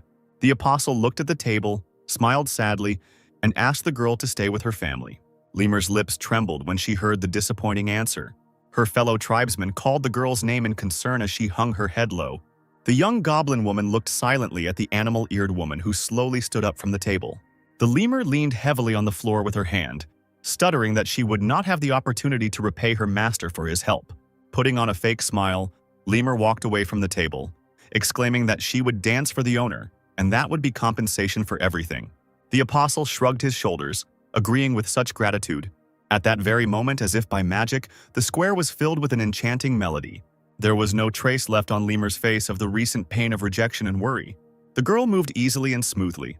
The hems of her airy dress fluttered in the wind, and her jewelry jingled to the beat of the music.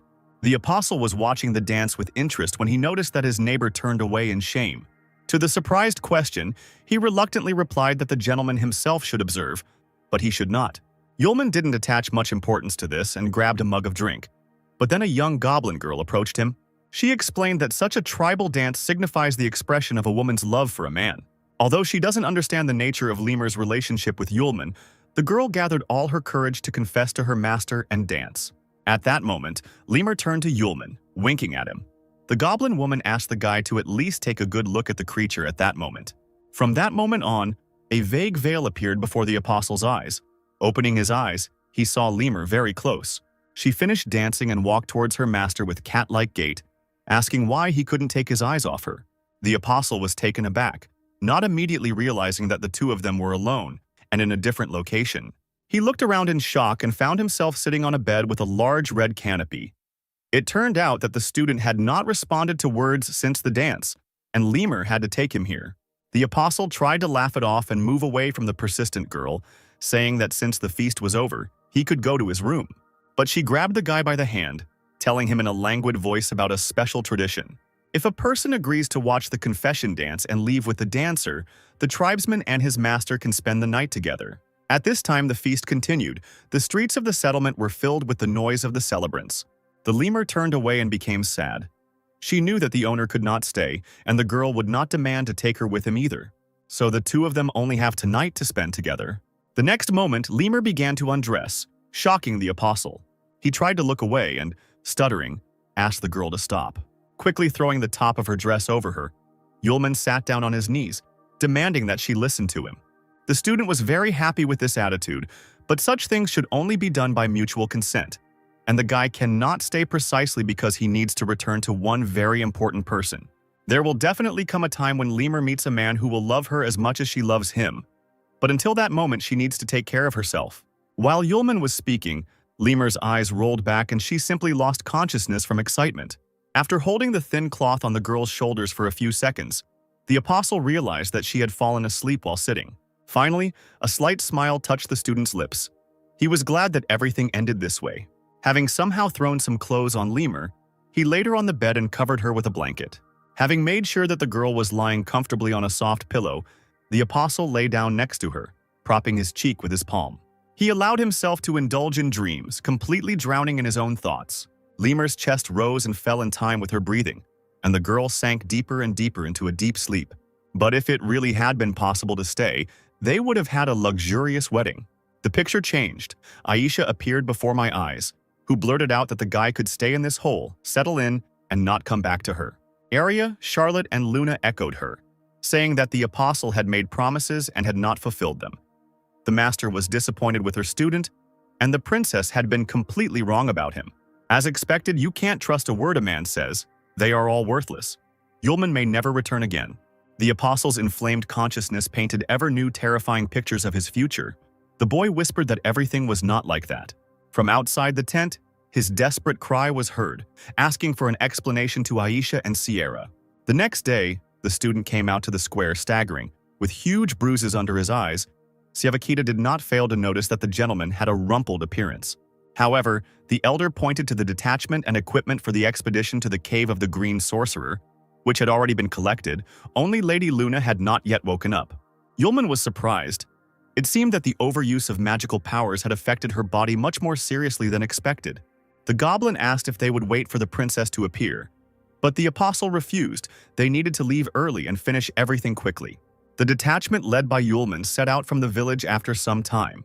Meanwhile, Lemur was surrounded by her curious fellow tribesmen, wondering how the night had gone.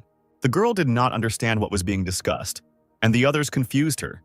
They saw Mr. Yulman leave her tent in the morning with circles under his eyes. The friends surrounded Lemur, asking if the pair had advanced to the next level, but the girl shook her head, refusing to speak. The paint did not leave the unfortunate woman's face. Her lips were pressed into a thin line. It is better not to tell how she was so excited that she fainted, and when she came to, the sun was already shining. The magical horse obediently pulled the cart with the equipment, and Yulman and the others sitting inside. Finally, a large cave loomed ahead, and the apostle was informed that the detachment had arrived at the location. Before the horse had time to approach the entrance, the boy suddenly ordered the coachman to stop. The guy was silent for a moment, then said that he felt strong vibrations of magic ahead. An otherworldly voice was heard, ringing in the ears of everyone present. It was addressing the apostle, who felt the magic so acutely. But, according to him, it was already too late. Long vines suddenly rose from under the ground. They opened up like a flower around the cart, enclosing it in a magical cocoon. The coachman raised his head, horrified by what he saw, asking in amazement if these were magic vines. A stately figure appeared in the interweaving of greenery. The creature was surprised that someone from the tribe was here mixed with goblins. A tall stranger, a forest elf with long platinum hair, was performing this magic. He was unhappy that the aliens decided to come to the lair of the Green Sorcerer. He sighed and made the passage wider, agreeing with himself that he would talk to the travelers normally. He grinned, looking at each one carefully, asking where his beloved sorcerer and his monsters had gone. Yulman slowly rose to his feet, smiling in response. He suspected that the elf was the creator of the mutants. He added that showing such freaks to other people was a real shame, but the stranger shouldn't worry. The student had already helped him get rid of them. The stranger chuckled, demanding that he not be made laugh, since there were only a couple of weak mages in front of him. It seems that if he doesn't make them suffer, they won't tell him the truth. Will the boy really insist that he killed his green monsters? He shouted that he wanted to know what Yulman was capable of and aimed the sharp ends of the vines at the cart. The apostle was incredibly amused and excited by this. He decided to show his strength and instantly burned the magical bonds. The elf recoiled from the explosion, amazed by such incredible power, which he did not expect from an ordinary magician. He couldn't understand who Yulman was. Not a tribesman and not a goblin, perhaps with such an appearance. It was a succubus. The lightning that destroyed the vines slowly approached his hand, because he still hadn't let go of one of them. The last thing those present saw on the elf's face was genuine surprise. The next moment, the entire body of the hapless enemy was struck by a bolt of red lightning. Burning alive, with his mouth melting from the high temperature, he screamed that the Lord would not forgive the succubi for this. The cart was freed from the vines. The last flames of Yulman's power smoldered for a long time in the air near the elf's ashes. An awkward silence reigned. Even the apostle seemed surprised at such a quick turn of events. Finally, he sighed dejectedly. He wanted to ask the elf a couple of questions first, but he didn't know that the fool wouldn't think to let go of the liana. The coachman, stuttering, carefully asked the gentleman what they would do now. Yulman shrugged his shoulders as usual. What else could they do? They didn't even know who it was. They just had to move on. Meanwhile, in the ruler's palace, a warrior approached the majestic throne, kneeling on one knee. The cloaked and masked figure informed His Majesty that Gerd had died, but was able to leave a message before he died. The Lord cursed when he heard the words about the coming rebellion of the succubi. The strong man with large horns on his head was also surprised, not expecting that these creatures would be the killers.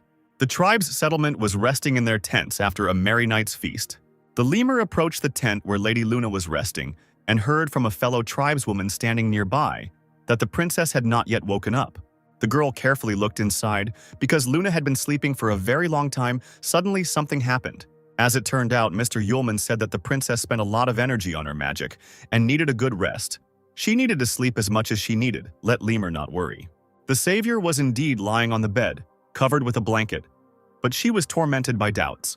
And indeed, the princess's sleep was not so healing and calm. She had real nightmares, the night sky and all-encompassing flames that made her scream in pain and horror. The princess sat right in the center of a huge fire, but she did not burn. She only felt incredible melancholy and powerlessness. Not far from her lay the bodies of her brothers. All her relatives were dead. A dark figure appeared in the middle of the long corridor. Only its grin was visible. The stranger was laughing at her. The face seemed vaguely familiar. The man chuckled, saying that the girl had fallen into his net, and today no one from the royal family would be able to escape. The father's face, so familiar, was sprinkled with blood, and the enemy had a sword pointed at his neck. With his last strength, he asked his daughter to run away quickly. She jumped to her feet and screamed furiously, tears in her eyes preventing her from seeing clearly. The man pressed the sharp blade even harder against the king's neck, and as if playing with his prey, repeated his father's request. Horrible images filled Luna's head. Huge faces leaned over her one after another, asking where the little princess wanted to run away to. They laughed, mocked, and egged her on, pushing her in the back. A sword appeared in Luna's hands, and despite the flames and soot, she tried to attack the killer, who hissed that she could not hide from him. The girl screamed, asking Lightning Asia to give her at least a little of her power. But what Luna had always feared happened. The braided hilt of the sword began to slowly disappear right in her hand. The girl couldn't believe it. A terrifying face appeared in front of her, saying that even a magic sword could not avoid a miserable end. No one would save or protect the princess. All her close and dear ones were all dead. Even this sword was doomed to perish. Luna squealed that this was nonsense and nonsense. The fiery face slowly transformed. Now the princess seemed to be looking at her reflection, which echoed her, saying that it knew everything. It grabbed Luna by the cheek, hissing that while she was having fun in other worlds, she didn't even realize what her country and people were going through. A stupid, selfish girl. In Luna's huge eyes, a face smiled like a creepy doll, demanding to see its agony. Until then, the monster will wait patiently until the princess turns into the same monster.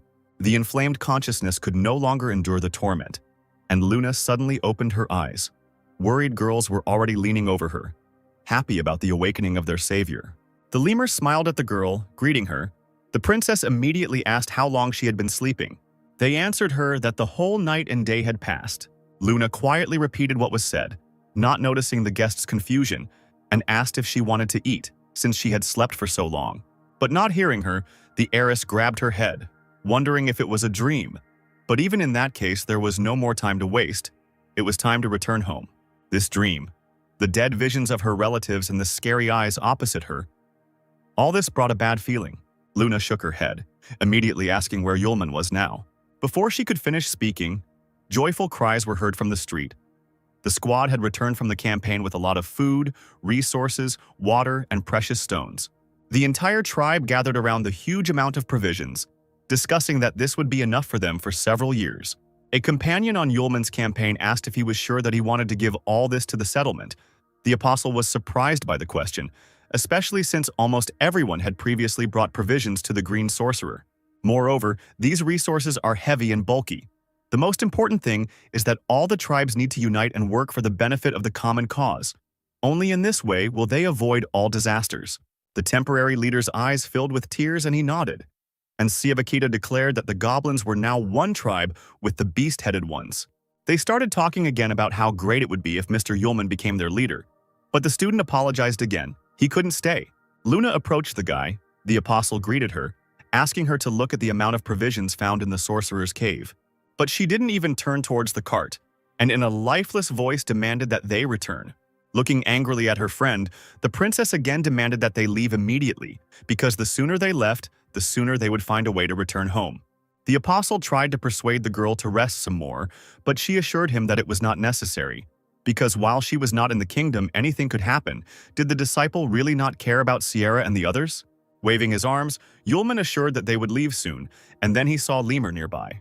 Hearing Luna's words, the girl shuddered, realizing that her master would soon leave her. He beamed at Lemur, shrugging his shoulders and saying that they had business to take care of.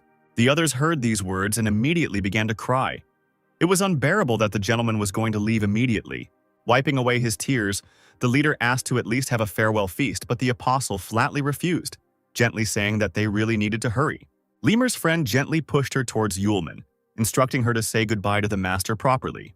The girl approached timidly, not daring to look at the one who had been so kind to her all this time.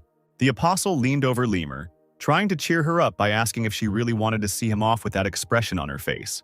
Tears were already gathering in the girl's eyes, and then the apostle carefully placed a pendant with a precious stone around her neck.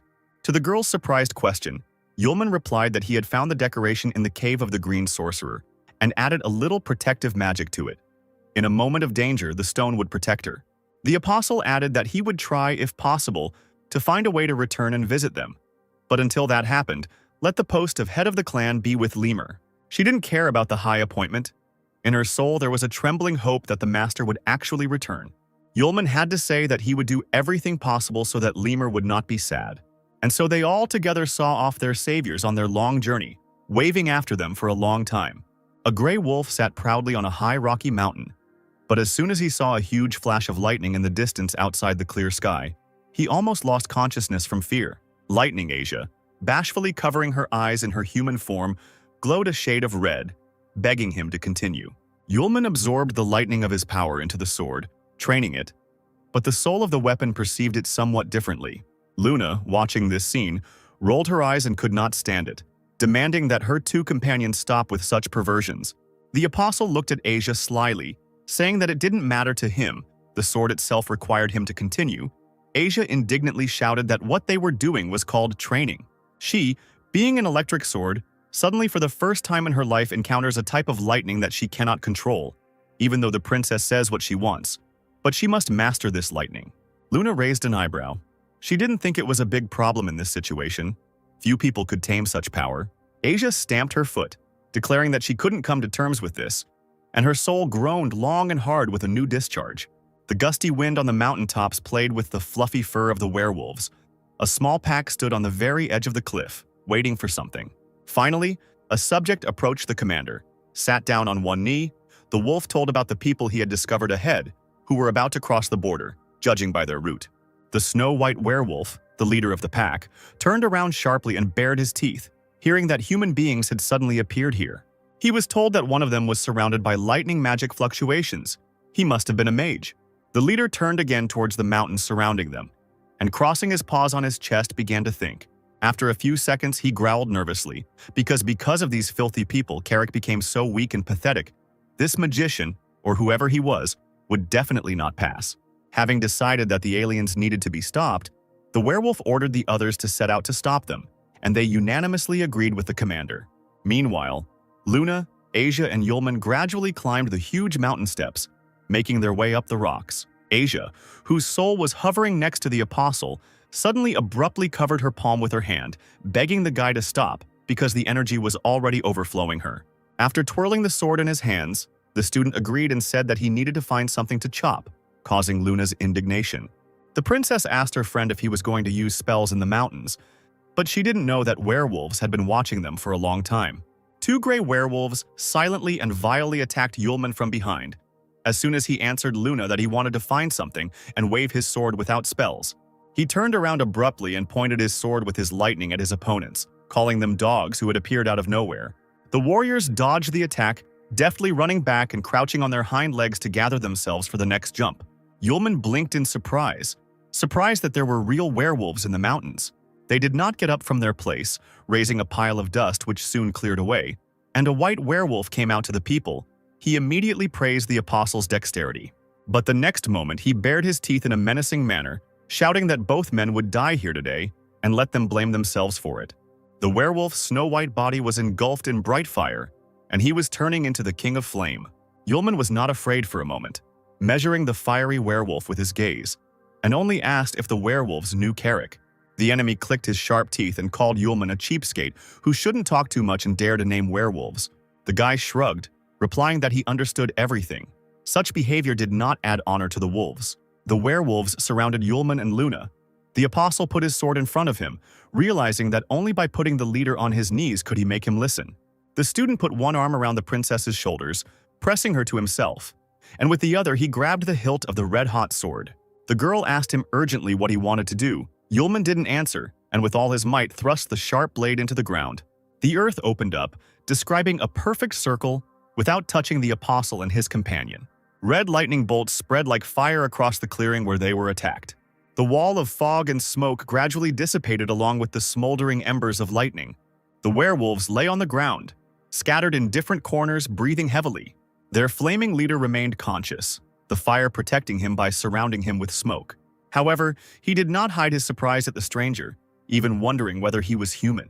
Luna stared at the scorched earth and the unconscious bodies of the wolves, while Yulman grinned, making a forced yelp, saying that he had gotten a little carried away. He looked slyly at the leader, who was clenching his fists in anger, asking if he wanted to continue the fight.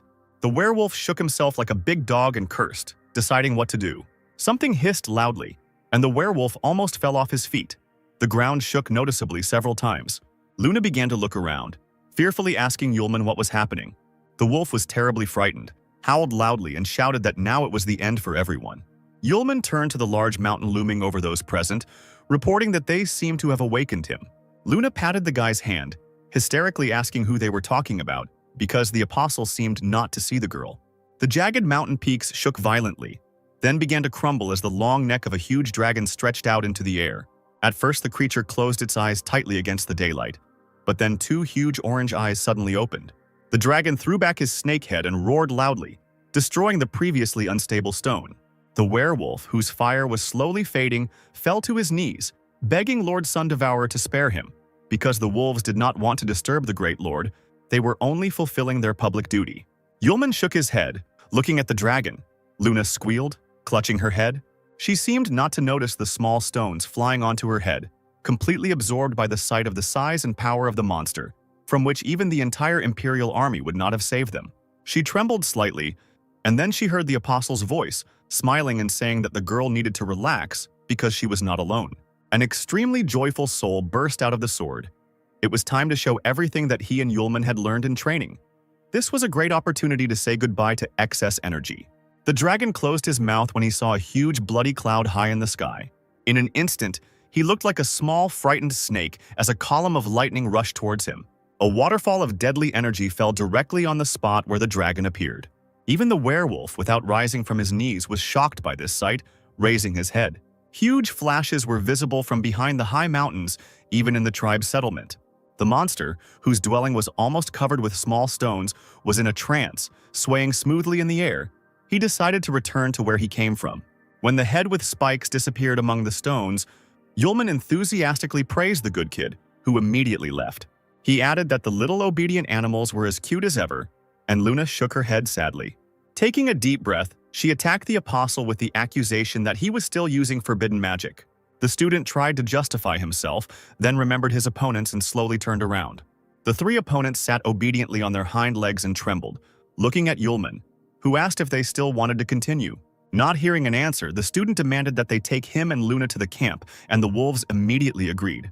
Passing the mountains, the travelers after some time reached the werewolf settlement. The leader led two people along small corridors. The wolves, looking at them, asked out loud if these were Larla's prisoners.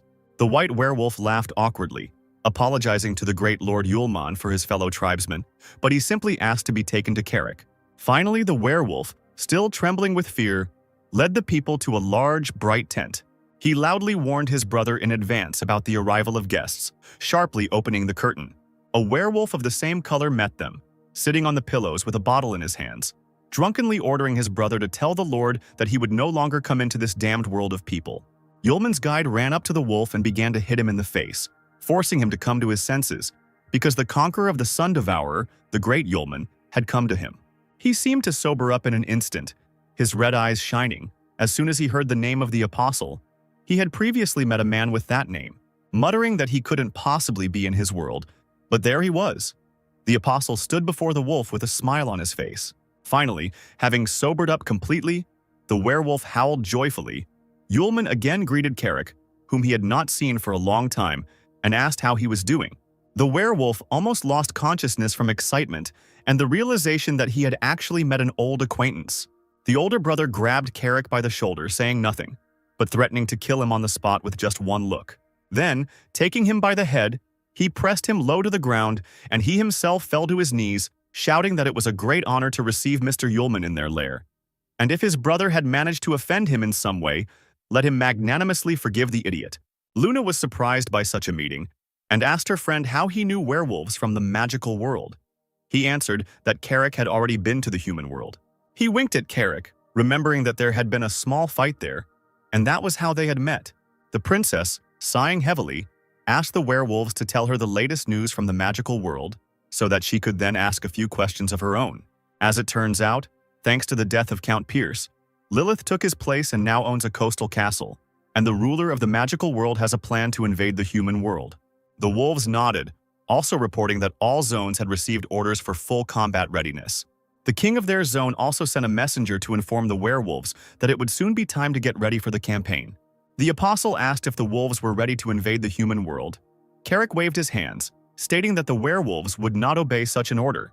The student nodded contentedly, saying that the human world has him. A big man.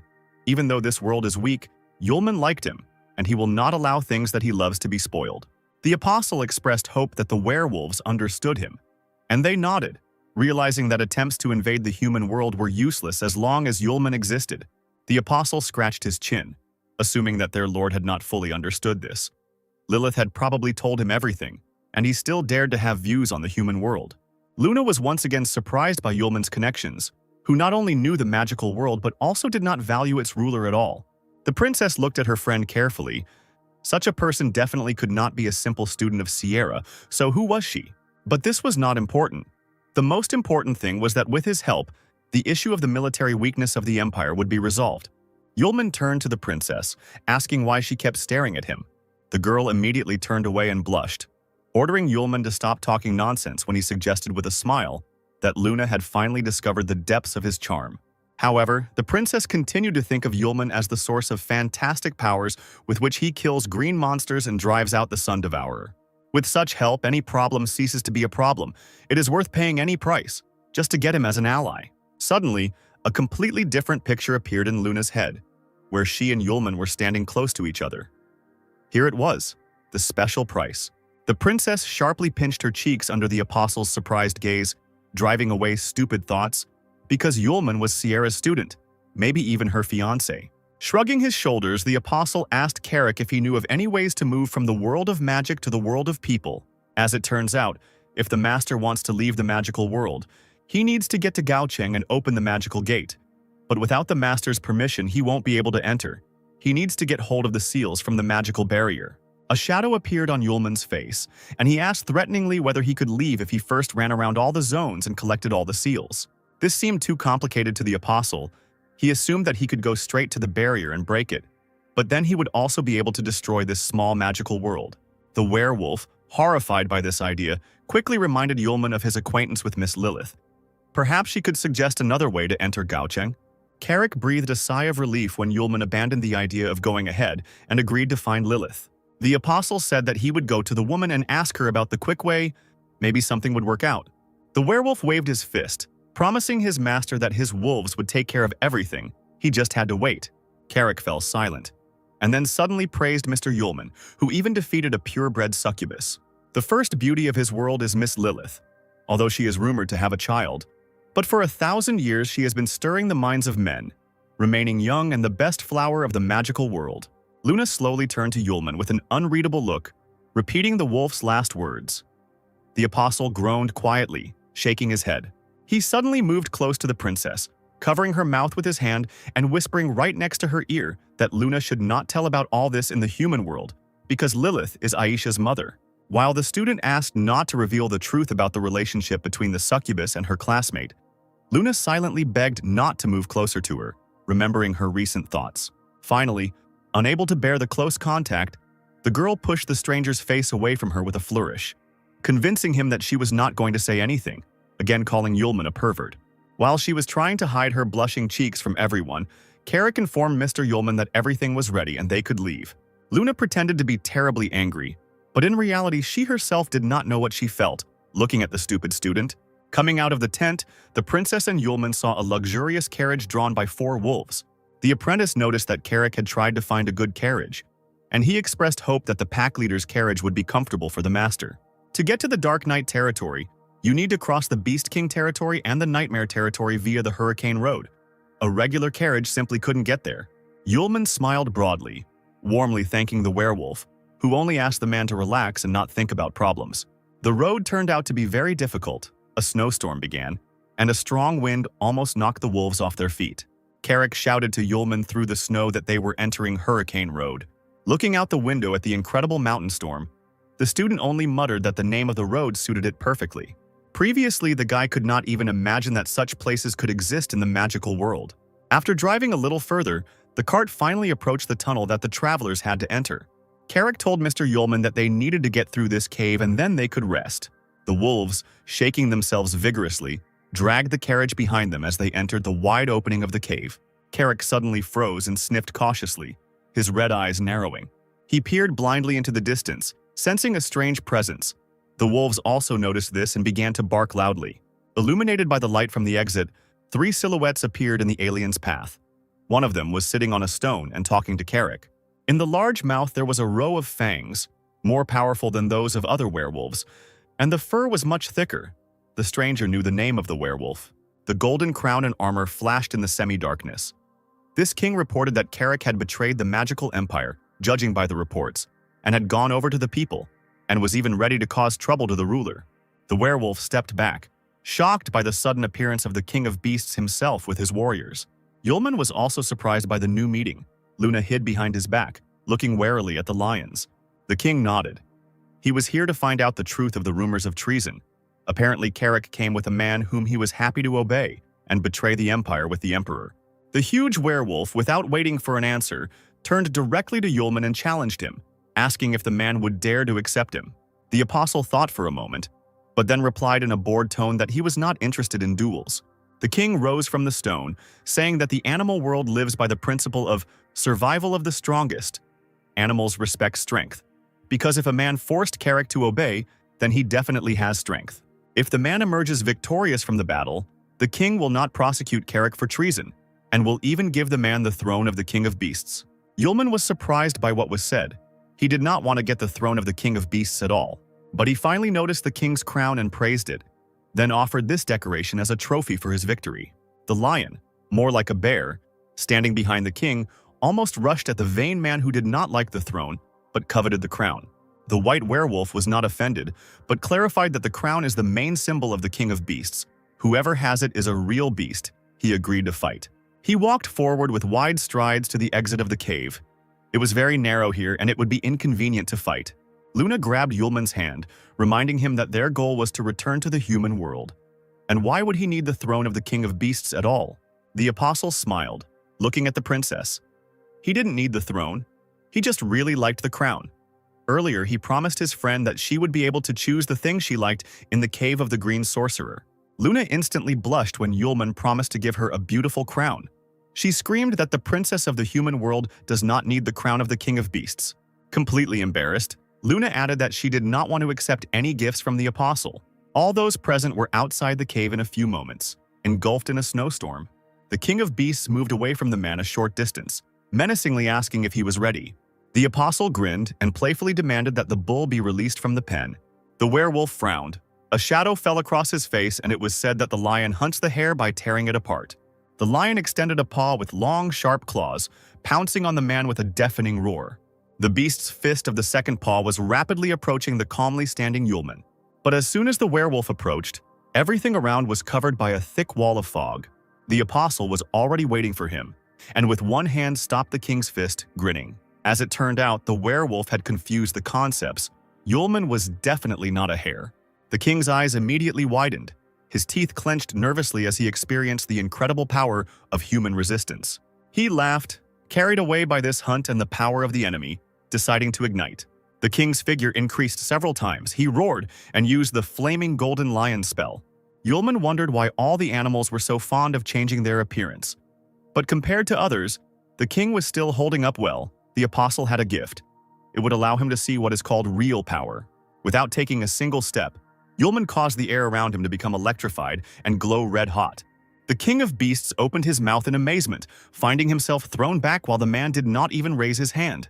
The apostle grinned again, asking the lion with enthusiasm how he felt. He slowly raised his hand and turned it to the right, directing the shockwave to the side. With this movement, the apostle strengthened his own magic, and the lightning flashes shone even brighter. Now the lion simply froze in place, blinded by the otherworldly attacks. His guards, lions with thick brown fur, followed closely behind their leader, also in amazement. Luna closed her eyes, amazed by Yulman's power, and Carrick silently pulled on the sunglasses he had left over from his visit to the human world. Moreover, something completely incredible happened, which shocked everyone present. For several thousand years, this area has been plagued by a constant wind that has blown everything off Hurricane Road. And now, for the first time in a long time, it stopped. In the distance, the bare peaks of gray mountains were visible. The king of beasts slowly descended to the ground and whispered that the man had done it in one fell swoop.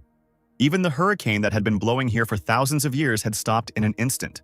If this is the power of the strongest of this sire, the lion who fell victim to the hands of this monster does not regret it at all. Suddenly, the werewolf's body was illuminated by a bright flash of otherworldly light. The other animals and people closed their eyes.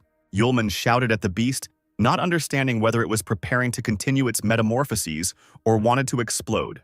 Imagine his surprise when the light dissipated, and in place of the huge king of beasts sat a small lion cub in smaller armor. Even Carrick had never seen anything like this in his entire life, let alone guests from another world. One of his warriors immediately ran up to the werewolf baby, almost crying, seeing his master in such a state. He fell to the ground in front of the lion cub, begging the master not to be upset. And he, standing up, stroked the beast on the nose, asking Lunert to calm down. Carrick told Luna that this was the real body of the king of beasts. He was still very young, and the image of a formidable lion was maintained with the help of magical powers. The princess nodded, but was still surprised that the king of beasts was so young.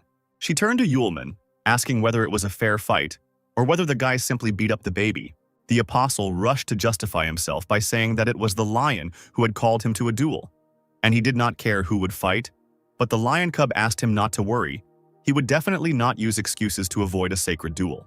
Taking the crown off his head, he approached the man, saying that of all the creatures he had met, he was the first to possess such incredible strength, and the former king of beasts considered it an honor to fight and lose to him. The kid, rising on his tiptoes, handed Yulman his crown of the king of beasts, as agreed. Lunert covered his eyes with his paw and began to sob. Asking if a man would really become king, the lion cub immediately ordered the warrior to close his mouth. Yulman looked closely at the baby's concentrated face, making up his mind. However, he nodded, realizing how important this was for the little king, and decided to accept the gift. The apostle called Luna to him. The girl's eyes widened, asking what her friend had in mind. Without wasting any time, the apostle placed a crown on the girl's head, saying that he would give her a gift as they had agreed, adding that it suited her very well. Right before the eyes of those present, the crown shrank, adjusting to the size of the princess's head. Yulman noticed this and admired such technology. Lunert howled, shouting that the female human had become the king of beasts, and the lion cub again demanded that the warrior shut up. The apostle asked with a smile if there was a problem. The werewolf replied that the crown already belonged to them, and people could use it as they wished. Then Yulman decided that it was time for them to continue their journey, and together with Luna and Carrick, he got into his cart. The former king of beasts and Lunert immediately sat down opposite. The apostle, raising an eyebrow, asked if they would go with them. The lion cub nodded, because now that Luna had become the queen of the beasts, it was their sacred duty to follow the new king everywhere. At that moment, Lunert tried to object again, but he was quickly shut up. Luna felt very uncomfortable. To tell the truth, she no longer wanted to own this crown. Some time passed, and Carrick's ringing voice was heard from the street. He informed the gentleman that the carriage would soon arrive at its destination. Just ahead, the night mosquito zone was already visible. A long road led to the city illuminated by lights. The gates slowly opened in front of the carriage, and silent guards let the travelers through. The lion cub crossed his arms over his chest and looked out the window, saying that the nightmare zone was a place that would truly make anyone shudder. Luna adjusted the massive decoration on her head and asked the former king of beasts in surprise what it meant. He informed Her Majesty that this city was a grave for the weak, and the princess nervously asked him not to call her that. As it turns out, in this place the weakest go to another world. The girl only needs to look out the window. Indeed, on the distant streets, right on the ground, with their backs against the walls, lay a multitude of creatures, their bodies entwined with thin vines. Luna was horrified by their condition, asking if all these strangers were still alive. Some of the creatures moved, but slowly, as if they were delirious. They were already close to death. The night mosquito zone weaves magnificent dreams for them, in which people slowly weaken or die, because the zone sucks out all their life force in return, receiving energy for existence. Anyone who sets foot on this land will immediately become a victim of the incubi. These vile creatures are always looking for an opportunity to take possession of the weak, but if a person's faith is strong, he will never fall into a trap. Yulman shook his hair and smiled, saying that he would still like to meet them. The princess, however, did not share her friend's delight, but thought that she had already seen these creatures in a dream. Although there was no need to worry ahead of time, perhaps she was simply very tired after overexerting herself in battle. A few minutes later, the carriage pulled up to a large building. The lion began to maintain its previous appearance with the help of magic, notifying Her Majesty that they had arrived. The werewolf helped Luna get off the carriage stairs, saying that today everyone would rest here, and tomorrow they could move out into the dark night zone. At the threshold, the travelers were met by a hotel worker, a polite elf in a work suit. He bowed to His Majesty the King of Beasts and his retinue, welcoming them to the zone of nightmares. He suddenly straightened up and perked up, immediately recognizing people among the animals. The first one he saw was Luna. She stood frozen in the carriage doorway, looking questioningly at the elf. Seeing his gaze, the girl immediately asked if there would be any problems with the placement of people in the hotels of the nightmare zone. The employee shook his head with an apologetic smile. He turned to the lion again, saying that his companion's crown was very similar to the crown of the King of Beasts. The werewolf confirmed that this was the very same crown. Luna is the new King of Beasts. The elf was stunned by this news, but the werewolf abruptly cut him off, saying that this did not concern the worker. Let him quickly prepare the rooms for the guests. At this time, the gloomy building of the night mosquito zone was in full swing. An elegant male voice was heard. Its owner was very interested in the new guests of the city. A tall figure in a long cloak stood by a glowing, elongated flask. The man he did not want to see at all and the one he was looking forward to meeting the most suddenly came together. The elf standing behind him asked cautiously if the master meant the King of Beasts. The incubus girl next to him, a charming brunette with a pair of dark horns on her head, called the elf a fool who didn't realize that these pawns were of no interest. Isis adjusted the hems of her open dress and clapped her hands. The owner was talking about those two people, especially about the guy who, although he disguises his power, it is clear that he has an unusual lair. The owner's voice was heard again. Tired of the chatter, the man ordered Isis to be responsible for catching Yulman. When the girl asked if the guy could expose her, the figure said that there was nothing to worry about. The main thing was that her owner was not discovered, especially since that man quickly became infatuated with women. The elf, whose name was Lanti, was supposed to tell Ramir and the Lord that the King of Beasts had betrayed them. The owner, without turning around, continued to look at the sphere, whispering that Yulman had surprised him very much. If you looked closely, you could see inside the object a naked girl with long hair. For her, for Somali, the man had finally found the perfect container. And this time, looking at her long eyelashes, he definitely won't let her leave him. A dark shadow nimbly made its way through the streets and finally, with a barely perceptible noise, slipped under a tightly closed window. Isis arched her back and spread her membranous wings, leaning over Yulman's bed. She looked at the young face with interest, remembering the feelings of the owner, who felt that this guy could interfere. It was for this reason that the incubus was promised a responsible mission, to find out what kind of person Yulman was. Taking a deep breath, Isis invaded the man's sleep, diving in as if into the depths of water. The apostle blinked his eyes sleepily, trying to understand where he was and what was happening. Finally, he looked down in surprise and realized that he was standing chest-deep in the water of some kind of pool. He looked around again, wondering out loud if the succubus had come to him in his dreams again. The student froze and saw two female figures not far from him, painfully familiar to him. Sierra and Aisha, wrapped in nothing but towels, asked the guy to stay with them longer. They were bored and wanted Yulman to stay. The guy closed his eyes, then opened one eye, thinking that the succubus's special ability was fantasies created from memories pulled out of his subconscious. Isis cursed, clenching her fists. This guy had figured her out instantly. He really was something. A shadow crossed Yulman's face, and he loudly said to someone that, unfortunately, the real Sierra and Aisha did not behave like that. A trickle of blood flowed from the guy's nose from the thoughts that were disturbing him. The guy abruptly added that they could stay and chat. Smiling viscously, Yulman asked what else succubi could do and whether they could change their surroundings and clothes. At this time, Luna was fast asleep in her room at the end of the corridor with checkered tiles on the floor. Not a single muscle twitched on the girl's face, while the night brought less than peaceful sleep. The princess and Yulman fought against an entire army of soldiers wielding sharp swords. Luna skillfully and professionally killed her opponents, aiming at them with sharp weapons. One of the enemies was breathing heavily, exclaiming that Yulman had single-handedly defeated his squad. Luna approached the apostle. The boys smiled at each other, but no one knew how the princess knew this man. Suddenly the guy grinned and turned his head sharply, greeting General Howard. He placed the huge sword on his back and told the man that as long as he was around, his vile plans would not come to fruition, so he should capitulate quickly. The student turned to Luna and smiled at her again, seeing his friend's eyes glowing with happiness. Luna's double, the vile incubus, growled in anger as she saw Yulman and the princess disappear into the portal. The monster didn't understand how the guy appeared in the dream that she created and controls. It's just a chimera, an illusion. Why the incubus's powers are not enough to interfere. Someone's voice was heard from behind. He said that the reason for everything was the guy's origin. He was an apostle. The owner, whose face was hidden by a hood, said that even if it was created by fantasy, it still remains the fantasy of an apostle, and the lowest magic of an incubus is not able to stop it. But, as it turned out, there was also good news. Something had awakened in the container. The man fell silent. His figure began to rapidly disappear, turning into a purple whirlwind. This frightened the double. She, like a cornered animal, rushed around the room, screaming, asking what had come to see her. The purple whirlwind thinned and began to slowly but firmly entangle the girl.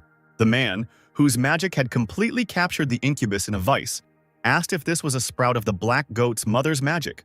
He raised his hand and a small flame appeared on the tip of his index finger. Then, without warning, the man pointed his finger towards the girl's forehead. Luna's memories flooded out. The man saw the princess from the human world, trying to save her empire. And before entering the demon world, she was possessed by the black goat's mother, and the demon seed remained in the princess. Having seen Yulman's power, Luna hopes for his help. But this is ridiculous because with the horizons of people it is impossible to understand the meaning of the apostle's power. The man promised that he could also help wishes come true. The incubus chuckled. She would be surprised if the figure succeeded. Covering her face with her hand, the girl hissed that she still would not give the receptacle of Somali to Yulman. The apostle and Luna felt something trembling, and someone's huge hands appeared above their heads. A few seconds later, a huge purple demon appeared in their place. The couple turned around sharply, hearing a disgusting slurping sound behind them. Luna opened her big eyes wide, horrified by the incredible size of the monster. The apostle immediately ordered the princess to step back, and he himself held out a blade in front of him. The guy, before going into battle, turned around once more and looked at his girlfriend, tenderly promising that he would protect her. Repeating his promise, he disappeared into a thick veil of smoke and magical pillars, leaving the girl alone.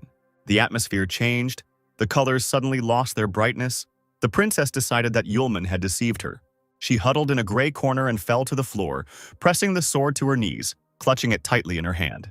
Luna stared ahead unseeingly, asking with her lips alone if there were powers more powerful than Yulman's. As soon as she fell silent, a familiar voice was heard asking if the princess hadn't understood yet. A tall, fair-haired woman stood with her back to her, telling her that it was her mistake to hope to shift everything onto the shoulders of other people, because all she needed was her own strength. Luna lifted her head weakly, asking what she would have to pay for her power. Did the double really want to take possession of her, and the path to salvation lay through entering the darkness?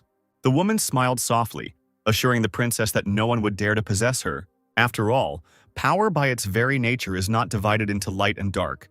Everyone decides for themselves how to use it. People who have not discovered their power do not even have the opportunity to choose between good and evil, whether to rely on the help of others, to give one's fate into the hands of others, or to control everything with one's own strength. It is up to the moon to decide. The woman disappeared, and Luna was left alone again, reaching out to the light that had appeared ahead. Something has changed once again. Perhaps the princess herself has changed. She clenched her fists hard, jumped up, and ran headlong straight towards the flash. The girl punched, and dark purple magic spread out in circles through the air. She said loudly that she didn't care whether the magician was good or evil. Luna would use this power relying only on her will. The princess raised her palm, on which the magical multicolored seal was adorned, knowing that it must be preserved. Yulman woke up in the morning in a good mood, rubbing his stiff shoulders. It had been a long time since he had gone so deep into the space of his own consciousness. Going down the stairs, the guy heard Luna's voice. The girl was asking why he was sleeping for so long. The student was surprised by the girl's early appearance, and even in a new outfit. The girl was dressed in an elegant blue dress appropriate to her new status. Luna objected. She had already managed to take a walk and go shopping, since they had been in this world for so long. Previously, her new crown did not match her clothes at all. Moreover, she knew how to change her appearance. Werewolves stood behind the girl with numerous boxes in their hands. Yulman nodded. Now his friend really became the queen of the beasts, she hissed, declaring that she bought new clothes not only for herself. She snatched one box from Lunart and handed it straight into the confused apostle's hands. Today they had to pay a visit to the ruler of this zone. Did the student think that he would have to go in a goblin uniform? When Yulman asked what was wrong, Luna immediately flared up, calling his clothes a disgrace to the entire human race. Very determined, the girl immediately ordered the werewolves not to waste time, but to go and prepare the carriage. The apostle grinned, asking the princess if she had already grown fond of giving orders to her servants. Luna's cheeks instantly turned pink. She looked away, muttering that the werewolves themselves wanted to call her that. No one forced them. Taking a breath, she ordered Yulman to go change his clothes. The guy nodded, jokingly calling his friend the queen. Magical lights flickered in the bright blue illuminated room. The master received Isis and Lanti, asking his bowed minions if their targets had already left. The man also praised the incubus for the excellent job he had done in distracting Yulman, and the woman thanked him for the high praise.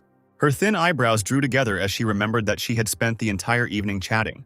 The guy seemed very simple-minded to her. There was nothing remarkable about him at all. As soon as Isis thought about this, the master approached the incubus, voicing her thoughts. Yulman really does pay a lot of attention to girls. The rumors turned out to be true. He also kindly helped Isis in a difficult moment and sealed the memory.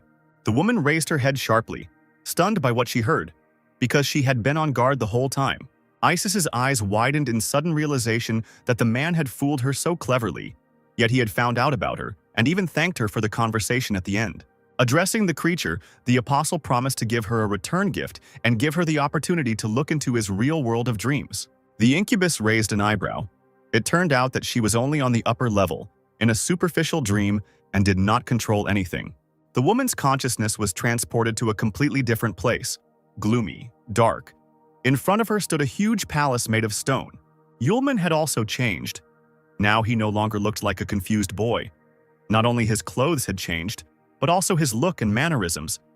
It seemed that inside this shell there was some ancient creature. Isis was overcome with a wave of panic. She realized with horror who Yulman really was. The owner grinned and nodded his head. Yes, this really is the first apostle Yulman. It can be said that he was either too self-confident or inattentive, and believed that the woman was an ordinary nightmare incubus and did not arouse his suspicions. Then it turns out that the plan worked, and the apostle did not notice that something happened to the container. The man approached the huge container, quietly whispering that he only had to wait a little while. The woman's face was framed by strands of light hair. Soon she and dear Somali would definitely see each other. Meanwhile, the former Beast King, Luna and Yulman, arrived in the Dark Night Zone, the City of Blood. Their path lay towards the majestic palace. The beast reported that the travelers were in place. Lilith should be in the Palace of Eternal Life. The princess, lifting the hem of her dress, carefully got out of the carriage, looking around. Yulman in his new clothes looked like a real aristocrat. He was amazed at the place where Aisha's mother lived. But the area turned out to be completely empty. The guests did not meet a single living soul on their way.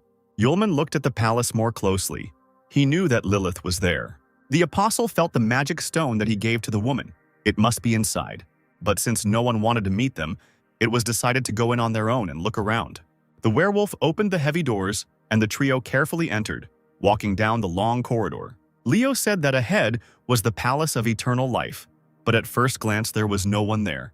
Yulman narrowed his eyes, thinking to himself that he sensed incubi lurking here, not succubi at all, as he had previously assumed.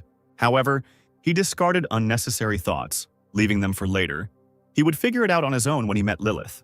Having reached the end of the corridor, the guests were surprised by the picture that opened up to them. There, on a large throne, sat Lilith. Crossing her legs, all alone, the lion asked where the rest of the inhabitants of the palace were. No one even greeted the guests. For the first time ever, the demoness called Leo's name. Asuka. She said that the Lord was gathering everyone in Gochin and asked why the beast had come to her in the Dark Night Zone, and even brought people with him. Lev coughed, saying that he was not looking for a succubus. It was the people themselves who wanted to see her. The succubus narrowed her eyes, indignantly asking Asuka since when the low-class creatures, humans, had the right to an audience with her, the queen of the Dark Night. Luna whispered to Yulman why Lilith was treating him like that, since they knew each other. But the apostle only sighed, answering that they had problems. Now, all the pieces of the puzzle came together before Yulman's eyes, no matter how much he didn't want to admit it. Right now, sitting on that throne before them was not Lilith at all, but someone posing as her. Asuka shouted that he had already met the woman and remembered her scent, but the apostle objected, explaining that the body belonged to Lilith, but the soul did not. The stranger on the throne laughed, declaring that she had been exposed. The trick had worked after all. She stood up and said that since the guests had decided to become her enemies, it meant that today they would all die. The succubus called her Minion Eleno for help. Yulman and the lion heard a rustling sound above their heads, and looking up, they saw a huge web-shaped trap descending on them. Asuka couldn't believe that they were attacked with her spiderweb by the fourth queen of the magical world, the insect queen Alano. Yulman grabbed Luna and jumped to the side, but the trap managed to capture the lion, tightly enveloping him. A spider with a woman's torso in a revealing dress and long purple hair ran out onto the balcony, laughing vilely. She pressed her hand to her mouth and hissed that Asuka, being one of the four kings, knew full well that the magical trap would prevent him from using his powers. Lilith approached Asuka, creating a flame on her palm. She said that she was only destroying the traitor on the orders of the ruler. The beast's body rose up. It desperately tried to escape from the trap, but it was all in vain. Lilith threw fire at Asuka, turning him into a sleep puppet with her powers. Light poured out of the werewolf's eyes. After a few seconds, he fell silent, then began to laugh. Something entered the body of the king of beasts, and without ceasing to laugh, it began to tear the net with its sharp claws. Yulman smiled, asking what was going on here, but reassured Luna by saying that Asuka was being controlled through sleep. Alino was surprised that the guy knew Lilith. She did not feel his magic, and did not understand how he was able to recruit two of the four kings. The stranger did not see any memories of Yulman in Lilith's memory, and now they needed to grab the student and hand him over to the ruler, but carefully, he needed to be delivered alive. The princess didn't know what to do, because now they had to confront four kings of this world at the same time, and Yulman realized that the head of the nightmare zone was in Lilith's body. Judging by their appearance, the kings will not talk nicely. All that remains is to teach them a good lesson. Luna was sad. She would have changed her clothes if she had known in advance that she would have to fight, and Lightning Asia stayed at home. Yulman winked at her, telling her that he could handle it himself, and formed a small red lightning bolt in his palm. A moment later, a blade, Asia, formed from lightning right in his hand, ready for battle.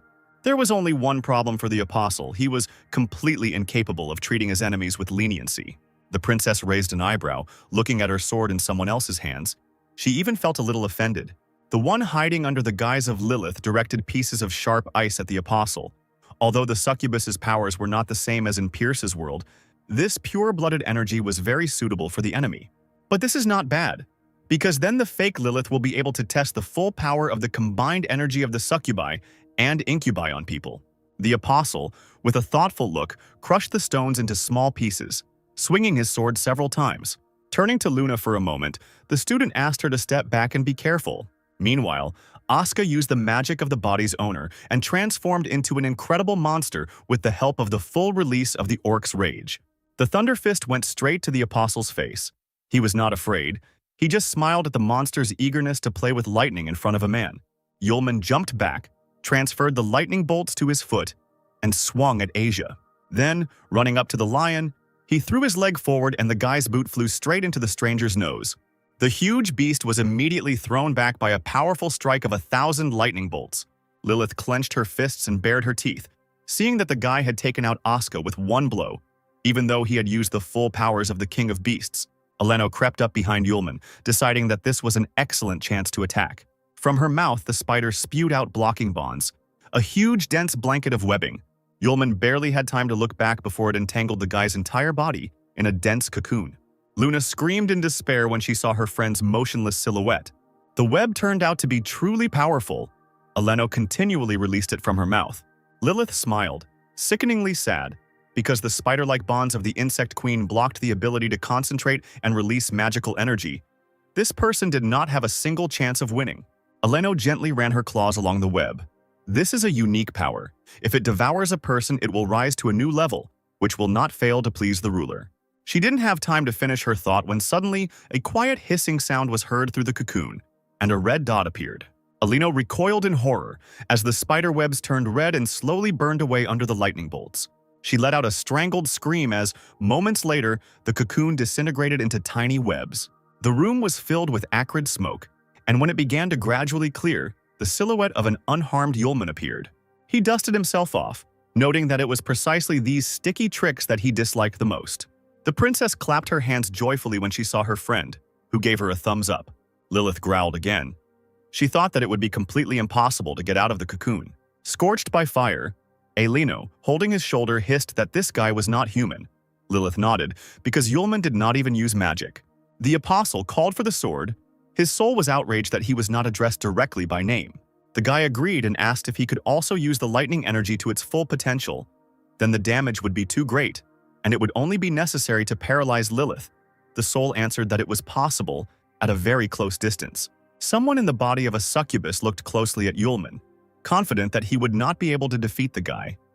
Did the ruler really want to get rid of the 4 kings with his hands? She spat, deciding that the main goal now was simply to survive. The demon turned his eyes to Luna standing to the side. This girl is the key to salvation. Raising his hand up, gathering all the forces of Lilith's essence together. As a huge vortex of the Sleepy Paradise spell appeared in the air, he raised his hand and directed the magic towards the princess. Yulman held his blade out in front of him and grinned. He was ready to start the battle. Lilith, confident in her unstoppable attack, also broke into a smile. The apostle raised his head in surprise as the stream passed Asia and headed above him straight towards the moon. The succubus's attack flew so close to the stunned princess that it almost dug into her body. Lilith hoped that she had enough skill to do so that she could take control of the girl. Meanwhile, the apostle ran and, in order to save his friend, jumped in her direction. He heroically covered her with himself and spread his arms wide, absorbing the succubus's magic into his own body. Luna didn't have time to do anything. She just desperately screamed her friend's name. Lilith chuckled, calling Yulman a fool who took the full brunt. Continuing to laugh, she looked at the guy's disconcerted face, exclaiming that now he would plunge into an endless sweet sleep. Raising her hands up, the woman laughed loudly. The smoke around cleared. All the magic completely drowned in the apostle. He didn't move. Luna began to shake her friend, shouting that this was all a dream and he should wake up. Lilith arrogantly said that people are just animals with feelings. Even if they had incredible strength, he has temptations. Then the succubus called her toy. She grabbed Yulman by the chin, whispering that with his terrifying power, the unification of the magical world was only questionable. How discouraging it was for her that the apostle smirked in response, saying that the demon would not succeed and called Asia for help. While Lilith was screaming about how it was that Yulman wasn't tempted, the soul of the sword deftly appeared behind her, creating lightning discharges in its palms. Still smiling, she aimed her hands at the succubus's back, whose body arched from the incredible attack. Trembling slightly, Lilith barely managed to turn her head towards Asia, hissing that she couldn't move now. The girl smiled and winked at the demon, replying that she had blocked the flow of the succubus's magic. The apostle patted the lightning-fast Asia on the shoulder, saying that she had done an excellent job. Although immobilized, she still smiled broadly, challenging Yulman as to what he wanted to do with Lilith's body. Approaching the settler, Yulman almost whispered into his lips that it was not a problem. He would pull the stranger out of someone else's body. He raised his hands and slowly began to bring them closer to Lilith's face, as if he wanted to hug her. A bright light blinded the succubus, and she lost consciousness. The sun was shining brightly in the blue sky. The trees rustled their green leaves softly in the wind. Yulman, with his hands in his pockets, was heading somewhere, thinking that in the magical world there really was no need to be too afraid of everything. He fell silent, accidentally looking down at his feet, and realized that he was walking right through the air, and below, in the middle of the forest, stood a solid village house. The apostle's boots landed softly on the lush grass. The guy scratched the back of his head and looked around, realizing that he didn't feel any incubi here. He approached the house cautiously, deciding to find out where he had ended up. Having climbed the stairs, the apostle approached the door. Yulman hesitated for a few seconds but still grabbed the round handle. Slowly opening the door, he quietly asked if anyone was home. But the large, well-furnished room greeted the guest with silence and solitude. The apostle looked around, thinking that things were not as he had expected. He put his hands in his trouser pockets again, and the apostle noticed the photographs on the wall. One of them depicted a family, a man and a woman, who was holding a baby in her arms, tightly wrapped in a blanket. The apostle immediately recognized Lilith in the image. In her hands was Aisha, and the man, therefore, was his future father-in-law. The apostle's thoughts were interrupted by a quiet child's voice asking something. Yulman turned around and saw little Aisha in front of him. His classmate was about 5 years old. The girl was holding a bouquet of flowers in her hands, asking who the stranger was. The apostle wondered why Aisha suddenly appeared in the world created by Lilith's consciousness. The girl turned out to be very sweet even as a child. There was no incubus energy in her. The girl tilted her head to the side, waiting for an answer. The guy decided that he needed to check everything first. Now we need to find out what happened in the human world a month after Luna and Yulman opened the seal and entered the magical world. The Empire stopped search and rescue operations and announced that Princess Luna had died in the magical world, and a full funeral was held. At the academy, students wondered why His Majesty the Emperor organized a funeral. Aisha and Arya sat among a pile of scattered books. Aisha was reading something enthusiastically, and her friend, stretching, wondered why the Emperor gave up so easily. Aisha's big eyes filled with tears and she whispered that a whole month had already passed. The girls looked through all the materials they could find, but still could not find a way to enter the magical world. Sierra, who was sitting at the table, spoke up. The witch said that someone had clearly hidden the materials well, or destroyed everything, which could have concerned the gates between the worlds and ways to open them. But even Sierra didn't believe that Luna and Yulman were dead. The seal of the teacher and student has not disappeared yet, so the guys will definitely be able to return. The secretary looked into the office with a sheet of paper in her hand and called the director. She reported that an urgent message had arrived in the capital. His Majesty was summoning the witch to court immediately. Charlotte immediately arrived at the imperial palace. The emperor was already waiting for the witch, standing on a large balcony. Approaching, Sierra dropped to one knee, greeting the lord, who noticed how the girl had grown over the years. After remaining silent, he finally asked directly whether Aces was dead. Sierra winced, asking how His Majesty knew about this. The man replied that he knew about the real evil that Aces hid within himself, but he still remained the emperor's teacher. Ordinary people only see the good and the bad. But you need to look deeper. For the head of the empire, this person was the one who had value, so the motives are quite natural. All these years, thanks to his power, the three clans maintained mutual balance. And now that the old man is gone, the empire is on the brink of destruction. Sierra listened carefully to the man, and he turned to the girl. He named her the new principal of the school in his own name and demanded that she make every effort to ensure the maximum safety for the students. Sierra could only nod, obey, and listen. The emperor never turned around, afraid to show his emotions. He said that from the very beginning he was sure that his beloved daughter could not just go and die in a strange world. Unfortunately, time is running out. A huge storm is approaching the empire. The man was afraid that he would never hear the voice of the moon again. Meanwhile, in the residence of one of the three large clans of the Bale Empire, they celebrated the victory. Chester Bale looked at the prince surrounded by his court girls, asking if he was finally at peace. The guy chuckled, saying that stupid Luna had disappeared into the magical world. The sage noticed that the princess had died.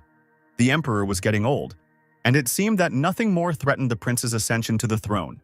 He pointed at the man, saying that he would do everything he promised the Bale clan if he got the throne. But Chester also understood what the guy really wanted. He replied that the prince need not worry when the time came. Charlotte would be safe and sound in his bed. The prince chuckled. There was nothing in this world that he couldn't reach.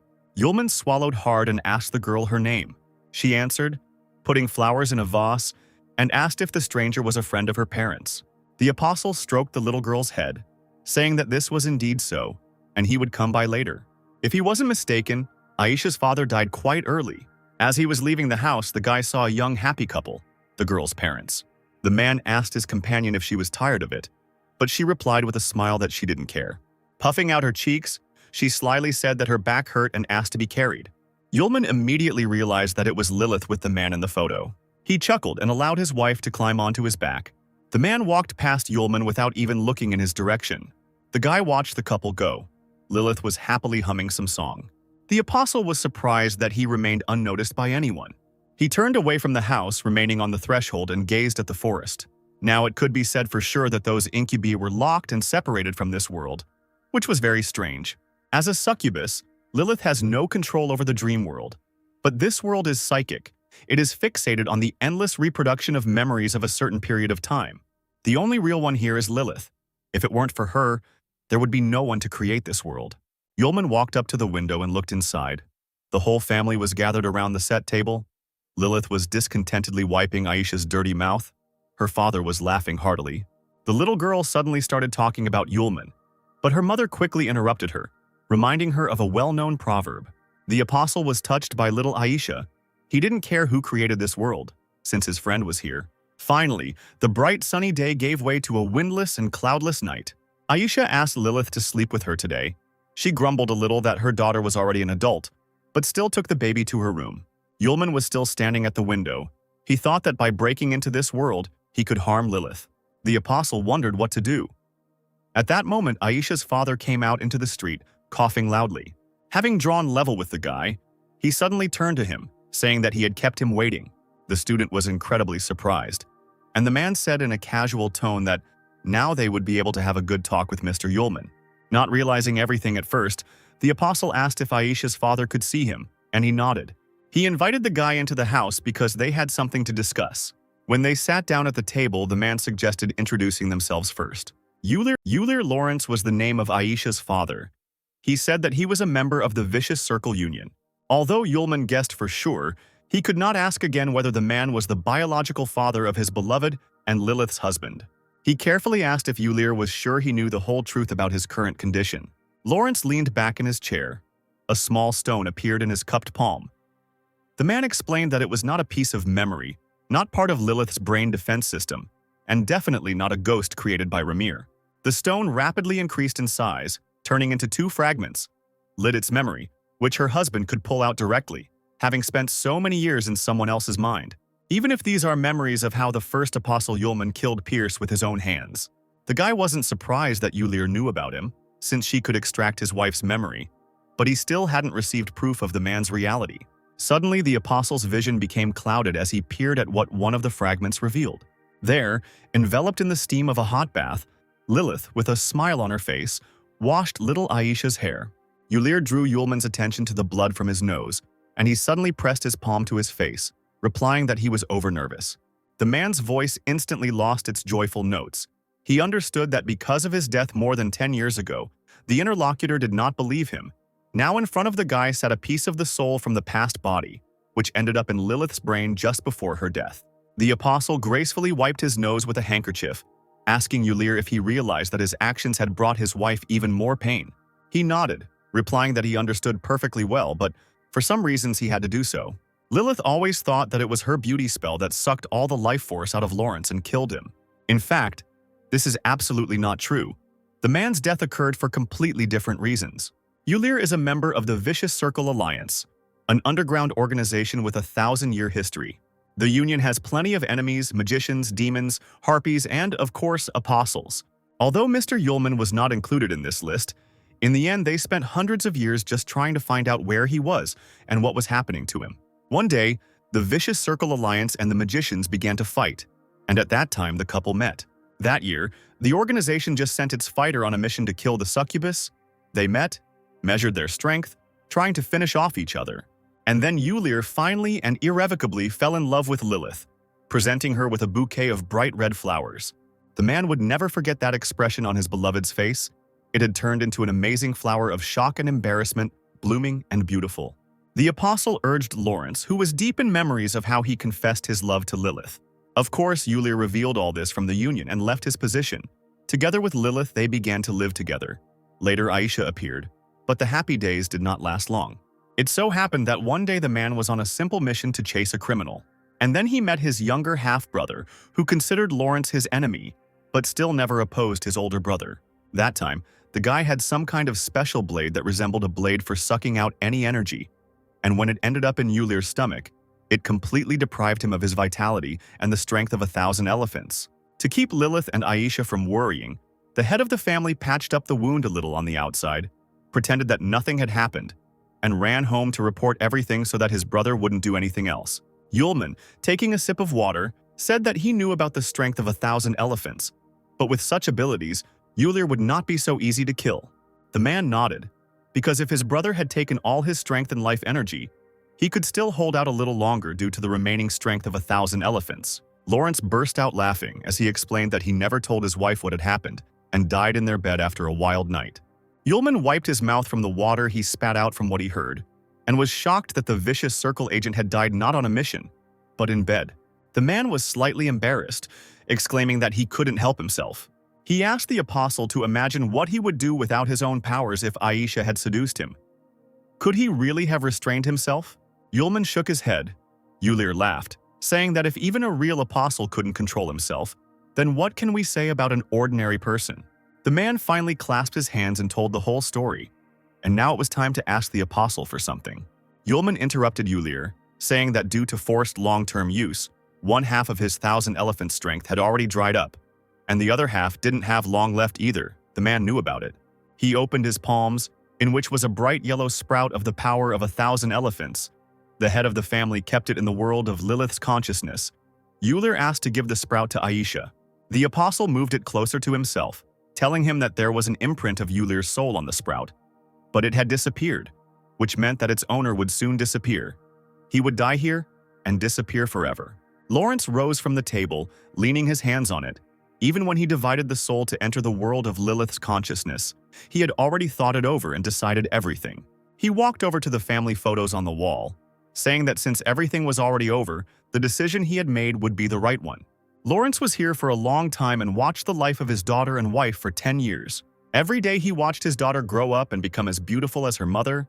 Was the apostle familiar with the joy of such a sight? Ylir's voice trembled.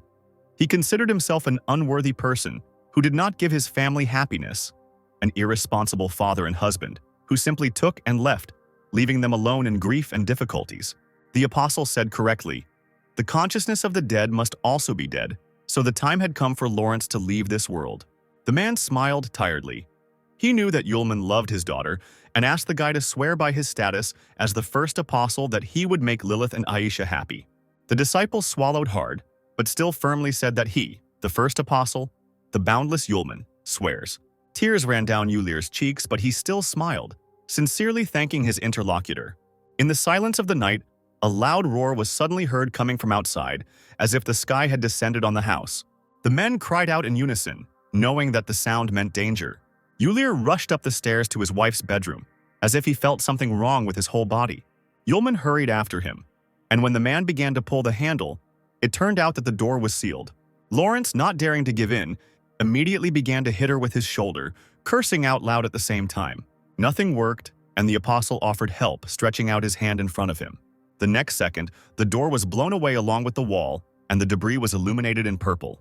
Aisha sat on the floor by the bed, shaking slightly, and the succubus leaned over the unconscious Lilith, clutching the woman with her clawed hands, shaking her ashen hair. When the noise was heard, Aisha turned to the man, whining and sobbing like a child. The stranger grinned, slowly saying that the defenders had arrived very quickly. The child rushed into his father's arms, and he did not understand how the succubus was able to corrode the shell of Lilith's consciousness. The woman, tucking her hair behind her pointed ear, explained with a smile that it was all thanks to Ylir, who, with his long presence, allowed the evil spirits to enter someone else's consciousness. The succubus looked at Lilith, saying that she now possessed half of her consciousness, and no one could defeat her. She suddenly shuddered, grabbing the unconscious woman by the chin and screaming that the other half of the victim's consciousness was sealed. It was impossible. She asked what Lilith's husband had done to her. He felt incredible relief, because Aisha allows Lilith's consciousness and memory to be sealed, being their defense mechanism. The girl looked up at Lawrence, whispering that evil people had gotten to the family, so it was necessary to hide everything valuable for Mom, as Dad had ordered. The father stroked his obedient daughter on the head, praising her for her excellent work. The succubus casually let go of Lilith's face, and she fell onto the bed. The stranger asked how the man had managed to stay in her memory for so long. But then she burst out laughing. She didn't care because she, Ramir, was the mistress of the night. In the kingdom of dreams, she had no equal. Yulman's lips stretched into a grin when he heard the succubus's self-confident words. Coming closer, he asked Ramir if she really thought she was invulnerable while in her dreams. The woman confirmed this without a shadow of a doubt. Even if the ruler himself entered the dream realm, he would not be able to compete with her. The apostle did not respond to this, wanting Ramir to see everything with her own eyes, and snapped his fingers. At first, they were still in Aisha's parents' half-destroyed bedroom. But a moment later, Yulman and Ramir found themselves in a completely different world, standing among rocky terrain strewn with blue crystals. The apostle smiled. He transferred himself and the succubus to his world. Behind him, a luxurious palace spread out. Ramir screamed in shock, stepping back. She couldn't believe she had moved to another dream. She laughed hysterically. This shouldn't have happened. No human being is capable of such a thing. The succubus was the mistress of the night, and now she would destroy the guy's filthy fake dream into pieces with her dark, like the night sky, magic. The circle that appeared from her palm continued to spin for a while, but soon began to smolder in the wind and disappeared. Without lowering her hands, Ramir whispered in confusion that all her strength had disappeared. The student shrugged his shoulders. After all, he said that this was the world of his consciousness. The woman growled, demanding that he not fool her. Although she did not know what kind of tricks Yulman was playing, she would be able to resist them. She flew up and rushed straight at the guy, screaming that she would deal with him and then her dream world would be okay again. The apostle looked at the sharp claws in front of his nose and calmly stated that any attempts would be pointless. Ramira, who flew forward without hitting Yulman, should understand this because she herself dealt with her enemies in her dreams. Madness appeared on the succubus's face. She shook, hearing in her head the commanding voice of the apostle, who insisted that this world was his, that he had invented all the laws of this world himself. Small red lightning bolts appeared above the succubus's body. She froze in the air, and Yulman decided to leave Ramir here so that she could calm down until his return. The woman bared her teeth, making one last attempt to find out who this stranger was. The wind fluttered the long hem of the boy's bloody cloak as he turned over his shoulder, telling his story. Meanwhile, the Lawrence family home was gradually falling into disrepair under the influence of dark magic. The apostle returned there and was saddened to see this. Not only the house, but the whole world was gradually dying. Yulir asked Mr. Yulman in fear who the stranger was. The guy replied that it didn't matter now. For now, he had locked her in the world of his own consciousness, and now there were more important things to do. He ordered the man, who was hugging the people dearest to him with both arms, to do everything he had not yet managed to do, because there was very little time left. Yulir closed his eyes tightly and nodded, gathering his thoughts and spirit. He smiled and looked at his daughter, asking her to get the things he asked her to hide. Aisha laughed joyfully and took out a box from somewhere, in which she hid everything well. Lawrence took the item carefully from his daughter's hands, a sad smile on his face. Lowering his head and peering into the box, he informed Yulman that Lilith's consciousness and memory were stored here. A long time ago, the man agreed with the little girl that as soon as her mother found a worthy companion, all her previous memories would be erased. After opening the box, Lilith would forget about her husband and start life anew. That is why Yulir hopes that the apostle will be able to take care of his girls. Let them live the same life in the real world as they do here, calm, cheerful, and happy. Aisha watched in surprise as tears began to flow from her father's eyes, and the little girl asked why her father was crying. She stood up and with her small hand impulsively wiped the wet streaks from Yulir's face, asking him not to cry. Lawrence's wet eyes trembled as he looked one last time at his daughter and unconscious wife. He assured the little girl that her dad was okay, and immediately opened the box, from which a bright light poured. Lilith twitched in her sleep and sighed sharply, as if she sensed something was wrong. The girl opened her mouth slightly, looking at her dad, and bright rays of light shot up from the destroyed roof. Yulir, sobbing, told the little girl that her dad was too happy that there were people like her and her mom next to him. The man clenched his teeth to keep from crying harder and whispered that he would love his family forever. At that moment, the house burst at the seams, the earth opened up, swallowing up numerous false trees. Lilith's entire world, her precious memories, fit into a tiny sphere of oblivion. Soon, when there was nothing left of it, only people sitting by the ruins, Yulir finally got a grip on his emotions. He had already lost his fictitious shell and was gradually dissipating, But he still managed to tell Yulman that he was leaving, and now everything fell on his shoulders. The man turned to his wife and looked at her with inexpressible tenderness, saying goodbye forever. Suddenly, what Lawrence had been so afraid of and at the same time so desperately desired happened. Lilith spoke up, calling him a bastard. First, he treacherously breaks into her life, and now he wants to run away forever and also completely erase someone else's memory. The dumbfounded Yulir, who continued to disappear, stared at his wife and, stuttering, asked if her memory had still not disappeared. Lilith shook her head. Her husband had completely lost his mind. Had he really forgotten that it was she who taught him the magic of erasing memory? The wings, tail, and horns of the succubus immediately appeared on the mother's body. Aisha stood in awe near her parents. Lilith gently ran her hand over the face of her husband, who thought he could use her own magic on her. She blushed and sobbed, exclaiming that she could never forget her beloved. From the very moment they met, when Lawrence appeared before the love of his life with flowers. Now he was slowly dissolving into thin air, and he listened in shock as she repeated that she would never forget him. Just as beautiful and charming as she was many years ago, looking at him in amazement at the moment of confession, Lilith stroked her husband's face for the last time, and at that moment she fell in love with him all over again. The couple couldn't hold back their tears, both tightly closing their eyes, clinging to each other. Yulir whispering passionately how much he loved Lilith and would love her forever. White, delicate petals filled the space, but a farewell whisper could be heard in the air for a long time. And at this time, real chaos was happening in the human world. The streets were burning, people were screaming and running away. 3 days after Sierra's meeting with the Emperor, the Isis clan sent troops to the palace, planning a coup d'etat. General Howard and his men captured the capital, killed the king, and took complete control of the city. The imperial house and courtiers were killed. Prince Charles barely managed to escape. With the help of the Bale clan, he hid in a small town in the southwest. Sierra remained loyal to the emperor and, taking several students from the academy, followed the prince to the west. In the west, Prince Charles was officially able to ascend to the throne. There he agreed with the Bale clan about a campaign against the capital because it was necessary to strike back and reclaim the palace. Chester Bale grinned as he walked with the Fire Witch to an audience with the new ruler.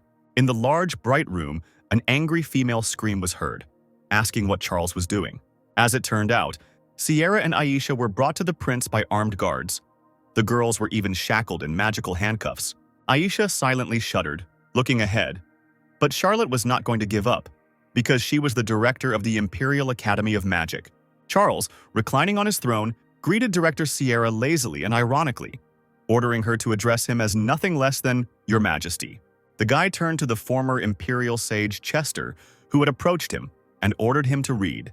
The man smiled and read from the unrolled scroll the sentence for the Fire Witch, who failed to protect the Emperor and the palace, which led to the capture of the capital by the enemy, for which he is sentenced to death by hanging, execution, today. Aisha and Sierra screamed at the same time. They could not even imagine that such a fate awaited one of them. The red-haired girl leaned forward furiously. She was sure that Charles had gone crazy. The boy didn't understand what was happening now. If he killed the unrivaled magician, he wouldn't be able to restore the Fram Empire from the ashes. Charles tisked mockingly, reaching out his hand towards Sierra. Of course he couldn't kill her that easily. The Lord will give a choice. Only 2 options. Either the girl will pay him with her body, or she will die today. The choice is hers. Chester spoke up, saying that the legendary magician would play an important role in the return of the former empire if he was useful to the kingdom. Becoming an obedient slave was a better option. The guy on the throne almost clapped his hands. He really liked the idea of capturing the rebellious witch. The handcuffs clanged loudly as Sierra stood up, screaming that this was going too far. Bollet smirked, asking if Charlotte had anything against it, but it was too late to object, as she was wearing magic-blocking handcuffs. He hesitated, looking at the girl in surprise. The very shackles on her wrists suddenly began to glow. The runes on the iron, guided by witchcraft magic, glowed with a bright orange light. Sierra raised her hands up, real fire igniting on her palms, burning away the metal. Charles was outraged when Bolle stated that it seemed that these handcuffs did not fully work on the legendary magicians. Sierra grabbed Aisha's hand to lead her out of the hall, and the Overlord's knights immediately ran after them. Charlotte burned the metal that bound the student's hands and urged her on. They needed to run as fast as they could to escape. The guards were thrown back by the powerful stream of fire that Sierra directed at them. Moreover, several thin streams of fire flew straight at the stunned Charles, who pressed himself fearfully into his throne. A magical sphere appeared in front of him, cooling the air. The guy screamed piercingly in horror. He was saved by Chester, who tamed the fire with ice magic. The man asked if His Majesty was okay. The guy muttered something in response. Turning to the prince, the sage asked the ruler how he would deal with the one who dared to attack the ruler. Charles pointed to the burnt hole in the floor, screaming at the guards to catch the girls and bring them to him. At this time, Sierra and Aisha were racing away on the stolen white horse. They managed to leave the palace grounds. Anger filled every cell of Charlotte's body.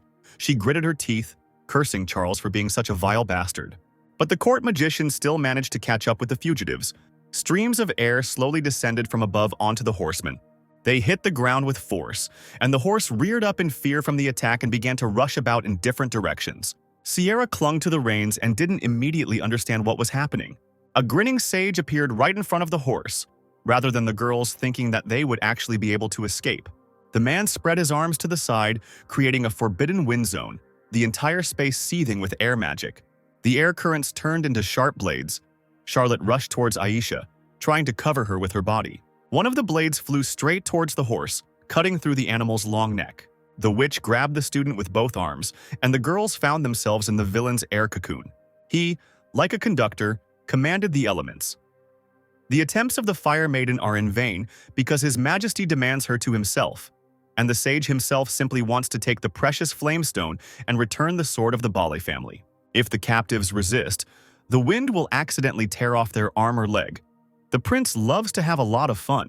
Aisha fell to the ground, crouching. Sierra began to think about how to deal with this wind.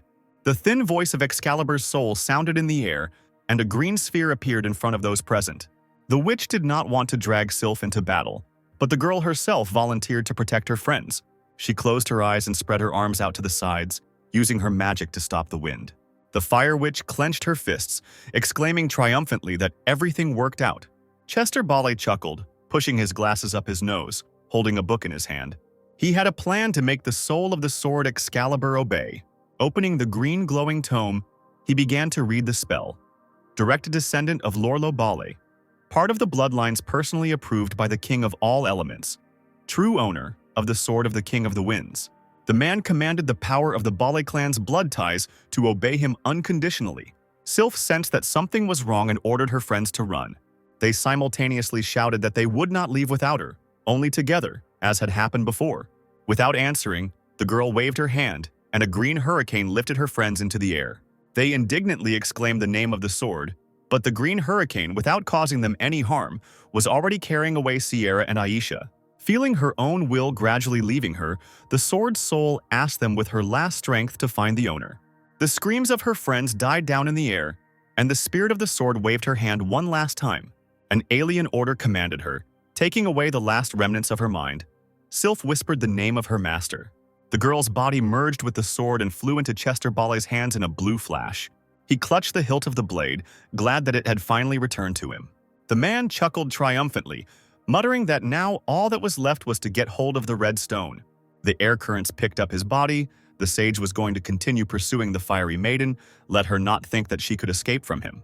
After all, even having become a legendary magician, she remained just a little girl.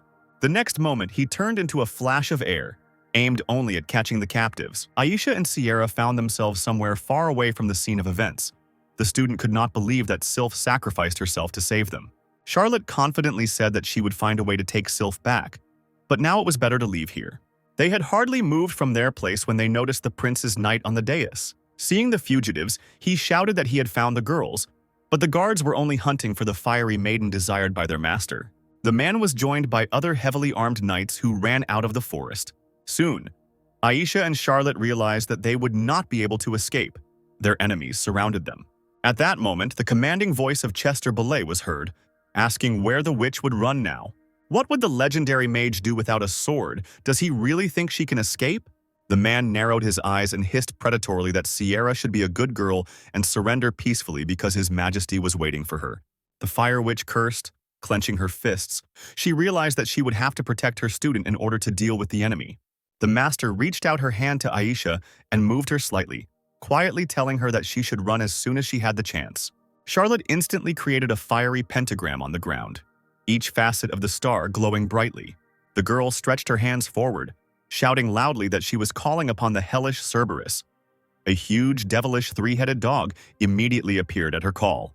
Chester, looking at the spawn of hell, only grinned, surprised by the magician's ability to summon creatures. Still smiling, he held Excalibur out in front of him, deciding to try his sword on Cerberus. After jumping, the man swung his blade using the wind whip technique. Flames erupted from Cerberus's three heads in unison, and the dog belched them at his enemy. The two opposing forces clashed, Excalibur's magic trying to merge with the fire. Unfortunately for the witch, the enemy's strength turned out to be stronger. The flame gradually disappeared, and sharp gusts of wind wounded the devilish creature. Sierra cursed and summoned a wall of fire that burst into the wind stream. Charlotte felt herself gradually losing her ability to resist Sylph's incredible power. Chester roared that this was not the end, and unleashed a hurricane charge on the Academy director. The flames disappeared in a second, giving way to gusts of wind that almost knocked off their feet even the numerous warriors. They covered their faces with their hands, talking loudly about how the fiery maiden was no match for the sage. The burnt-out clearing filled with smoke, and two silhouettes could be seen through the disappearing energy of Sylph. Aisha immediately ran to Sierra, who was lying on the ground, and picked her up in her arms. The girl tried to bring the unconscious witch to her senses, persistently calling her by name. But Sierra didn't seem to hear Aisha. She had spent too much energy in this battle. Bollet slowly approached the girls, embraced by the magical currents of Excalibur, laughing at the decline of the fiery maiden. Noticing him, Aisha extended her hand and sent crystal arrows at her pursuer. But before the ice could even get close to the man, he stopped the attack, saying that this girl was overestimating herself. He came even closer, asking if the flamestone was in the spatial ring. The powerful sorcerer extended his hand towards Sierra. Aisha cowered in fear, unable to stop him. Chester grabbed Sierra by the wrist, lifting her off the ground, his eyes searching for the item he needed. Finally, he chuckled contentedly as the bright light of his prey burst forth. The magician held a large bloody stone in his hands, greedily devouring it with his eyes. Bollet threw the girl away from him. She fell face down on the floor. Aisha rushed to help her. The man immediately ordered the guards to escort the captives back to His Majesty, and they replied that they would do so. Aisha woke up, biting her broken lip. She slowly raised her head to look at the thief. The sage stared in surprise at the stone, which suddenly began to speak, loudly calling for his mother. The man's eyes widened in disbelief, and the object in his hands began to rapidly heat up. When the stone burst into flames, the man dropped it with a scream and began blowing on his wounded palm. Sierra had difficulty even raising herself up on her elbows. She looked at the light and reached out her hand towards it. The burning stone spoke to her, asking her mother to use its power. The bright flame reflected in Charlotte's eyes, and she whispered with her lips what she heard. Sierra did as she was told, and now the entire clearing was engulfed in flames. Chester couldn't believe his eyes. He had absolutely no idea what was happening. Aisha was afraid for the master, for her friend, but at the same time she could not get closer. The guards trembled, taking a few steps back from the strange captive. All present, surrounding Sierra, watched as she rose above the ground. Fiery wings grew behind the girl's back. Even her hair turned into pure flame. Charlotte had a flaming sword in her hands and seemed unresponsive to anything, even when Bollet yelped, asking where his stone was. Cursing, the man released a hurricane charge, streams of sylph power, at the witch. As soon as this energy touched Charlotte, she turned to Aisha and told her to take cover. The girl grabbed her blade with both hands and ran straight towards the energy flying towards her. Having absorbed it, Sierra spun around its axis like a top, which burned the guards and Bala himself with a searing flame. The magician's clothes immediately melted, and he was so shocked that he couldn't even fight off the attack. The tongues of flame devoured everything in their path, and finally slowly reached the man's face. He was shaking, unable to understand why he had lost, silently denying his defeat as the flames licked his face. A column of lava rose up, swallowing the magician, and his terrifying cry of pain was heard over the forest. At this time, Lilith and Yulman returned to consciousness in the Palace of Eternal Life. The succubus did not understand why Yulir did this. She closed her eyes, and an inexpressible bitterness slid into her voice. Because the woman wanted to remain forever in this long dream. The apostle looked down at Lilith and didn't know how he could comfort her at such a moment. He grabbed the succubus by the shoulders and, looking into her eyes, offered to erase her memory. It would be a chance for a new life for her. He would fulfill the promise he gave to Yulir. He would protect mother and daughter. Luna, who was waiting for her friend, finally saw him with the real owner of this palace. Yulman turned to the princess, telling her that in the world of consciousness, time flows a little differently, and a lot had happened. But now the real Lilith had returned to them. Alino and Asuka trembled when they saw the apostle. They no longer felt Ramir. Her energy was not felt. They turned sharply towards the exit and started running, shouting as they went that this guy was a real monster. The student raised an eyebrow, demanding that the former villains return immediately. It was too late for them to try to escape. After some time, Aleno and Ramir were kneeling in front of Yulman, their heads down. Lilith asked if the Lord had sent them into an ambush when he was informed of the betrayal. The incubus replied that it was true. They had taken advantage of Lilith's moment of rest to penetrate her. Ramira smiled awkwardly, noting that she would never have stood in the apostle's way if she had known in advance that he was the Lord's enemy. Yulman suggested going to Gaocheng to visit the ruler, but Luna wanted to hurry because being far from home she was worried about the Empire and the Emperor. Lilith supported the guys, saying that she would go with them. It was high time to deal with the ruler. Their conversation was interrupted by the woman's confidant, a pink-haired succubus girl who ran into the hall, clearly worried about something. She covered her mouth with her hand to tell something to the lady. Lilith heard that it was news from the human world. From Lilith's indignant cry, the princess realized that something bad had happened and immediately began asking what had happened. Lilith had to tell that 4 days ago, a coup took place in the Fram Empire. The empire fell apart, the imperial court was destroyed. Only Prince Charles managed to escape to the west. Now the empire is ruled by the Isis clan. The apostle realized that the imperial clan had been wiped off the face of the earth. His girlfriend was beside herself with shock. She trembled slightly after hearing the news and was afraid to even think about what could have happened to her father. The student rushed to the confidant, grabbed her by the shoulders and asked if there was any news from the academy about Sierra and the others. The succubus nervously replied that the Bale clan had arrested the Fire Maiden on suspicion of murdering the emperor, but she had killed Chester and was now wanted throughout the country. The apostle exhaled when he learned that Aisha and Sierra seemed to be okay, and were at least alive now. He heard the sound of feet, and when he turned around he saw Luna, grabbing the hem of her dress, running quickly somewhere. The succubus looked questioningly at Yulman, who nodded, confirming that Luna was the princess of the Fram Empire. After telling Lilith and Asuka that he would go and look for his friend, he asked them to stay here. Hot tears filled the eyes of the unfortunate girl as she ran without knowing where. She wasn't looking where she was going at all and ended up tripping on a protruding tile. The girl was hit hard when she fell on her stomach, almost injuring herself. She didn't even find the strength to get up. She just leaned on her elbows, realizing that it was too late to do anything now. Tears rolled freely down her cheeks. Luna whispered that the empire was lost and they had nowhere to return to. With her head hanging low, she began to howl loudly, calling herself guilty of what had happened and asking her father for forgiveness. Suddenly, right next to the princess's face, a wheedling voice was heard, confirming her words. Luna raised her head and looked at the figure, so similar to herself, only in a red torn dress. The stranger accused the girl of being soft and lacking strength, and inability to look the truth in the eye. Tears flowed like a stream, dripping onto the floor. Luna furiously whispered that it was too late now. Too late. The figure hugged the princess tightly, daring her to accept herself, to accept someone else's power, and to take revenge. Make all the traitors walking through the imperial family pay with their blood, because now she has nothing to lose. So let her take on another power and become special. Luna whispered that she could take revenge, do what she so ardently wanted to do herself. Dark magic. Another force slowly flowed into the pure young body, staining it. On the girl's chest, a mark blossomed like a bright red flower, symbolizing change. A dark, suffocating voice repeated in her head that it would turn into ashes everything that stood in the princess's way. Yulman wandered around the huge palace and already ran out into the street in search of his friend. He made another circle and returned to the entrance, thinking that he had stopped feeling the moon nearby. Something confused his feelings, and the guy looked around sharply, not understanding where such energy was coming from. The apostle looked at the strange figure on the balcony, and it was clearly not his girlfriend. What was up there felt like a demon. Did someone do something to the moon? Having gained speed, Yulman jumped onto the balcony railing, but the stranger immediately disappeared. The boy cursed when he missed this thing whose presence was a bit like the moon. In the hall, Lilith and Asuka stood menacingly over Aleno and Ramir. The lion ordered the creatures to be calmer. Lilith demanded that they give up their royal seals and be obedient if they did not want to be beaten.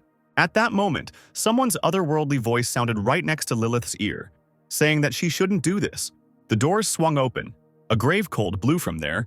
Luna slowly walked towards those present, saying that she would take the seals herself. Asuka greeted Luna happily, but Lilith immediately realized that something was wrong with the girl. Looking at her clothes, the crown that appeared out of nowhere, and her dark eyes, The succubus suddenly leaned forward and screamed at Asuka, who was approaching Luna, that the princess had become a demon. Leo looked over his shoulder in surprise, not seeing the new moon about to attack him. The next second, Asuka was already flying backwards when the princess threw a stream of bloody energy at him. Small, furious lightning bolts streamed from Luna's hands, and she hissed menacingly that she would completely destroy everyone who stood in her way. She flinched as she felt a burning cold sensation all over her body. Something was slowly descending, trapping her. Lilith created an ice prison, huge, sharp ice peaks completely covering the demon. The succubus crossed her arms over her chest, commanding Luna to try to calm down. It doesn't matter what happened to her, but she must wait until Yulman returns because he will definitely come up with a way to help. It seemed as if a pure thought flashed through the girl's mind as soon as she heard her friend's name. But it turned out to be a flash of anger, grabbing the ice. The demon screamed that the apostle was a traitor who promised her a quick return to the world of people. And now the empire is gone, and her father is gone too. Tearing apart the ice bars with his bare hands, the demon growled like a beast, promising to take revenge with his own strength. Only such power, he says, will help to take revenge, and no one dares to stop the new moon. Lilith stepped back, puzzled. Things were going very badly. It didn't look like the enraged princess could be stopped. At that moment, the entire palace trembled. Red lightning began to destroy it, breaking the strong stones. In just a few seconds, the building was in ruins, with clouds of dust spreading everywhere. The apostle, who had been looking for the moon all over the city, sensed something was wrong and only now returned. He was late. There was only one thought in my head: to finish off the demon that had possessed the moon. He began searching for his friends when he suddenly heard Lilith's weakened voice nearby calling him. The wounded woman tried to help Asuka, who had turned into a baby again and was lying on her lap. Yulman rushed to them. Lilith said that they remained alive only because the demon needed to take the seals of the four kings. The student carefully asked if the succubus meant Luna. She nodded. Now the girl was possessed. She took the seals of the four kings and went to Gao Cheng. Who knows what the demon might do? We need to intercept her as soon as possible. The apostle listened to Lilith's story, and in the end said that he had managed. But before that, he needed to heal the woman.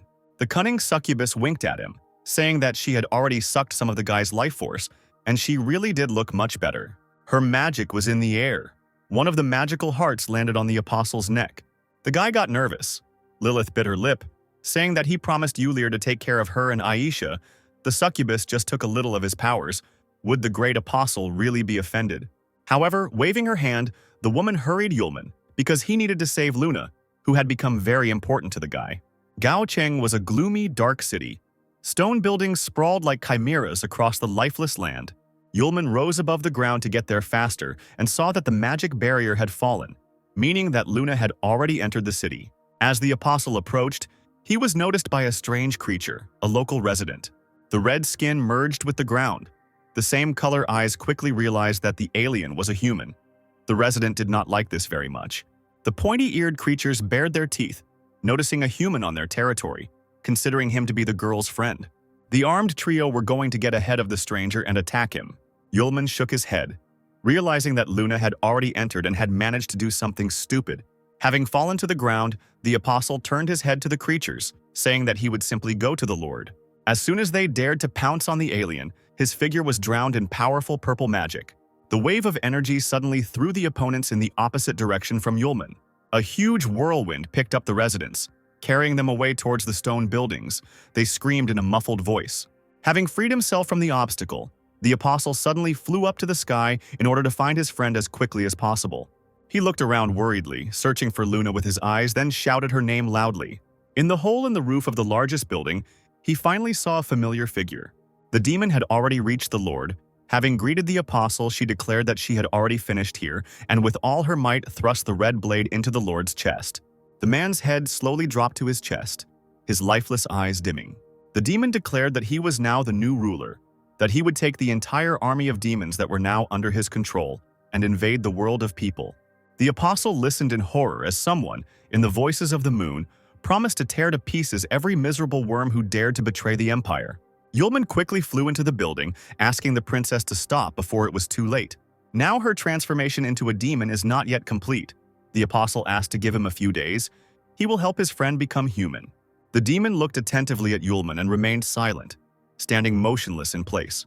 Finally, the one who was in the body of the moon spoke, asking himself why he was becoming a man again. powerless, and incapable of anything. The princess looked at the apostle, saying that he was very strong, and now she felt this strength, legendary power, even more strongly. After all, in this world there is almost no problem for him that cannot be solved. That is why he is so carefree.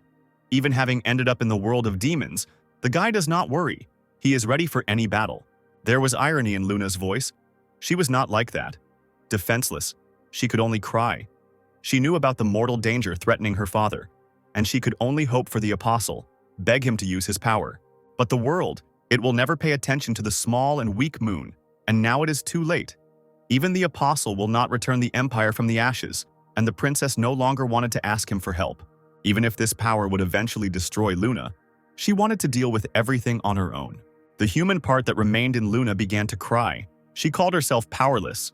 Even though she loved a man, she could not confess it to him. Yulman, hearing this, opened his eyes in amazement, as if he had guessed something. However, Luna turned around abruptly, waving the hem of her dress, and said goodbye to her friend.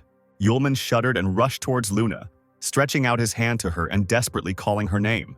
His palm hit an invisible barrier. Something dark and terrible blocked him from the princess. Through the thick veil, a deep voice was heard, promising to deprive the possibility of escape. Yulman, being in the bubble, listened. The voice seemed very familiar to him. Moreover, this unusual power was felt so clearly, as if he had felt something similar before. The voice came to life again, saying that she and the guy had not seen each other for a very long time. The untouched space around the apostle shrank even more, and red sharp fangs rushed towards him. Both from below and from above, something was pressing into space, an eternally closed gate. The apostle straightened up and knitted his eyebrows together, loudly asking who was playing here. The fangs clicked. The beast seemed to be laughing and was about to reveal the speaker to the world. From the red mist, the 12th apostle, the king of eternal night, Kapasis, a tall youth with a deceptively handsome appearance, slowly emerged towards Yulman. Yulman immediately surrounded himself with his own protective magic. Looking at the other apostle, he didn't even think that Kapasis was still alive. He managed to deceive the demon. The guy grinned, waving his long gray hair. Apostles don't die so easily. Yulman knows this like no one else. With his hand on his hip, Kapasis asked if the first apostle had decided to leave the small world in which he had lived for 1,000 years. When Yulman demanded to let him through, the interlocutor stated that he would not allow anyone to interfere with her. The disciple narrowed his eyes and raised an eyebrow, asking if the 12th apostle really needed such an enemy. Kapasis smiled and held out his palm, on which a small sphere was pulsating. He had long wanted to try to find out this. A real hell opened up between the two apostles, flooding the space with black colors. The sphere shone brightly. The entire demon world was the source of Kapasis's demonic power. This power combined the power of the entire world with his own power. He wanted to see if Yulman could handle something like this. Initially, such a surprise was prepared for the second apostle, but Kapasis decided that it would do for the first one as well. Yulman replied in a bored tone that this performance only made his eyes water. The fire of madness blazed in the eyes of the king of eternal night. He growled that the power was greater than his opponent thought. Extending his hand in front of him, Yulman caught the spear of eternal night, a powerful weapon that the 12th apostle had summoned, in his palm. Not a single muscle on the student's face moved. He continued to resist the madman without moving. The sharp, magical tip pierced Yulman's palm, piercing the flesh. His hand didn't shake at all, and the guy didn't seem to feel the deafening pain. Kapasis leaned forward, whispering in shock that the first apostle had stopped the spear. But his lips spread into a grin as he saw blood dripping from his pierced hand. As it turned out, even the mighty first apostle had red blood. Yulman smiled, wiggling his fingers slightly, asking if Kapasis was disappointed. He chuckled, assuring that everything was the other way around. He only saw hope for himself.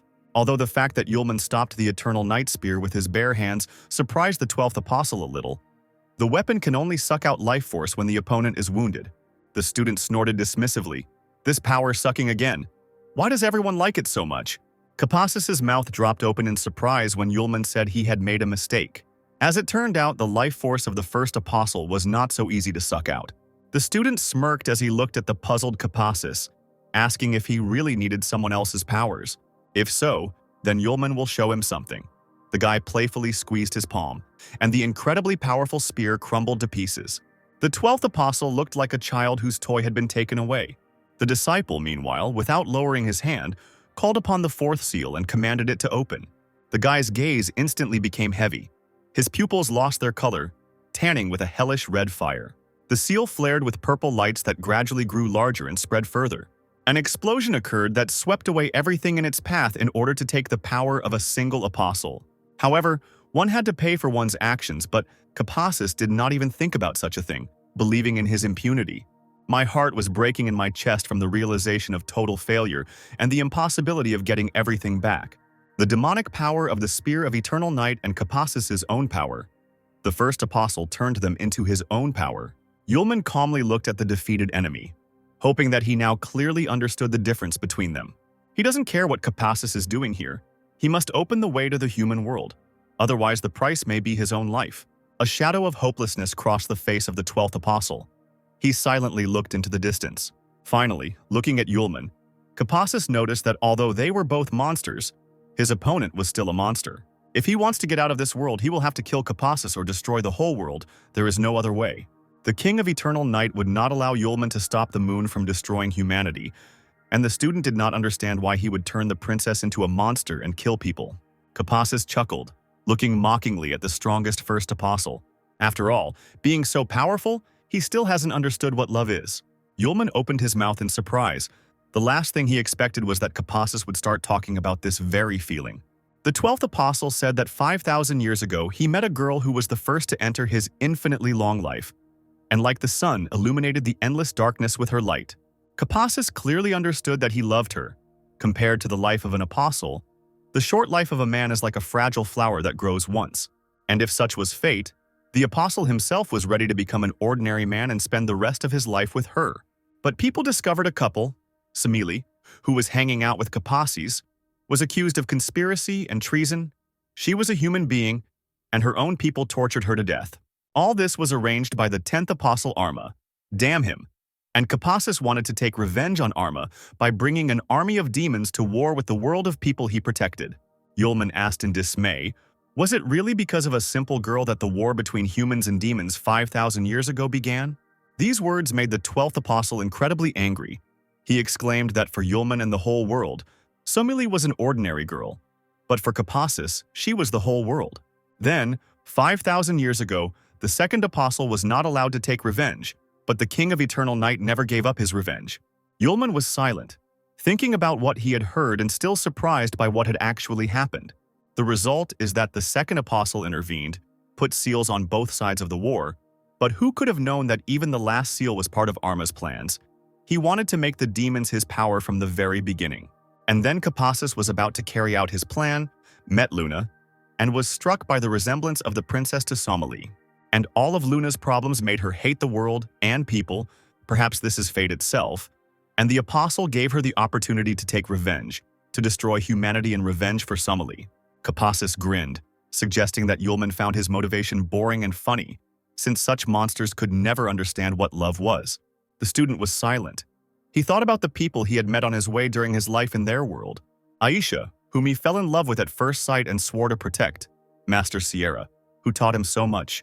A wonderful friend and reliable battle companion, the never-despondent Arya. The affection of Linda, the bandit's daughter, flattered him, but the apostle always treated the girl well. Finally, Luna, the princess to whom he had become so attached, saw and learned of her feelings. Shaking his head, Yulman apologized to his rival for not realizing how deep his love was. Since Kapassus does not want to give in to the first apostle, he will have to enter into battle. But before that, the disciple held out a gold ring, clenched between his fingers. The King of Eternal Night let out a startled cry, leaning forward when he saw the decoration. Yulman said that he found the ring near Luna before the demon possessed her, and picked it up, feeling the power of the 12th apostle on it. The decoration slowly made its way into the palm of the puzzled Kapassus, the first apostle returning the second part of his strength to him, because there was no point in fighting if he only had half. Kapassus regained his composure and chuckled, calling Yulman still as self-confident. Even though he allowed the enemy to recover his strength, he will not thank him. The King of Eternal Night will not be able to forgive people, and only in the event of his death will Yulman be able to pass. Kapassus clenched his fists, his demonic wings soared into the air, raising a real storm. The guy shouted that Yulman would have to get acquainted with his power of all demons. A bright, bloody sphere exploded high in the sky, the ground practically opening up under the raging energy. Kapassus's eyes turned into two yellow lights of madness. He concentrated in his hands the future power, the strongest blow of the King of Eternal Night, intended for Yulman. Even the Apostle's body itself could not withstand the incredible power of the bloody whirlwind, the boundless chaos. Yulman did not waste time. A long blade appeared in his hands, a concentration of light energy. His hair became completely gray. The student immediately called upon the fifth seal. He swung his blade furiously, commanding the summoned seal to open. The icy, snow-white wall immediately began to press against the devilish power of Kapassus. A bright, scorching energy with its power and light pierced the flesh of the 12th apostle, devouring him. The traces of the years lived were visible on his young face. The King of Eternal Night whispered that he had seen the first apostle. He, gradually disappearing, found the strength to smile, muttering that he was very tired after 5,000 years and was now leaving for Somali, whom he had been looking for so long.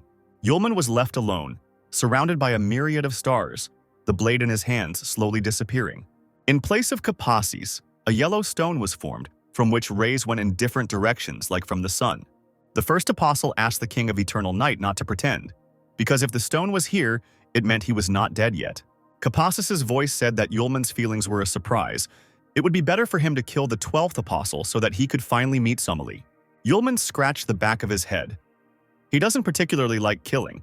Now there is no mortal danger for Aisha and Luna, which means there is no reason to kill Kapassus. The stone glowed brighter, and upon hearing the girl's name, the apostle asked if this was the person he had taken away. It turned out that everything was not so simple because Aisha was neither a pure-blooded human nor a demon. Before Kapassus could finish speaking, a huge human hand burst out from under the ground and grabbed the stone. Yulman stared in surprise at the living ruler, who was grinning as he looked at the stone, and the voice of the 12th apostle asked Aquila what he wanted to do. The demon laughed evilly, shaking his bright red hair. He intended to swallow Mr. Kapassus and already opened his mouth wide, holding out the stone to him. Yulman furiously rushed towards the foolish ruler because the power of an apostle is not something that such a creature can absorb. But it was too late. The stone fell into Aquila's throat, and smoke came out of his mouth. The demonic eyes of the overlord widened at the effect produced. Rage and anticipation of power overwhelmed the demon's entire consciousness. He began to beat his fists on the ground, shouting that it was a wonderful feeling when boundless power spreads throughout the body. The sky disappeared from view, so huge did Aquila become. Being a demon, his strength increased 100-fold. Yulman shook his head and called the ruler a real idiot. Now before him stood an incredible creature, a huge dragon, which felt the wonderful power of the apostle. It felt like he could touch the sky just by raising his hand. Now he didn't have to remain the king of this miserable world. The whole universe would be under his control. The dragon lowered his head, looking at the first apostle, asking what would happen if he swallowed him, since such power came from the 12th apostle. The student rolled his eyes, calling Aquila a fool who had already gone mad from the apostle's power. Even Kapassus himself couldn't defeat him. And what can a ruler who is only 1/10 the embryo of a demon do? Several pairs of the monster's hands snapped their claws. The demon roared that if both guys were apostles, then Yulman had spent a lot of energy fighting the King of the Night. His strength was running out. This means that the first apostle must be obedient and allow himself to be swallowed by Aquila. Yulman stood motionless as the monster's huge paws reached out towards him. Suddenly the ruler froze. His red eyes widened in surprise. It was impossible to approach the apostle. His intended victim shook her head once again, and the guy called Aquila a fool again. The power of an apostle is not just some accumulation of energy. The monster did not even understand the essence of it and still decided to feed on the power of the apostles. Yulman gently touched the tip of Aquila's claw, and it began to dissolve, screaming as its power began to crumble from the mere touch. The first apostle said that Aquila's so-called power was just a fake compared to his own. The student will no longer be able to watch Aquila's atrocities. The power of the demon world was contained in the power of Kapassus, and now the whole world is in danger. Aquila laughed, clicking his sharp teeth. Because he had gained this power with such difficulty, what now? A bright flash of white light swallowed up the desperate roar of the monster that wanted to finish off Yulman even if the entire world was destroyed. The first apostle didn't answer but only made a slight movement with his fingers, turning the flash into a whirlwind. The space was filled with white smoke, and when it cleared, there was no one in front of Yulman. The apostle shook his snow-white hair, quietly wishing to convey greetings to the king of the underworld, Harvey. The boy was still in the sky, looking at the battle-scorched earth surrounded by thousands of stars. He sighed heavily, hoping that now everything was decided and no one would attack him anymore. It's time to leave this world. It seems the only way left is to go directly to the core of the demon world. Gathering his strength, Yulman jumped down and, without stopping, found himself underground. Surrounded by a bright glow, he looked down fearlessly, sinking deeper and deeper. There was an explosion. Breaking through the thickness of the rock, the apostle found himself at his target. In front of him was a small object, which from a distance looked like a stone, as if woven from threads. Yulman approached the core of the demon world, a small portal, inside of which bright threads of space were visible. It was not a good sign. The first apostle looked closely at the core, which should not have looked like this. The guy concluded that the core had begun to collapse, as he expected, and if it began to recover, it would cause a lot of problems. Yulman grabbed him with both hands, knowing that he could now directly leave this world. But on the other hand, if he left things as they were, the demon world would also immediately disappear. For some reason, an image of Kapasis appeared in my head, saying that a monster like Yulman could not understand what love was. The first apostle was deep in thought, looking into the distance. He thought about whether he could destroy the friends he had made here. Entire tribes of creatures. The choice had been made. He couldn't just let the demon world die by using his power to stimulate it. Yulman spread his arms to the sides, and the portal immediately lost its dangerous red colors. In the name of the first apostle, he granted this world new power. From the place where Yulman fell, a column of bright blue light shot out, rising to the sky. He swept across the entire demon world with a huge energy field, stunning its inhabitants. This force gave the dried-up land new life. Fields and meadows became covered with greenery. Trees and flowers grew in a few seconds. At the border of the two zones, the werewolf and the elf felt incredible tremors underground and fell to the floor. They had never experienced anything like this before. The elf cried out in confusion and drew his friend's attention to the large rocks in the distance. Both exclaimed in surprise when they realized that they should now be at the transborder rift. Had the crack really disappeared and the girl with the animal ears was looking at them from afar, clearly seeing them? The Nekomimi and Goblin tribes also couldn't believe what was happening. Lemur ran up to her friend Arlie, asking what happened. The girl almost cried with joy, exclaiming that the water had come and the riverbed was filled with water. The villagers, fully dressed, rushed into the cool river and joyfully splashed around there, crying with happiness. The lemur froze, looking at her fellow tribesmen screaming with joy, and thought that this was a real miracle. She suddenly felt something, raised her head and looked closely. Lemur's lips involuntarily stretched into a smile. The wind brought a familiar scent. Could it really be the owner? In the dilapidated castle under the clear sky, Lilith was able to breathe a sigh of relief, asking herself if Yulman was involved in what was happening. The woman asked if he had planned these changes and chuckled at the completely different surroundings. Suddenly, another voice, the voice of the first apostle, treacherously sounded in the succubus's head. She began to look around, calling Yulman by name. Little Aska looked at the woman in surprise. Yulman mentally replied that he was in the center of the demon world, the very core, and said that he had assimilated the demon world. What she heard surprised Lilith beyond words. She even asked again if she had heard correctly. The apostle confirmed this. Now he had to return to the world of people to look for the moon. Now Aisha's mother must stay in this world and look after him. Lilith began to protest when Yulman announced that, having settled everything in the human world, he would return to the succubus and take Aisha with him. The conversation was taking place in Lilith's head, so the little lion asked in surprise what had happened. The woman turned to the vast expanses of the demon world, collecting her thoughts. It seems like she suddenly became the ruler of this world, temporarily. But still, it is so. Meanwhile, in the human world, in an abandoned house in the city of Hop, Aisha and Sierra have made a shelter for themselves. Aisha found a long cloak and, wrapped in it, wandered through the streets with a hood on her head, making her way to the house.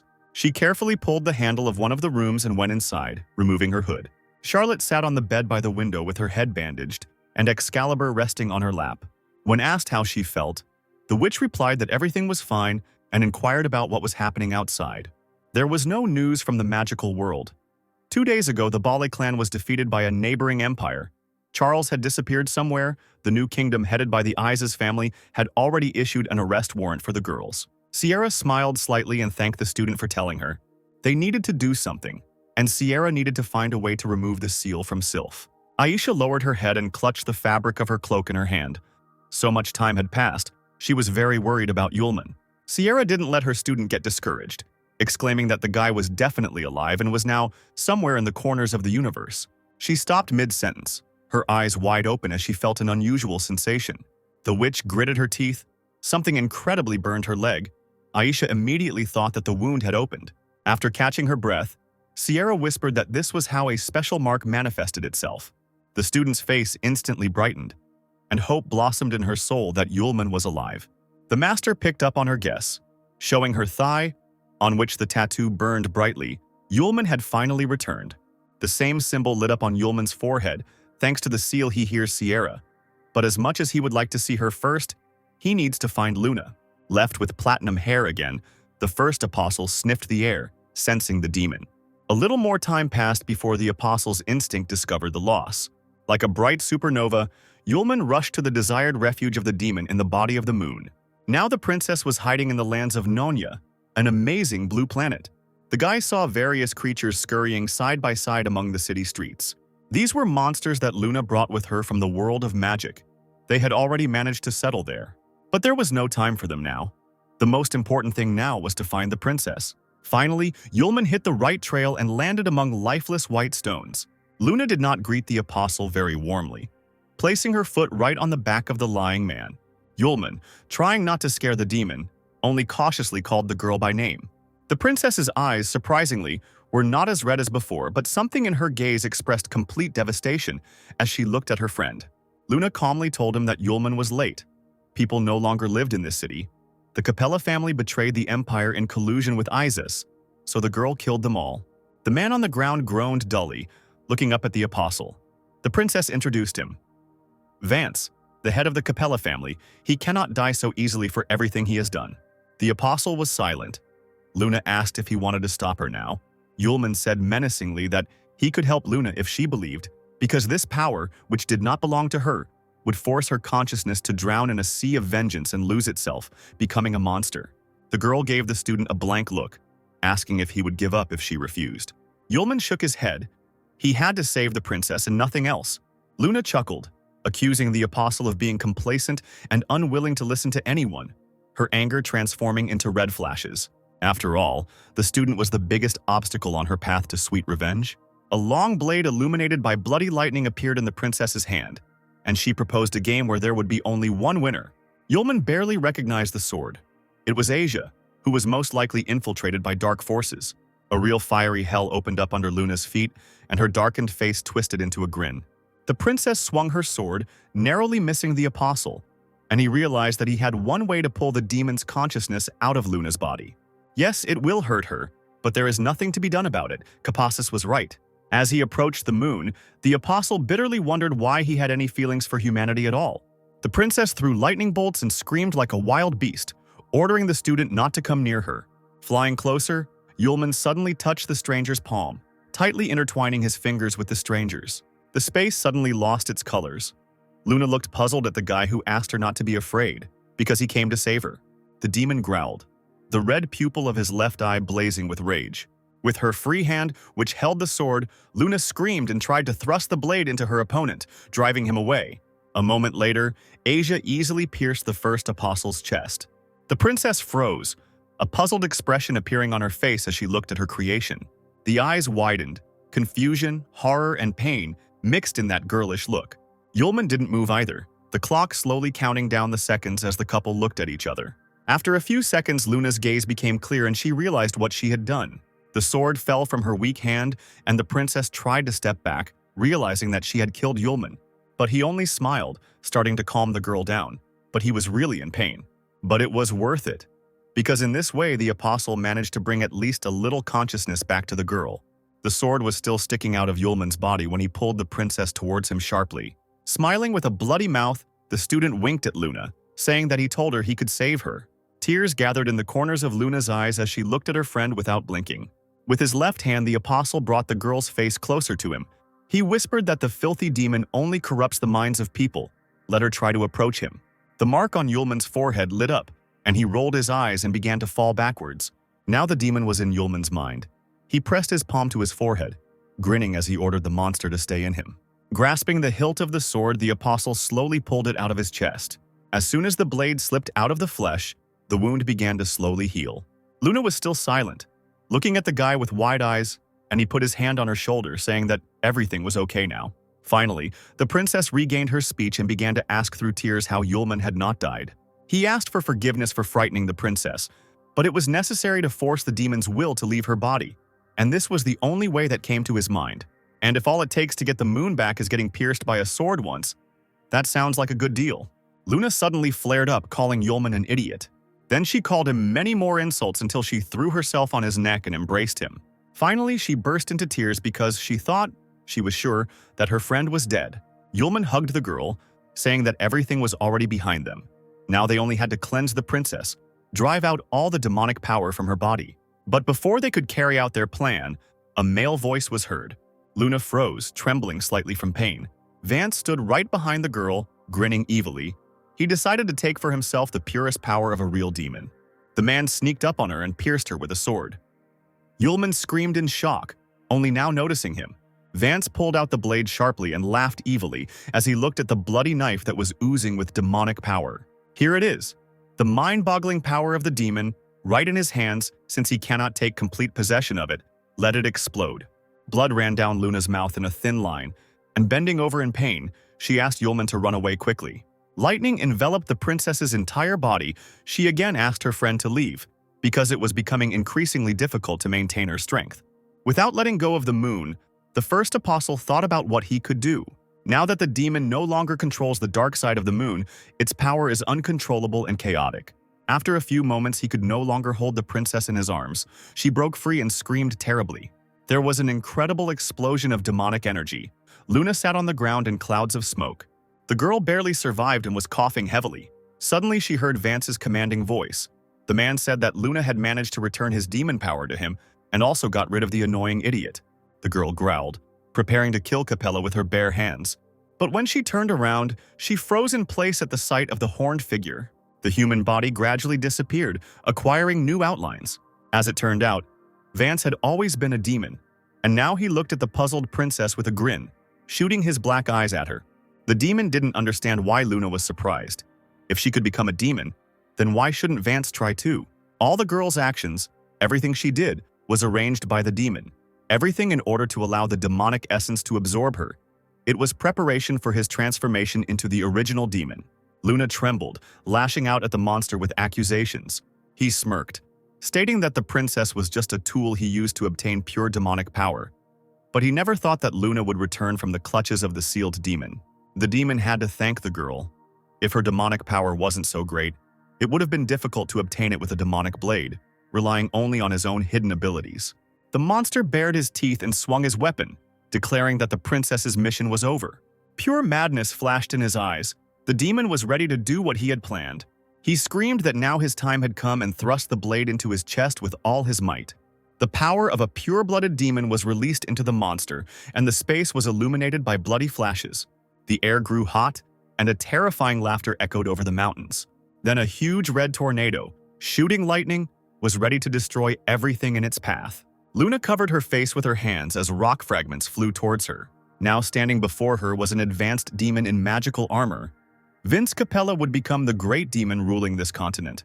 The monster spread its bloody wings behind its back, spreading its arms to the sides. Luna weakly raised herself up on her elbows, cursing Vince. Everything happened because of him. The fall of the empire, the death of his father. This man is to blame for everything. The demon chuckled, replying that compared to the great goal of his rule over the continent, some small empire meant nothing.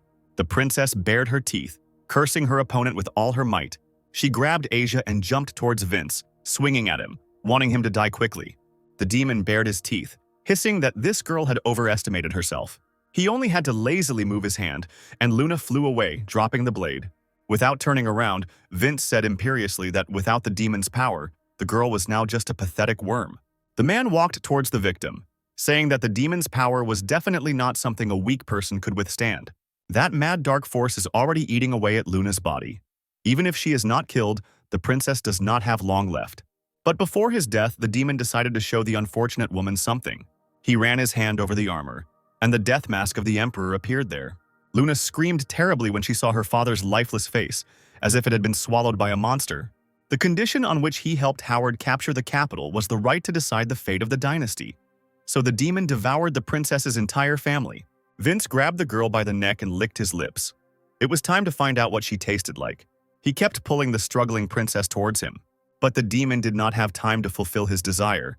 An icy burning sphere appeared right in front of his face. A loud voice asked if it was a pity to destroy an entire country in order to become a demon. The sphere instantly grew to the size of a whole wall, approaching Vince, who froze in surprise. The demonic scream was drowned out by the blue light. The sphere swallowed his hand, and Luna was freed. The demon screamed terribly, having lost almost his arm. The astonished princess began to look around, searching for her savior. In the distance, a man's silhouette appeared in the clouds of smoke, the hem of his cloak fluttering in the wind.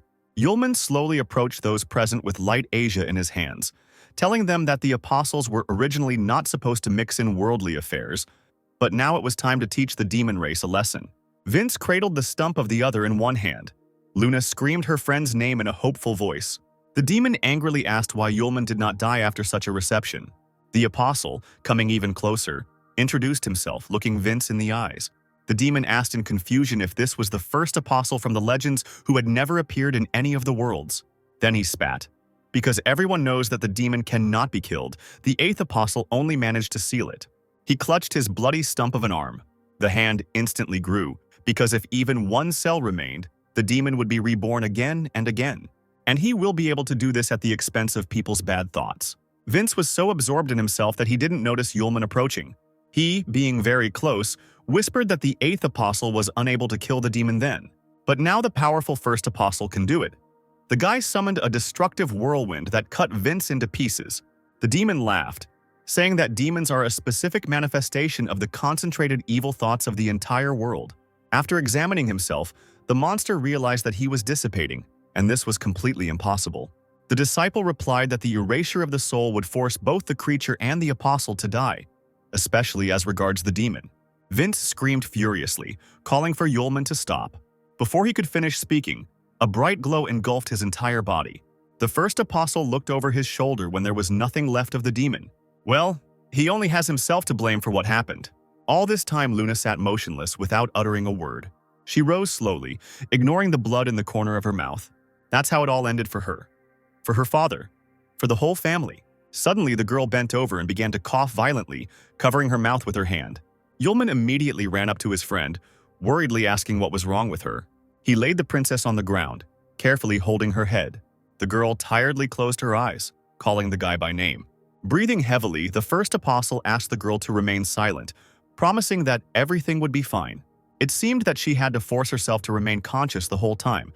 If an ordinary person had received such wounds, they would have died long ago. The main problem is that Luna's body is now on the verge of exhaustion because the metamorphoses and the fight with the demon took a lot of energy. The princess groaned hoarsely, asking the guy not to waste his strength because she herself understood her condition. Luna only asked for a promise to save this country, because the Isis clan would not be able to bring peace. Yulman pressed the girl to himself, vowing to fulfill his promise.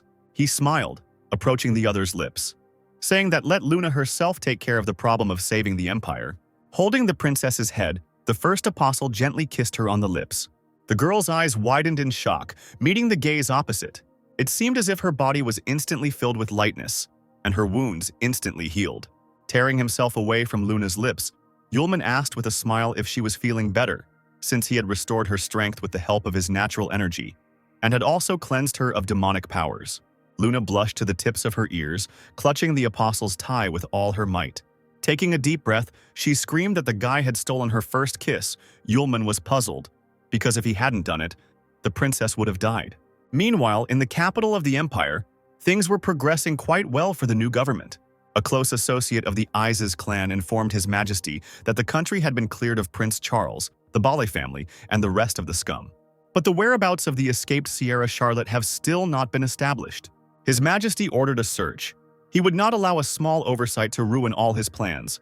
He turned to the gloomy girl standing next to him. The Lord ordered Malena to deal with the Fire Witch, because all the defenders of the old dynasty must be killed. No one should remain alive. The warrior pressed her hand to her heart and bowed, promising to handle this. The man turned to the blonde girl, ordering her to behave like a true princess. Arya frowned at her father, who threatened her, even though she was his daughter. because there would be no mercy for anyone. The warrior, dressed in an unusual outfit for her, an aristocratic dress, left the hall. The girl walked over to the large window, where the lush foliage peered in, and looked at the clear sky, glad that Sierra and Aisha were indeed okay. A creature resembling a werewolf entered a large portal, more reminiscent of a mirror frame. On the other hand, Yulman kept it open, while Luna watched those leaving closely.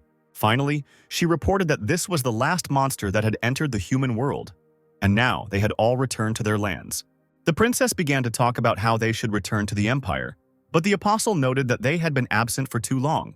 Luna said bitterly that Howard was an Iron Man, cruel and bloodthirsty, and if the inhabitants suddenly wanted to rebel, they would suffer greatly. Yulman approached the girl and expressed his condolences about her father, but also encouraged her with his presence. The princess was thinking about something, and did not immediately understand why the apostle suddenly knelt down in front of her, smiling and offering to climb onto his back. Luna's cheeks turned pink. She asked what Yulman had planned. He answered over his shoulder with a smile that it would be faster to fly to the capital. The girl pursed her lips, wondering whether she should refuse, since she already felt terribly uncomfortable. But fatigue still overcame pride, and the princess, with a heavy sigh, climbed onto her friend's back, holding tightly onto his shoulders. Smiling broadly, the apostle nevertheless decided to remind Luna once again to hold on tighter. She closed her eyes tightly, clasping the other's neck, when Yulman pushed off sharply and rushed upward, shrouded in a veil of magic. They flew like a supernova streaking across the sky, but the safety of their journey was ensured by a thick magical shell that allowed the pair to breathe and talk. Suddenly, the apostle turned his head slightly and asked the moon if she could become a queen. Leaning close to his ear, the girl replied that she had never thought about it before, but now she had to take everything into her own hands for the sake of the country. After a short silence, the princess asked Yulman why he was helping her. After all, apostles should not interfere with what was happening on Earth. But, as it turned out, each apostle has his own activities and hobbies, but they do not concern the first apostle. He must have something that he wants to protect, for example, the moon. So much has happened lately. Now she has no family, no country. The apostle lured the girl into a trap and made her possessed. The disciple sympathized greatly with Luna. After listening to her friend, the princess fell silent for a moment, comprehending what she had heard. She blushed again, and taking advantage of the fact that Yulman couldn't look at her, she quietly asked if he liked her as a girl. The apostle squeezed his palms tighter on Luna's hips and stopped abruptly in midair. The princess was slightly frightened by this. She held her breath, and her heart skipped a beat. After what happened to Kapasis, who almost destroyed humanity for the sake of a woman, Yulman could not judge him. And as for love, this word is difficult for him to understand. The first apostle replied that his feeling for the moon was something more than just ordinary sympathy. Perhaps this is what is called love. If before this only Luna's cheeks had turned red, now the girl blushed and bit her lip from the unexpected and such a sincere confession. Seeing the apostle turn to face her, the princess pounded her fists on his back, ordering him to fly faster. Yulman shook his platinum hair and suddenly blushed himself, asking if they could continue on their way. The interlocutor nodded and sighed deeply, looking somewhere down. Meanwhile, in the capital, popular riots gradually died down, and the streets became deserted. This was facilitated by the appearance of the army of the established government. Knights in steel armor on horseback combed the area. Yulman and Luna had already arrived at the scene, and now they had carefully landed on the roof of one of the tall buildings, quietly observing what was happening. The Isis family's guards were everywhere, and everything was guarded so tightly that it seemed impossible to get in without making noise. The princess suddenly looked at the apostle and smiled, saying that she could do something different, surprising the guy. She crossed her arms over her chest and winked at him, telling him not to forget that she grew up in this palace. The girl nodded her head at the puzzled apostle, calling him to follow her. A little later, both found themselves underground, in specially equipped secret corridors. Yulman was genuinely surprised by the underground tunnels of the palace, looking at the strong walls. Luna replied with a sad smile that this secret tunnel connected the palace and the outskirts of the capital, and only a few courtiers and members of the royal family knew about it. The apostle chuckled thoughtfully, nodding, thinking that this was the right decision. Coming out of the tunnel, both entered a room. The apostle lit a fiery sphere in his palm, asking who the man in front of them was. The gray-haired man closed his eyes, not accustomed to the bright light in the semi-darkness, and asked worriedly who was there. Seeing the courtier, Luna cried out in surprise. It was the Imperial Chancellor Doors. He walked towards the light, and only by her voice did he recognize Her Highness Princess Luna. The old man began to cry, pressing his hands to his chin, glad that the girl was alive, and she asked what the Chancellor was doing here. As it turned out, before his death, His Majesty ordered doors to wait here, and only now he understood why. The Chancellor added that they needed to leave quickly because the city was under the control of Howard and his guards. The princess reported that she was aware of everything and returned to take revenge, but the man exclaimed in fear that she could not do anything alone. The girl tried to calm Doors down, smiling and replying that she had not arrived alone. Glancing at Yulman, the man noticed that even the three of them, herself, Luna, and her guard, were still powerless against an entire army. The princess was taken aback by the mention of the guard, but then her lips spread into a smile and she turned to the apostle. The girl firmly informed Chancellor Doors that he needed to leave the capital, which caused bewilderment among the courtier. Luna convinced him that her own guard was a master of his craft and had trained at the Dark Iron Dome. The Chancellor extended his hand and opened his mouth, surprised by what he heard. He froze in place and watched the rapidly moving couple. When Luna and Yulman walked away from the man, the apostle asked his friend, slightly irritated, if she could have come up with something smarter. She replied with a smile that if she had told the truth to the Chancellor, he still wouldn't have believed her. But the mention of the Dark Iron Dome had an effect. Everyone was afraid of that name. The girl playfully noted that she had come up with worse options, asking if Yulman wanted to hear them, but the guy refused. After some time, the couple emerged from the underground tunnel straight to the entrance of the palace. Armed guards were guarding the territory very close. Standing behind Yulman, Luna asked him what they should do next. Watching the guards closely, the first apostle suggested going straight to Howard. But suddenly he faltered, noticing a painfully familiar crown of head below in the palace courtyard. The one he noticed was sitting on a bench and talking to herself, clearly mimicking someone. Arya irritably waved her legs in the air, clutching the hem of her long dress. She exclaimed that there was no way to even leave the city. It was a real prison. Calming down, she sighed softly, muttering that she couldn't wait for Yulman to return and deal with them. Yulman found himself under the shadow of the tree behind Arya, in 2 jumps, and immediately greeted her. For the first few seconds, the girl seemed not to understand who was in front of her, but she soon came to her senses, screaming excitedly. The apostle nodded. Here he is, back, safe and sound. Arya grabbed him by the chest, shouting that the bastard was still alive, and began asking when he returned and what he was doing here. Yulman could barely answer that he had encountered difficulties in the magical world. Luna approached silently and immediately turned to Arya, remembering that she had seen her on the pentagram and that she, it seemed, was Sierra's student. Raising an eyebrow, the princess asked suspiciously what Sierra's student was doing in the palace, and it looked like she hadn't sneaked in here secretly. The warrior trembled slightly, muttering the name of Her Majesty. She did not know how to tell the truth. The apostle followed his friend and asked how Arya ended up here, but the girl immediately looked away in shame. Finally, taking a deep breath, she said, as she inhaled, that her full name was Arya Isis. Lowering her head, she heard Yulman repeat the name in surprise, beginning to guess something. Luna was scared to look at. A shadow fell across her face when the princess asked Arya who Howard Isis was. The warrior lowered her head even lower and barely audibly admitted that the man was her father. She said that she had abandoned him many years ago, but she was still his 3rd daughter, and that could not be changed. Luna pulled Asia out of her sheath and pointed it at Arya. Lightning sparkling in the air as the girl screamed that these people had destroyed her country and killed her family. Her face turning red, the princess hissed that the traitors of Isis must die. The first apostle immediately jumped out in front of Arya, covering her with his hands, calling on Luna to calm down, because his friend was definitely not involved in this. The princess screamed that she was the daughter of her enemy, but Yulman knew that it was not Arya's place to decide whose daughter she was, and she had done nothing wrong. Luna narrowed her eyes. She couldn't believe that her friend had decided to cover up for a criminal, but the student firmly replied that he simply wanted to spare the girl the pangs of conscience after killing an innocent person. Luna thought for a moment and remained silent, lowering Lightning Asia and moving it away from Arya. Finally, she spoke, saying that only now did she understand everything. Luna needs to kill Howard with her own hands, and she'll deal with Arya after she's done with everything else. Yulman still hadn't left his friend's side when the princess turned around abruptly and walked towards the entrance to the castle. The apostle apologized to Arya for Luna, who had been very impulsive lately, but the warrior shook her head. She understood everything perfectly. Looking at the floor, the girl quietly whispered that Her Majesty wanted to go kill Howard.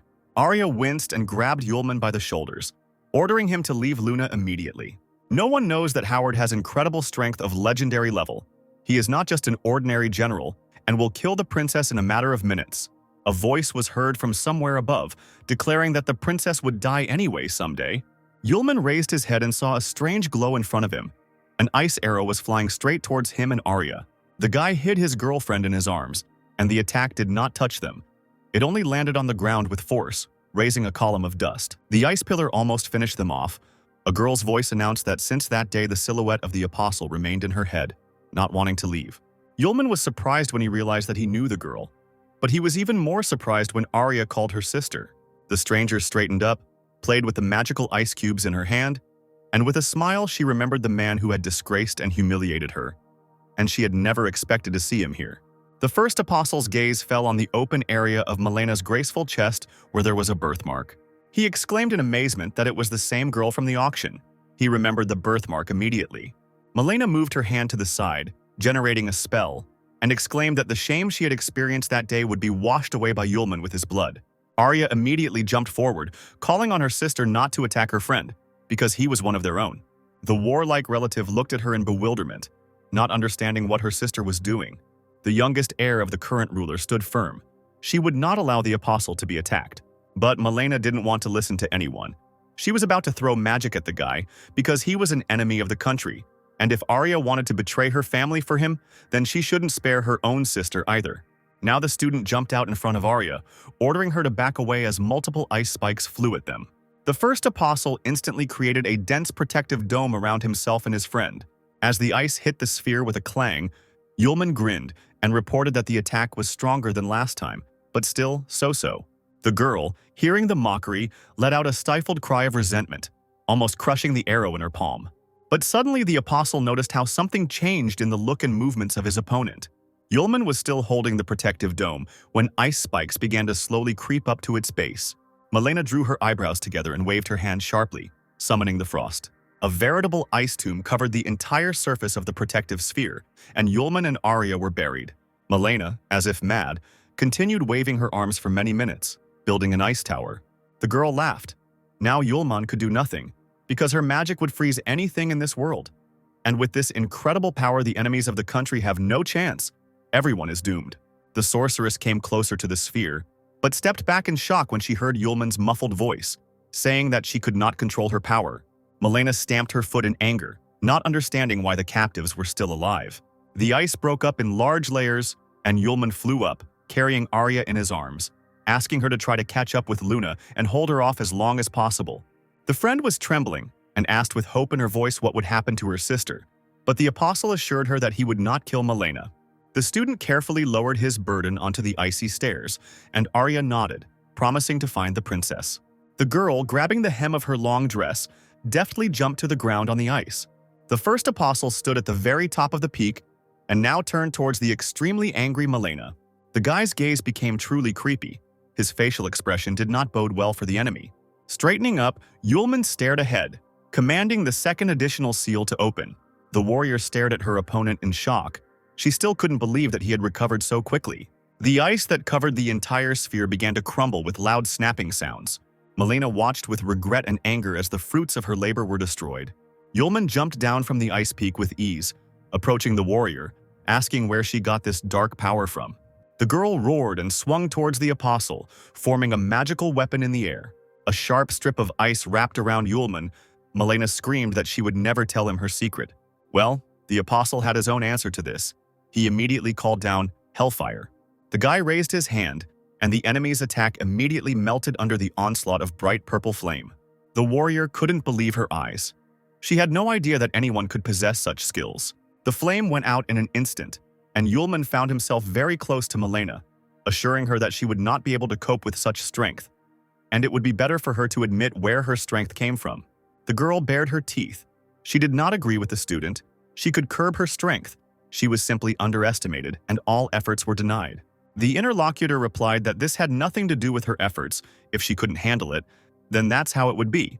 A person trying to play with powers available only to apostles is doomed to death. Melena screamed that Yulman was right. She really couldn't control that damn ice. As soon as she continued to say what she would like to do instead of spending the rest of her years in someone else's shadow, the apostle grabbed her hand, ordering her to shut up.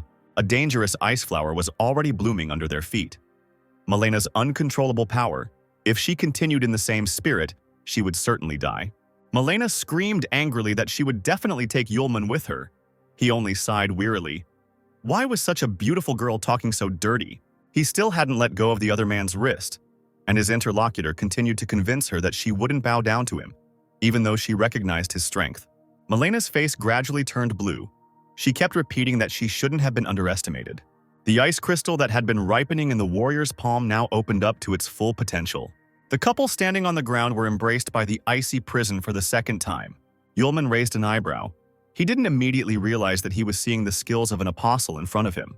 He noted thoughtfully, ignoring the trap, that the girl had taken something from Felix. Malena's body temperature was rapidly cooling, but this had no effect on Yulman, and the girl did not understand why he stood as if nothing had happened even after such techniques. With her other hand, she tried to pull the other man's hand away, hissing through clenched teeth, "Who the hell is this guy?" The student was already quite fed up with this confrontation. He again demanded to stop and tell where the ice magic came from, so that he could help get rid of the spell before it was too late. Horrible blue veins appeared on the brunette's face. It seemed she didn't realize the trouble she was in. The block of ice, like a taut string, crumbled with a loud sound. A huge dome descended on the couple from above. Malena found herself buried in the thickness of ice and still was not going to give up. The scale of the disaster threatened to become catastrophic, and the man and the apostle could end up under the rubble. Yulman sighed heavily once again, complaining about someone else's incredible stubbornness. Malena's irises filled with cold. She bared her teeth one last time, then froze, asking her father for forgiveness with her last strength. Yulman looked at her carefully, concluding that the magical powers had dried up, but the human body had withstood the power of the apostle, and at such a level. A huge avalanche was inexorably approaching them from above, flooding the space with blue. The first apostle said with admiration that Malena had used up all her strength trying to freeze him. And even if she had lost consciousness, the out-of-control boulders would still have reached their goal. Without letting go of the girl, Yulman smiled, telling her that he had promised Arya not to kill her sister. The purple flint gently licked the face of its owner, and he had no intention of leaving his rival to certain death. When the fire began to swirl around the couple, the apostle decided to first deal with the ice magic that was corroding Malena. The purple wave covered them completely. Now the outcome, successful or not, depends only on the girl. Luna, being near the palace, noticed purple flashes in the air. She recognized the color of the flame. It was Yulman, but she wondered who he was fighting. But the girl quickly lost interest. The most important thing for her now was to deal with Howard. As soon as she started walking towards the chambers, Arya blocked her path, landing abruptly on the ground in a fighting stance. The warrior held her weapon behind her back and kept trying to dissuade the princess from interfering, since it would be impossible to defeat her father. Luna narrowed her eyes and said irritably that she had only pardoned the girl at Yulman's request. So why did she continue to interfere with her and persecute her?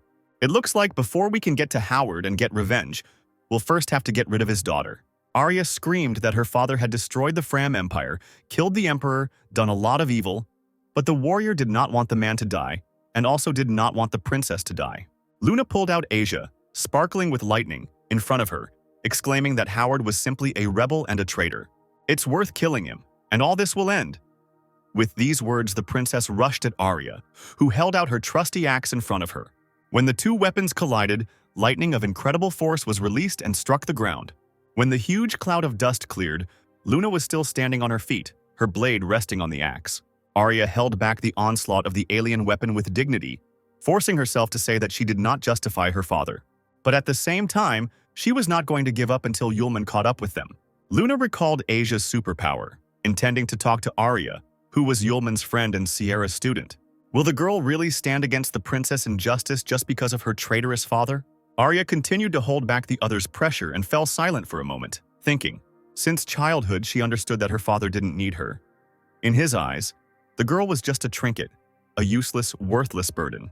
Arya burst into tears, screaming that her father gave life, raised the girl, and he was so hated.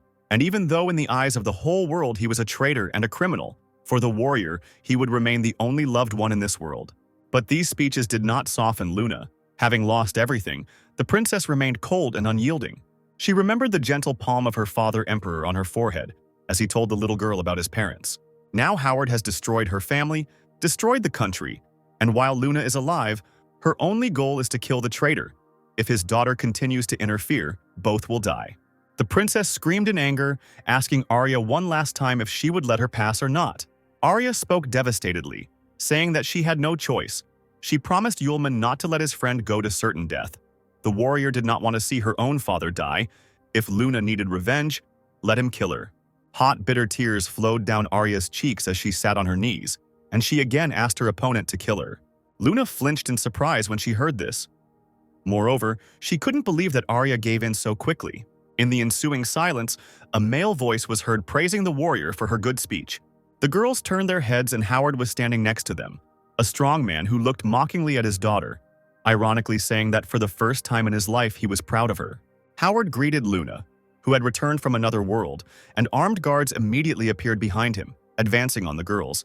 When the knights surrounded the warriors, the ruler spat that he would kill the princess with his own hands, and then he would be sure that the imperial family would not do anything else. He laughed vilely, concluding that the entire dynasty would be exterminated. But now Luna was no longer the same as before. The girl chuckled, taking Asia out of its sheath. Bright lightning cut through the air. The princess rushed towards Howard, screaming that she would kill him now and avenge her father. The man raised an eyebrow as he watched Luna fight off his guards and chuckled. He folded his arms across his chest, mockingly noting that the princess had been to another world and had developed her skills quite well. Several more knights were struck by the red lightning of Luna's blade. She moved towards her goal despite the difficulties. Finally, Howard bared his teeth when the girl was very close and pulled out his knife, calling his opponent a weakling.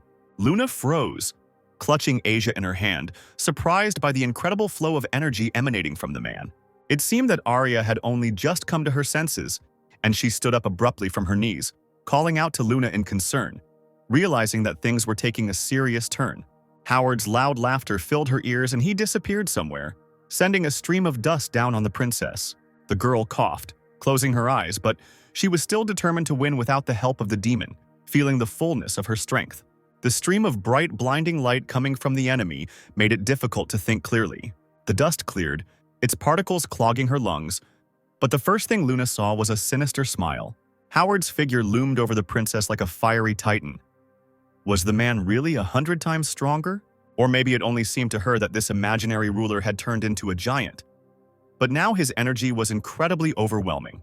Luna felt herself getting lost, drowning in her own doubts, imposed on her by someone else, convincing herself that she was incapable of anything. Howard bared his teeth, hissing that it had finally dawned on the emperor's daughter that the strongest should sit on the throne. He swung his weapon furiously, raising his hand high, shouting that now he was the strongest. The ruler was so carried away by his own self-admiration that he suddenly heard the ringing of blades and looked down in bewilderment. His own daughter went against her tyrant father and stood up to defend the enemy, holding back the onslaught of the blade with her axe. Meanwhile, Yulman and Malena were waging their own struggle in which there were no winners. The hail of ice fragments slowly melted under the pressure of the hellish fire, and soon the girl found herself free, asking in surprise why she was still alive. Finally, completely freed, the warrior slid down the wall, exhausted, and the apostle rushed towards her, ordering her not to move. The blue slowly disappeared from the tired girl's face. She stared ahead unseeingly, silently wondering what Yulman had planned, intending to save her.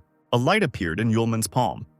He was interested in the blue ice inside Malena, because she had no idea about the power of the apostles. The flame floated towards the girl. She was told that dark ice is the most powerful energy in the world. Its free part provokes monstrous changes in the world, and in humans, it devours consciousness.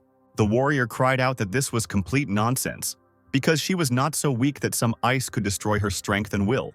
But this was not connected with strength or weakness. That is why the apostles reached the limit of perfection in their field.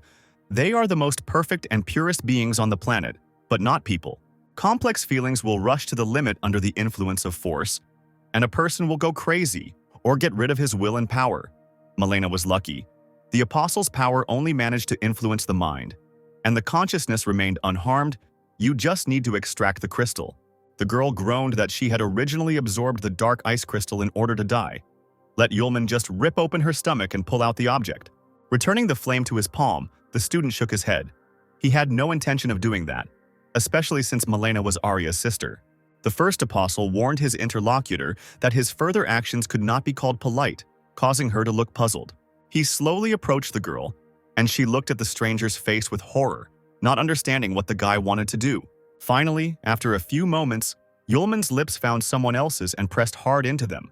Howard, at the other end of the palace, had not put away his blade and was pressing it hard against his daughter's axe, trying to reason with his daughter, but not giving in to her. He applied even more force and the steel slid to the side, missing the girl. This maneuver sent him flying back, ending up next to the moon, but he remained on his feet. The knights did not dare to interfere with the confrontation with their relative, and all gathered behind Howard. Arya screamed at her father that he had to stop, because the old dynasty had already been destroyed, and the throne belonged to him. There was no need to make new mistakes. Howard raised an eyebrow and fell silent, looking at the girls. He was deciding something during these few difficult seconds. However, it did not take him long to give his guards the order to kill the princess. The academy student gripped the axe in her hands, slowly ordering the princess to step back. The knights formed a tight circle around the two warriors. Arya turned to Luna, declaring that she would not let her die. Now the princess looked at the daughter of her enemy, appreciating the fact that the girl had gone against her own father. Arya's platinum hair instantly turned pink, and her entire figure was illuminated with a fiery glow. Luna recognized the ability of red anger. Drowning in the fire, which did not cause her any harm, the student fearlessly stepped forward. Woe to the guard who decided to attack first, because a second later, he was already falling backwards from the blow. Not even a few minutes had passed before nothing remained of the ring of opponents. Arya was breathing heavily, and guards were lying around her like sacks. Howard even admired his daughter, who had betrayed him. Now she performed with dignity on the battlefield and knew what to do. He frowned, saying that he was giving Arya one last chance to surrender. Would she really continue to protect Luna? The yellow eyes of the fire warrior looked piercingly at her father. The girl declared that she would not let the princess be killed.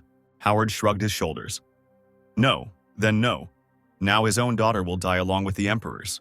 A cruel mistake suddenly blossomed on his face. Before his death, Arya learns a small family secret. Howard's face, distorted with laughter and anger, glowed with malice. He, slowly advancing, informed Arya that he personally gave the order to kill her mother. This news completely knocked the ground out from under the girl's feet. It seemed as if the whole world had suddenly turned upside down. Arya and Melena's kiss didn't last long. The girl grabbed the other's shoulders with force. When the apostle pulled away from her, a hefty slap immediately landed in his face. Blushing to the tips of her ears, the warrior covered her mouth with her hand, screaming that Yulman did not dare to do such a thing. The apostle was not offended, and slyly muttered that he got what he needed. A crystal shone in his mouth, clamped between his teeth. Melena herself did not immediately realize how light her body had become, because the power of the dark ice had disappeared. She was very lucky. A minute of delay would have cost the girl her own life. The ice would have burst inside her, and then no one would have been able to help. When the apostle asked how she felt, Melena blushed again and turned away sharply, declaring that it was none of his business. Yulman, laughing at the embarrassed warrior, approached, pleased to see her shyness. He reminded her again that he had no animosity towards her. She and Luna just had a slight difference of opinion. The apostle again asked to tell where Melena got the dark ice from, but the girl stubbornly did not speak, refusing even under threat of death. The first apostle fell silent, but was deeply thinking about something. Clutching the ice crystal in his fingers, he walked away from the warrior with a smile, saying that he would ask about everything again later. With these words, the first apostle, unable to hold back a smile, squeezed his palm with force. The crystal in his hand crumbled into small pieces of ice, as if it was not the mighty power of an apostle, but ordinary ice. But the remains fell down and did not shine as usual. But still, the magical trace was not difficult to see. Melena looked at Yulman with disbelief, who was able to destroy the dark trace of the apostle so easily. She could not resist asking insistently how a mere mortal could do this, since the powers of an apostle were beyond his control. The student turned to Melena over his shoulder, asking mysteriously who said he was a mere mortal. His cloak fluttered in the wind, and the girl, still discouraged, sat on the floor. She blinked in surprise, amazed at what she saw. So who exactly was this guy? A flame flared up in Arya's soul, even more powerful than before, breaking the glass in the great hall. She, like a lioness, rushed at her father, furiously asking why he killed her mother. The axe clanged down on Howard's blade, and he said with a grin that Arya was no slouch, and her power was further increased by the wounds she had received and her anger. He kicked his daughter away, hitting her in the stomach, saying that she should die because they were not on the same path. The girl leaned back, but did not fall. She only leaned on her knee. Incredible resentment and bitterness helped her not to lose heart. Clutching the metal surface of the axe until it bled, she stuttered, not understanding why her mother, who admired and loved her father so much, died because of him. Howard assured that those who were captivated by false human feelings had no right to bear the proud name of Easies, and Arya's mother had from the very beginning been only a means of creating strong offspring. The girl is so similar to her mother, both so weak and entangled in worthless feelings. That stupid woman didn't even try to argue or fight in her last moment. She just quietly walked up to the scaffold. Even Luna couldn't help but call Howard a bastard for doing this to his wife. The man laughed that now a foreign princess intended to protect Arya. He beckoned the girls with his finger, calling them to battle. The last degenerate of the past dynasty and his own, he would destroy them both. Arya asked Luna for forgiveness for the entire Isis family, for everything that happened to her father, the dynasty, and the country. She firmly added that everything else concerns only the Isis family. Arya moved closer to the one who had hurt her feelings more than ever today. The girl said that today is the last day she will call this man her father. The extinguished fire of her power now flared up so brightly that it filled all space. Everything that happened before this, according to Arya, must end today once and for all. Howard mockingly asked if his daughter was going to deal with him using only her fighting spirit. After all, this spirit will continue to burn her life further. Even if he himself does nothing, Arya will soon die anyway. Raising his hand, he made the floor beneath his feet crack like fabric. Now, before the warrior's premature death, the man will show her what real strength is. Out of nowhere, an impenetrable shell began to appear on Howard's face. A supernatural armor made of individual stone pieces. It grew right before his eyes, turning into a full-fledged steel and impenetrable armor. The man called on his daughter to please him one last time at the cost of her own life. The space around Arya continued to burn, but she decided to ignore this and stand firm until the end. Even if she burns to the ground, she will still destroy her father, who became her enemy, in a matter of seconds. A veritable bonfire opened up in front of Howard, hiding his daughter's figure from his eyes. He looked more closely at the fire, trying to figure out where to put Arya. Right next to him, something suddenly hissed, disappearing into the flames and smoke. To his surprise, Arya took advantage of the moment and appeared out of nowhere, attacking the Overlord with an axe. Blood spurted from her mouth from the strain, but the best reward was that Howard staggered and almost fell. He quickly came to his senses and no longer gave in to weakness, quickly dodging the numerous attacks that followed. Another fiery blow from the axe hit the armor directly, but it did not knock Howard off his feet. He mockingly exclaimed that Arya had forgotten that the spirit of war only increased the strength of her body, but that weapon still remained powerless. The man stumbled when he realized that his daughter was no longer in front of him. Only one axe hung in the air. His eyes widened when he heard her voice right behind him, surprised that the girl had been able to get there so quickly and unnoticed. Her yellow pupils glinted in the raging fire. Arya was about to hurt her father in a different way. Filled with the power of flame, the white-gloved warrior's fist rapidly approached the elder Isis' face. He covered his face with his hand, discovering with horror that the girl's blow had actually managed to pierce the armor on his wrist. Howard stared at his hand in shock and completely missed the moment when Arya's fists crashed into his stomach in a wave. Jumping aside, the girl said that when she was a child, her mother talked about forgiving her father because he was a great general, a statesman, and the child always wanted to receive recognition from her father. Putting incredible bitterness and strength into her blows and words, Arya lashed out at the one who had become a stranger to her, screaming that her mother was sincere, loved, and admired her husband. 1, 2, 3. The fist flashed through the air at the speed of light, throwing Howard back. Lightning flashed from Arya's eyes. Blood flowed from her mouth. The girl continued to attack through tears, blaming her father for the death of her beloved mother. But the man seemed not to care about the attacks. He mockingly asked what difference it made that he was loved and admired. After all, for him, his wife was just a pawn on the path to domination, just like Arya herself. Since she does not want to be a pawn, there is only one thing left to do: die. In a split second, he pulled himself together and, with a grin on his face, rushed towards his daughter, preparing to attack, while she repeated his blows. When the two relatives collided, an incredible fiery explosion occurred. The armor on the man's face crumbled under the onslaught of someone else's power, revealing to the world a face distorted with anger. Arya's red hair made it difficult to see clearly, but her crazy gaze threatened to tear her father to pieces. A few more moments passed, and both could not withstand such energy. Father and daughter were thrown to different sides. Arya slid across the ground like a rag doll, unable to stay on her feet. When everything became quiet, Luna ran headlong towards her, seeing how the girl was lying there and not getting up. The princess saw with horror how tightly the eyes of this brave warrior were closed. She immediately picked up her enemy's daughter in her arms and placed her palm on her chest, exclaiming that she did not feel her heartbeat. A loud, vile laugh was heard. Howard, having lost his majestic appearance, was gloating.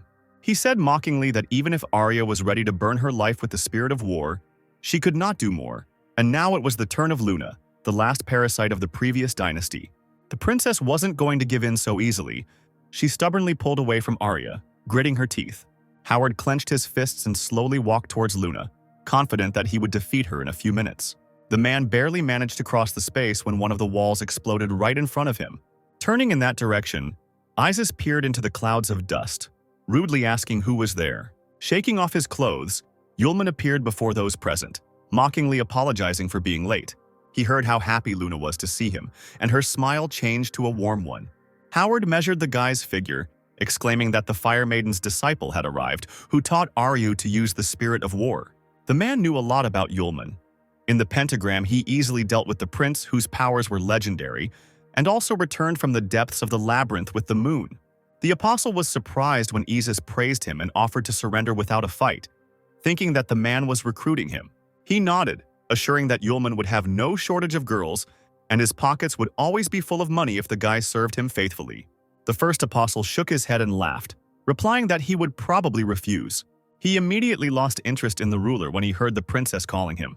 Leaning toward his unconscious friend, Yulman was puzzled to realize what Harvey was feeling.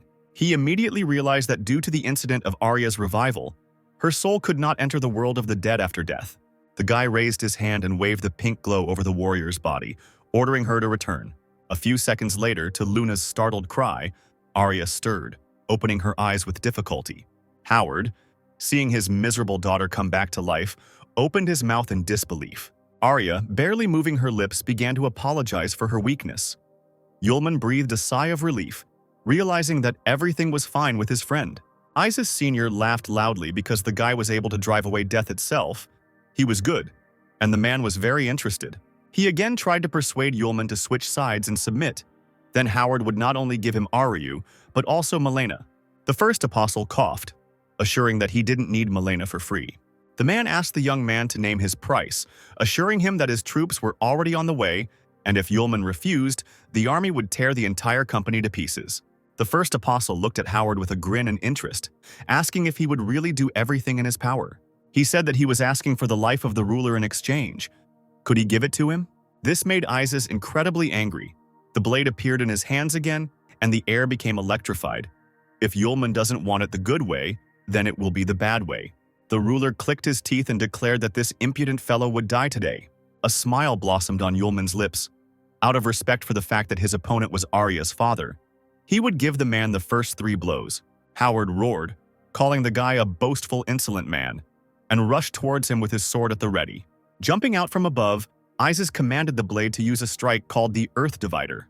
The butterfly wing-shaped flames that the man tried to cut with his sword hid the apostle's figure from him. Luna and Arya, who had been watching the confrontation, held their breath as Yulman disappeared from sight. Isis realized that something had gone wrong and suddenly saw a young man's hand holding the blade of his sword. Yulman held the blade with ease, mockingly asking how Howard could call it a blow. Isis bared his teeth, looking with hatred at the guy who turned out to be not so simple. He forcefully snatched his weapon from the other man's hands, shouting that they weren't finished yet. There was a purple haze hovering around the first apostle. Howard didn't pay attention to it and swung again.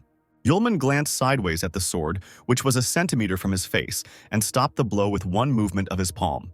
Isis looked at his blade in confusion, which simply broke under the pressure of someone else's hand. Yulman threw the metal fragments aside, smiling as he reminded them that the man had one last blow left. The first apostle asked Howard if he had anything to say to him, and he stupidly asked him what it was about.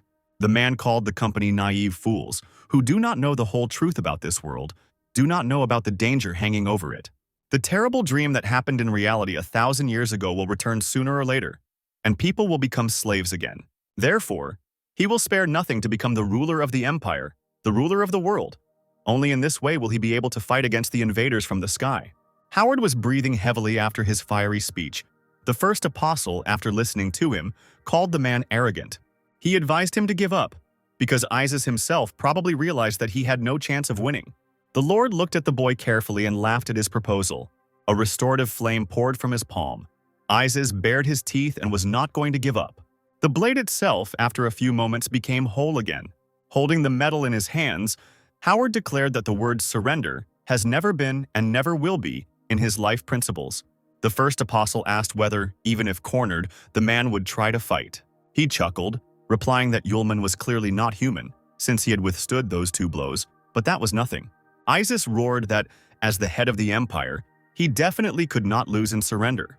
Yulman just laughed at this statement. Howard is a traitor, but he also has a lot of spirit. This is worthy of admiration. But then the apostle simply had to show his true skill and ordered the 3rd seal to be opened. Isis greeted this with enthusiasm, declaring that his dominance would be undisputed once he defeated the boy. With a loud laugh, the ruler jumped and rushed at Yulman with his sword at the ready.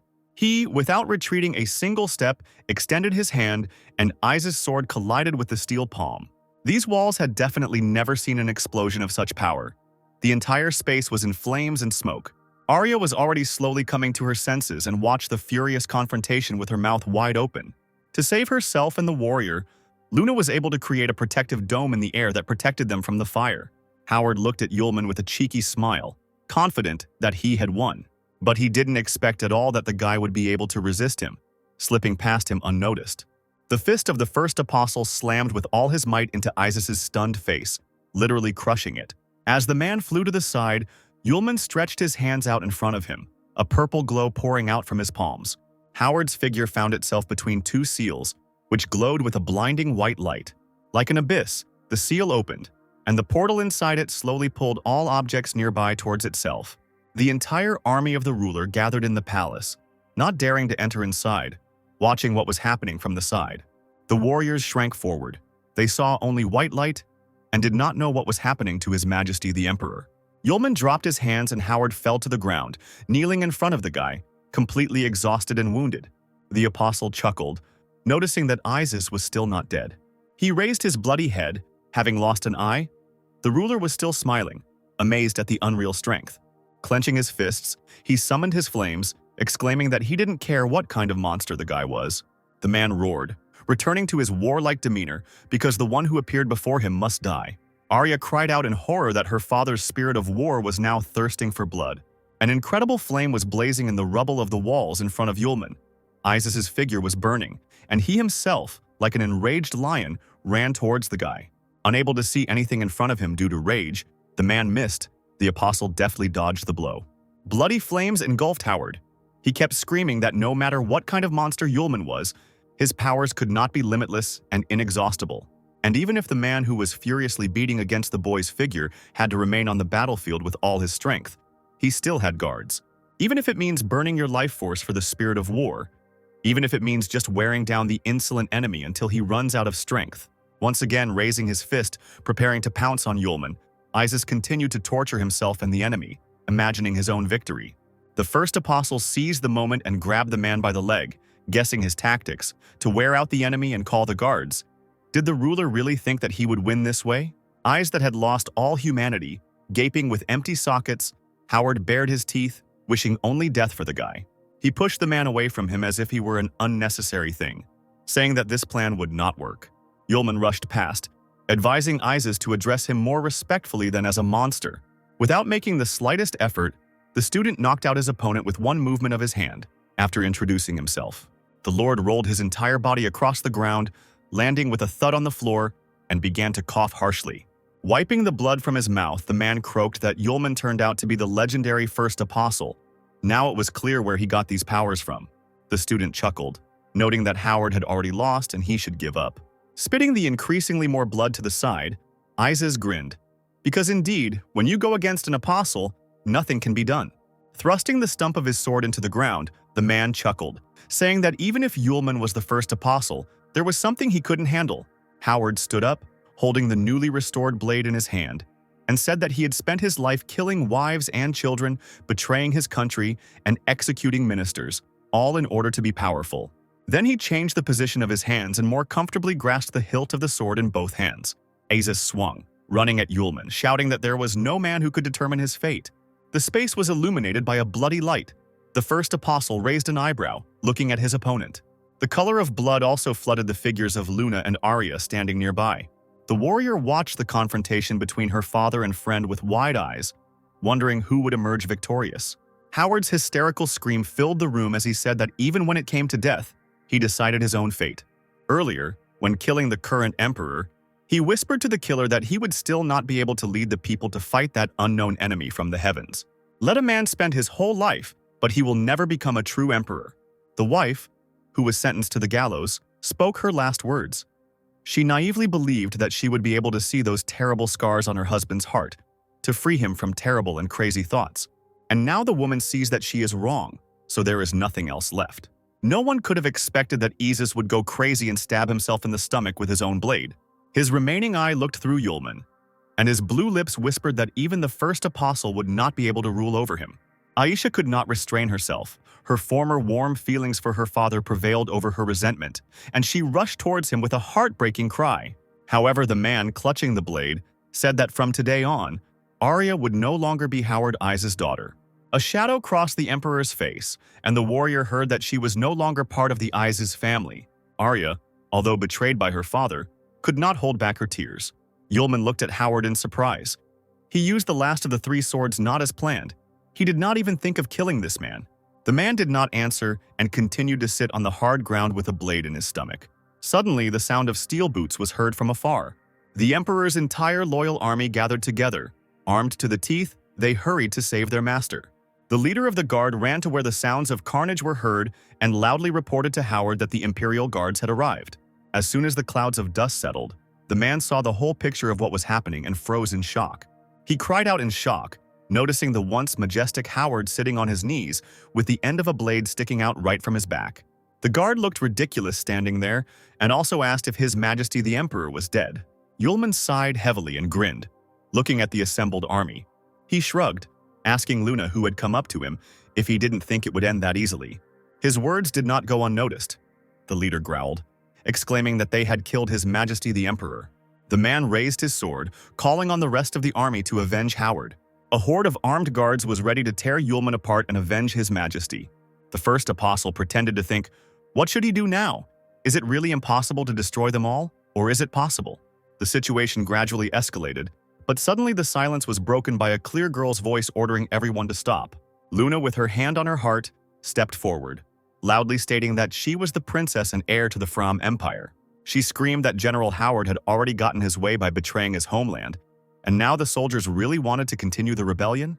When the girl said that in the name of the princess she guaranteed that in the event of immediate surrender the guards would not be punished for past crimes, the men began to talk, recognizing Luna. One of the knights timidly asked the commander-in-chief whether it was worth surrendering if His Majesty was really no more. But the leader looked menacingly at his army. He shouted that the warriors had spent their entire lives with His Majesty. He had saved the army from death from the throat of a huge snake, and now they wanted to betray Howard and not take revenge on his killer? Luna asked if the guards really thought they could appease their thirst for revenge. She said that she would not condemn the betrayal and mutiny of the army for now, but they completely overlooked the fact that Howard was not killed. He committed suicide. The corners of the commander-in-chief's lips turned down, and his gaze showed contempt for his emperor. The princess nodded. Isis decided to choose death rather than shame before an unequal enemy. Did the army really think that they could defeat an opponent that their emperor refused to fight? The commander-in-chief shouted that this was nonsense because His Majesty's strength was simply legendary, and there was no one in this world who could force him to surrender without a fight. Luna just shook her head, stating that there was, moreover, he was now right in front of the guards. The girl pointed at Yulman with her hands, introducing him as her Black Knight. The man was surprised, and the other warriors began to talk among themselves. They had already heard about this knight. They say that he single-handedly defeated several dozen thugs, buried their leaders alive in a grave. Someone heard that the knight organized a massacre in several cities in the north, but the commander-in-chief was not going to give up so easily, not caring that he had not done anything to the Black Knight. Did Luna really think that just saying his name would make the army surrender? That was too naive. The princess looked back at Yulman with a searching gaze. The first apostle exhaled heavily once again. He understood everything without words. Luna demanded proof, telling the guards that now someone had made them change their minds once and for all. The guy approached Howard, who had been wounded by his own hands, mockingly asking him to give up his sword. The leader of the army stared at Yulman in confusion. He drew his blade and straightened up, then swung it right next to the guards. The apostle called upon the third seal, and the space was illuminated with a bright purple light. Then the seal was ordered to open, and flashes began to flicker before the eyes of the army. The guards opened their mouths and trembled in fear at what they saw, not understanding what was happening. Luna and Aisha also froze, not knowing what to expect. A huge and very dangerous whirlpool swirled around the apostle, and he exclaimed that it would be better for everyone to surrender. Otherwise, the disobedient army will not live. They will all die ingloriously. The guards who were standing closer to Yulman were unable to stay on their feet when the chimera dragon appeared in the air. The men screamed in pain as a bright flash passed by them. An incredible hurricane rained in the palace, sweeping away opponents and destroying even the stone floor. The commander-in-chief looked at what was happening with disbelief. He was saved from falling by a dagger stuck into the ground. Sweat poured from his forehead in horror and admiration of the Black Knight's true strength. He gripped the handle tighter, thinking of his majesty, because when such a force stands in the way of dominance, there is no other choice. Luna said with a smile and delight that she had seen before what Yulman was capable of, and Arya also could not hide her admiration. The princess once again addressed the imperial guards, who had two options: to die as traitors to their homeland or to lay down their arms and surrender. The knights, terrified out of their minds by the dragon, fell to their knees, screaming that they surrendered. How could people even possess such terrifying magical powers? The commander-in-chief closed his eyes, knowing that he had no other choice but to send soldiers to a senseless death. In a tired voice, he ordered the guards to finally lay down their weapons. In just 1 month, Howard managed to lead an army and conquer the empire. Putting an end to the rule of the imperial dynasty, he quickly created a new state. But the most surprising thing was that the new state did not last long, and the new government fell. Princess Luna, the sole heir to the fallen dynasty, and a mysterious black-haired youth killed Howard and reclaimed the country and the throne. The despotism created by Howard ceased to exist simultaneously with the accession of Princess Luna to the throne. The princess became queen. That mysterious young man, possessing incredible strength and defeating Howard himself received the position of First Knight of the Empire, defender of the throne. Queen Luna reformed the government, appointing loyal people to ministerial and court positions, and Luna controlled the defense and army herself. A month has passed since all the events that covered the capital and forever changed the lives of its residents. Arya was heading somewhere to the palace when Yulman called out to her, coming closer. He asked about the girl's well-being. Because Her Majesty the Moon has many state affairs that require her help, she now has so many trusted ministers, and the apostle himself does not understand this politics. They both leaned against the wall of the balcony. Arya said that she was not as weak as Yulman thought. She just needed a little time. The guy remembered what a shock had happened to the warrior's family. She had lowered her eyes, answering that the affairs of the Isis family had almost destroyed the entire empire forever, and his father had gotten what he deserved. Now he's dead and his sister is missing, so the Isis family is gone and Aoya is left alone. Yulman nodded, saying that it all sounded sad, and suggested that his friend feel sorry for her. She was indignant, but the student smiled and gently placed his hand on the warrior's head. The first apostle asked to stop pretending to be steadfast and let Arya just cry out her grief. Yulman was surprised when Arya relaxed and pressed herself against his chest, hiding her eyes. She sighed heavily, whispering, "Was hegemony and dominance really that important to Howard? Is it really possible to abandon your family for this? Betray everyone? Bring grief to your native country?" And Arya blamed herself for inaction, and her father, dying, did not even look at her. The girl grabbed her friend's shirt, muttering that she didn't know how to pay for all this and how to live now. Yulman smiled, lifting Arya's chin towards him, asking how about accepting it. Something flashed on the guy's palm, and the warrior stared at the storage ring in surprise. The apostle said that Luna found him in Howard's room and told him to give it to Arya. Long ago, the last emperor passed it on to the Isis family, and it has been passed down through generations. A magical sword forged by a goblin king like Sylph and Asia, called Noah the Shaker. Right at that moment, from a small, elegant ring, a sword of incredible grandeur appeared before those present, in streams of fire. Arya's mouth dropped open as she looked at the unusual sword and asked why Howard had never used this sword in battle before. The first apostle shrugged, assuming that Isis simply didn't want to use it. Perhaps conquering the Fram Empire with the sword and hands that the emperor of that country had given him was too much for him. This is an artifact that has been passed down through generations in the Isis family, and is said to be the main symbol of your clan's leader. Arya couldn't stop looking at the legendary sword that the emperor had given to the Isis family.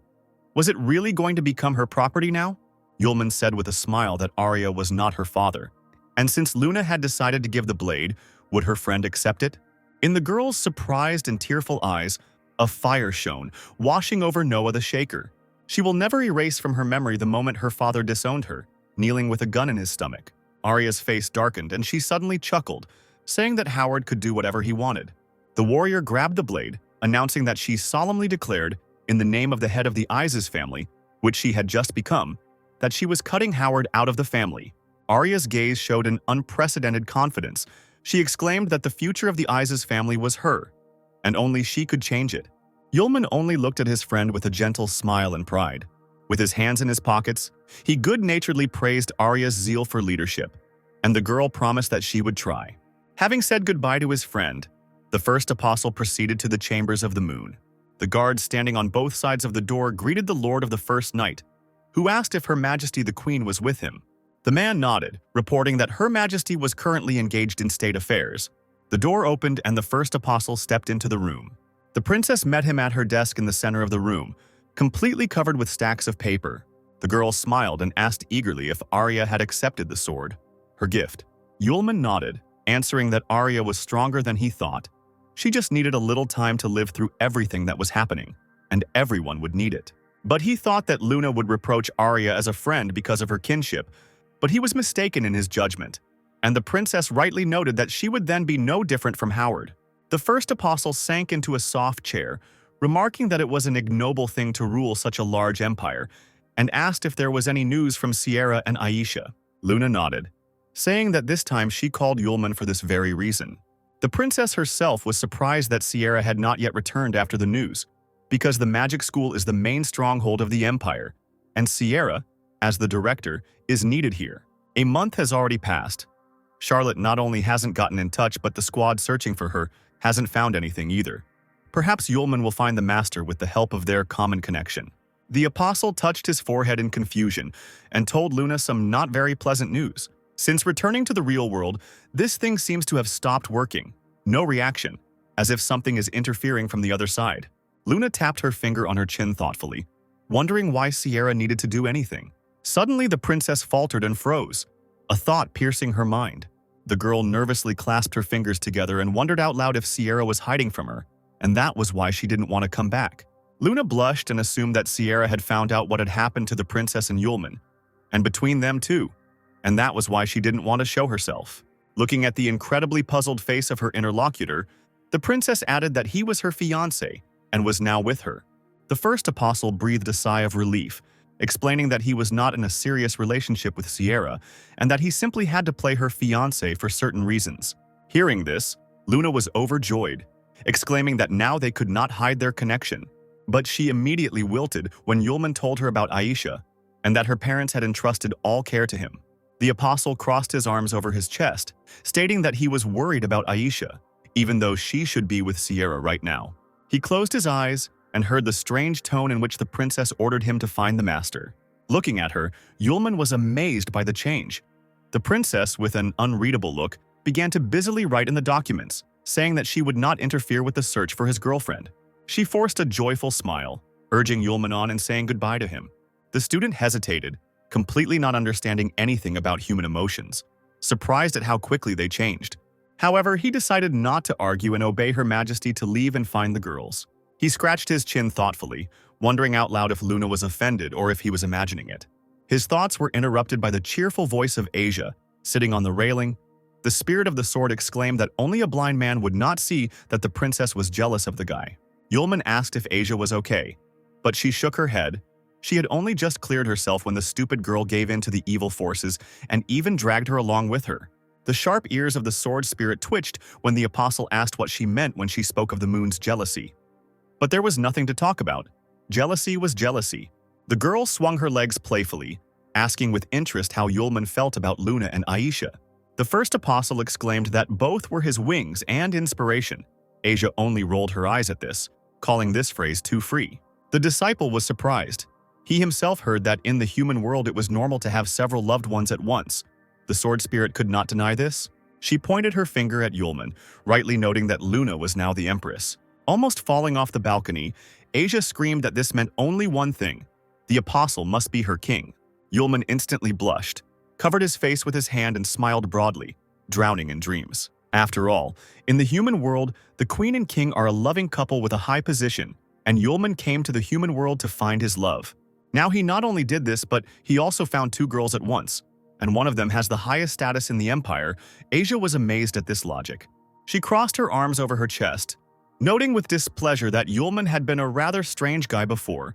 Let him do whatever he wanted. The girl asked if the apostle was currently heading out to search, and before he left, there was something she needed to remember. After clearing the evil forces, there was a feeling that some of Asia's powers remained sealed somewhere, and now she would withstand the guy's lightning. The sword spirit excitedly asked to strike it again, but Yulman assumed that lightning would simply tear the blade apart. Late at night, two guards were patrolling the palace and had time to gossip. One of them told about a recent rumor. Some white-haired girl entered the chambers of the first night. His interlocutor was surprised where the girl came from in the palace, but the first guard did not know, assuming that it was a spirit or a ghost, because the stranger could float in the air. And after she entered, the sounds of lightning and female moans were heard from the room. The guards passed by, engrossed in conversation, and did not notice that a figure in a white cloak was eavesdropping on them. Someone, wrapped in white robes, waited until the men passed and then ran into the palace. Running through the corridors, the stranger carefully listened to the silence and continued on his way, finally opening the right door. Someone entered the bright room, his face reliably hidden by a large hood. Seeing the bed, the stranger slowly approached it and was clearly tracking someone. The figure shuddered as if from a blow when Yulman's hand fell on her shoulder.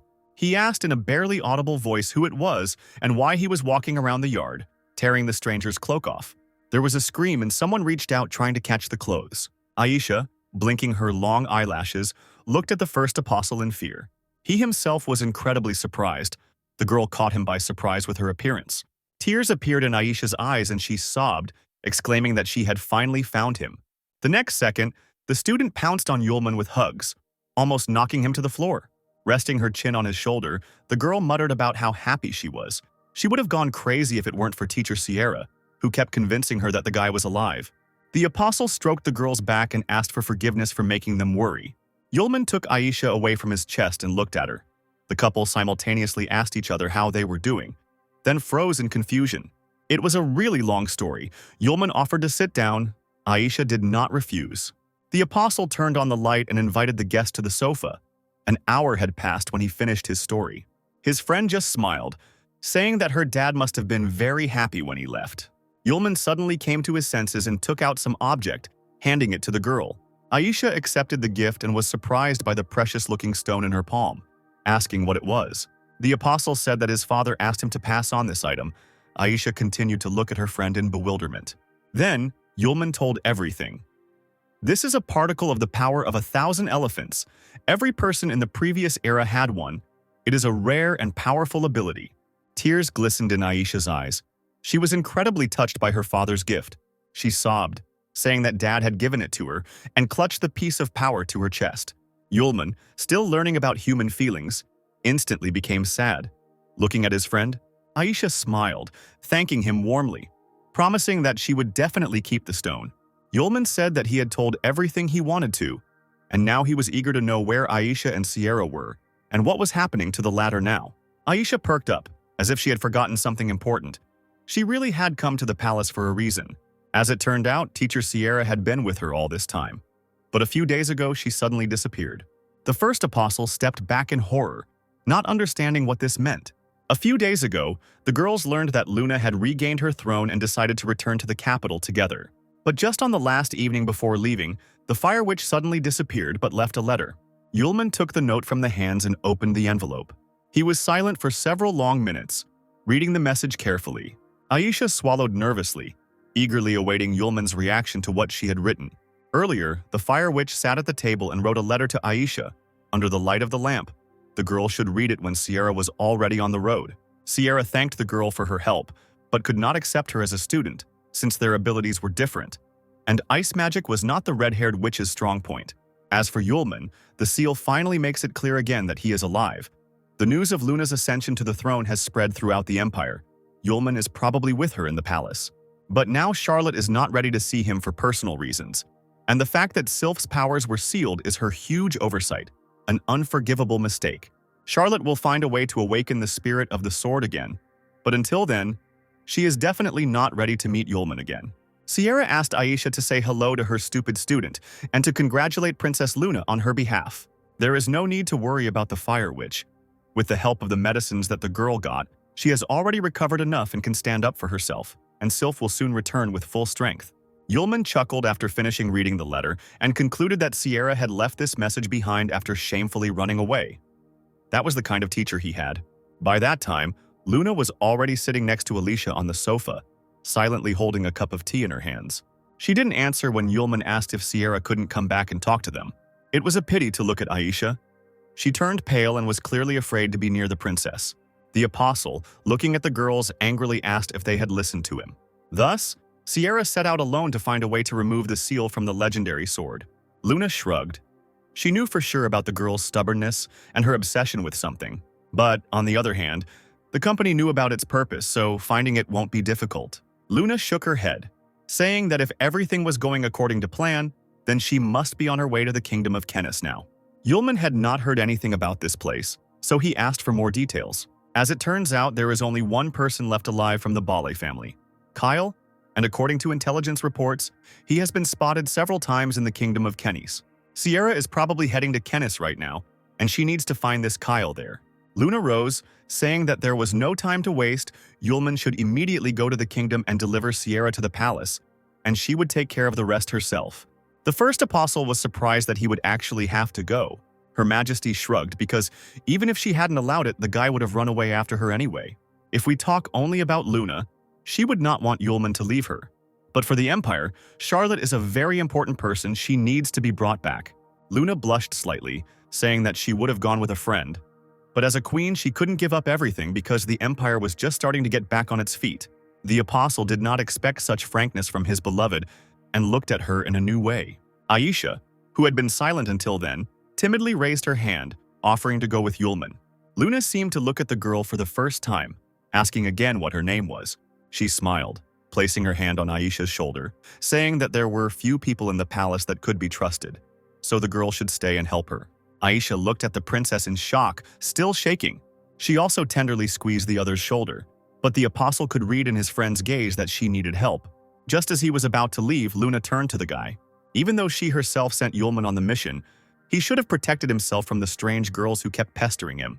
With these words, the princess grabbed Aisha by the chin, informing her that she would not guarantee the safety of this girl if Yulman decided to have an affair. Poor Aisha almost had steam coming out of her ears from shame, and she stopped breathing for a few seconds. The first apostle himself almost lost consciousness from pleasure, wondering what Luna would do and how she would fulfill her threat. The princess finally let the unfortunate woman go and told the apostle to set out on his journey. Turning to the guy, she blushed and demanded that he come back quickly. Yulman straightened up, once again amazed by such a rapid change of emotions. He reported that he would listen and obey Her Majesty. Meanwhile, the sun mercilessly warmed the yellow stone buildings of the town of Kappa, in the west of the kingdom of Kenis. The streets of the trading city were filled with people and livestock carrying numerous goods. There was a rumor among the merchants about a fire maiden who wanted to sell some magical item at auction, like a phoenix ring. Her interlocutors were surprised by her appearance, since the rebellion in Fram had long since been suppressed. But no one knew the reason. But everyone was interested in looking at this phoenix ring. People rarely encountered a magical object here. Surely all the rich people have long since gathered to participate in the auction. Yulman, pulling the hood of his long cloak over his head, blended into the crowd, listening with all his might to the local gossip. He wandered the streets, knowing that Sierra was looking for Kyle. So what did the auction and sales of magical items have to do with it? But still, this is at least some news about Sierra. I should have looked and seen. Using the timing of the crowd as a guide, the apostle quickly found the right building. Traders walked under his windows every now and then, looking around. The hum of disgruntled voices could be heard behind the door. On the floor, merchants and noblemen sat cross-legged. Some of them stood, having been waiting for the fiery maiden for a long time. One of them calmed the crowd, asking them to be patient because they had gathered there for a reason. Finally, a man sitting to the side saw the curtain move. A woman entered the hall, wearing clothes that hid her face and body, and apologized for the long wait. The man waved his hand, replying that there was no need to worry. They had only just arrived. The woman said that she would get down to business and not waste time. She took out the ring, saying that she didn't want to waste time breaking the price, so whoever named the highest would get to take the Ring of Emptiness, which contained a pinch of phoenix ash. The merchants lay low, like lions about to spring. Then everyone began to offer a price several times higher than the previous one. Some guilds offered very large sums of money, but suddenly a tall man stepped forward, ordering the others to be quiet. The Mered Guild offered 100,000 coins for the Phoenix Ring. The Fire Maiden stared at the guildmaster with wide eyes after hearing the price he offered. The man announced the price again, saying that the Moray Guild was buying the Phoenix Ring. The girl nodded, saying that she agreed. The guild representative's face lit up with delight and anticipation. He held out a gold ring, which contained exactly 100,000. Meanwhile, Yulman was not allowed into the premises by the guards. When the guy tried to persuade him to just go in to find the man, the stern voice replied that no outsiders would get inside until the auction was over. The guard laughed, saying that the guy would have to fight him so that the guard would break the rule and let the stranger through. The first apostle smiled and placed his hand on the shoulder of a man twice his size. The guild representative was just handing over the ring when one of the guards literally flew into the room. The man stared at the destroyed wall in surprise, exclaiming what was going on. Yulman, rolling up his sleeves, asked with a smile to be told about such a simple way to get inside next time. When his gaze found Sierra, the apostle cried out in delight. He rushed at the teacher, embracing her. The girl tried to break free, not believing that the student had found her. Without taking his eyes off Charlotte, Yulman noticed that he felt something strange. The Fire Witch began to fight him off, demanding that the pervert let her go. The apostle stopped smiling and abruptly tore the scarf covering the stranger's head. He stared in bewilderment at the unfamiliar man sitting on the floor. As it turned out, it was not Sierra, but someone of her build, wearing a red wig. The merchants began to shout angrily when they saw that it was not the Fire Maiden. The stranger felt her head and realized that she had lost her disguise. Everyone present saw short hair of a bright purple color. Yulman was still looking at the girl, clutching the handkerchief in his hands. The next moment she jumped up and ran, deftly overtaking the men standing in front of her. The Mored Guild representative reached out to the fugitive, trying to take his ring back. Realizing that the stranger would not stop, he ordered her to be seized. The girl found herself surrounded by traders who had almost grabbed the loot. But the next moment she stamped her foot and waves of sand rushed into the kidnappers' faces.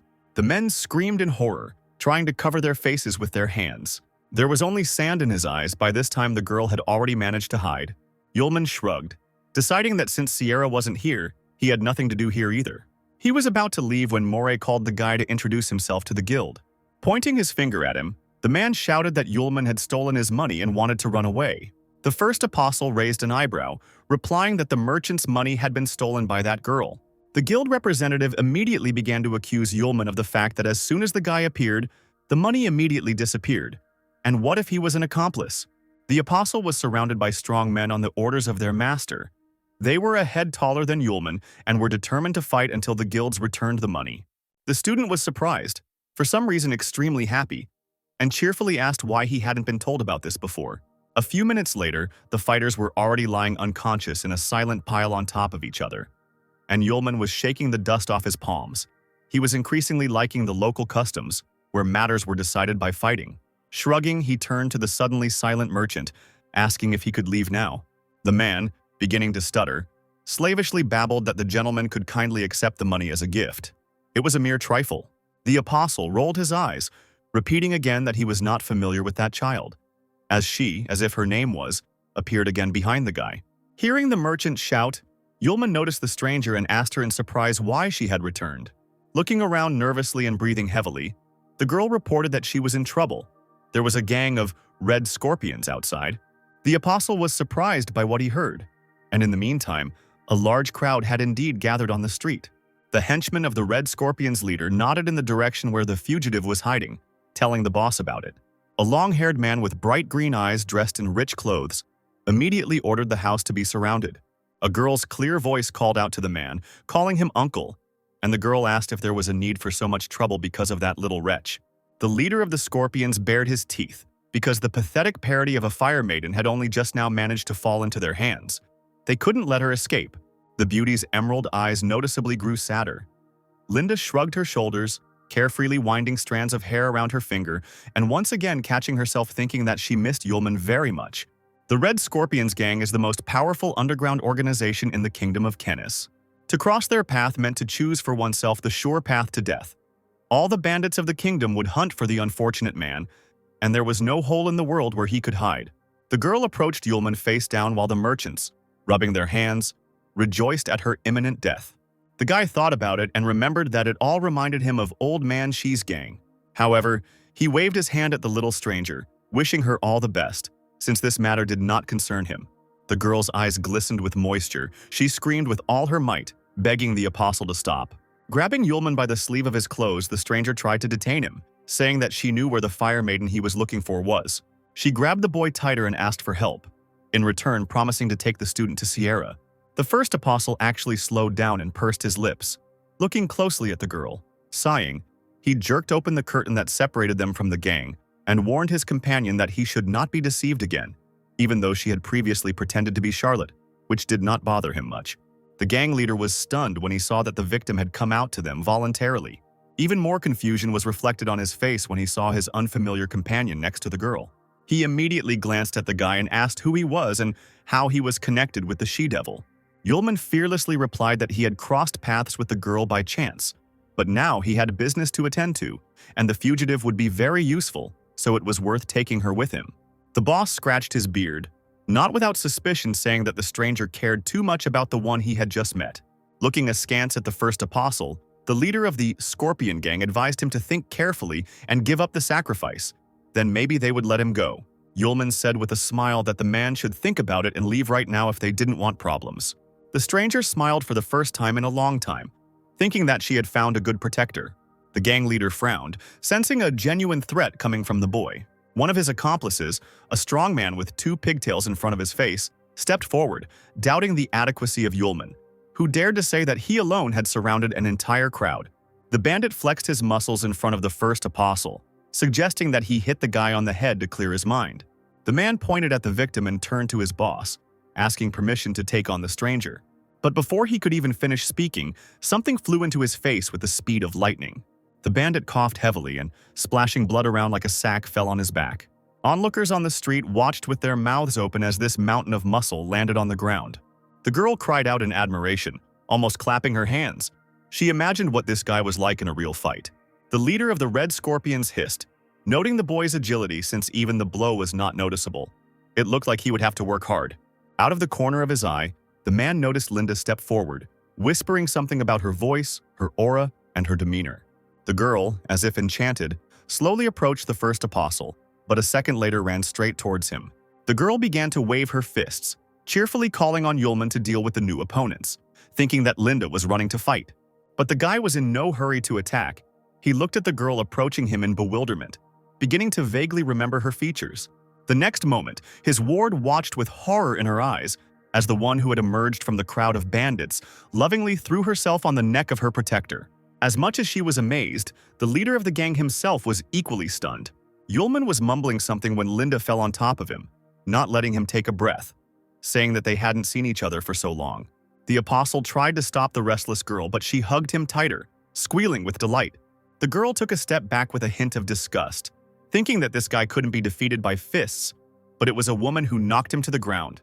The gang leader, not daring to touch his niece's acquaintance, crossed his arms over his chest, asking only if the girl knew him. Linda had already let go of the still slightly disoriented Yulman and grabbed his hands, declaring that she not only knew him, but was also a very good friend of his. The boss smiled wryly. If this guy who hit their man was Linda's friend, they wouldn't deal with him. The rest of the gang members reached out to the she-devil posing as the fire maiden, intending to get even with her. The first apostle instantly became serious, declaring that he still needed the girl and would not give her to anyone. Linda immediately came up with a plan. She would be able to count on Yulman's favor if she helped him. She finally let go of the stranger's hand and with a smile asked to give the girl to the apostle, since he needed her so much. Her uncle flared up. He couldn't do it so easily because the traitor owed money. But his niece easily retorted, saying that the debt could be written down in her name. The man objected, reminding her that we were talking about a large sum, but the girl replied that money was not a problem. Moreover, having approached her uncle's face, Linda looked at him terribly, warning him that the most important issue in her life was being decided, and it would be better for the man to agree with her, otherwise trouble would be inevitable.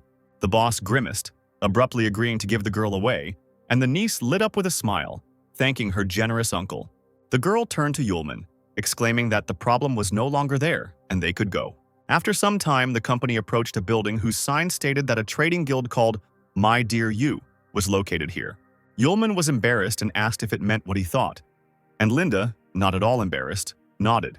Clapping her hands, the girl exclaimed that this was a symbol of their first meeting and a way to bring the future one closer. She had no idea that they would meet again so quickly. In addition to the trading guild, there is also the trading house Favorite You, the monument I Remember You, Dear, and even a multi-story building was named in his honor. Linda was jumping on one leg with impatience and wanted to show Yulman the interior of the guild as soon as possible. The rooms were all shining and sparkling with wealth and various valuable interior items. Expensive chandeliers, exquisite furniture, incredible sculptures, and much more. The girl's mouth dropped open when she saw furniture made of unfading laurel and a gramophone made of red gold. But Linda immediately ordered her not to touch anything and to go make some tea for Yulman. The fugitive turned away, offended, and the owner of the room invited one of the guys to sit on the sofa. She immediately began, with all her inherent curiosity, to ask Yulman why he had come to Kennis. The student replied that his master, Sierra, had disappeared and he had information that she was here. But Linda became noticeably sad. The Fire Maiden used the magic left by her teacher and gained legendary abilities, wiped the Bale clan off the face of the earth and disappeared. Only the lazy don't talk about this now. Turning to the girl who was walking towards them with a tray, Linda snorted, hinting that she was one of the scammers posing as a Fire Maiden, fooling people out of money. Finally, the mistress of the room asked the name of the girl whom the rich fools believed, especially since she had the Phoenix Ring and legendary skills with her. The runaway's name was Irene, and she was an orphan who grew up in an abbey. There were many more children like her there. The abbey needed a lot of money to support the orphans. Irene wanted to make their lives better. Yulman immediately realized that he had mistakenly thought he was a girl, and he asked if that was why he pretended to be a Fire Maiden and fooled the merchants out of money. He nodded. He just didn't know that among the merchants there would be members of the Fire Scorpion. Linda said that she had heard about the machinations of Irene, who had already earned several $100,000, hiding behind the name of Sierra. Obviously, the guy has enough money because a large clan spends a couple of $100,000 a year, and the abbey needs a much smaller amount for 100 children. Irene said that, not having magical abilities, he wanted to get them, and thus protect the abbey and its monasteries. He was told that an excellent magician had appeared in the suburbs, and for money, he could give a commoner the gift of magic and make him stronger. Linda was surprised by what she heard, and Yulman thought about it, asking who this magician was. Irene exclaimed with inspiration that the great magician was like a fiery maiden who had acquired new skills and reached a new level. The boy admitted that deceiving people under a false name and image is bad, but in order to get the opportunity to become a magician, he is ready to do anything. Yulman shook his head and had to tell Irene that he seemed to have been deceived. The orphan stamped his foot and shouted that Cassius could not have deceived him. Besides him, many of their mutual friends from the abbey went to that master. The first apostle noted that if every rich person had the opportunity to become a magician, all the streets would be filled with wizards. Especially since the Fire Maiden has no time for such things, she came to Kenny's to find someone. Linda wondered out loud who needed to give ordinary people the abilities of a magician. And after all, only the destroyed Bale clan was engaged in such experiments. But the first apostle stunned her with the news that one of the clan had survived, and Sierra came to Kennis just to find the last of the Bale, Kyle. The guy added that the so-called Great Master was probably Kyle. Charlotte was looking for him. So if they managed to find Kyle, then the witch was not far away. Yulman asked Irene where the master lived so that the boy could take them to him. She was surprised to hear that the mage was rumored to be living in an abandoned mansion in the north, and Kyle ordered that money be saved up to go there first. Yulman stood up, asking the boy to take them to the master right now, because that magician was a madman who had switched from magical experiments on animals to experiments on people. The apostle placed a comforting hand on Irene's shoulder, saying that if they hurried, they would still have time to save her friends. Irene couldn't believe what he heard. He panicked at the thought that something terrible could happen to the other orphans. But there was no time to grieve. Very soon the company found itself at an abandoned mansion in the north. The trio stopped at a beautiful but dilapidated building, which was exactly where they needed to come. Linda grabbed Yulman's shoulder, whispering that she was afraid to be in such a gloomy environment, and the guy suggested that she stay outside. Then the girl began to rely on Yulman's strength, who would definitely protect her. He nodded, asking only not to leave him. The first apostle, shielding his friend and the boy with his body, fearlessly opened the door, looking inside first. The room looked abandoned, but still gave off its former luxury. Linda was whiter than snow, listening to every rustle. Her companion noticed a strange smell. The trio slowly approached the web-lined descent. Irene whispered that it seemed possible to pass through here. The company began to talk among themselves, consulting, when suddenly a loud sound was heard behind them. Linda screamed in horror and turned back, burning with fear, to find the door tightly closed. Trembling slightly, she grabbed Yulman's hand with a death grip. Irene also turned cold, asking hopefully if it was the wind that closed the door. But the first apostle did not live up to the expectations of his companions, harshly responding that something was moving towards them. Linda groaned in horror, and alien energy really did begin to gather over the heads of the uninvited guests. Something hit the floor behind the trio. Yulman wrapped his arms around the shoulders of his companions, pulling them aside. Standing in front of them, he watched as something moved through the thick smoke nearby, forming into a figure. The first apostle concluded that here appeared what frightened everyone. Judging by its appearance, this was the result of magical experiments on something living. A few seconds later, a cloud of dark energy with purple veins formed into a huge devilish monster with a mountain of muscles and the head of either an animal or an arthropod. The monster raised its hand with long claws, and Yulman expressed the hope that it was not one of Irene's friends. The monster's empty eye sockets began to glow with a bright light, and gurgling sounds began to come out of its mouth, forming the words, blood, flesh, magician, danger. Everyone stepped back while Yulman calmly examined the creature. Linda couldn't help but let out a startled cry when she looked at this monster. The first apostle explained that this was a man, but strictly speaking, he could no longer be called a man. Something opened its mouth wide, hissed, and like a big cat on its hind legs, hid before jumping. The monster did not move from its place, but at that moment, long tendrils flew out from its back towards the people like ropes. Yulman shouted to his companions, ordering them to stay behind him, and he himself extended his hand forward, creating a seal from the devil's fire. The seal instantly became several times larger, taking on the entire attack of the monster. Long black tendrils bouncing off the improvised shield lashed out at the walls, destroying them. Dark dust covered the hall, but the Trinity was covered by a dense dome of Yulman's indestructible magic. Moreover, as soon as these long parts of the former human's body hit the dome, powerful electric shocks were already waiting for them there. The apostles saw that the artificially created body as a result of experiments could not withstand such force and began to disintegrate. And indeed, the monster's body was covered with small cracks, but he continued to mutter something. Blood, strength.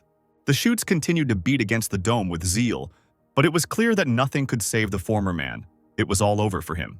The monster, covered in bloody cracks, opened its mouth wide and screamed about how much pain it was in. The apostle asked for forgiveness. He could not turn the monster back into a man, so all that remained was to let him die without pain.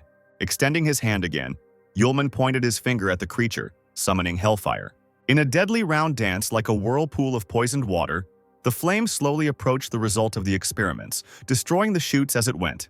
An incredibly monstrous, loud, despairing, and painful scream filled the entire mansion. After a few seconds, a human form began to emerge from the clot of fluttering darkness. When the darkness of the night passed, a horrifyingly cruel picture appeared before those present. A child with a dull gaze stood on his knees, without hands, as if they had been carelessly torn off. Linda was shocked that it was a child, and Irene tried to call the man by name, assuming that it was Cassius. Irene screamed hysterically and rushed towards her friend with all her might, not daring to watch him suffer. He, numb with horror, grabbed the guy's body, holding it with one hand, and began to ask incoherently what had happened to him. Hearing a familiar voice, Cassius whispered his friend's name with the rest of his strength, without even looking at him. He nodded, continuing to ask the guy what happened and how he became this monster. Irene seemed to have fallen into a nightmare, and her friend began to dissipate right in her arms, having managed to ask the guy to run away at the end. The boy dropped his hands onto his knees and slowly sank to the cold floor, silently whispering the name of the dead boy. Yulman quietly approached Irene from behind, saying that Cassius had indeed become stronger, but had paid for it with his own life. In this world, there were no shortcuts to gaining strength and power, and flirting with someone else's power always leads to such a sad outcome, and there is no turning back. Irene stood up with a heavy heart, answering, "I understand, but if I had discovered all this earlier, perhaps Cassius would be alive now." Linda shook her head. It was a good thing Irene hadn't saved up enough money through his fraud, otherwise he would have become such a monster now. The first apostle urged them on, because to prevent this from happening again, they needed to stop Kyle as soon as possible. The Trinity, as planned earlier, descended the long staircase, illuminated by wall torches.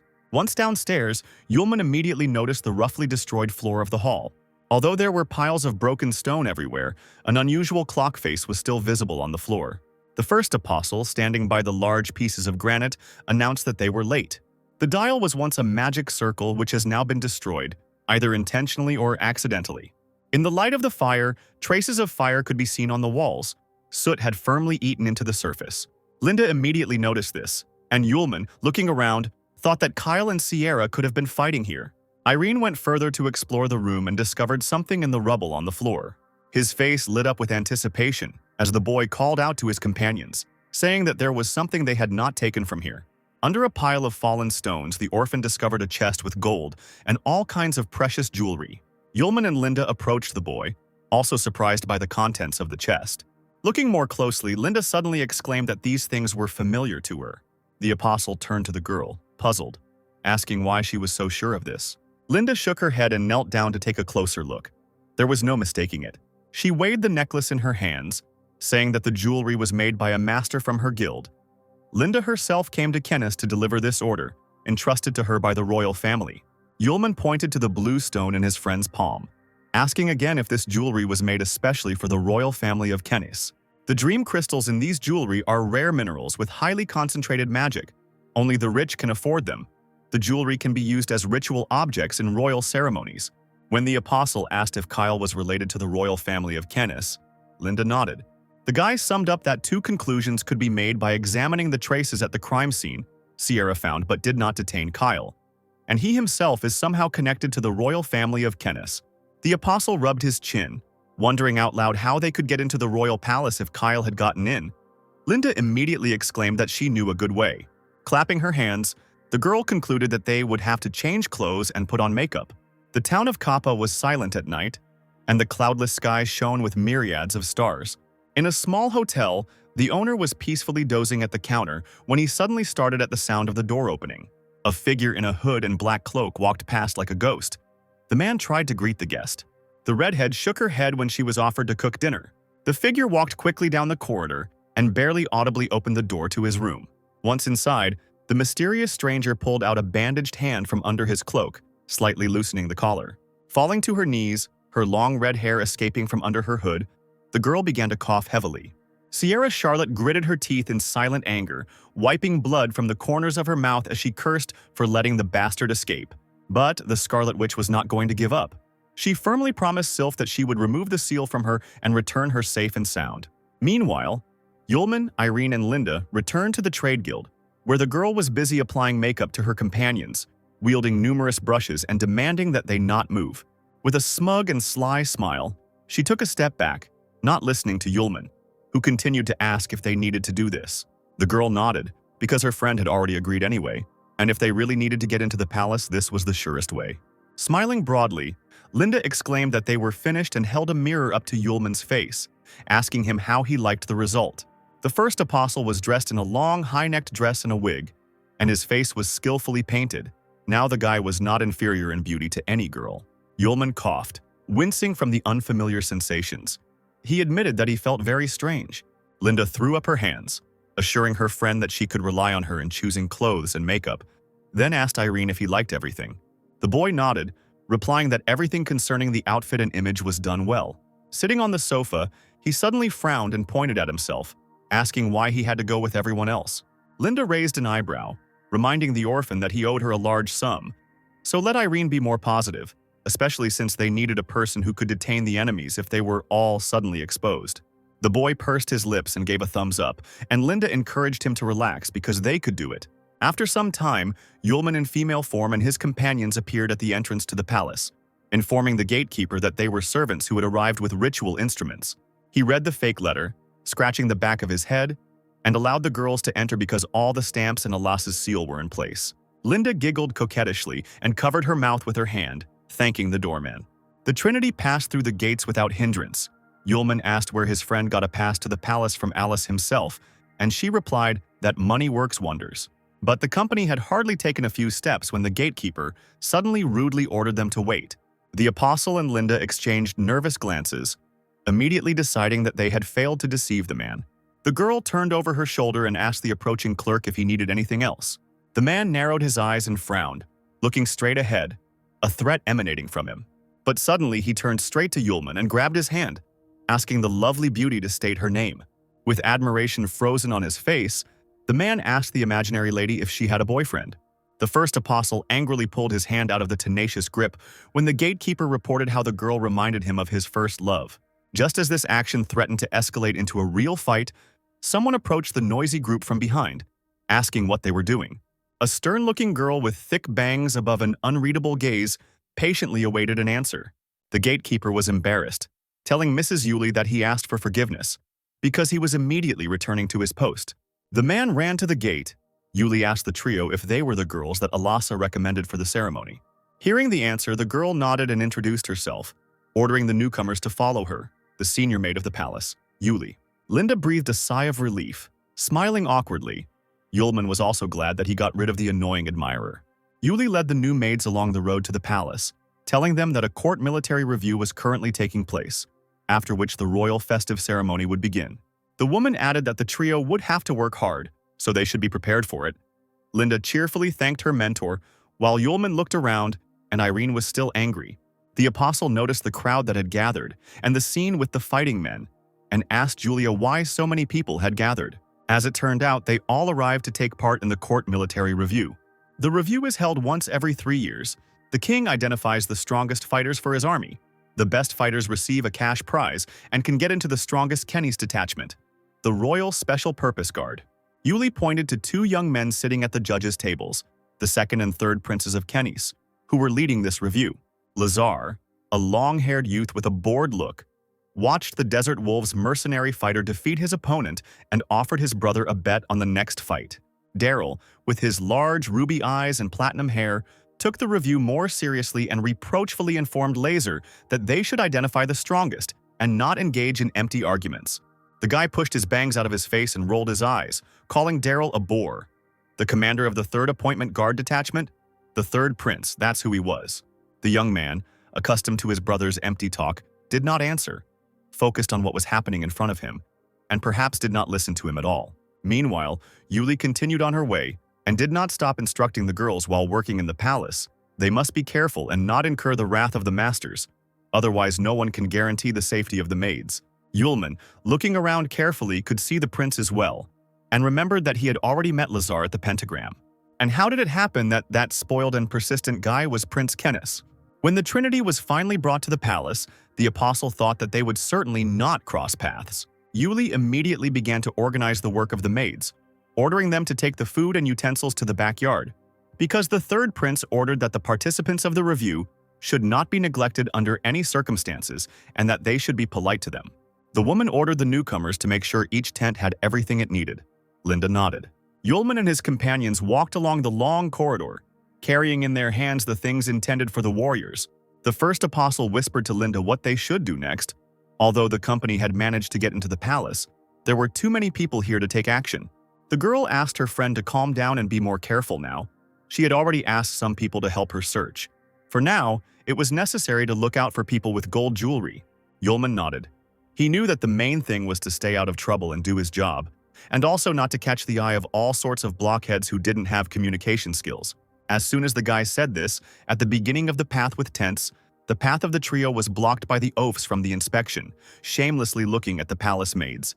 The most impudent of them approached Yulman, shamelessly looking at him and inviting everyone to stay with them for the evening. Linda, standing nearby, barely audibly begged her sister Yu to remain calm. She stepped forward and waved her hand at the warrior, trying to discourage him, citing the mountain of work that they absolutely had to do. The man rudely interrupted the girl, called her ugly, and pointed towards Yulman, calling him a beauty. Linda recoiled in shock, completely not expecting to be offended so much. Bowing her head to the side, she ordered Yulman to finish off the impudent fellow. He was not at all against it, while the orphan stood behind and was surprised by the couple's character. The warrior's 2 friends stood nearby, rubbing their hands, noting Linda's slender figure. They had already divided the girls between themselves in advance. 3 participants of the review surrounded the maids, persuading them to have fun. No one would notice the loss in the palace, promising to be gentle. Yulman, who was chosen by the tallest warrior, smiled broadly, agreeing to the proposal. Taking the charmed man by the hand, the student said that he would help him since he wanted to have fun so much. But the warrior was not destined to experience the caress of a girl's hands, since the apostle immediately hit the impudent man in the chin with his fist. His friends looked on in shock as the big man lay sprawled on the ground. The second warrior, realizing what he had done, roared and rushed towards the servant, calling for her to be beaten.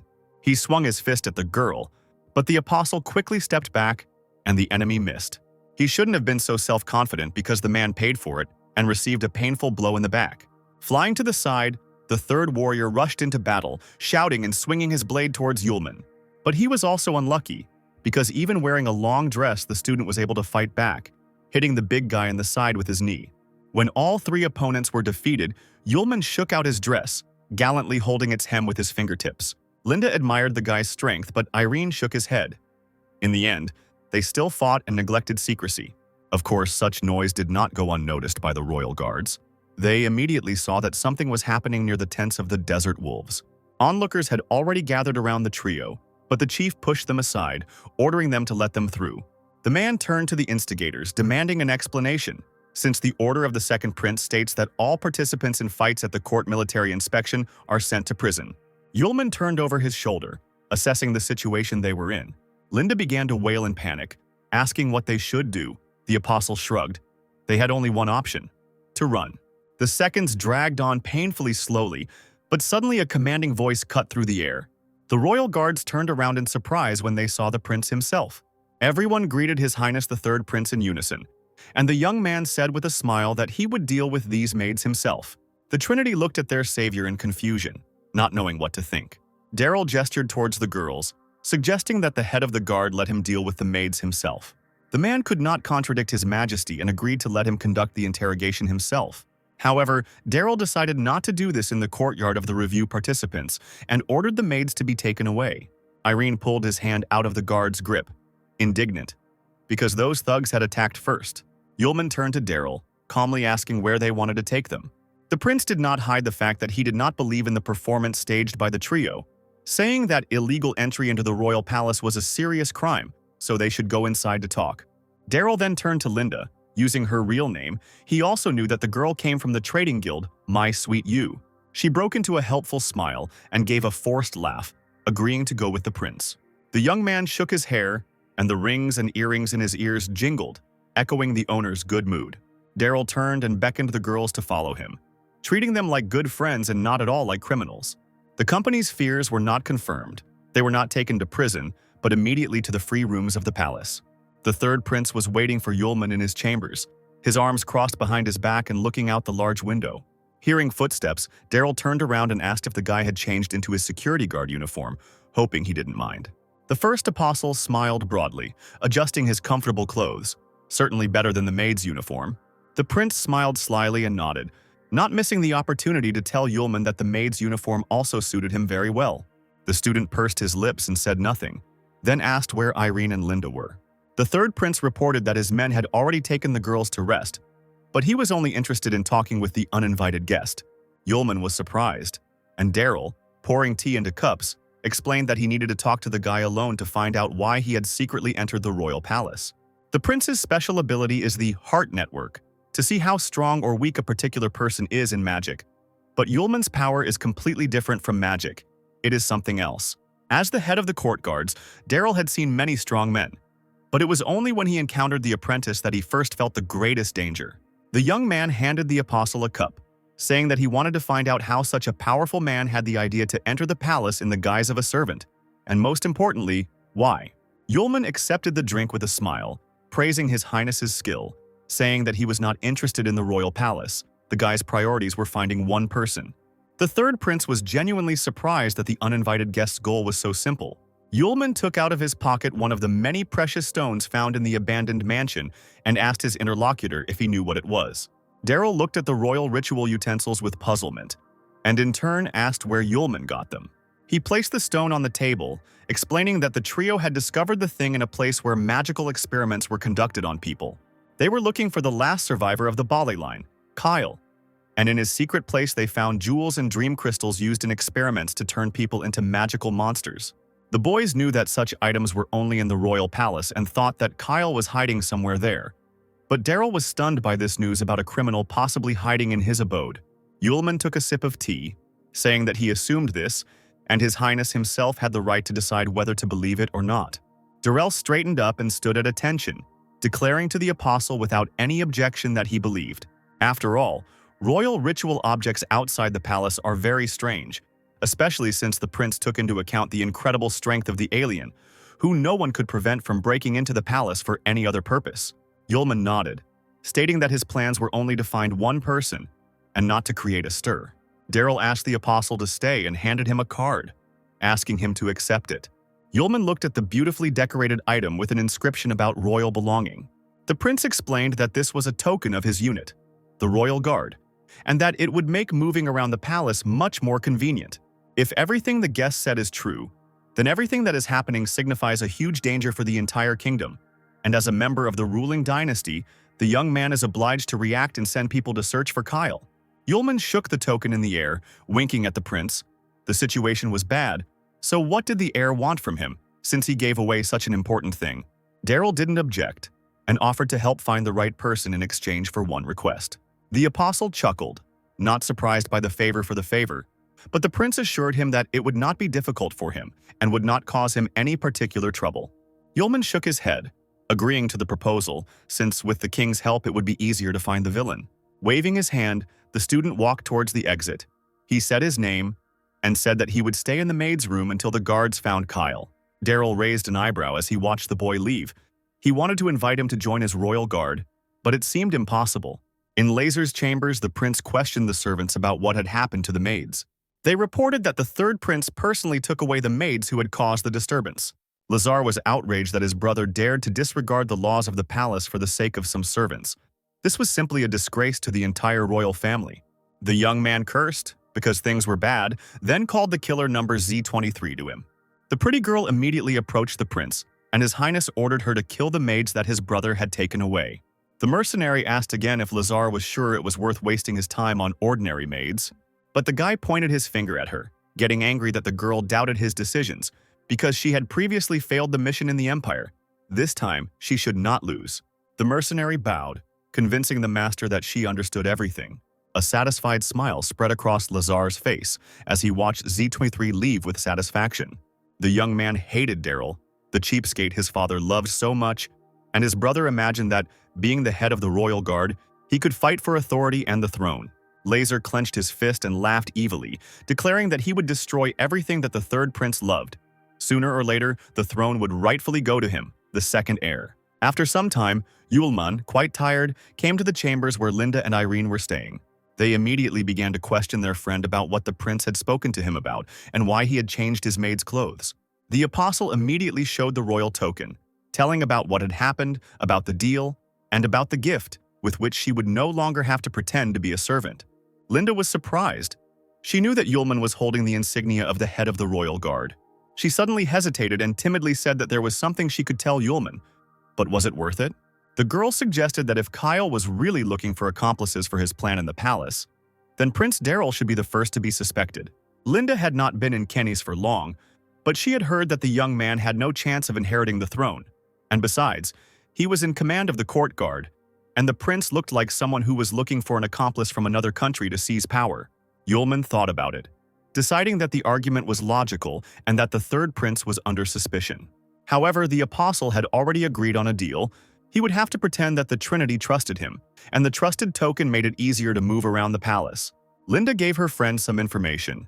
There were people in the palace who were not part of the royal family, but had access to ritual objects and were also connected to Daryl. The first apostle looked carefully at the documents, seeing the names Isant and Jenny. The interlocutor added that both people were members of the royal guard, and that was why Daryl came under suspicion. But now that the prince was ready to help, Linda suggested simply approaching him and asking him to call Jenny and Isant, but Yulman objected to this. Until Daryl is eliminated from the suspect list, he shouldn't know about the plans. We need to go and find these two ourselves, especially since Isant is rumored to be outside the guard camp at Old Johann's. The first apostle waved the royal token, saying that he would immediately go in search of Isant, and that the girl should wait for him in the chambers.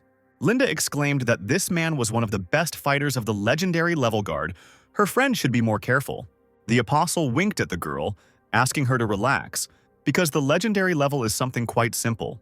Linda squealed with delight, while Irene rolled his eyes as usual looking at this. The town's night streets were filled with the drunken cries of late-night revelers calling for them to move on to the next bar. Ascent waved at his drunken friends who were trying to entice him to continue drinking, babbling incoherently that he still needed to get back to camp. The guy exhaled heavily, trying to come to his senses. His cheeks, burning from the alcohol, were pleasantly cooled by the night wind. Having patted his face, the warrior went out into the square, deciding to do something before returning. He straightened up and exclaimed at the top of his voice, summoning swords to himself with the help of magic, that first it was necessary to deal with the small rat crawling around the alleys. Ascent turned sharply towards the tall buildings, raising his head, and ordered the stranger he had discovered by surprise to come out. Yulman stopped hiding and happily waved his hand. He was truly inspired by the fact that he was found so quickly. Ascent surrounded himself with glowing swords and, hiccuping constantly, began to rudely ask the guy why he was chasing him. The first apostle asked the warrior of the royal guard not to worry, but just to answer a few questions. The young man cast an interested glance and threw his hair out of his face, agreeing.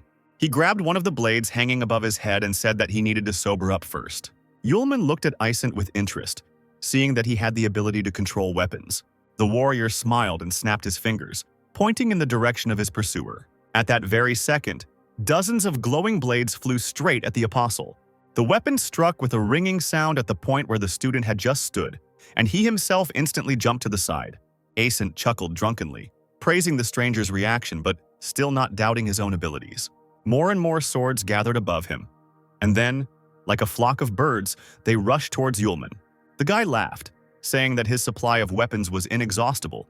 The stranger would not be able to dodge for long. But suddenly, right behind his back, Ascent heard the voice of his pursuer, who mockingly asked if the warrior used the magic ring in which the swords were kept. The young man was dumbfounded, not daring to turn around. He did not understand how the stranger managed to do this. Taking a closer look at the figure on the roof, Ascent discovered that it was a mannequin that looked like a human. He cursed foully and grabbed the hilt of the sword that appeared under his palm. But his slow reaction from alcohol prevented him from attacking, and Yulman sent his opponent into a short-lived knockout with a blow to the neck with the edge of his palm. The apostle held the drunkard who had fallen on his back with his hand and complained that alcohol greatly affects concentration and the senses. But it was too late for Yulman to realize that the guy was now unconscious, and he had wanted to ask him a few questions. He had no choice but to carry the unconscious warrior to one of the streets and lean him against the wall. Now he didn't know whether it was worth waking the drunkard. I got the feeling that Ascent wouldn't just tell me anything and might even lie. The apostle raised his finger to the boy's forehead, deciding to get straight into his memory. It would obviously be faster that way. The skin under the touch glowed with a bright light. Yulman became more and more immersed in someone else's consciousness. As it turned out, over the past 3 years, there was not a single piece of information about Kyle in his memory. Could it really have been a false trail? Yulman looked at Ascent, who still hadn't woken up, wondering what to do with him. The apostle heard drunken shouts. The same warrior's friends who had been drinking with him earlier were slowly trudging down the street, supporting each other. As they got closer, one of the young men noticed Ascent lying on the ground. Both approached each other, laughing at him. Yulman hid behind the corner. He managed to erase the warrior's memories of the last minutes, thus avoiding problems in the future. The apprentice returned to his girlfriend's quarters in the early morning, having wasted the entire evening, finding in the guardsman's memory only memories of drinking parties, training, and rumors of intrigues from all over the kingdom. He was met only by Irene, clutching her head and declaring that something bad had happened. As it turned out, Linda had disappeared from the chambers and no one knew where. Yulman excitedly asked what happened. The boy said that in the evening Linda went to Prince Daryl and still hasn't returned. The orphan clenched his fists and trembled, asking the apostle what they should do now. He shrugged his shoulders, replying that there was no other choice but to go and ask the third prince about it. With the help of the royal token, Yulman and Irene managed to reach the prince's chambers without hindrance. The guards promised to take them to His Highness. Irene barely audibly asked her friend what would happen if Linda's disappearance was Daryl's doing, since they themselves were now walking into his trap. The first apostle turned to the boy over his shoulder, asking him to calm down, because he was not alone. Daryl immediately received the guests at his place, and was genuinely surprised to learn that Miss Linda had disappeared. Yulman said that the girl had gone out in search of the third prince that evening, and no one had seen her since then. Daryl reported that he had not met Linda, and his guard also confirmed that no one had approached the chambers. Then, Yulman had to ask where Jenny from the royal guard might be now, since Linda had found several suspects with whose help the relics could have leaked outside the palace. The third prince was shocked that the trio did not trust Jenny because she was not the kind of person to betray the royal family. The most important thing is that 2 days ago Jenny left to guard the royal holiday, and since then she has been at the tombs, she is definitely not in the palace. The first apostle stated that this was very strange, since only Daryl knew why the guests had come to the palace. The young man understood that he could not provide evidence to support his words now, but he had a way to help find Linda. His heart network covers the entire territory of the kingdom, and therefore it is possible to find Linda. You only need an item that the girl once used and carried with her. The apostle praised such an ability, which, moreover, also covered the entire kingdom. He scratched his chin, thinking about what he might find, and Irene immediately handed him his friend's jewelry. The apostle praised the boy and asked the prince if it would do, and he replied that he would try. Clutching the ornament in his hand, Daryl dropped to his knees, pressed his hand to the floor where a golden glowing web spread across it, and closed his eyes. After several long minutes, the prince suddenly opened his eyes, as if waking from a dream, and exclaimed that he had found Linda. He was surprised by the girl's location, especially since her vital signs were normal and there was no sense of mortal danger. Daryl sensed that Miss Linda was now in a labyrinth built in the forbidden area of Lolanbor. An extremely powerful and dangerous monster roams inside it, and the entire royal guard was created to guard the forbidden area. We need to go there as quickly as possible and get Linda out. The prince immediately ordered the guard faith to prepare the horses. Very soon, 3 horses with riders were racing across a narrow bridge at the exit from the kingdom. Yulman was confident that they would find their friend. The main thing was that she waited for them. After some time of traveling under the scorching sun, the travelers dismounted their horses in front of a large ancient building in the forbidden area. Inside, in the central area of the labyrinth, Linda lay unconscious on the cold floor. It was unknown whether she was truly unconscious or simply asleep, but the girl had a pained expression on her face. Yulman dismounted from his horse and looked at the entrance to the labyrinth, waiting for the third prince to join him. The apostle noted that the style of construction seemed too familiar to him. Daryl said that the labyrinth has existed since the emergence of the kingdom of Kenis. The chronicles indicate that it stood here 5,000 years ago, during the Great War between people and demons. The third prince turned to the guard, Faith, and told him to wait here while he and Mr. Yulman went down to reconnoiter. The man objected and asked to accompany the master, because the labyrinth was fraught with danger. The young man waved his hand and assured them that everything would be fine, since they would only go to the first floor. His Majesty convinced the guard to remain outside, and he called Yulman to follow him. The two descended into the dark corridors of the labyrinth. Daryl reported that Linda seemed to be in the farthest room on the first floor, fortunately not on the second floor. Then the apostle asked what was dangerous there. And the prince told about the divine guard, the creation of ancient people. Although they have no mind, but there is rage, one creature is stronger than 300 magicians of the legendary level. According to the chronicles, they were created to protect the evil spirits locked inside. In fact, they are the local guards, but in fact they kill everyone indiscriminately, be it demons or people. The prince added that there was no need to worry, since monsters usually did not leave the second floor. Finally, the young men came to the right room. Daryl pointed with his hand at the figure lying in front. The apostle narrowed his eyes because it was difficult to see anything in the semi-darkness, and finally saw his friend. He straightened up and desperately shouted the girl's name, assuming the worst. Yulman ran up to Linda and gently shook her, begging her to wake up, asking what was wrong with her. Fortunately, the girl immediately came to her senses and slowly rose up on her elbows, muttering something. Heavy eyelids slowly opened. The girl whispered Yulman's name, seeing him in front of her. Startled, she trembled when she also noticed His Highness. The apostle explained that Linda was in the underground labyrinth of Kenis and asked how his friend ended up here. Lost in thought, Linda remembered how she went to look for the prince, then ran into some man in a mask and immediately lost consciousness. Daryl began to look around, looking for at least some clues in this case. He found some note on the floor nearby and immediately called Yulman and Linda. Written on a small piece of parchment was a warning for Linda to leave Kenis immediately and never return once she woke up. The girl carefully examined the note, and the third heir assumed that it was left by the kidnapper. It turns out that someone specially brought Linda here from the palace and also left this strange message. Suddenly, the labyrinth began to shake, just like during an earthquake, and the people inside froze, trying not to fall. Numerous stones from the ceiling fell onto the floor, and it seemed that just a little more and the entire labyrinth would collapse. Daryl didn't understand what was happening because there had been no movement in the underground labyrinth for a long time, and everyone present was on the first floor.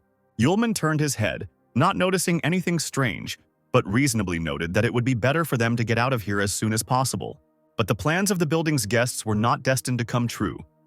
Behind their backs, the intermediate wall collapsed, revealing a huge, terrifying-looking monster. Linda turned around, trembling, and with her Yulman looking somewhat tired. The trio looked dumbfounded at the monster, whose height almost destroyed the ceiling. The third prince could not believe his eyes. The divine guardian was on the first floor. The first apostle whistled. This strange thing, like a Cerberus with magic flowing inside, was the divine guard. Daryl pulled his sword out of its sheath, shouting that he would hold off the guards and let Mr. Yulman and Miss Linda run quickly. After all, only by returning to the surface will they be safe. The monster cannot leave the confines of the labyrinth. The apostle admired the courage and nobility of the young man, but asked if he was sure that he could hold off all three of them alone. Daryl stuttered over his shoulder, asking how many guards he would have to fight. And indeed, from underground on the other side, another monster emerged into the wild. The third appeared behind the prince, a huge knight with weapons of the same size. Now the company was surrounded on all sides by guards, a werewolf, a knight, and a three-headed monster. Yulman laughed inappropriately, saying that now all three of them had rivals. It had never happened before that three divine guardians appeared together at the same time. Turning to Yulman, the prince asked for forgiveness with a guilty look, but he smiled, stating that Daryl had passed the test. The handsome face of the young man lit up with confusion as to what kind of test they were talking about. The apostle explained that before this, the company had suspected the third heir of trying to lure them into a trap by kidnapping Linda, but now it seemed they trusted his majesty. Leaving Daryl completely bewildered, Yulman promised that he would return soon, asking the young man to look after his friend. He threw aside the turban from his head as he stood before the guards and exclaimed that the cuties should come to him for some fun. The guard roared terribly. A flame burned deep within his armor, and he swung his weapon to bring it down on the man. Yulman clicked his tongue, noting the monster's impatience, dodging its attack. The next moment, he extended his hand forward, calling upon the hellfire to protect him. A whirlpool of the apostle's murderous magic swirled around the huge guard, disarming him. Daryl exclaimed in shock that even 300 magicians could not cope with the divine guardians. And Yulman dealt with one of them with one blow. Linda shrugged her shoulders. She was no longer surprised by anything. Yulman exhaled heavily, quickly dodging the fragments. This was all that remained of the night. Now it was the turn of a werewolf of terrifying proportions, growling loudly as he aimed at the apostle, who mockingly called the wolf to him, asking if he missed his friend. As soon as the monster opened its mouth, a blinding sphere of fire appeared near its mouth. The apostle advised the werewolf not to lag behind the knight, and with all his might, with one movement of his hand, he pushed the sphere into the monster's throat. There was an explosion, and streams of scorching fire burst out, devouring the guard. Now only one divine guardian remains, perhaps the most powerful. Indeed, a steel monster appeared before the apostle, with three different elements bursting out of its three heads. Daryl pulled back, seeing completely different types of magic combined in one guard. A small crystal appeared in front of Yulman, which the guy lightly touched with his fingertip. To begin with, the divine guardian was completely covered in a thick layer of dark ice. Then, the first apostle called upon the king of lightning, and bloody discharges completely covered the surface of the monster. The third step to destroying the enemy was the order to break that mountain of ice. Large clusters of ice particles of the guardian flew in all directions. Still deftly dodging the falling ice flows, Yulman ran up to the prince and his friend, offering to go further. Linda exclaimed with delight that Yulman had performed unusually well. Daryl couldn't say a word, but he still dared to ask the guy who he was. The first apostle decided that there was no longer any point in hiding the fact that the person in front of the third prince was the first knight of the Fram Empire. The young man exclaimed in fascination that it was Yulman who was the legendary hero who killed 1,000 enemies with one wave of his hand, while at the same time pacifying a soldier's rebellion without a single blow.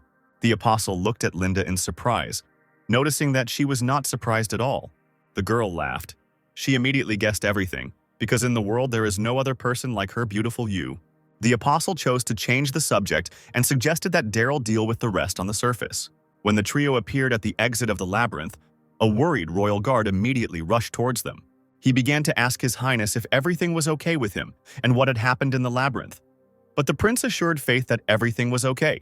It was necessary to urgently report what had happened to his father, so the third prince ordered to return to the palace quickly. Without delay, everyone mounted their horses and raced across the desert towards the town.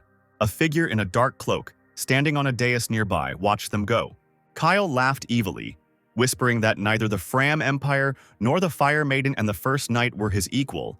As soon as the experiments were successfully completed, he himself would be able to create a force similar to the Apostles. Crazy eyes sparkled under his blonde hair. The guy promised that very soon the whole world would lie at his feet and beg for mercy. He would return the Boleth clan to its former glory. The measured, quiet life of Kenneth was disturbed by the noise coming from the road to the palace.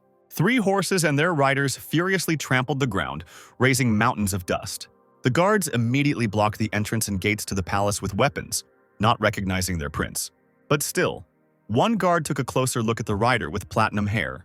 And indeed, His Highness the Prince himself was rushing forward with all his might, clearly worried about something.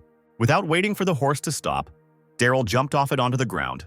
Approaching the stunned guard, he asked if his father had returned. The man nodded. His Majesty the King is now at a feast. Daryl called Yulman and Linda to follow him, and as soon as the guards tried to block their way, Faith waved his hand, saying that they were the prince's guests. He turned to Miss Linda, inviting her into a side room. The girl would wait for her friend there.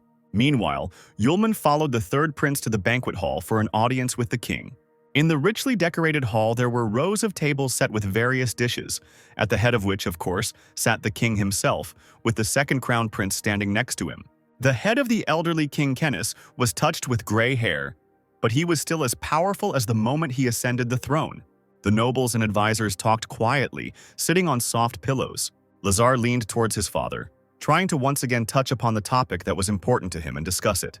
The king, scratching his thick beard, waved his hand, replying that he understood and they would talk when Daryl returned.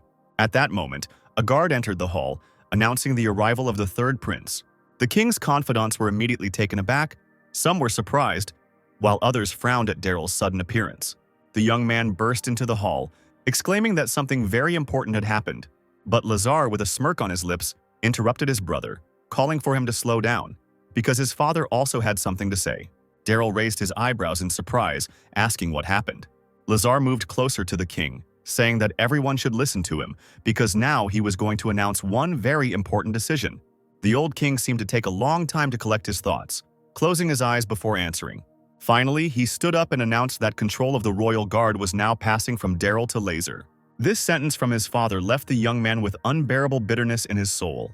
The king announced that the youngest son would now be responsible for the palace guard, and since nothing had happened in the labyrinth for so many years, there was no need to send the army he had gathered with difficulty to their death. Those present began to talk among themselves, shocked that the king was taking away the prince's powers, and that the royal guard had always been commanded by Daryl, an outsider not related by blood to the king. And it seems that the emperor has already made a choice of his heir. Lazar will become king. Daryl shouted with resentment in his voice that he didn't even tell about what happened in the labyrinth. But Laser interrupted him again. From today on, his brother must hand over to him the soft chair of the head of the royal guard. And now, Daryl's path does not bother anyone with anything related to the labyrinth or the guard. The young man again tried to tell his father about what happened at the entrance to the underground labyrinth. But the man stopped his son. He had already made a decision. Yulman, standing behind Daryl, quietly noted that he was now in trouble. Lazar heard a painfully familiar voice and remembered everything that happened in the pentagram. The veins on the guy's temples stood out. With such anger, he shouted at Yulman, the Fire Maiden's disciple, who also came here from Fram. Lazar pointed his finger at his brother, accusing him of conspiring with neighboring countries behind the back of the royal family. Daryl indignantly exclaimed that Yulman was his guest and was legally invited to the feast. The emperor ordered Lazar to find out whether he was a guest or a spy and to interrogate him thoroughly. This enraged the third prince, who exclaimed that Lord Yu was also the first knight of the Fram Empire. The king was surprised by this, and the second prince called it nonsense that Sierra's student could become the first knight. But, as it turned out, even the courtiers of Kenneth had heard about Yulman's exploits, and that he had helped Luna defeat the rebels and ascend to the throne. The king asked a reasonable question as to why the first knight of the Fram Empire had come to his kingdom.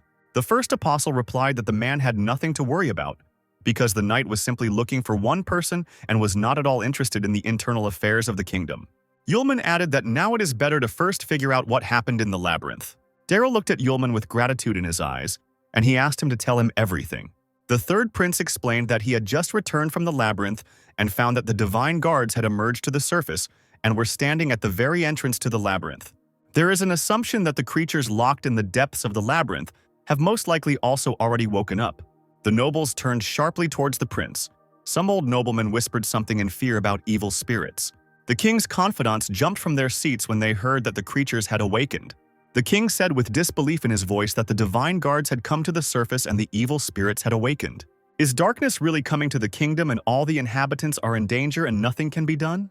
Throughout the hall, there was talk of the end of the world being ever closer and its sign being the creatures breaking out.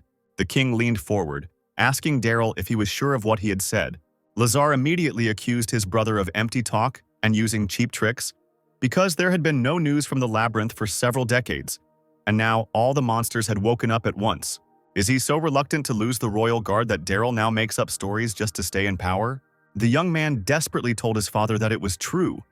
At the entrance to the labyrinth, they were surrounded by 3 divine guards, and only the power of Mr. Yulman saved everyone. Otherwise, the prince himself would have remained forever in the depths of the labyrinth. The second prince urged his father not to listen to nonsense, because the management of the guard had already been given into his hands. Even if there was something there, Lazar himself should send people and check. King Kenneth fell silent, deep in thought, and he himself was stunned by what he had heard. Yulman crossed his arms over his chest and simply suggested going into the labyrinth and clearing it out. Having heard nothing in response, the guy offered to help with this, and the kingdom, in turn, should send guards and find the person it needed. Lazar pounced on Yulman, because for so many years no one had even entered the second level, and this impudent fellow promised that he would clear the labyrinth. The king was surprised by this condition of the deal, but the second prince hysterically urged his father not to believe the liar. Yulman shrugged, ignoring the shouts from the side, and nodded. Yes, that's how simple his conditions were. After a few seconds of thought, the ruler simply replied that he agreed, causing a storm of emotions in his eldest son. The old man added that the guard, as before, is controlled by Daryl, and it is necessary to attack the labyrinth in a coordinated manner. Laser clenched his teeth in impotent rage, glaring at his brother and the first knight. He suddenly grinned, noticing the latter's self-confidence, asking if he would really finish the labyrinth in a week. As soon as Daryl started to say that 1 week was a short time, the apostle rolled his eyes, declaring that he would return even sooner. The guy said with a smile that 3 days would be enough for them to return with victory. Laser narrowed his eyes, looking slyly at Daryl and Yulman, about to set a condition for them. According to this, if his brother fails in 3 days, he will be obliged to hand over leadership of the guard. The apostle agreed to this, answering for Daryl. The apostle and Daryl stood in front of the kingdom's gates talking to each other. The third prince massaged his temples. He couldn't believe that 3 days would be enough for them to clear the labyrinth, while Yulman said that he had wanted to say about 1 day. The prince sighed heavily, suggesting that they leave quickly. They only had to wait for the royal guard. At that moment, 4 slender figures appeared in the distance, and the young man waved his hand to his warriors. The best guards appeared before Yulman and the prince, happy to greet their master. Ascent frowned, asking the commander if they really had to clear the underground labyrinth in 3 days. Daryl nodded. The guy rubbed his forehead with his hand, indignant that this first knight had planned something unrealistic. Yulman approached silently from behind, greeted the guard, and he turned around sharply, hearing a familiar voice. Ison's face twisted with anger. He pointed his finger at Yulman, asking if this was the first knight. As soon as the prince confirmed this and introduced Lord Yu, the warrior shook his head. He almost attacked the apostle with his fists, held back by his brothers, accusing him of an attack several days ago. And now he also demands that the labyrinth be cleared in 3 days. The guy continued to break free from someone else's grip, demanding to deal with Yulman. Daryl asked his subordinate to calm down, because Yulman would help them. Ascent suddenly faltered and fell silent, puffing out his cheeks like a frog. He leaned over and covered his mouth with his hand, muttering that the hangover had come again. Daryl smiled awkwardly at Yulman, introducing Isent, a specialist in magical weapons. And, as it turned out, he and the first knight were already acquainted. Yaren, a gray-haired, venerable old man, controlled lightning. A young guy with bright hair and a polite smile. Log wielded ice magic. Log noted good-naturedly that he imagined the mythical first knight as a grown man with a mustache, while Yaren politely greeted the student. Daryl turned to the only girl in the squad, about to introduce her as well. But Jenny jumped up to the prince and told him that she had been friends with him since childhood and was now his bride. She also hoped that the first knight would show his techniques. The third prince was incredibly embarrassed and asked Yulman not to pay attention to the mischievous warrior because they just grew up together, that's all. Jenny pretended to be upset when she heard these words and complained about her unrequited feelings. Daryl hastened to assure her that this was not what he meant. The rest of the guards began to make fun of the commander and Jenny's situation. Even the serious Yaren quietly chuckled into his beard. Daryl, embarrassed beyond belief, shouted that it was time for the warriors to line up, check their gear, and get ready to go on a campaign. Yulman noted that the prince had a good team, and he assured that, in addition to their behavior, the guys were the best in their profession. Daryl instantly became sad. He regretted that after this mission he would no longer be a commander. Yulman asked His Majesty not to worry, because if they cleared the labyrinth, the guard would remain in the hands of the heir. He added to a puzzled Daryl, wondering if he had forgotten about the agreement to find the man. But in the guard, the one who is best at finding people is the one who has a unique ability, the heart network. So the condition means that Daryl will remain the commander for a long time. The apostle was already grateful that the prince helped find Linda, and at the same time demonstrated his level. He simply could not refuse in the future. Daryl wanted to say something else, but Yulman asked to postpone the conversation until better times. After some time, the guards reported to the commander that the equipment, horses, and people were ready and they could move out at any time. The first apostle said that horses were not needed. Isent capriciously began to ask how they would get to the labyrinth then.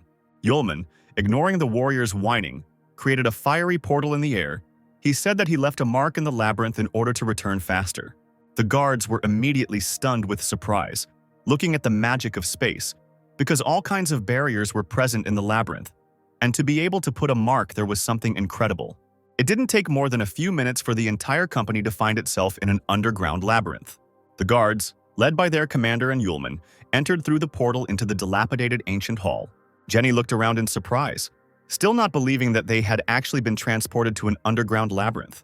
She noticed a huge helmet nearby, left over from the divine guards. The warrior asked in disbelief if Mr. Yu had really dealt with everyone by himself, and Yaren whistled in admiration. Daryl turned to Yulman, asking what they should do now, and informing him that the warriors were awaiting his instructions. The first apostle shook his hair, saying that everything was very simple. Let the guards wait here, and he himself would go in and deal with the monsters, that's all. This statement caused an unusually violent reaction among the soldiers, who were decided to be left out of work. Ascent even stamped his foot. He acknowledged the strength of the first knight. But now they had no time for jokes. The apostle shook his head. He was not joking, but believed that it would be better for everyone. He turned over his shoulder, the first to notice a figure in the darkness, saying he was ready to test someone who had the same powers. A half-naked humanoid creature with crystals all over its body slowly approached the entrance to the labyrinth. The first knight immediately offered to practice on it. Daryl leaned forward, shouting that this was clearly not a divine guardian. Now everyone could clearly see the strange guest. The undead. His burning eyes and bloodthirsty grin did not bode well. The warriors immediately took up fighting stances, but they could not even imagine that the monsters would be able to get to the top. Yulman didn't know that such little ones were called ghosts. He repeated again that the guards should measure their strength with the undead. Log was surprised by such a proposal, but Isent vehemently protested because only a whole squad could cope with such a monster. Meanwhile, the creature was already preparing to attack, growling vigorously. Yulman crossed his arms over his chest, mockingly suggesting that they move away further, since the guards were afraid of the ghost. Ascent gritted his teeth, turning to the first knight and asking him not to push him. Yulman's remark offended the guy, so he immediately began giving orders. Jenny, close combat, Yaren and Log should support with magic. They nodded and immediately began to read spells. The color of their magic, yellow and blue, filled the space. Yaren used his staff to send a whirlwind of lightning at the ghost. Log extended his hand, and ice daggers flew at the undead. But it seemed that this did not harm the monster. He simply covered himself with his hand from the attacks, as if from annoying flies. Jenny cast a spell, and a pink swirl of magic enveloped the girl. She pursed her lips, gripping her blade and shield tighter.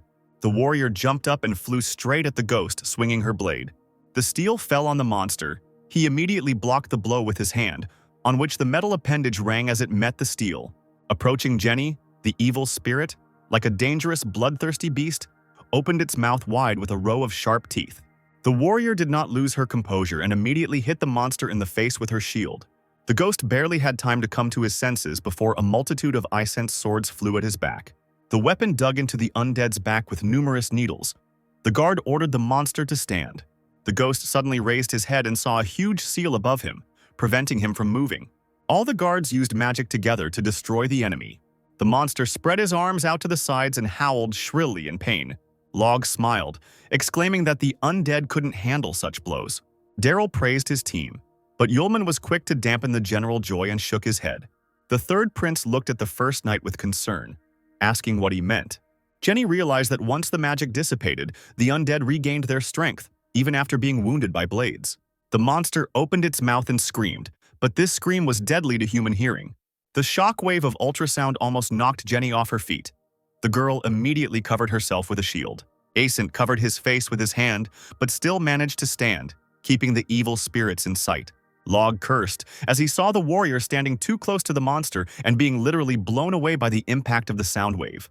Yaren and Log rushed to help their friend, who was being attacked by a ghost. The girl, immobilized by ultrasound, could barely stand on her feet and completely failed to notice how the monster stood very close, grinning, waving his hand with a sharp metal plate. The commander desperately shouted the name of his warrior, but Yulman held back the prince who was rushing to help, asking him to wait. Yaren, holding out his hand, furiously whispered some kind of spell. At that moment, Jenny was protected by a magical shield created by the guard. The enraged ghost jumped high into the air and deliberately aimed at the glowing sphere where his victim was. Even with the swords in its back, the evil spirit moved very quickly and easily jumped onto the shield from above, hitting the top with its fist. Log helped Yaren maintain the sphere.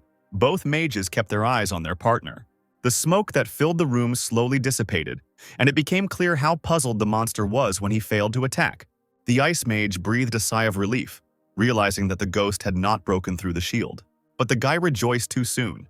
The old guard next to him suddenly ran out of strength.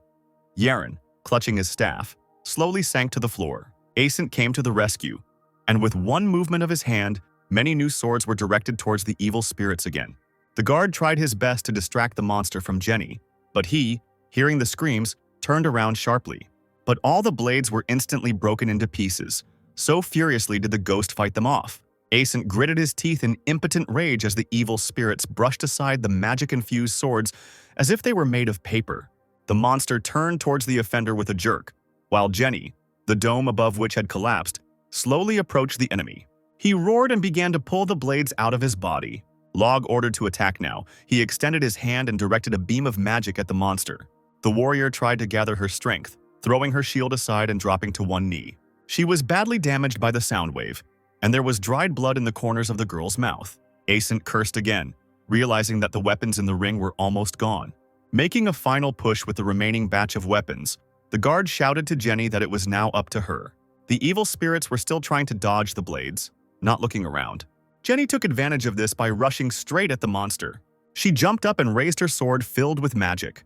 At that moment, the monster's face was frozen in surprise when its head was separated from its body by a furious blow from a man. Time stood still, as did the body of the evil spirit, strewn with metal weapons. The monster stood on its feet for a while, swaying awkwardly, as if trying to understand what had happened. Ascent smiled triumphantly, barely catching his breath. Yaren and Log looked closely at the evil spirits. The young magician was very pleased with the result. Daryl and Yulman looked at the warriors with approval. The commander was proud of his guardsmen. Seeing the monster fall to its knees, Ascent let out a cry of victory. He clenched his fist and shouted at Jenny, who was frozen on the floor, that she had done a great job. The warrior smiled weakly, groaning that she wouldn't even be able to lift her sword now, but it was good that she had succeeded. The guy gave her a thumbs up, but the girl still cut off the head of the legendary undead. The third prince approached the guards, intending to praise them for their work. But the next moment, Jenny screamed at the top of his lungs, warning her of the danger. The girl closed her eyes for a second and did not notice how the ghost's body was approaching her. She didn't immediately understand what had happened, staring in amazement at the huge carcass in front of her. The warrior howled, realizing that she would not be able to resist the headless monster. Ascent held out his hand, screaming hysterically, but even he no longer had a weapon. The rest of the guards rushed headlong towards their friend, but they too were not in time. Jenny was frantically thinking about how to get out of this situation, while the monster's fists were getting closer and closer to her face. Despair filled the girl. She had no more strength, and she almost resigned herself to her fate. But somehow Yulman appeared next to her, and he immediately directed hellfire at the undead. An explosion thundered through the air, swallowing the headless ghost with it. The first apostle was surprised that the undead could move without a head, and were even stronger than the divine guardians. The student cheerfully asked the guards whether they would stay there or go with him. And in the royal palace, Lazar continued to be indignant. He slammed his hand on the table and furiously cursed Daryl, who had ruined all his plans because just a little more, and he would have lost the royal guard. A servant approached and asked what would happen if the third prince or the guards discovered something in the underground labyrinth. But the heir was not worried, because both they and the vile first knight of the empire would die. No one would get out of the labyrinth. Looking out the window, the boy whispered that he had waited so long, and now was the time to act. Frowning, he ordered the servant to take the last dose to his father, who nodded. Lazar's handsome face was distorted with anger. He did not consider the Forbidden Zone dangerous, and wanted the entire continent to submit to him, and even the apostles to bow before their king. In the underground labyrinth, the commander ordered his soldiers to rest before the campaign. Ascent still couldn't quench his thirst from the flask. Seconds later, he joyfully exclaimed that he was now alive again.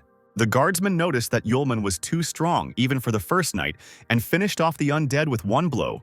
Log agreed that everyone survived only thanks to Mr. Yu and his strength. Looking at the backs of the commanders, the magician assumed that they would be able to clear the labyrinth with the help of the first knight. The apostle asked Daryl for the umpteenth time if he and his guards really wanted to go further. The third prince nodded. He understood that Yulman with his power did not need help, but let him at least allow him to follow him through the labyrinth. Everything that happens inside is a matter of national importance and a threat to the existence of the entire country. The prince needs to understand what happened in the labyrinth. Yulman shrugged, warning that if the warriors got into trouble, they might not be able to save them in time. Daryl agreed, saying that they would always have time to escape. When the guards had rested, the entire large company proceeded further through the labyrinth. Yulman followed ahead of the detachment to repel the sudden danger. They didn't have to wait long. A ghost immediately jumped out of the darkness at the people. But he didn't last long either. The apostle's fire cut the undead's body into two parts. The guards silently looked at the smoldering hellish flames. The third ghost approached the squad from above, moving silently across the ceiling. With a terrifying growl, he pounced on Yulman, intending to grab him by the throat. Without taking a single step to the side, the first apostle grabbed the monster's wrist, burning him alive with hellish flames. A little later, other monsters joined the battle and were quickly defeated by Yulman. Ghosts were no problem for the apostle. He could handle several of them at once very well. The guy tore off the monsters' heads with his bare hands, throwing them aside like balls. Daryl was no longer surprised, watching another evil spirit burn. Finally, the digging approached the huge sealed gates. Yulman chuckled. Now it seems the guards have gone into the very depths from where the ghosts appeared. Turning over his shoulder, the apostle reported that everything was calm for now. But the guards believed that the main monster was now on their side. Daryl never thought he would be able to visit this place. It could have been the greatest feat for many generations of royal guardsmen.